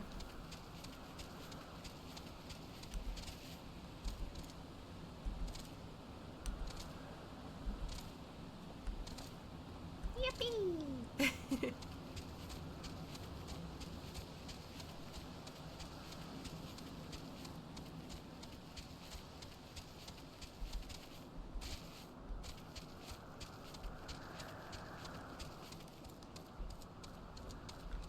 Oh. Oh, these things. Okay. We're meant to be observing Hermes, but instead we're stuck with Meteon. Well, I suppose she herself serves as proof of his prowess as a researcher and creator both. A fascinating creation, much like yourself, little one. Renowned as Hermes is for his flying life forms, it is a rare privilege to be able to see one of his works in progress. Interesting. You're interesting too. Tell me, how did you find the ambastoma? Ah, yes. Lightning Phenuma, just as the report said. Although we call this structure a beacon due to its form, it's in fact a magical device. By manipulating the balance of elements, it keeps the isle airborne and maintains the climate thereupon. In the course of its operation, it often sees an internal shift towards a given element. Right now, the element that element is lightning, which draws the Phenumas here to replenish their ether.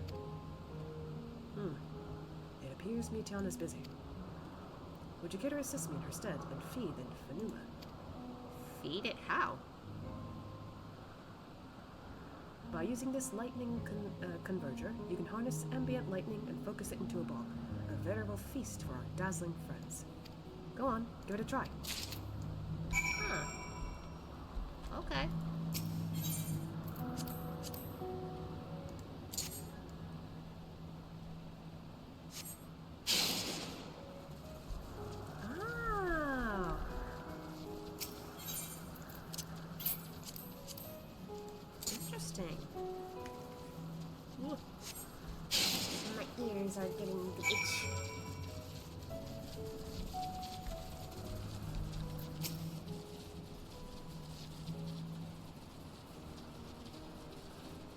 Perfectly done, Asya.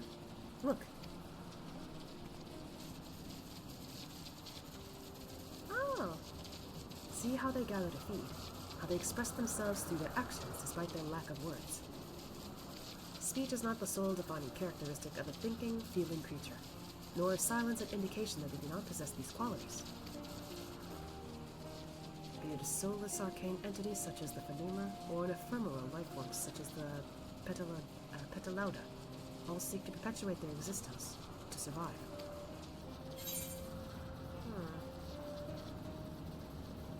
I want to say Medion could be a living entity, or something. Is Medion a living being? A good question. I can answer it from a theoretical standpoint, but it ultimately falls to the Bureau of the Architect to pass judgment. Those with exceptional vision, such as Hydalis, Hythlodaeus, may be able to ascertain her true nature. But to me, it doesn't matter. She is herself, and that is all I need to know.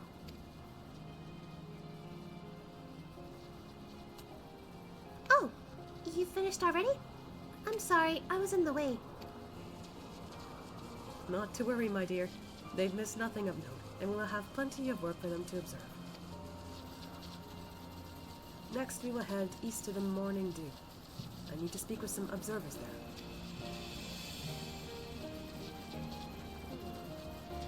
He cares a lot about the creatures here. What happened, I wonder? My hair is in my ears. It's bothering me.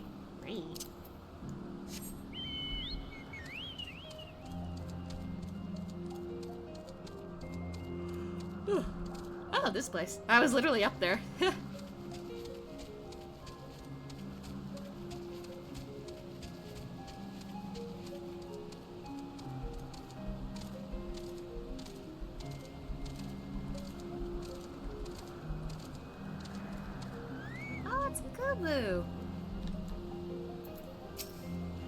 Ah, this fellow has been the talk of the Bureau. The combination of a carefree aspect and endless rows of fangs that is strangely charming. Was there a guiding theme of any method, or any method of the madness that is random assortment of features? It's adorable, but beware it sneezes. Hermes went flying once. I can imagine.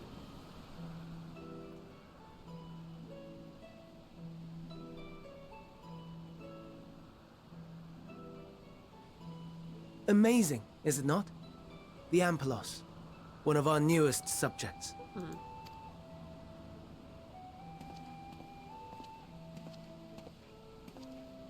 So, how are we coming along?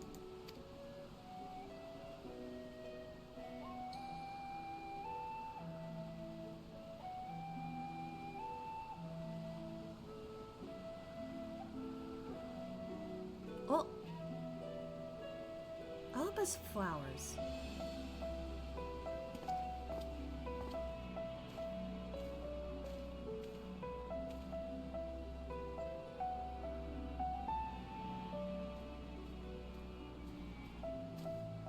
This place is Albus. Those flowers. Albus. So they're both the same. Entelekis. Like me. Entelekis? They are a product of Elpis, and so named for their birthplace. A happy accident, born of the hands of a former researcher who loved beautiful blossoms. Unique for how they change color, to reflect the emotional state of those nearby. Though be it here or elsewhere, they are seldom seen in any hue save purest white. Reflect the emotional state, you say? By what means do they achieve this? In creation, there exists an energy wholly apart from ether, one driven by emotions. Akasha. In like manner to how we manipulate ether, this flower is subject to the influence of said energy.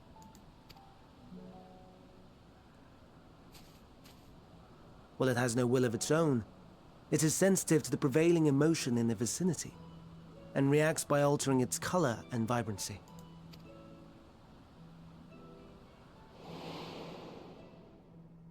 Akasha? Yeah, there we go. It is one of the unseen energies defined by Harnish alchemical theory. Though a gross oversimplification, some describe it as an essence influenced by feelings.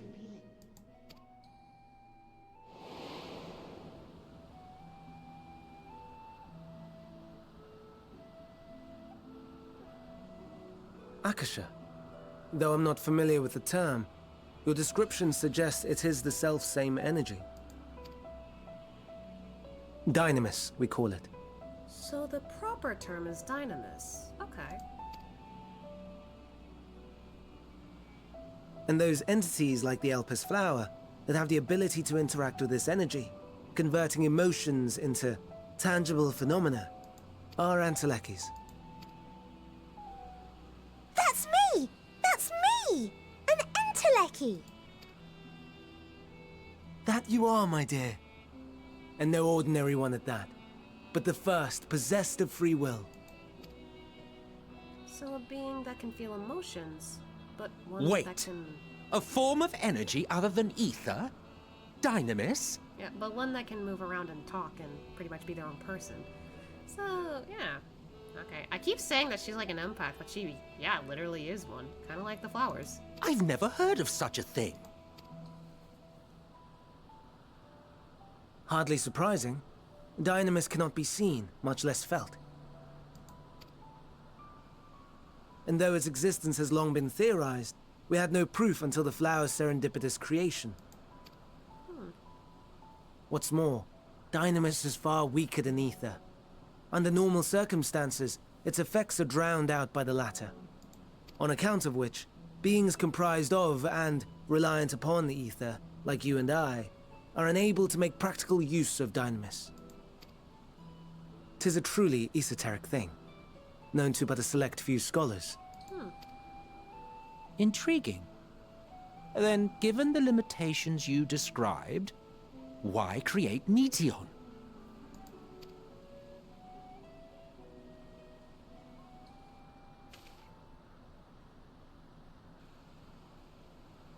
Our star, Aetheris, is especially rich in ether, so much so that its name is derived from it.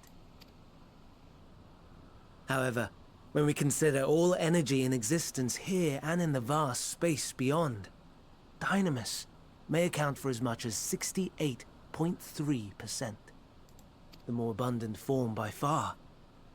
Were we able to control it, we could open the door to limitless possibilities. 'Tis not unlike a gently flowing stream, unable to break through the dam of ether barring its path. But if we could imbue the stream with the vigor of a raging river...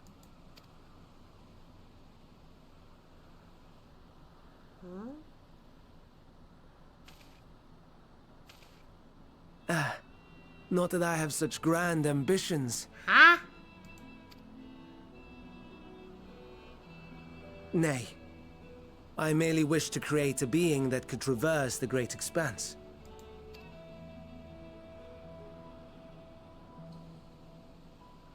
The relative scarcity of ether beyond the bounds of this star was a concern. And so, I looked to another source of energy by necessity.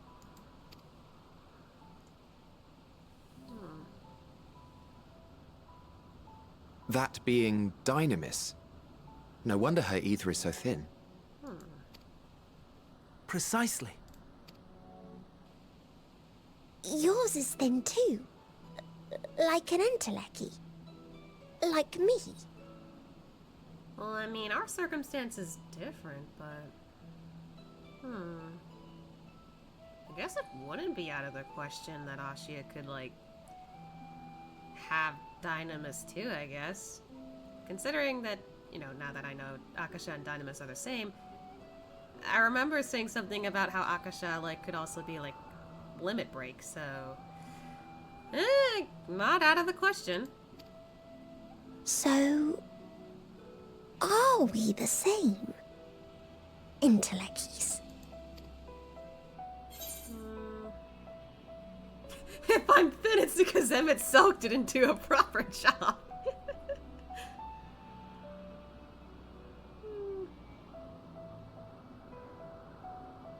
I don't think it wouldn't hurt to mention this. Well, I have been known to transcend my limits with nothing but my own determination. He looks smug. That sounds more akin to the desperate flailings of a wild beast when facing imminent death. Bro, what the fuck? He looks offended right now. Ashi's like, what the fuck? A deficit of ether alone does not an Enteleki make. It would, however, make it easier for you to interact with Dynamis. And limited though its influence may be, this quality could prove the difference between victory and defeat. You do well not to underestimate it. I mean, good to keep that in mind. Eepy. Oh dear. I'd forgotten about the poor fella. You must excuse me a moment while I go and verify a few more things.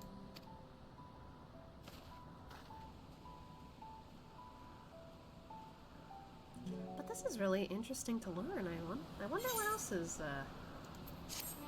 gonna like correlate later.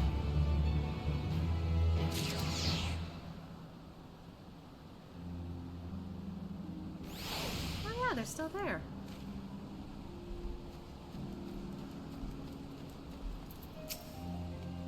Enteleki or no, we're friends. In thinness. Yeah, sure. All appears to be well. This shouldn't take long.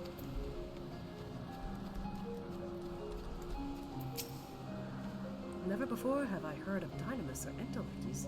I can only assume the Elpis flower was submitted to the Bureau before I joined.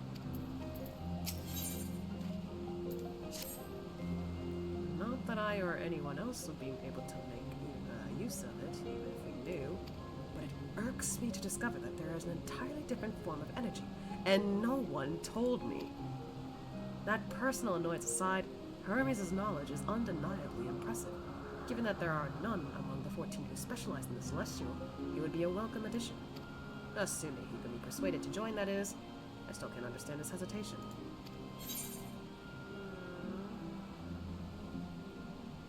Why did you join the conversation? Oh, you wish to know why Emmett Selk was chosen for the convocation? Oh, I can't English. I should be glad to share the tale. Ahem. It began when... Not another word. Damn it, I wanted to get some Emmett Selk lore. Thank you, Stretch Team. Lest you've forgotten, we're here to learn about... Ladeus is just over there. Just kicking their gun like, oh man. Lest you've forgotten, we're to learn about Hermes. Not me. My misspent youth is not your concern. Misspent youth? What now? I want to learn about the convocation. If you would accompany us, I suppose you should at least know that much. The Convocation of 14 is a governing body that determines myriad policies. Our goal is to ensure that all is right in creation, that our star may know a brighter future. I've done fell asleep, but I'm back now. Aw, if you need to go to sleep, that's okay. Just saying, your sleep would be important. As the name suggests, the council is comprised of 14 offices, each of which is held by an individual chosen for their surpassing abilities. Depending on the office, one is required to either be an authority in a certain field or possess skills that would facilitate the performance of their stipulated duties.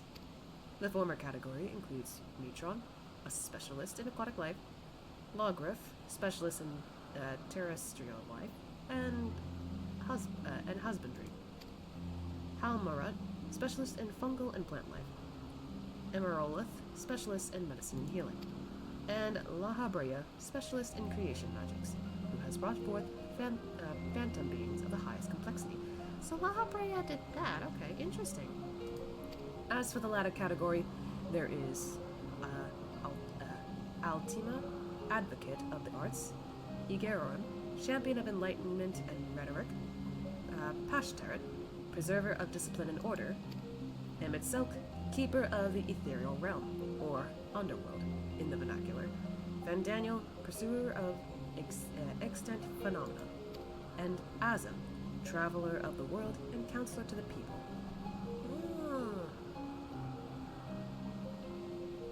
Yep. I kind of remember that, actually. Udo sleeps too much. Oh. But that might explain a little bit. So maybe Heidelin does know that Ashia and Azam are the same. At least when we saw each other the first time. Because at first I was thinking, wait, do you mean the adventuring spirit I got? Or did you actually mean Azam? Because you should know what I am, right? Anna. What? Should I be revealing such details to you? Don't be silly. Even Schroeder know this much, and you would do well to remember it all. Okay, then. Shit. I'll tell you the tale when we're away from sensitive ears. Thanks, Hippolytus. Actually, never mind. Then why did you bother me? Honestly, I'm beginning to think you were created for the sole purpose of trying my patience.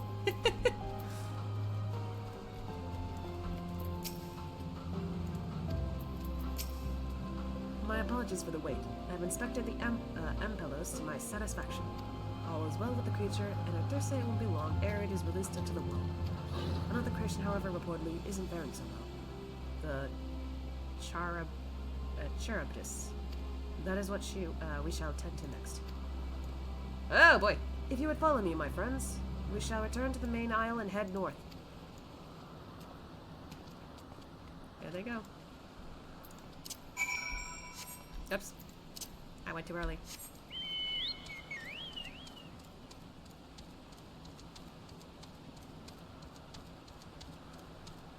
To north we go.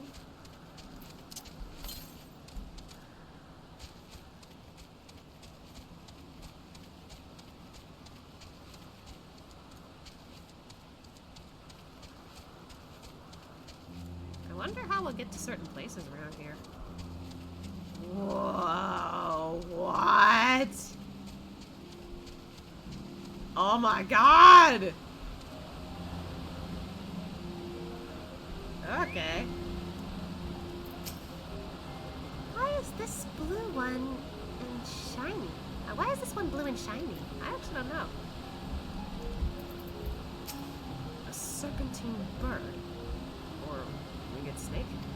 I like how confused Emmett is. There's a slight difference in etheric balance between these Charybdises.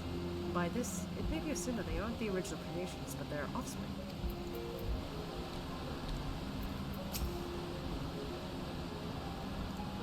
Sorry, buddy.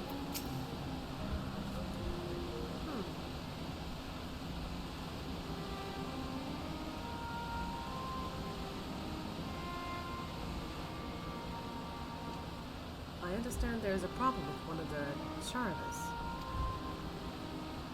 Yes, that's right. As you know, the Charybdis is based on a sea creature. Owing to the adjustments to enhance its ability to win, it is capable of flight. The specimens created from the concept could fly without issue, but a problem arose in subsequent generations. This third generation creature was born with an etheric balance leaning strongly towards water, its aquatic origins reasserting itself in its sea. The result being its affinity to wind is diminished, and it cannot fly. No matter what we try, we can't get it to rise even the slightest bit. For such change to manifest in so few generations, I fear they are too unstable, flawed. With your permission, I will revert the creature and recommend the Bureau that the concept be revised. With its etheric balance leaning towards water, the Charybdis would indeed struggle to manipulate wind. Yet it is too early to conclude that it cannot fly, having failed at first. It may simply have developed the fear. I shall transform and fly with it, helping it to manipulate wind until it finds its wings. What? You needn't go to such lengths.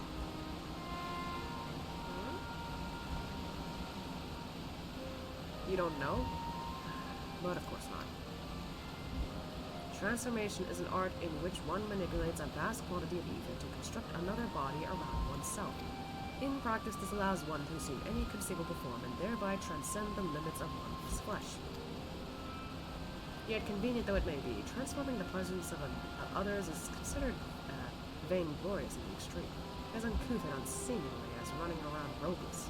Shameful. Am I to understand you make a habit out of this? Nothing of the sort, it's just that when transformed, you can wield the wind and fly. It may seem excessive, but what is our shame next to the lives of these creatures? They deserve a chance and we owe it to them to do all in our power. Be that as it may.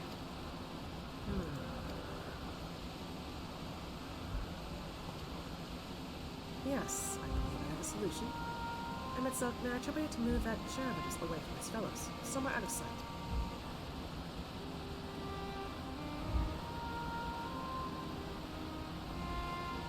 Meanwhile, I'd like the rest of you to help me prepare here. Okay. What mischief are you scheming now? No mischief, I assure you. I would but spare you the need to report your colleagues that harm is committed in indiscretion.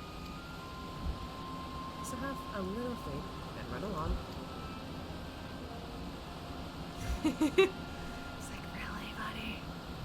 I trust you don't mind.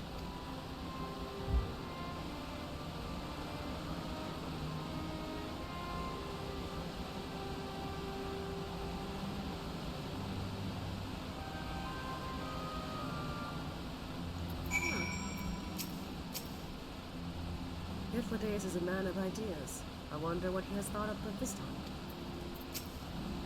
We must help the Charybdis to fly, or else they will all die. Emetzelk is out of sight? Good. Let's speak of the plan. It's a stroke of genius, really. We have Emetzelk train the Charybdis. What? Aside from being able to fly untransformed, he can readily see ether currents. And with his adept spellcraft, he can also employ suitable wind magics to guide the creature along. While he is indeed capable of what I described, it is not his duty. I'm loath to trouble him with it. Don't be. As I mentioned, it would be for his own sake. With that settled, let's begin at once. Asya, I want you to go to Emetzelk. Tell him that you have a favor to ask. He'll be disinclined to cooperate at first, but he mustn't be discouraged. With our friend, the trick is to be unflaggingly persistent. Off you go now, and good luck. Okay. The rest of us will be right behind you. You wouldn't think to miss the fun. Hitladeus is a trickster, ain't he? I like it. With apologies to Emetzelk, but this may be the best approach. Let us work together to win him over. I'll persist too. What a cutie patootie!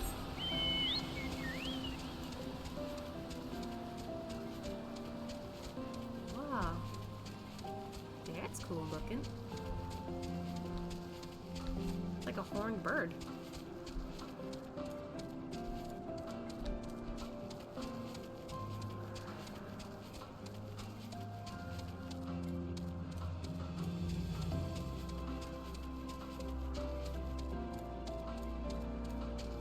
How far did he... Oh. I was about to be like, how far did he go with this thing?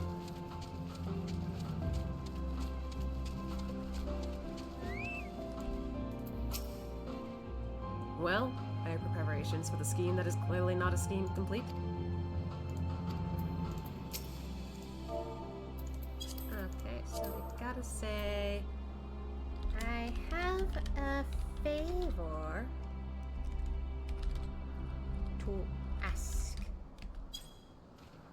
Oh, no you don't. I'm not lifting a finger.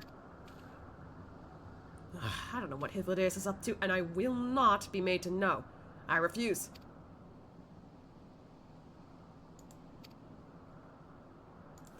Oh, we're gonna plead with him. Please, Silk.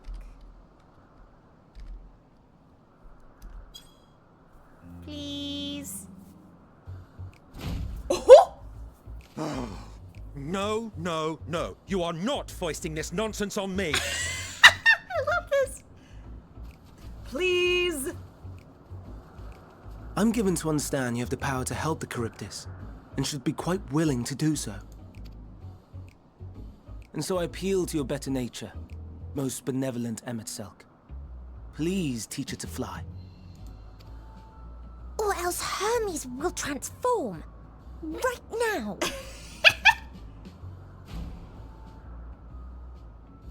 Now, there's no need to go quite that far. Altruism is its own reward, as I'm sure he would agree. Oh, would he now? And who contrived to put me in this position, pray tell? Nothing so devious. I merely suggested a possible course of action. Please!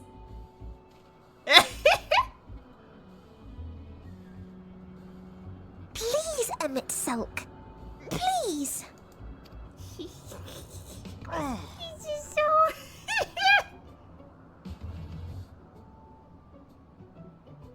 I did not come all this way to play nursemaid to your creations. I'd thank you to remember this favor and let it be the last. Aww. I can't believe that worked.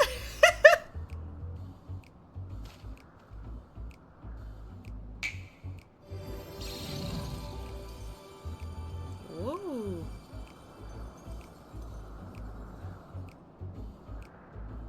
I will aid it once it has taken to the air. It falls to you to shepherd it skyward.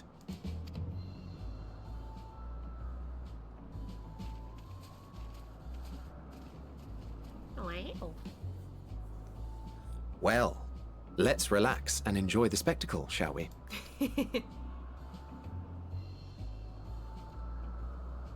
That's such a cool mount, though. What the heck?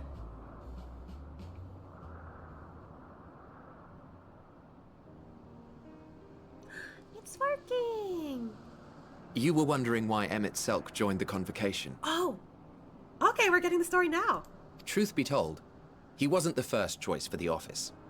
I was, on the strength of my ability to see ether. Huh. But I declined the offer. For though my vision is exceptional, I am pedestrian in all other aspects. Worse even. Oh. Oh, you're still going. Yay. Yeah, I'm still going. For like another hour or so. Quite abysmal when it comes to manipulating ether, for example. Couldn't transform even if I had a mind to do so. Oh. What good is the ability to perceive a problem if one cannot act to address it? Emet-Selch has no such shortcomings. He excels in vision and manipulation both, the latter to an extraordinary degree. If there is a mage more powerful, I do not know of them. Aw, so he saw more potential in him and is trying to push him to do more.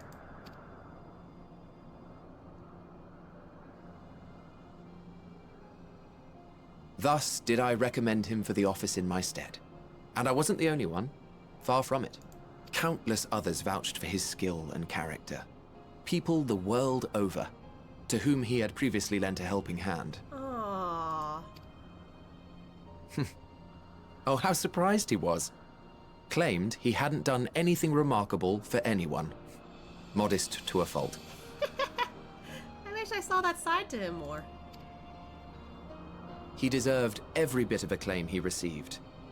Yet he may well have gone unappreciated were it not for a mutual friend. A singular soul who can't help but involve himself in the business of others. Where he walks, excitement is certain to follow. His antics irritate Emet-Selch to no end, but much of his grumbling stems from genuine concern. When our friend calls, he never fails to answer and lend his talents. There he goes. And in the course of doing so, he himself came to be recognized and respected by those around him. They are truly remarkable individuals, and I'm proud to call them friends. To help them realize their dreams. This will be my greatest contribution to our world. And when they have fulfilled their respective purposes, so too shall I have fulfilled mine. And together we may return to the star. Look at me, spilling my innermost secrets. I can't seem to help it with you. Maybe it's because I remind you of someone. I can only assume it is due to the color of your soul. I just don't understand how you can be so alike and yet so different. Well done, my pet. Well done! Yay! Ah, he's got a smile on his face. Ah, yes. I dare say the Charybdis will be fine here on. Why don't you go and signal to Emmett Selk? Let him know that his arduous task is at an end.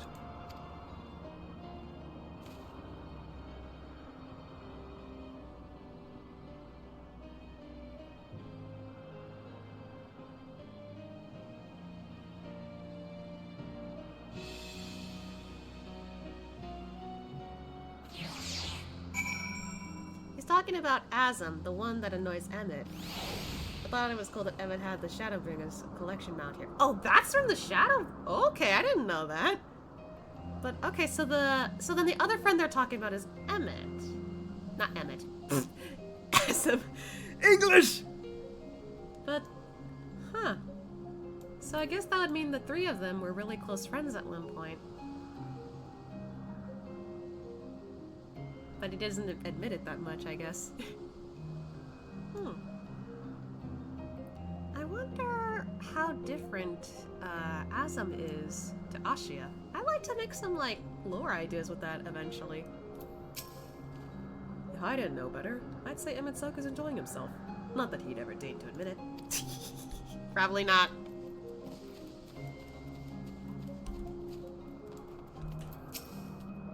Look, Ashia! Look how well the Charybdis, I can't English, flies. It's flying. It's really flying, as if it were born to do so. Thank goodness.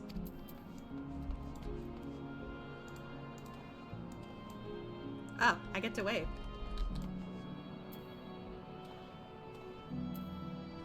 I don't think I got that in there, so... Let me switch to party. Emmett! Emerging from his reverie, Emmett Selk notices you and begins to descend with the Charybdis. My tail. It worked out.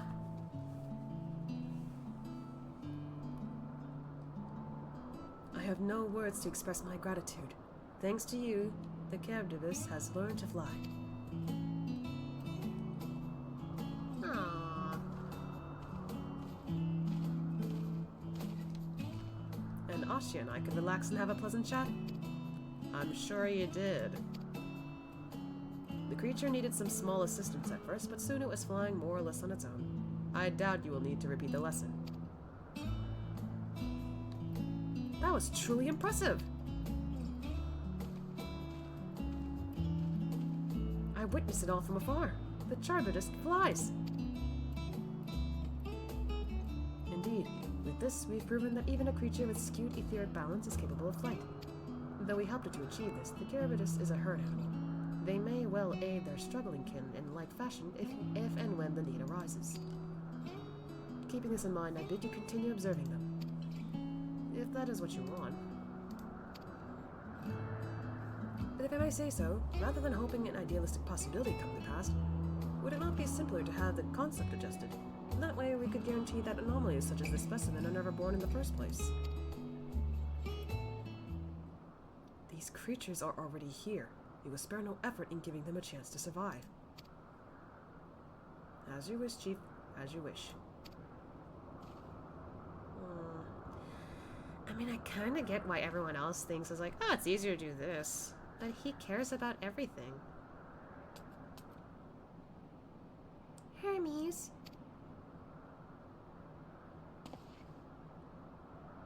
I'm fine. Don't worry. Well, that concludes all my present tasks. Let us return to Anagoras for now.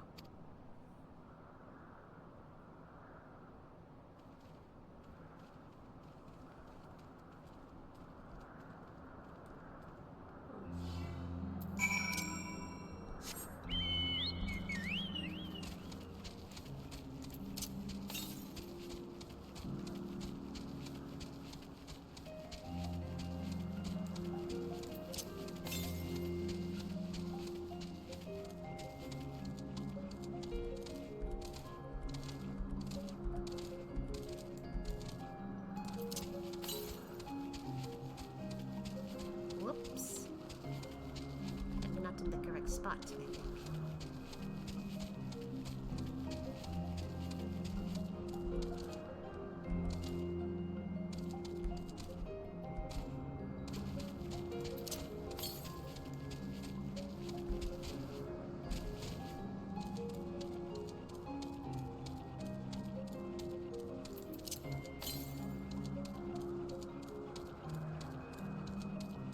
I might be taking a bit of a roundabout way, but, you know.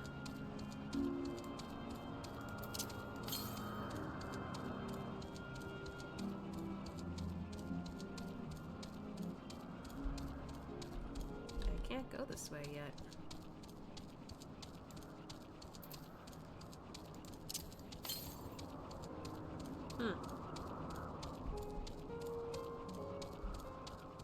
Might be over there, but I just can't get over there without the bridge.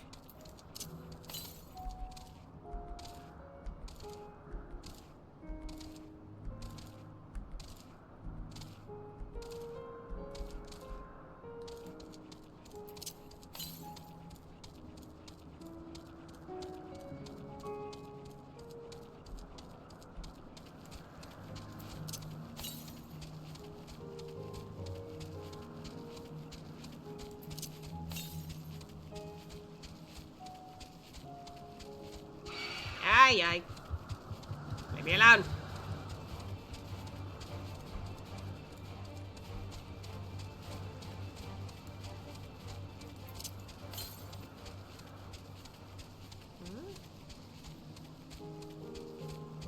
Wait, what?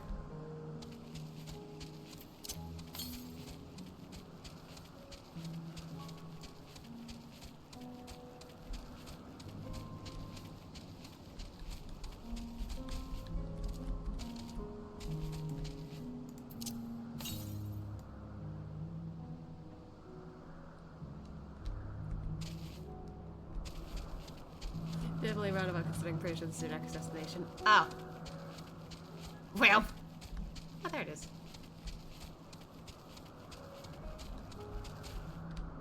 Crap.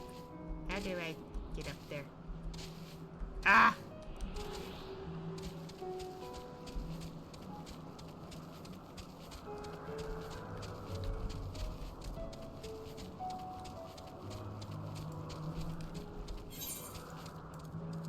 I guess I could attune to that thing real quick.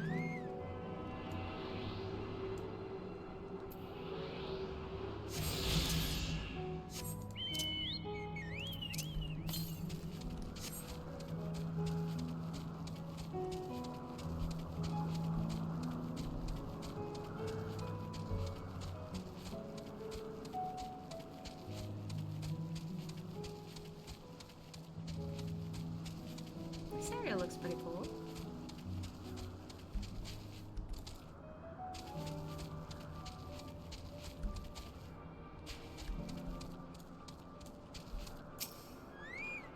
Unless it's a start platform. I don't think so.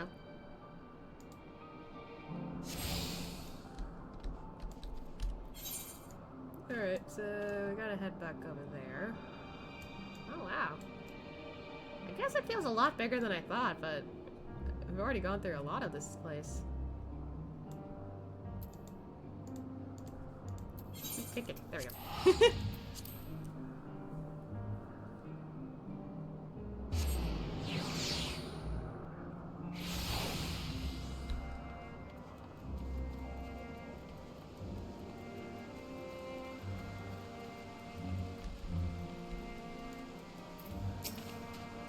All the creations are happy. That makes me happy too. Aww. Now you've seen what I do. Was it everything you were expecting? I thoroughly enjoyed myself. At the end, most of all. What? Want to apologize for forcing me to help you? Help, do you? Save your breath. You didn't force me to do anything. I really chose the most expeditious way to have done with an impediment to our business.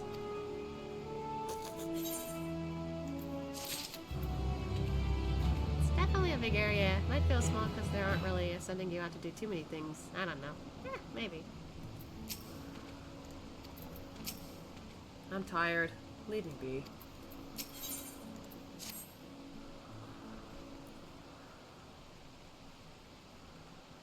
Tell me, Asya, in the course of watching me, have you learned aught of value?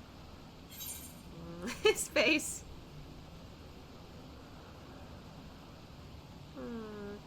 Probably Dynamis, considering it's meant to be Akasha. And earlier, I guess the flower and whatever's going on the source has something to do with that.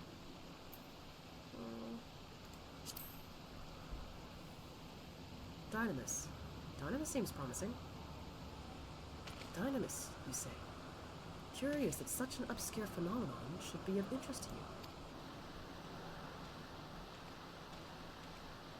Chief Hermes, what good fortune to find you here. Is something the matter? The Lycon. I'm afraid it's done it again. No sooner did we release one up for observation than it set upon the nearby, Occupettus, slaughtering them. Was the creature hungry? Or somehow provoked? I just fed them myself, and the Occupets were keeping a wide berth. It is the nature of the Lycon that is to blame. Their native viciousness. Temperament aside, it is an outstanding creation, perfect in form and function. Though it may not be suited for release, I have no doubt that the Bureau will accept its concept for preservation. In any case, there's no point in postponing the inevitable. Doros will avert them all once the paperwork is in order. Where is the scene of the incident?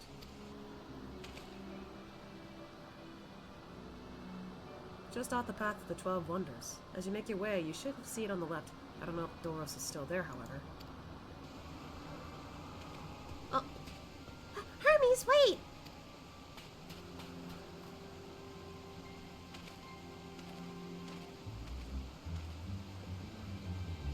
If this is part of his work, then I would observe. We follow. Something tells me he's attached to a lot of the living creatures here. Oh yeah, you know Dynamis now. Yep, that was explained to me. So now I know. And knowing is half the... Okay, sorry.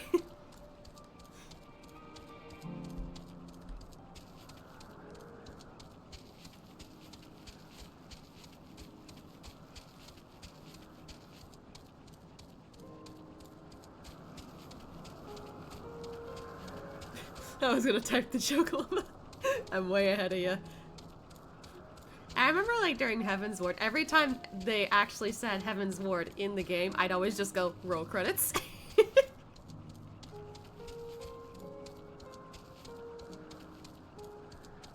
I still remember it. It was really funny. Oh my goodness. Poor things.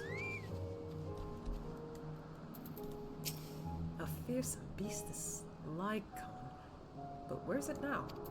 The Occupete is no easy prey. With its hooves and horns, it was designed to be formidable even on land. Yet they didn't stand a chance against the Lycon. It's heavy. Hermes' pain. Oh. The lacerations and burns are unmistakable. The Lycon was indeed responsible. But the creature's nowhere to be seen. Doros must have taken it away. The man makes his base at the 12 Wonders. I shall go and seek him out there. Emmett Selk and I will search the area for good measure, just to make sure the Lycon did not escape. My thanks. Let us meet at the 12 Wonders, if you, when you have finished. I will go on ahead. Please follow with Asya. Come, come. It's It's down this path and over the bridge. Okay.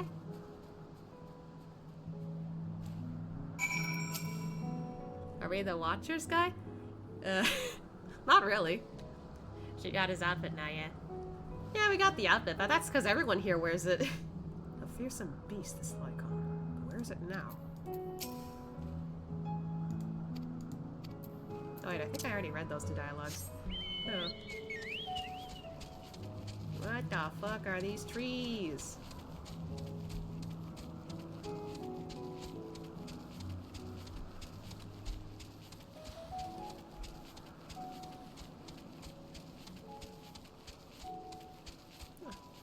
Okay, so we are heading in this direction.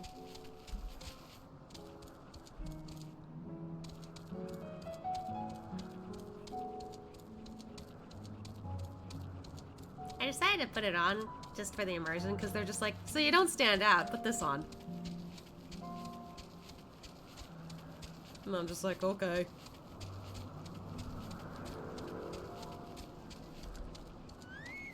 What's up, Medion? There it is, the 12 Wonders. Hermes is looking for Doros. Let's look for Doros too. He's a man with long blonde hair, I think. I'll know him when I see him. Oh, she's following us again.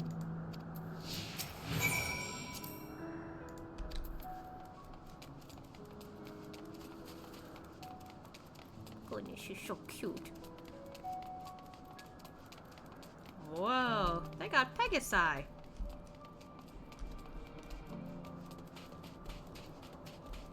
That's a dark-haired man. Not Doros. His hair is long, but the color is wrong.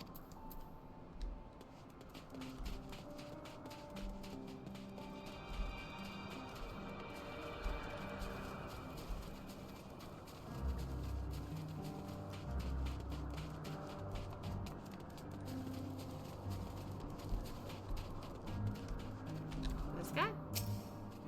Doros! That's Doros! Well, no, if it isn't Medion. What brings you here?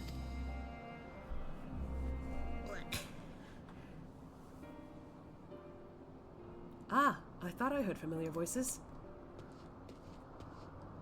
I didn't realize you two had decided to help me search for Doros. Thank you. You're in charge of the Lyconis, I believe. Where are they now? Out in the fields and restraints. Frenzied as they were, I couldn't well return them to Kitsis. Once I've submitted my report, I'll see them reverted without delay. It's as he says. The beasts are indeed quite ferocious. You're one of the 14. What brings you here? Nothing you need concern yourself with, as you were. We've heard the news that a Lycon slaughtered Ocupetus. As the observer in charge, you are of the opinion that they are not fit to be released. Aye, I am. Their abnormal aggression and exceptional strength makes for a highly problematic combination. It matters not where they are released. Lyconis would threaten other species and upset the natural order. Could it be that the specimen observed are an outlier? Highly unlikely. We've created a good many of them, all exhibited the same tendencies. Even when we used Carius to begin with a fresh slate, the behavior was unchanged. Kairos, or Carios, I don't know how you say it. A memory reconfiguration system. The chief himself created it. It allows us to erase or alter memories that we may observe creations in different environmental conditions without needing to remake them from scratch. Quite impressive, and potentially dangerous. Depending on the intensity of the etheric emissions, Pashteret may wish to have words with you. Rest assured I've kept all values within prescribed limits, and to prevent misuse, its applications are limited to those authorized by Chief Overseer. Do not misunderstand. To manipulate a subject's memories is an intrusive act I deeply abhor, but it's still preferable to execution. Come now, Chief. Let's not be so melodramatic. What was born of ether is simply being reduced to its original state. I know the distinctions concern you, but we mustn't lose sight of the bigger picture, making rational choices for the sake of a more prosperous star. If a creation cannot be properly studied, even with the aid of Kairos, we remake it. If a creation is deemed a detrimental existence, we unmake it.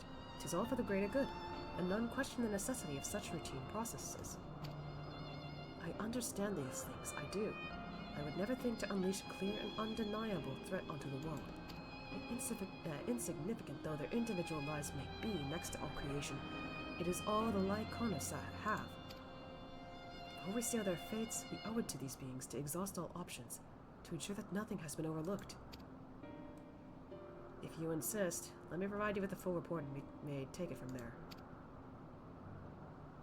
He's really insistent. Would it be possible for us to attend the discussion, that Emet-Sok may better carry out his duties? By all means. Pray show them to the meeting room.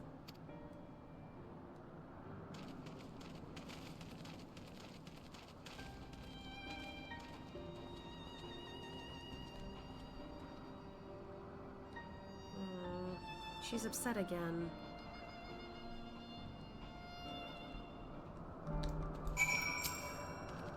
We have a duty to the star, this I know. But it doesn't mean we don't also have a responsibility to the lives we bring into existence here. To man, other beings are just things. To be used and controlled, like magic. That's what Hermes told me once. Aww. Child. It's okay.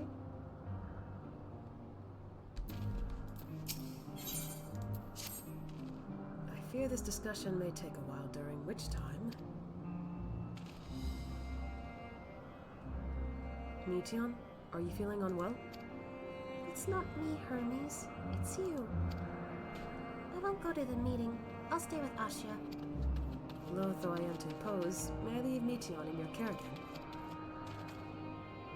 I got it. I'm in your debt, if you'll excuse me.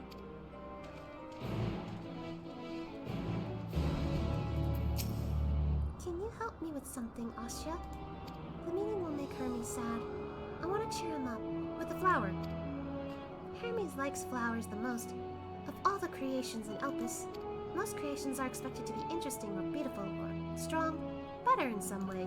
But flowers are different. They're designed to suit our emotions, what we feel and want to convey. Hermes likes that.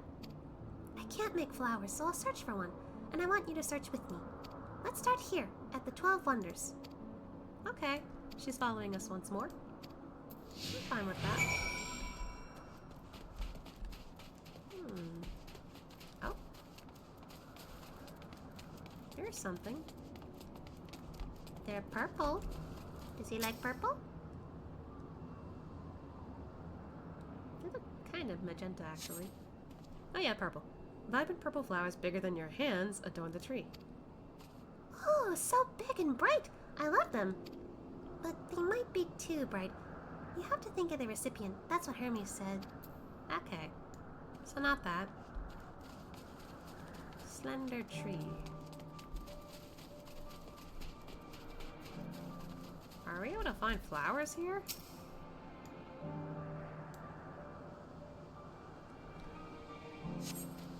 A tall, slender tree rises before you. You crane your neck to look for flowers. No flowers. If there were apples, we could have covered them in syrup. Let's head outside next. Don't worry, we won't wander far. Okay.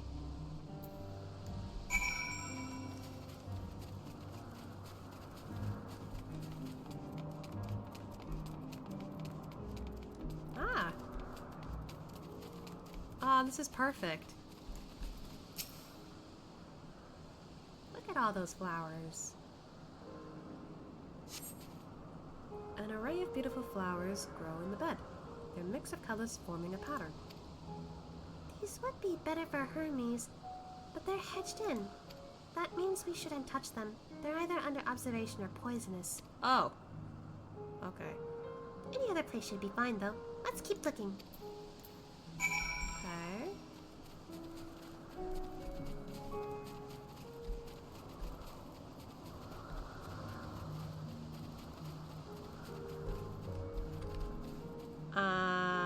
That doesn't look good. Set on a tall, thin stalk, the oddly shaped flower is mesmerizing in its undulations. Oh, a conyon, a flower that can move. When Hermes wasn't looking, it shot seeds at him. Not a good gift, maybe. But you're good, Asya, at spotting flowers. We'll find something soon. Okay, so that won't attack us. Good, good. I was kind of worried about that.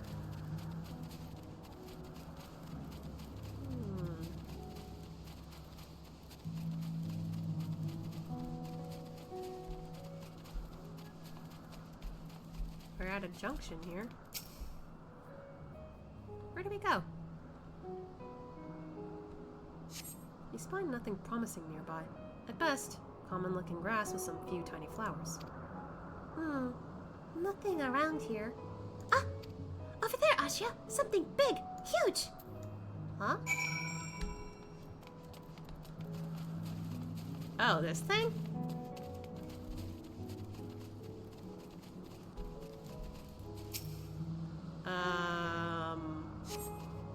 Terrible stench reminiscent of sodden old boots pervades the air. Without a doubt, the culprit is a Morbol-like creature before you. It's an Adonis! The things around its mouth looks like pearls, but the flowers are the orbs on its head. When Hermes inspected it, it swallowed him up. He didn't leave his room for days. Oh god. What do you think, Asya? Would you like it? It's probably not the good sort of memory. So, not this one either. Finding a good flower. It's harder than I thought. I'm sorry, Asya, but could you search a little more? Maybe as far as the fields over there. I'll pick something after that, I promise. Oh, you can take your time, girl. It's okay.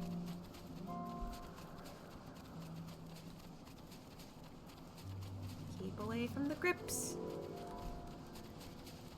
Maybe something here? Anything catch your fancy? Lush green fields stretch out before you, ending where the sky begins. Aww, there's nothing.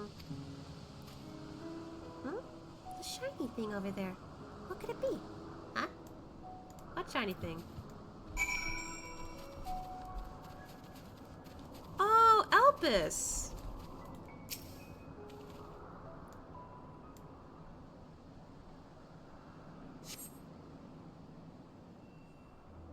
Right? Yeah, they're Elpis. Ooh, Elpis flowers. They're here too. Hermes likes and dislikes them at the same time. Why is that? Like me, they're intelleckies. Like me, they feel his pain and turn dark. That's only for Hermes, though. For others, they're always white and bright.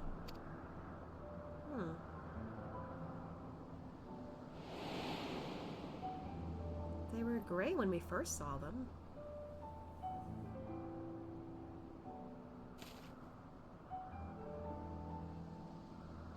Truly? The flower was dark in your home? Then, do you have it too?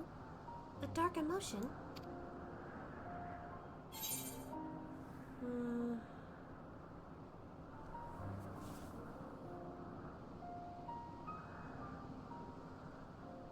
I think more often it would be, for Asya, it would have been doubt and anxiety, because he wasn't sure he was a good hero. He always got worried about that. I've been plagued by doubt and anxiety. I see. Hermes has felt the same. A shortness of breath, the walls closer and closer. But only him. No one else feels it. Please, Asya, won't you lend them to me? Your doubt and anxiety? I want to make the flower dark in front of Hermes. Wait, why? He has been in a dark place since before he created me. He needs to know that he isn't there alone, that others are sad too. Is that okay? I mean, I guess. Truly? You'll do it? I like how he's willing to be open with her. Thank you, Asya. Thank you. It means more to me than I can say. I can't wait to see how Hermes reacts. Let's go back and fetch him. I mean, I hope that's a okay idea.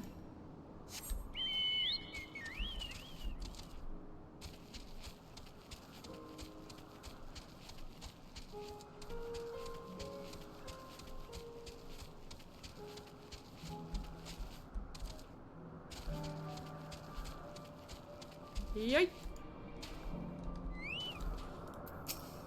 It seems they're still talking. Let's wait until they finished. Okay.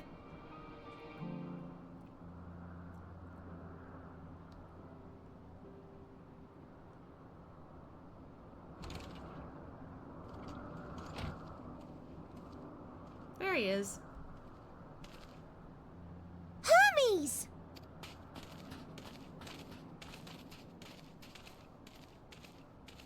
Oh. You were waiting for me. You've finished talking?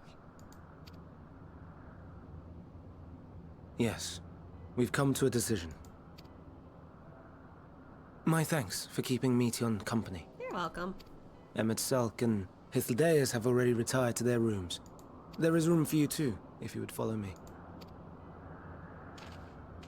Wait! I want to show you something first.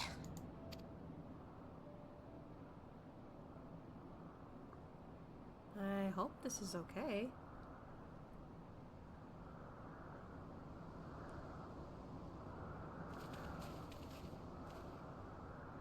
Elpis flowers? Go on. Why is there a cat back there?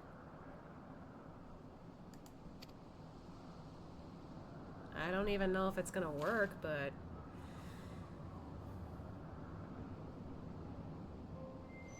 Oh. They're purple. You're not the only one, Hermes. Others feel sad too. You're not alone. I didn't think that would work. I see Meteon has shared much with you.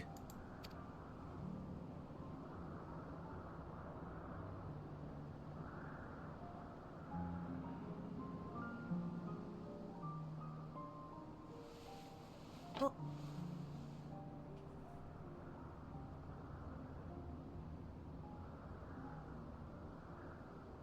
May we talk a moment? Okay. Ah. Oh. Hedgehog. Oh, there it goes. I do not think it wrong that we live for the star, that we strive to make it a better place. And yet, in carrying out my duties here, there are times when I am plagued by doubt. Do you recall what Hythlodaeus said when we first spoke of my nomination? Death is the privilege of those who have fulfilled their purpose, a choice they embrace of their own free will, and when they depart, it is always beautiful. Perhaps it is, but only for man. Creations that he deems useless are discarded with nary a second thought. Some scarcely born into the world, afforded a handful of breaths before life and potential are abruptly extinguished. We make an effort to spare them the pain, but they sense what awaits. Rage and anguish and cower and fear, and it is not beautiful.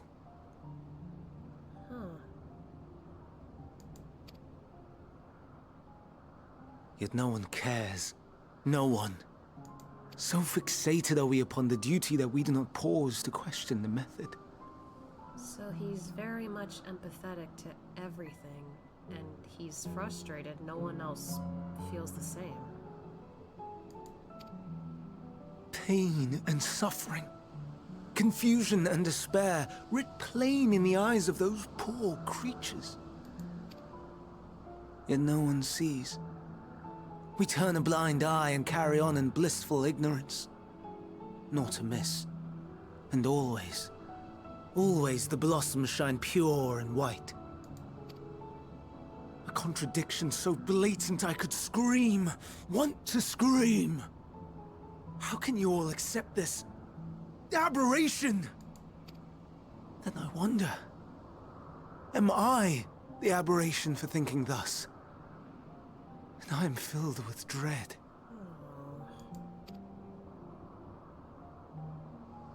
But now I know I'm not alone. Not the only one for whom the flowers weep.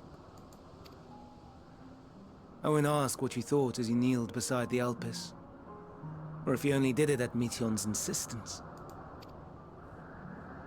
Nevertheless, I thank you.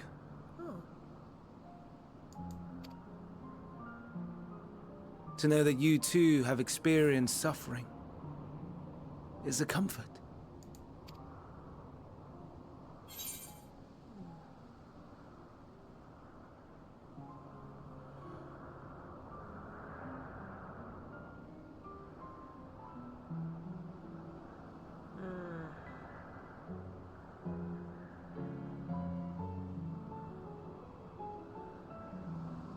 I don't really know what to say here.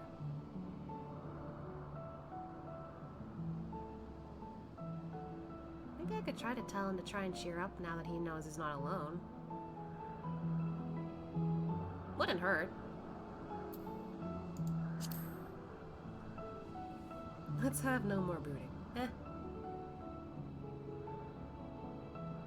Indeed.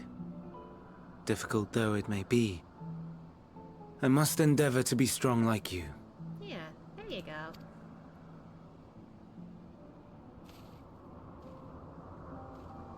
The stars in the heavens. Know you what they are? Though it is too far to tell, each glittering light could be a world not unlike Aetheris. A world filled with life. This suddenly gives me Kingdom Hearts vibes.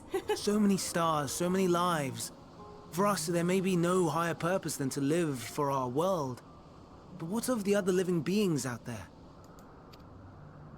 What is it that gives their lives meaning? That drives them day after day after day?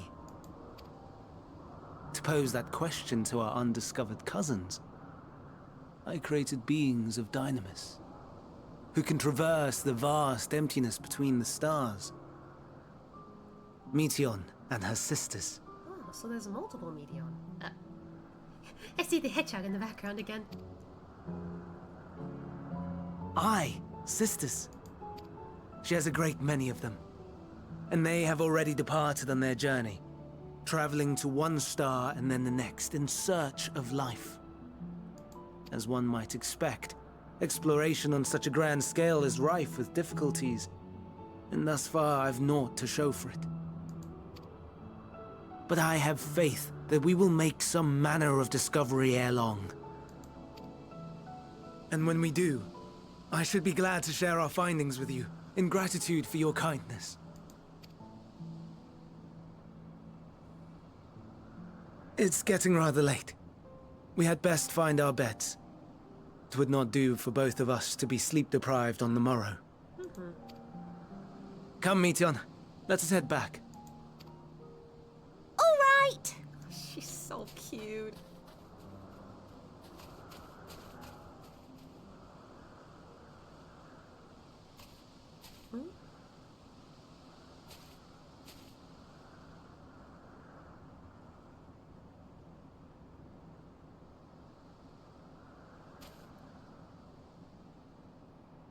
Wonder what was that about?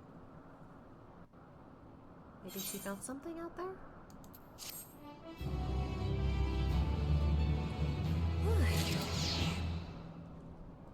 We could go for a little more, I think.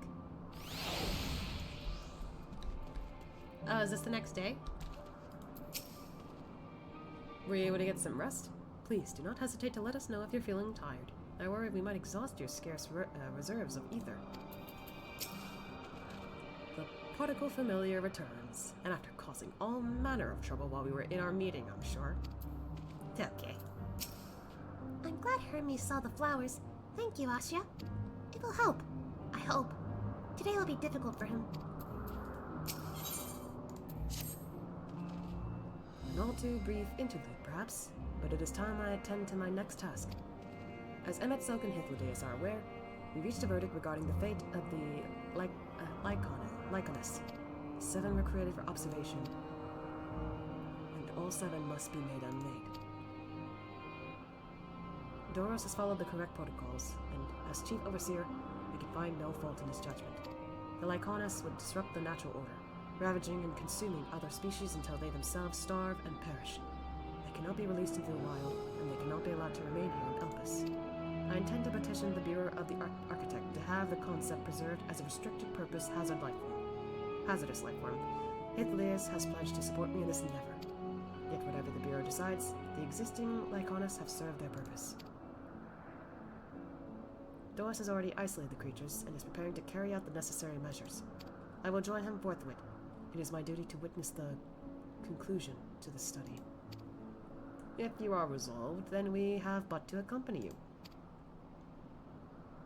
Of course. Let us be off then. You return to the main aisle.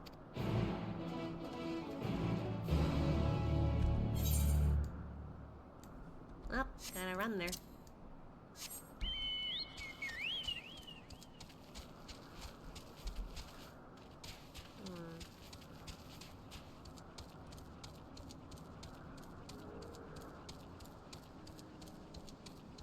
I really wonder what happened after that, though. Oh. It's all bright out. God, why is it so pretty here? Goodness gracious.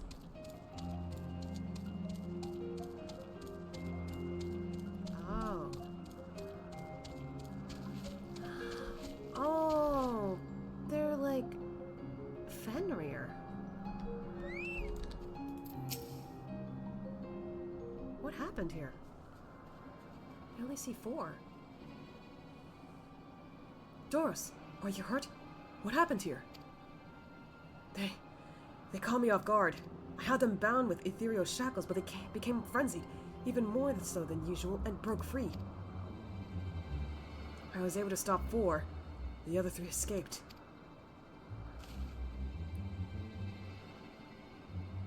I see them. 2 have taken to the air above the 12 wonders.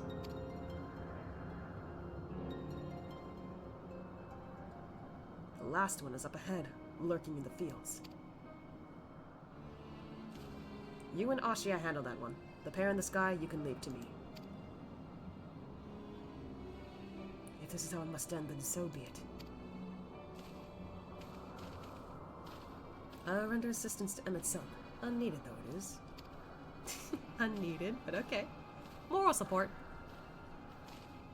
Meteon, you are to stay here at Doros. But Hermes... The Lyconis must be reverted. I would spare you their pain, and mine. This is my burden, not yours. But if you are intent on helping, then please follow my lead.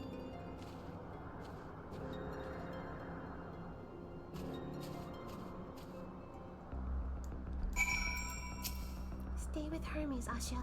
He will need someone when the time comes. Never mind my wounds, they're easily healed. It's the Lyconis which concerns me. Oh dear. I didn't expect that. I guess they deal with this on a common thing, huh? Oh dear. It's right there. I appreciate your help and lament that it is necessary. There it is, our quarry, within striking distance at present, but if it feels threatened, it may well flee beyond our reach. Here is my plan. You will approach slowly in full view, and draw the Lycon's attention. Now I warn you, its abilities are as fiery as its temperament. Once it spots you, it will unleash orbs of flame. But fear not, by my measure you are more than equal to the task. Withstand the onslaught for a few brief moments, and that will give me time to catch it unawares. Ready? Then let us begin.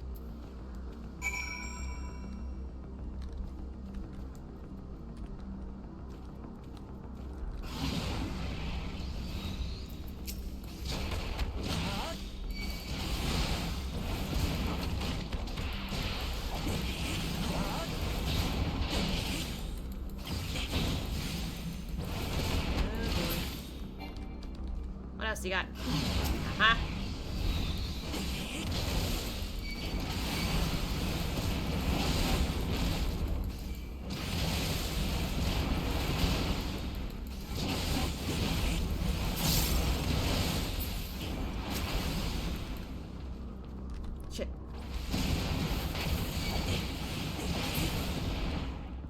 more?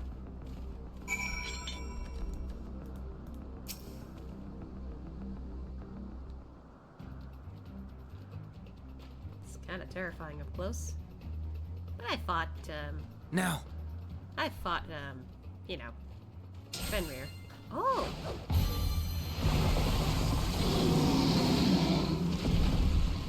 There you go.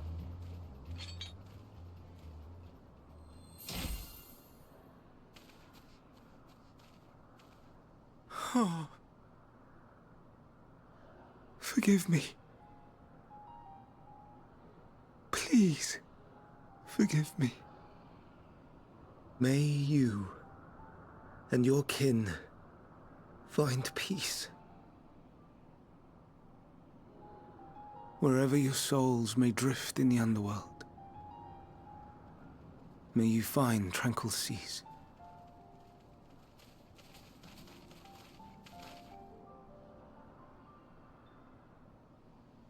Be not forgotten, in concept endure, to reclaim form and one day live again. Serve not the star, or any purpose save your own. Live again, if that be your desire. Oh.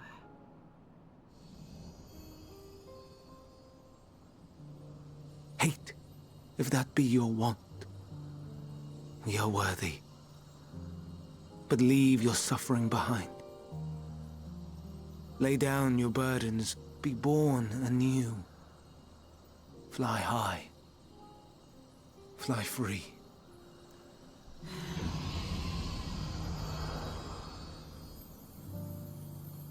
He's just a gentle soul, isn't he?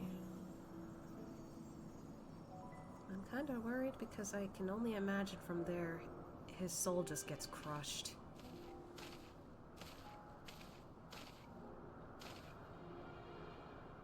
Join the convocation, Hermes.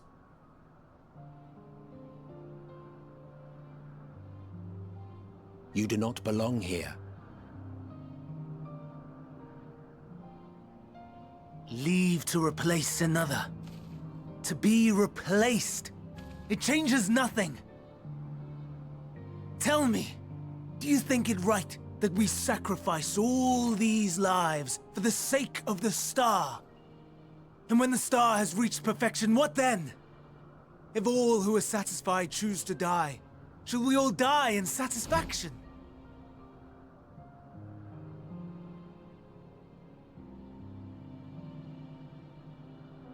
I do not know.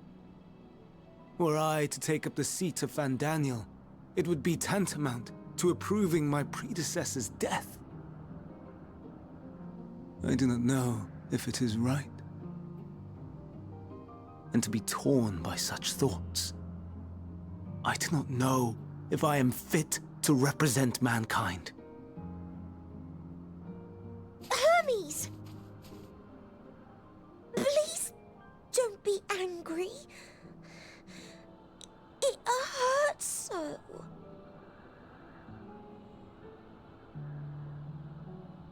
Forgive me.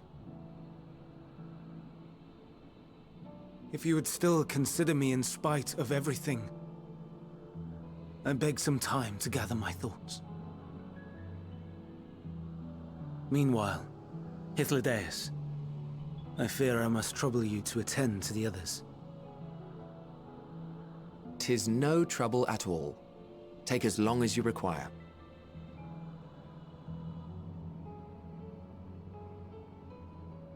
And you, my friend, I pray you find that which you seek.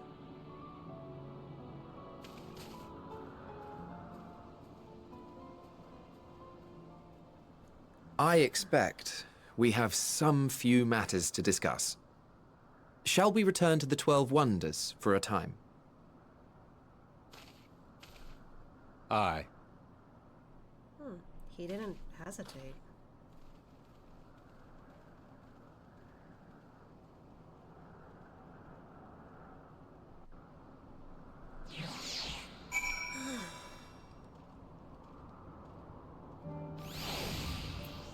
Wow, not exactly what I expected from Hermes. And honestly, the more I see him like that, the harder it is to accept that he became that, present-day Fandaniel. But I did say earlier, now I'm just more worried that whatever gentle soul he is might get crushed later. And maybe that's how he ended up the way he did. The only question that I guess is left is, how did that soul get crushed in the first place?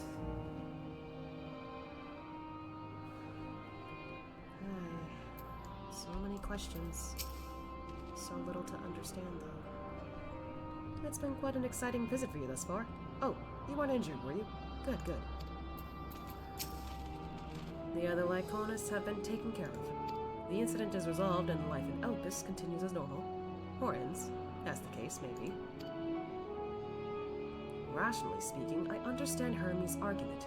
No matter how well-deserved the rest, there is a pang of sadness when a colleague leaves us. Yet never has a departure caused me such a grief as Hermes appears to feel.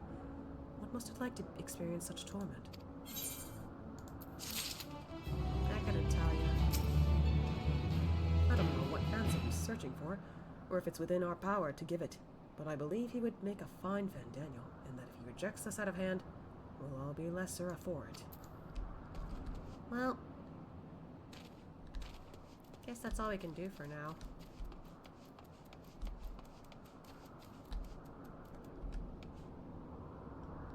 Well, this is where we will end the stream for the night.